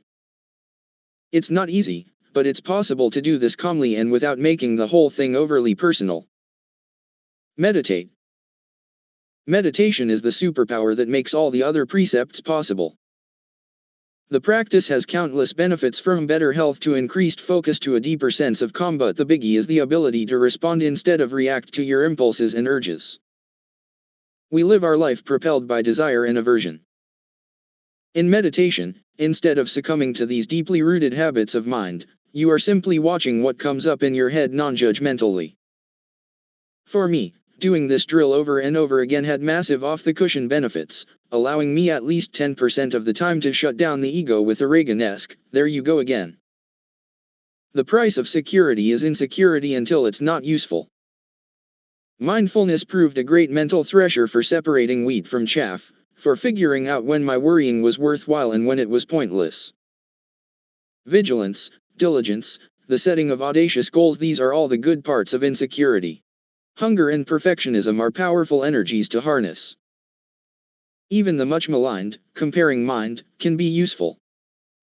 I compared myself to Joseph, Mark, and Sharon, and it made me happier. I compared myself to Bianca and it made me nicer. I compared myself to Bill Weir, David Muir, Chris Cuomo, David Wright, et al., and it upped my game. In my view, Buddhists underplay the utility of constructive anguish. In one of his Dharma talks, I heard Joseph quote a monk who said something like, "There's no point in being unhappy about things you can't change, and no point being unhappy about things you can." To me, this gave short shrift to the broad gray area where it pays to wring your hands at least a little bit. Equanimity is not the enemy of creativity. Being happier did not, as many fear, make me a blissed-out zombie. This myth runs deep, all the way back to Aristotle, who said, "All men who have attained excellence in philosophy, in poetry, in art, and in politics had a melancholic habitus." I found that rather than rendering me boringly problem-free, mindfulness made me, as an eminent spiritual teacher once said, a connoisseur of my neuroses. One of the most interesting discoveries of this whole journey was that I didn't need my demons to fuel my drive and that taming them was a more satisfying exercise than indulging them. John Kabat-Zinn has theorized that science may someday show that mindfulness actually makes people more creative, by clearing out the routinized rumination and unhelpful assumptions, making room for new and different thoughts. On retreat, for example, I would be flooded with ideas, filling notebooks with them, scribbling them down on the little sheets of paper between sitting and walking. So, who knows, maybe Van Gogh would have been an even better painter if he hadn't been so miserable that he sliced off his ear. Don't force it. It's hard to open a jar when every muscle in your arm is tense. A slight relaxation served me well on the set of GMA, in interpersonal interactions, and when I was writing scripts. I came to see the benefits of purposeful pauses, and the embracing of ambiguity. It didn't work every time, mind you, but it was better than my old technique of bulldozing my way to an answer. Humility prevents humiliation. We're all the stars of our own movies, but cutting back on the number of "do you know who I am?" thoughts made my life infinitely smoother. When you don't dig in your heels and let your ego get into entrenched positions from which you mount vigorous, often irrational defenses, you can navigate tricky situations in a much more agile way. For me, humility was a relief, the opposite of humiliation. It sanded the edges off of the comparing mind. Of course, striking the right balance is delicate. It is possible to take this too far and become a pushover. Go easy with the internal cattle prod.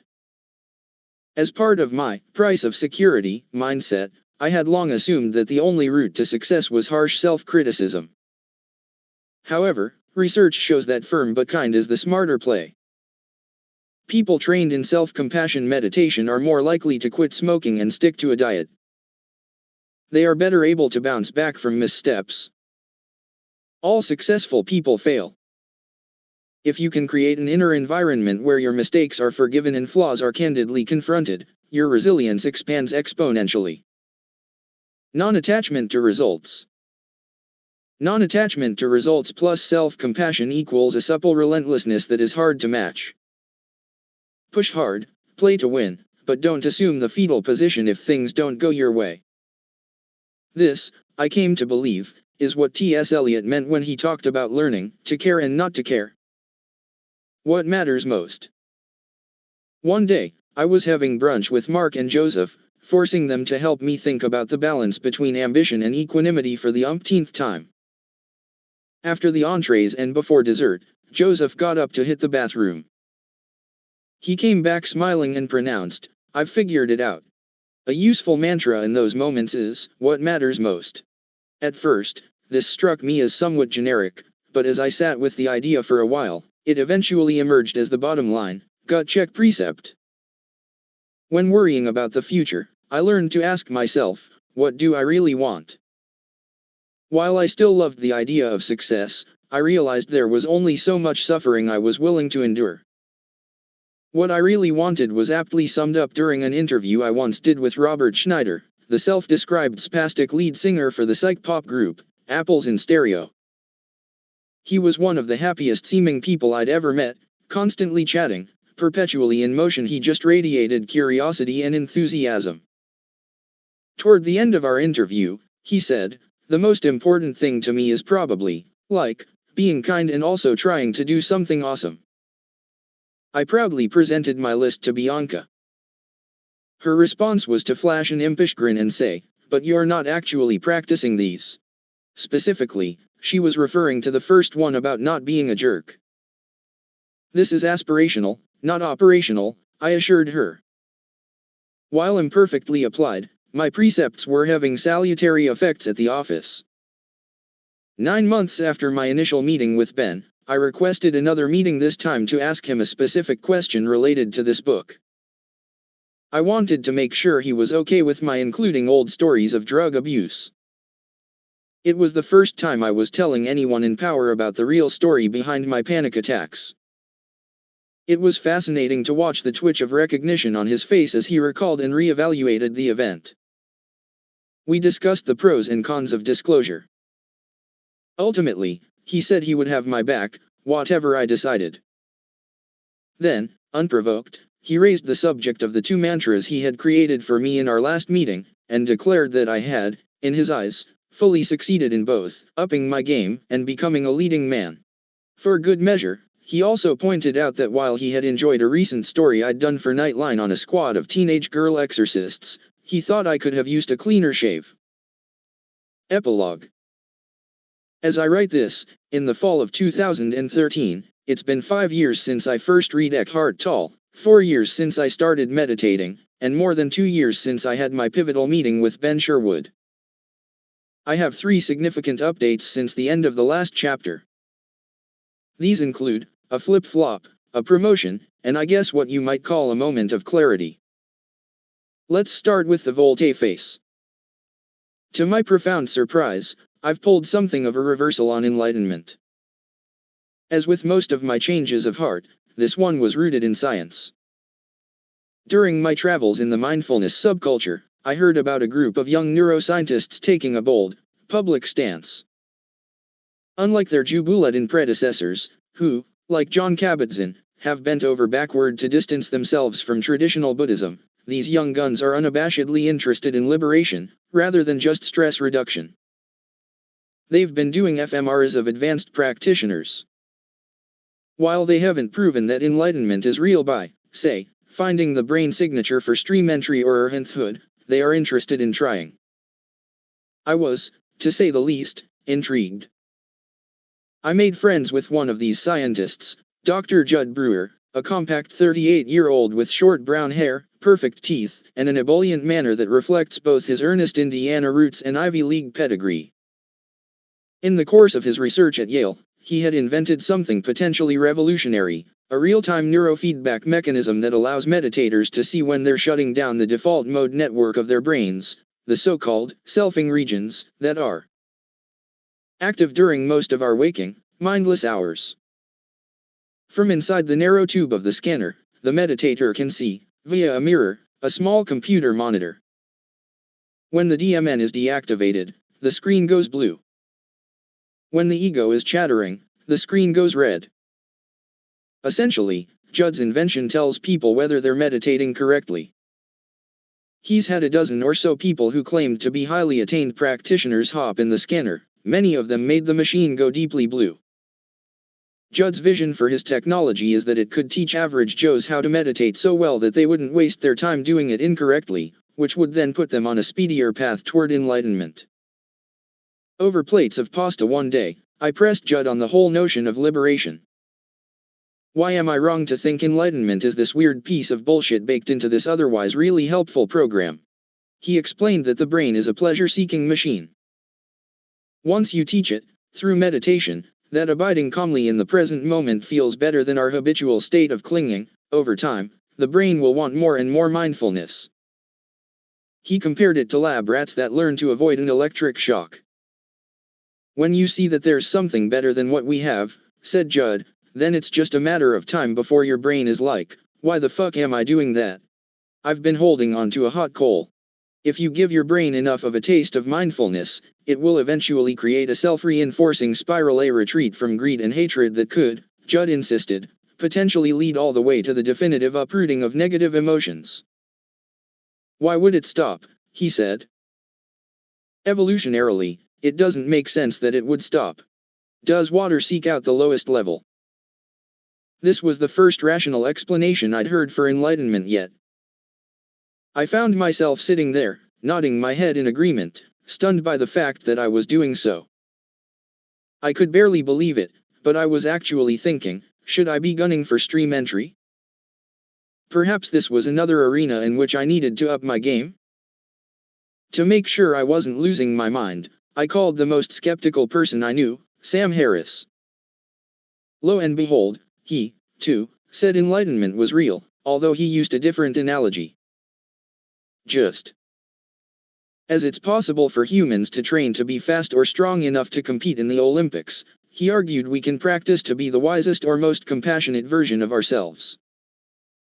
In fact, he said he had personally achieved something roughly analogous to stream entry, the earliest stage of enlightenment that he had seen through the ego in a way that is decisive. Although he quickly added, that's not the same thing as being a Buddha, where you're no longer capable of being a schmuck. To top it off, Sam told me he thought it was entirely possible that some people could become suddenly enlightened with no meditation at all. Specifically, he was referring to Eckhart Tolle. I don't have any reason to doubt his story, he said. He added that there's something more authentic about people like Tolle, who have accounts of breakthroughs that come out of the blue without any formal training because they're not getting it from anywhere else. This was a bitter pill to swallow.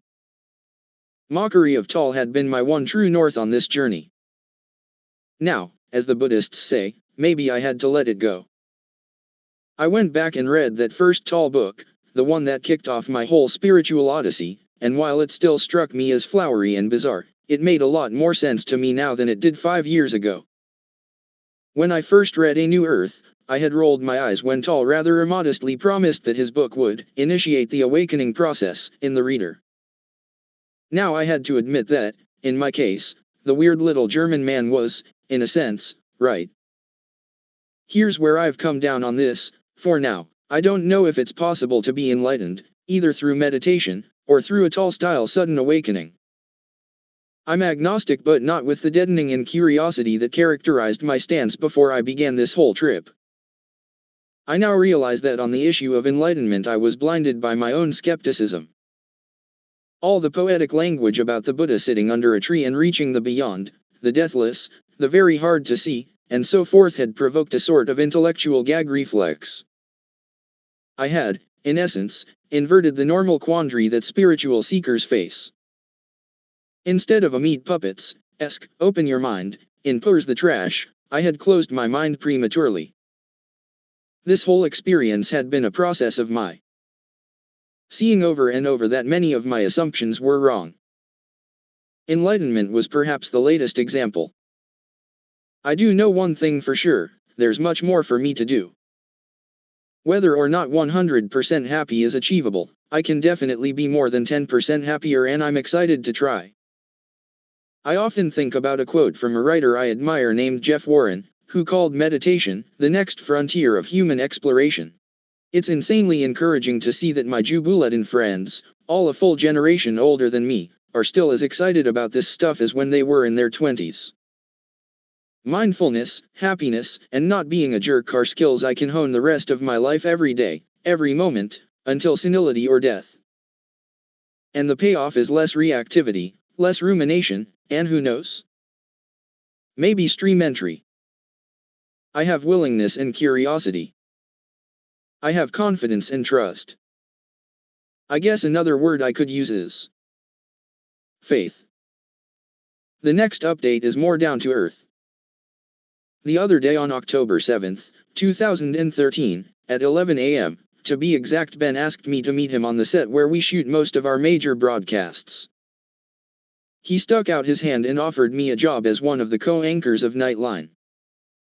I said yes, and then he gave me a hug. My face only came up to his solar plexus. True to the Buddhist principle of suffering, by the time I got the job I'd coveted for years, the show had been moved back to a later time slot. However, as my colleague David Wright, the correspondent I used to compete against when we were both younger and more uppity, wrote me in an email, it's still the best perch in network news. I heartily agree. Nowhere else in television do journalists have the kind of freedom and airtime that we enjoy at Nightline. A few days after Ben gave me the job, the news was announced in front of the show's full team. As I stared out at the faces of my friends on the staff, which I consider to be among the best in all of news, I was engaging in a positive version of Prapanksa, picturing all the adventures we could have, stories we could tell, and bad guys whose days we could ruin. Meanwhile, I convinced the bosses to let me keep doing weekends on GMA, a job I am enjoying more than ever. On most mornings, I'm actually excited when the alarm goes off at 4 a.m. So, now that I have these two amazing gigs, am I finally fully satisfied? Have I truly arrived? Am I like a shark that no longer needs to keep moving? I don't know, probably not. But for now, at least, I'm not thinking about what I can do next, only about how I can keep my current circumstances from changing. In any event, while the promotion was a huge deal for me, a more significant moment actually came a few months before. I was in Rio de Janeiro, shooting a piece about police efforts to clean up the city's drug-ravaged slums before the 2016 Summer Olympics. One night, my crew and I found ourselves in a small concrete structure, down a dark and filthy back alley, filming members of a drug gang as they prepared marijuana for sale. All of a sudden, a tank of a man came charging in, with an entourage of teenaged henchmen. This guy was carrying a semi-automatic rifle and wearing layers of gold chains in a style reminiscent of Mr. T. When he shook my hand, it actually hurt. He was the leader or Don Dash of the gang, and he was willing, he said, to grant us a rare interview, as long as we promised not to show his face.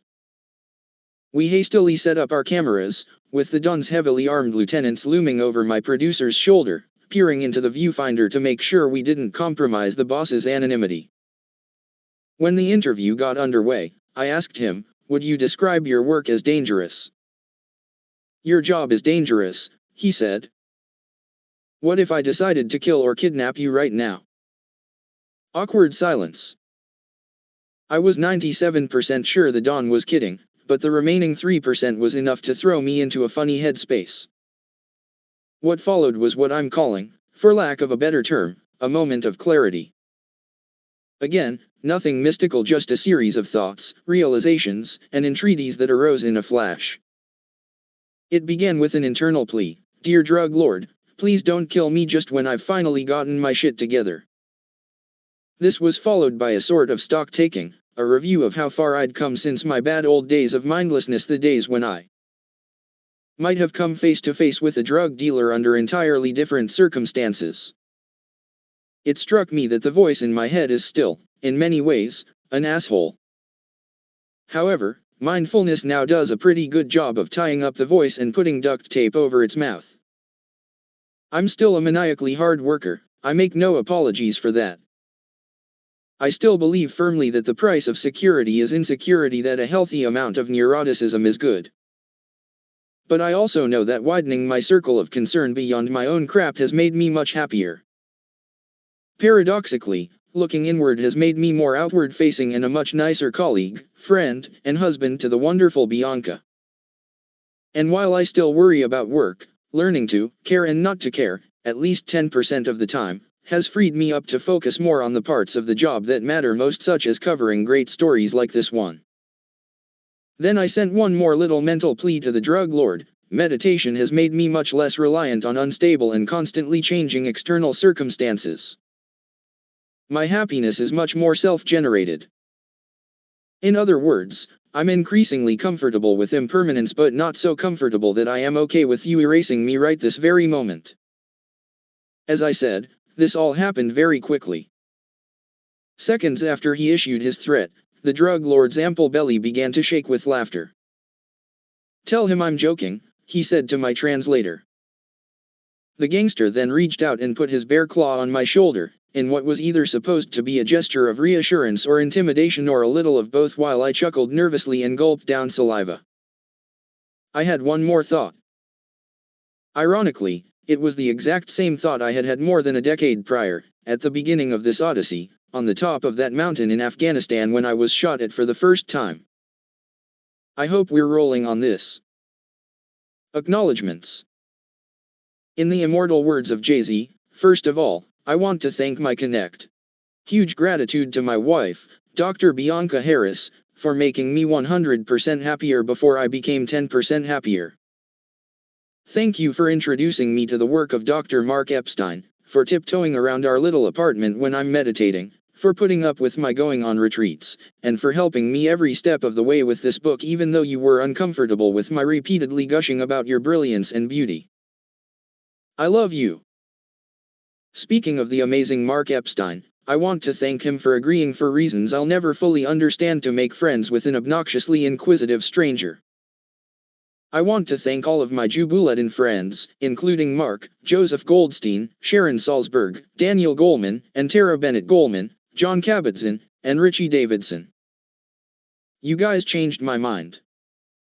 I can't forget my other contemplative co-conspirators, whose writings, friendship, and advice have benefited me enormously: Sam Harris, Stephen Batchelor, Robert Thurman, Judd Brewer, Jack Cornfield, Matthew Ricard, Jay Michelson, Jim Gimian, Barry Boyce, Melvin McLeod, David Gels, Josh Barron, Representative Tim Ryan, Jeff Walker, Jeff Warren, Daniel Ingram, Tara Bratch, Spring Washam, Emil Iana Simon Thomas, Chade Meng Tan.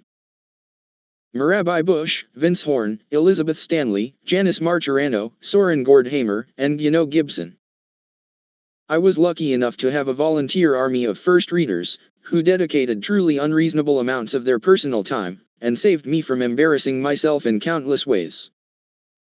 Chief among them are Matt Harris, Regina Lipovsky, Karen Avrish, and Mark Halperin, 4 of my favorite people on earth, to whom I am now forever indebted. Other game-changing first readers included Jessica Harris, Susan Mercandetti, Chris Sebastian, Amy Entelis, Carrie Smith, Andrew Miller, Nick Watt, Ricky Van Veen, Wanbo Wu, Glenn Kaplan, Zev Barreau, and Hannah Karp. This book would not have happened without their guidance, or without the early encouragement of my hilarious and supportive book agent, Luke Janklow, as well as my excellent and patient editor, Denise Oswald, both of whom talked me off of countless ledges. Also, I must acknowledge William Patrick, who swooped in late in the game and made some hugely valuable contributions. There are many past and present colleagues at ABC News who contributed in various ways to this book: Ben Sherwood, Diane Sawyer, James Goldston, Barbara Walters, David Muir, George Stephanopoulos, Bill Weir, Chris Cuomo, Dr. Richard Besser, Jake Tapper, David Wright, Bob and Lee Woodruff, Jeffrey Schneider, Alyssa Apple, Julie Townsend, Barbara Fetty-Daw, Felicia Biberica, Almin Karamamedovic, Jean-Marie Condon, Biana Golodriga, Ron Claiborne, Ginger Z, Sarah Haynes, John Farrakane, Tracy Marks, Cynthia McFadden, Dan Abrams, Alfonso Pina, Diane Mendez, Nick Capote, Miguel Sancho, Bo Birel, Wendy Fisher, David Reiter, Joe Ruffolo, Simone Swink, Andrew Springer, John Myersone, Taylor Dunn, Oral Norton, Jenna Millman, Ben Newman, James Holbrook, Katie Moyes, Molly Shaker, Ross Eschenhals, and Tom Sabrowski. A few personal friends I'd like to mention who also hooked me up along the way: Willie Mack, Josh Abramson, Jason Harris, Jason Hamill, Corey Gardner, Meg Thompson, Stephen Walter, and Kaya McGlover. In the book, I borrowed or modified some lovely turns of phrase from several authors I admire. Gary Steingart seems to have invented the word blightscape in the Russian Debutante's Handbook. Benjamin Kunkel writes about reality gathering in the corners of the room. In an ecstasy scene in Indecision, Ben Sherwood uses the term honeyed light in the Survivors Club. Finally, to Jay and Nancy Lee Harris, the two truly indispensable causes and conditions for this book.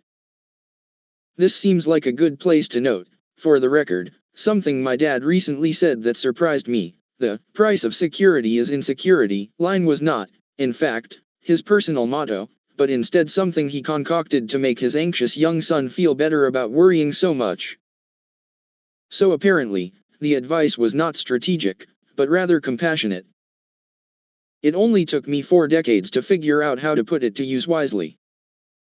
Thanks to both of you for being as close to perfect as parents could possibly be, for letting me write about you honestly, and for not freaking out when I finally told you about the whole drug thing. Also, I forgive you for sending me to that yoga class. Appendix: Instructions. There are a lot of bad reasons not to meditate. Here are my top 3. 1. It's bullshit. I get it. As you may remember, I used to feel this way, too. But there's a reason why business people, lawyers, and Marines have embraced meditation. There's no magic or mysticism required, it's just exercise. If you do the right amount of reps, certain things will happen, reliably and predictably. One of those things, according to the research, is that your brain will change in positive ways. You will get better at not being carried away by your passing emotional squalls. You will learn maybe 10% of the time, maybe more, to respond, not react. We now know that happiness, resilience, and compassion are skills, susceptible to training. You don't have to resign yourself to your current level of well-being, or wait for your life circumstances to change. You can take the reins yourself. You brush your teeth, you take the meds your doctor prescribes, you eat healthfully, and if you don't, you probably feel guilty about it. Given everything modern science is telling us, I think it's now safe to put meditation in this category. 2. It's too hard for me. I call this the fallacy of uniqueness argument. People often tell me, I know I should meditate, but you don't understand. My mind just moves too fast. I can't possibly do this. Newsflash, welcome to the human condition. Everybody's mind is out of control. Even experienced meditators struggle with distraction. Moreover, the idea that meditation requires you to clear your mind is a myth. 3. I don't have the time. Everybody has 5 minutes. My advice is to start with 5 minutes a day and to tell yourself you'll never do more. If you increase your time gradually and organically, great. If not, totally fine. Using the meditations in the appendix.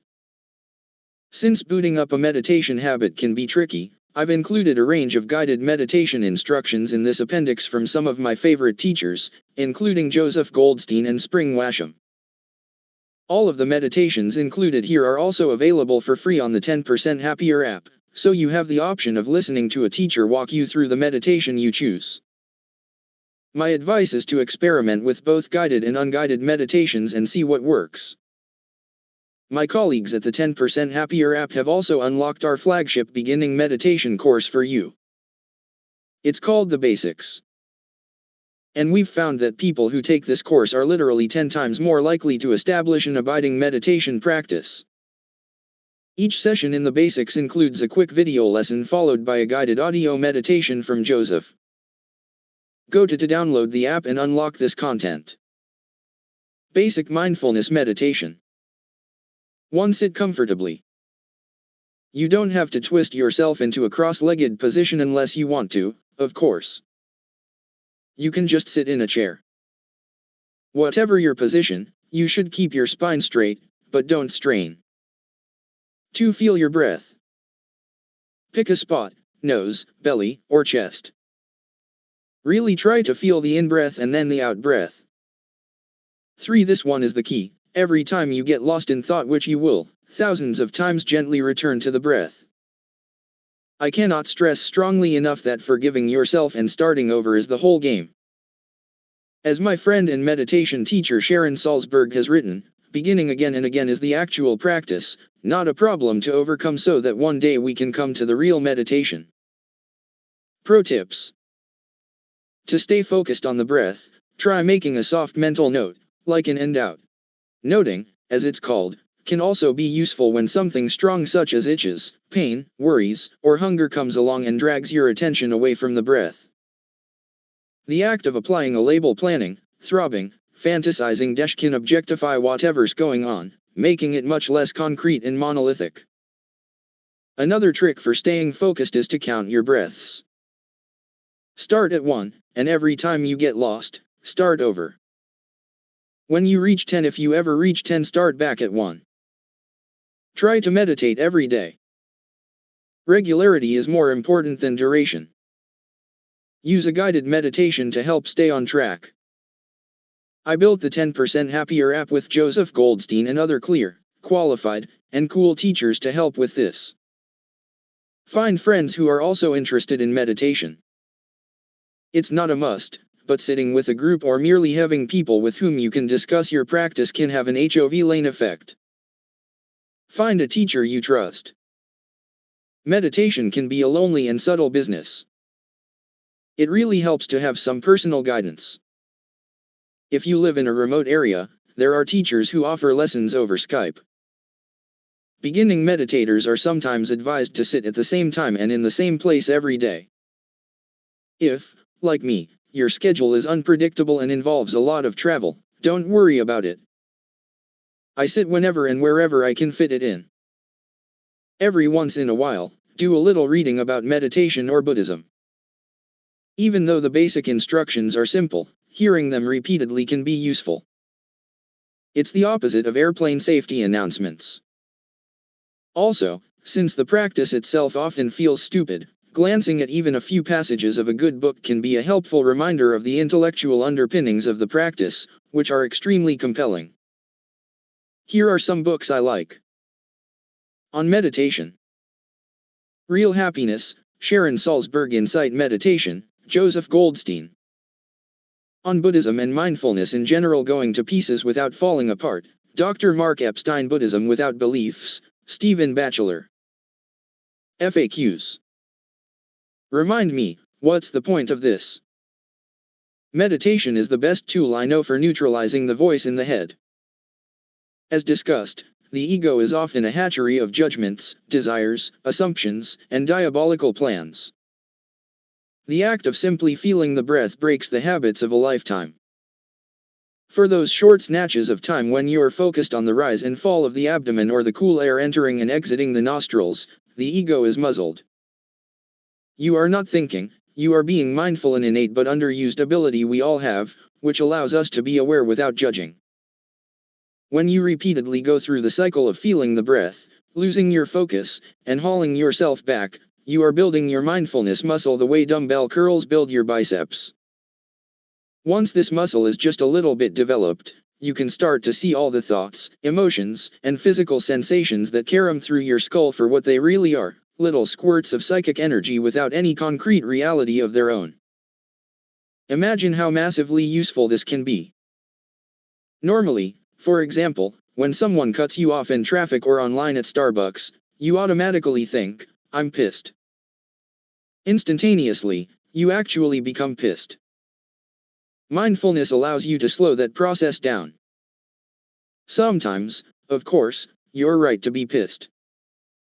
The question is whether you are going to react mindlessly to that anger or respond thoughtfully. Mindfulness provides space between impulse and action, so you're not a slave to whatever neurotic obsession pops into your head. My mind keeps wandering. Am I failure? This question gets back to the whole clear your mind misconception. The relationship between thinking and meditating is a funny one.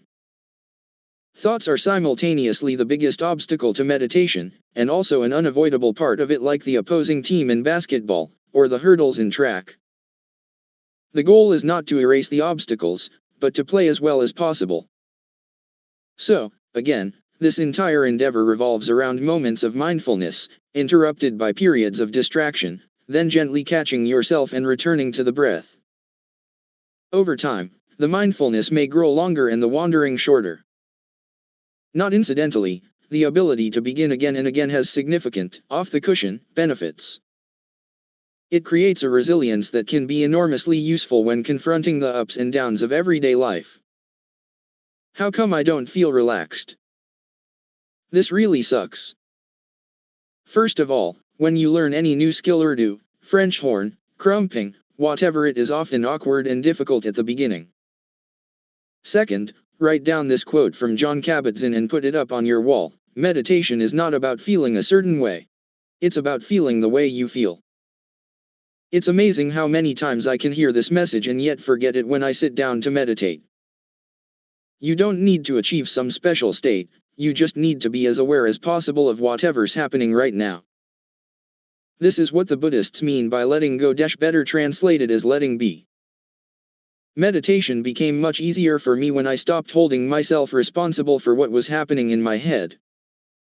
To this day, as soon as I start meditating, the first thoughts are usually, how the hell am I going to make it until the timer goes off?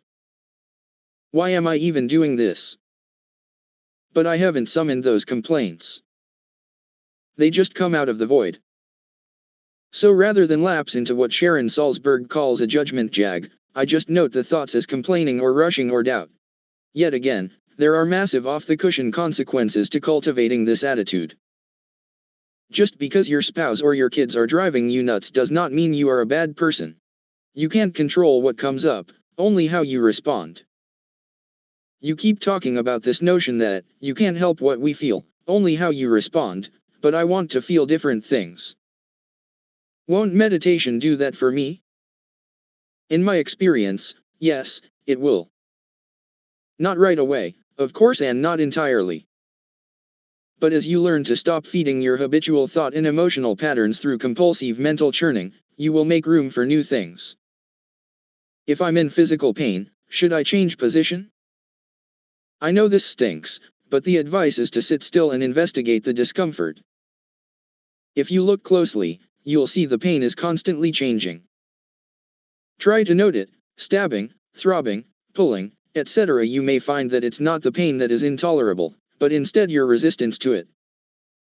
Of course, if you think you're in real danger of injury, definitely shift position.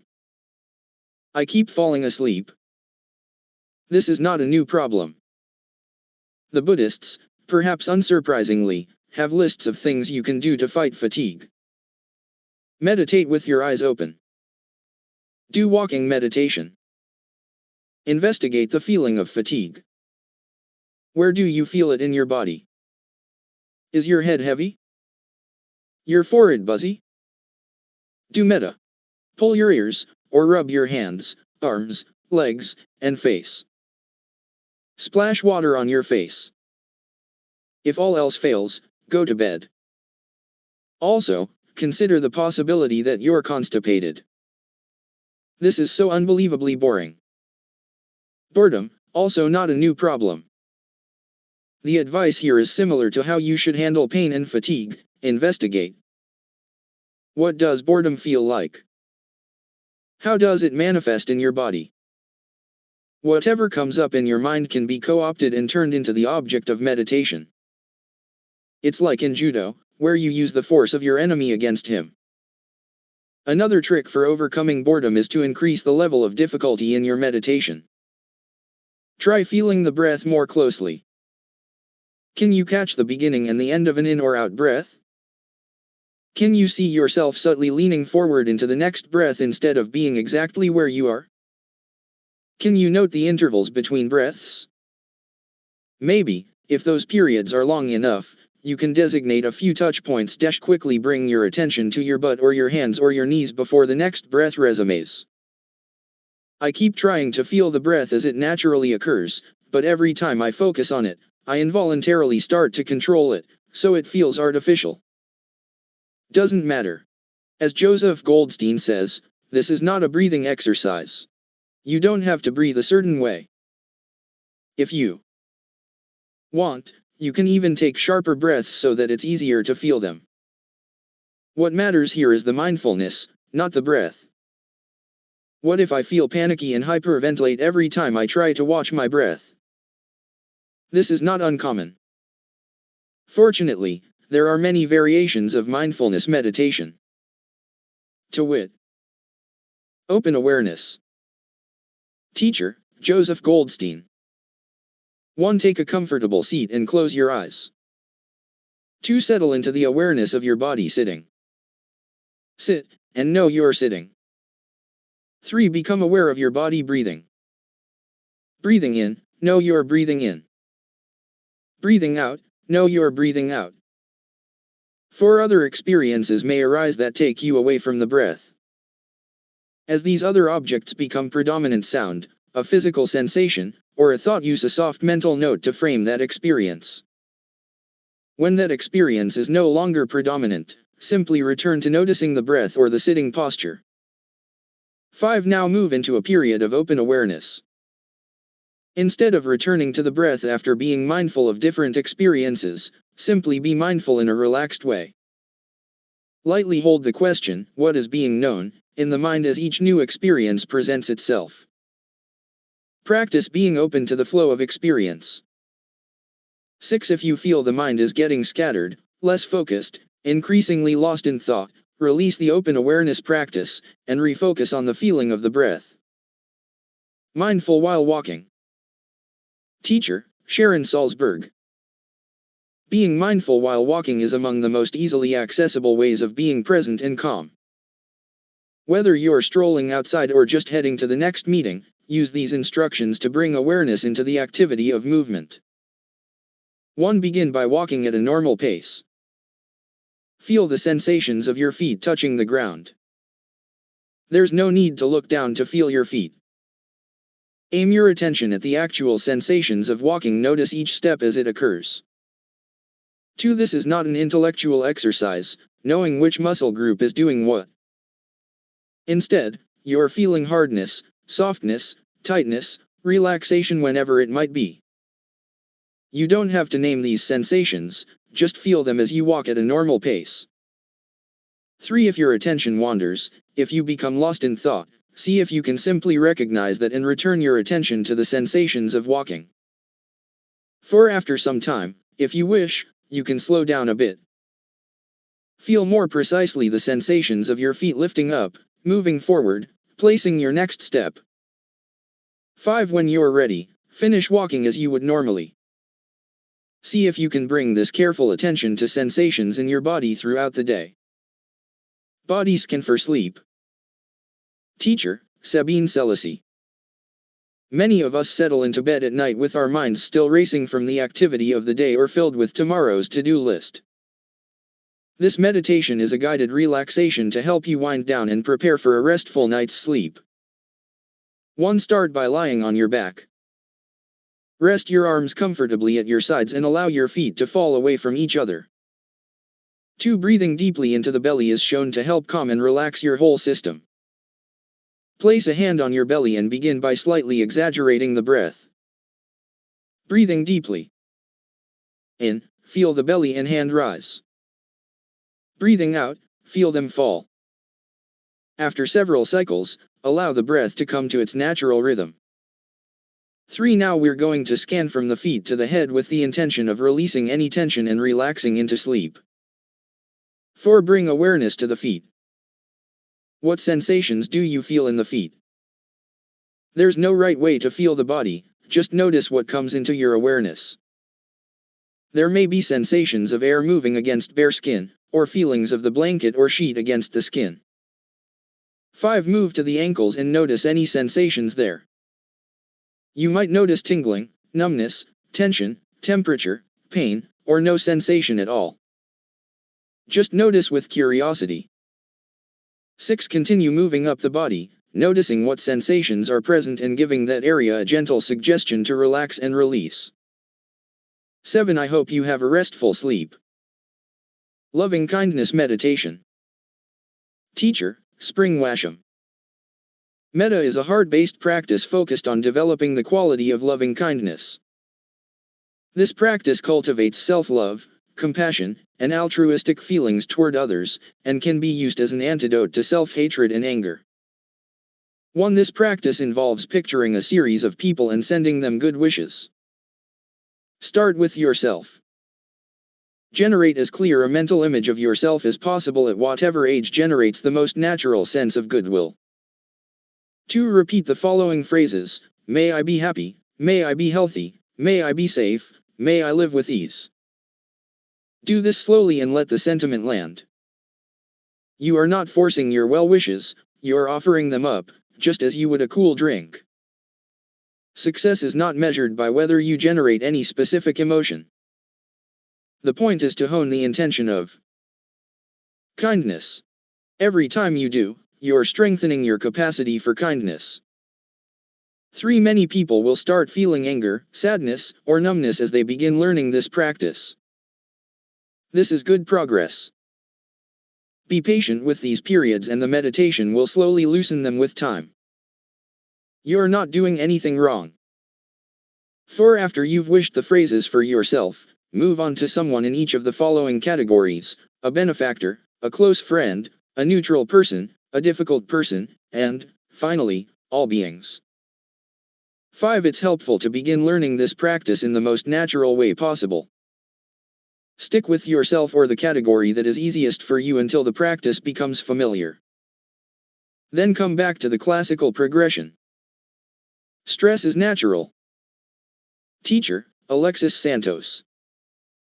Rather than being afraid of stress, you can learn to turn toward it with a sense of friendliness and curiosity. This makes a huge difference. 1. Sit, stand, or lie down comfortably. Take a couple of deep, full breaths to start. Breathing in, feel the sensations of the in-breath. Breathing out, relax. Now allow the breath to return to its natural rhythm. 2. For this period of time, take on the attitude that whatever is happening is okay. Simply notice what is present for you in this moment, notice the sensations in the body and become aware of your general state of mind. Are you feeling relaxed or tense? Just notice what's present. Nothing needs to be different than the way it is at this moment. 3. If you're stressed or anxious, bring in some wisdom. Remind yourself that it's okay to feel this way. It's unpleasant, but it's something you're learning to be aware. of. Take your time and just feel what's going on. Where is the sensation of stress the strongest? Where is it the weakest? Encourage an attitude of curiosity and playfulness. For when we're curious about a challenging experience, we can feel a shift in our attitude, in our relationship to what's happening. It's not the stressful sensations that are the cause of our suffering, it's our resistance that turns them into suffering. Check this out for yourself. 5. We can view stress as a natural process. It's natural for there to be a range of pleasant and unpleasant experiences. Stress is just one of them. See how this shift in attitude changes the experience of stress in the body and continue settling back and being curious about your present experience. Recharge. Teacher, Orange A. Sofer. Learning how to quickly relax and slow down can bring more clarity and calm into your day. The less distracted and rushed you are, the more available you can be for your work or the people in your life. 1. Start by finding a comfortable, upright, and relaxed posture. You can let your eyes close or just look downward. Slowly tune into the breath. You don't need to focus hard, just let the breath come to you. 2. In mindfulness, we talk a lot about breathing naturally, but we can also use the breath to downshift and recharge. As you breathe, give a little more attention to the out breath. Extend your exhalation by making it slightly longer or slower. With each out breath, notice any sense of ease, settling, or relaxation. After a few cycles like this, you can let your breath return to normal, breathing in and out in a relaxed and natural way. 3. Your mind may wander a bit. It's probably just unwinding or blowing off some steam. Think of it like a child running around and having fun. Whenever you notice that the mind has wandered, gently guide your attention back to the breath in the same way you might invite that child to come sit down and rest. For there's nothing to do, nowhere to go. Keep coming back to the simplicity of being present. The demands and pressures of life move pretty fast. This is a break. Enjoy feeling your body breathing in and breathing out. 5. Feel free to come back to this anytime during your day. Even 1 minute spent this way pays off. More questions? Isn't noting just a form of thinking? Yes, but it's what the Buddhists call a skillful use of thinking, designed to direct the mind toward connecting with what is actually happening, as opposed to getting caught up in a storm of unproductive rumination. As with all thinking, it's possible for noting to lapse into judgments. For example, I often find myself noting, "You're wandering again, you gigantic moron." Is being mindful the same thing as being in the moment? Being in the moment is necessary but not sufficient for mindfulness, which involves being in the moment, but also being aware of what's going on. Joseph has a term I like: black lab conscious. Black labs are always in the moment, but they're probably not non-judgmentally aware of the contents of their consciousness as they eat sweat socks or take a dump on the rug. I keep hearing about transcendental meditation. Lots of celebrities do it. What's the difference between TM and the stuff you're talking about here? TM involves a mantra, a word or a phrase that you repeat silently to yourself. It's a style of meditation that comes out of Hinduism and is focused mainly on generating a deep sense of concentration, which can feel terrific. The practices we're discussing here come out of Buddhism and are focused more on developing mindfulness. The dividing lines aren't so neat.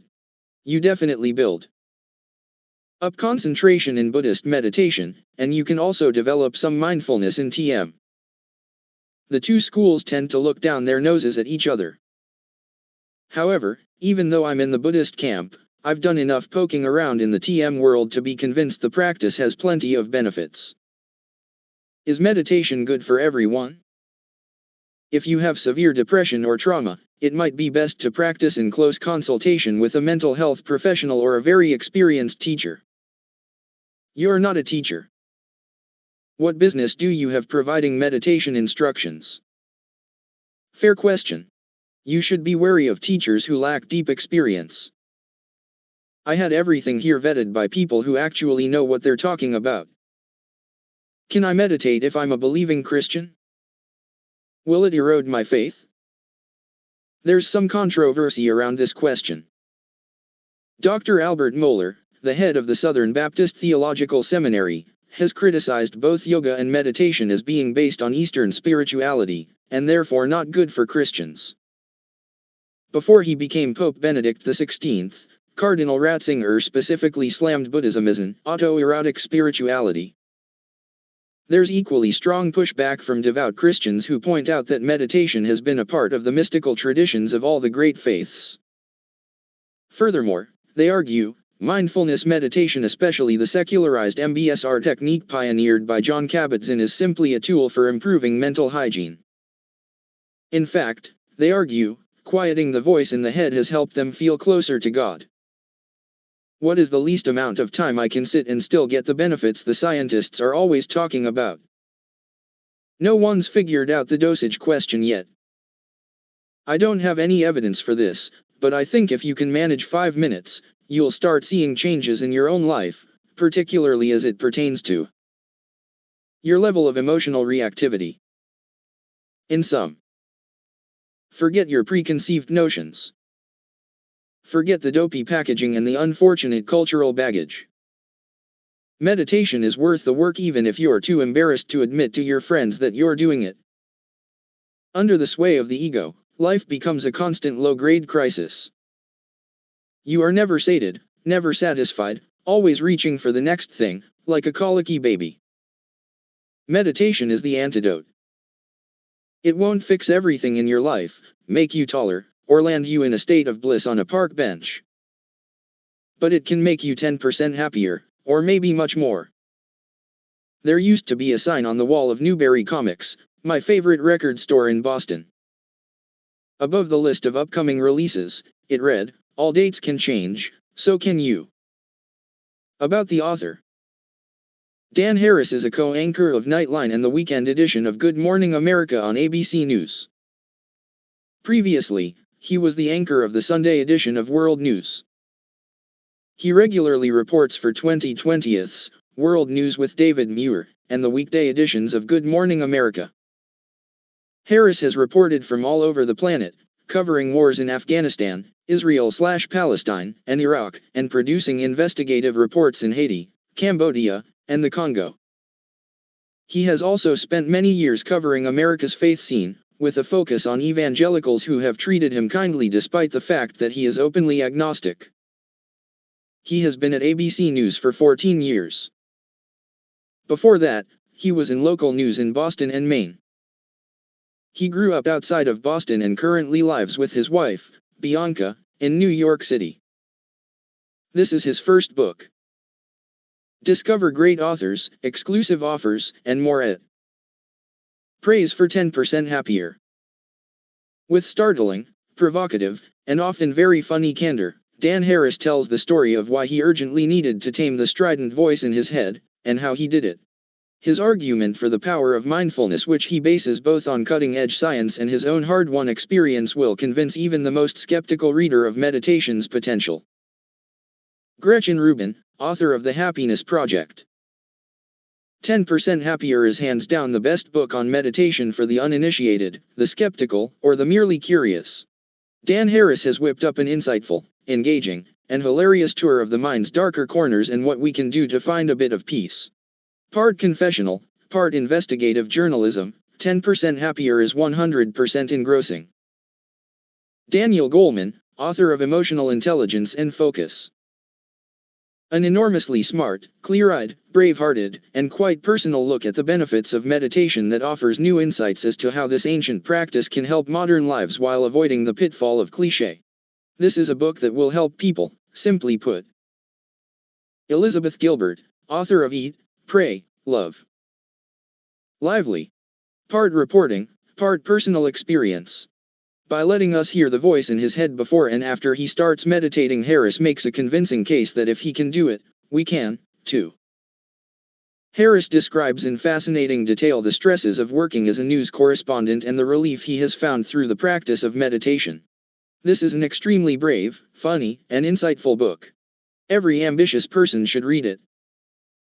Sam Harris, author of The End of Faith. Harris's journey of discovery brought back lessons for all of us about our lives, too. Diane Sawyer. Part science, part memoir, and part self-help, Harris outlines specific ways he learned to, well, chill the F#% out. GQ. Gripping. A spiritual adventure from a master storyteller. George Stephanopoulos.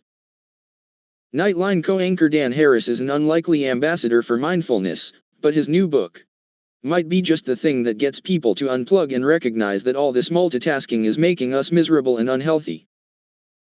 Exogene. Harris never loses his sense of humor as he affably spotlights one man's quest for internal serenity while concurrently navigating the slings and arrows of a hard-won career in the contemporary media spotlight. Friendly, practical advocacy for the power of mindfulness and enlightenment. Kirkus Reviews. A compellingly honest, delightfully interesting, and at times heartwarming story of one highly intelligent man's life-changing journey towards a deeper understanding of what makes us our very best selves. As Dan's meditation practice deepens, I look forward to him being at least 11% happier, or more. Chade-Meng Tan, author of Search Inside Yourself. The science supporting the health benefits of meditation continues to grow, as does the number of Americans who count themselves as practitioners, but it took reading 10% Happier to make me actually want to give it a try. Dan Harris takes the mystical mantle off of meditation and shows how easy it can be to incorporate into your life. Painfully candid, outrageously funny, and definitely enlightening, Harris's book left me feeling much more than 10% happier. Richard E. Besser, MD, Chief Health and Medical Editor, ABC News. Too many mainstreamers write books about meditation and miss the point. Productivity, efficiency, and getting an edge mean nothing without compassion. But this brilliant, humble, funny story shows how one man found a way to navigate the non-stop stresses and demands of modern life and back to humanity by finally learning to sit around doing nothing. Colin Beavan, author of No Impact Man. A self-help guide even skeptics will embrace. Harris crushes stereotypes about meditation and recounts how it slashed his stress and quieted his anxious mind. Parade. Brave, completely engaging, and often hilarious. Book list. Revealing. I'd recommend this to anyone. USA Today, Pop Candy.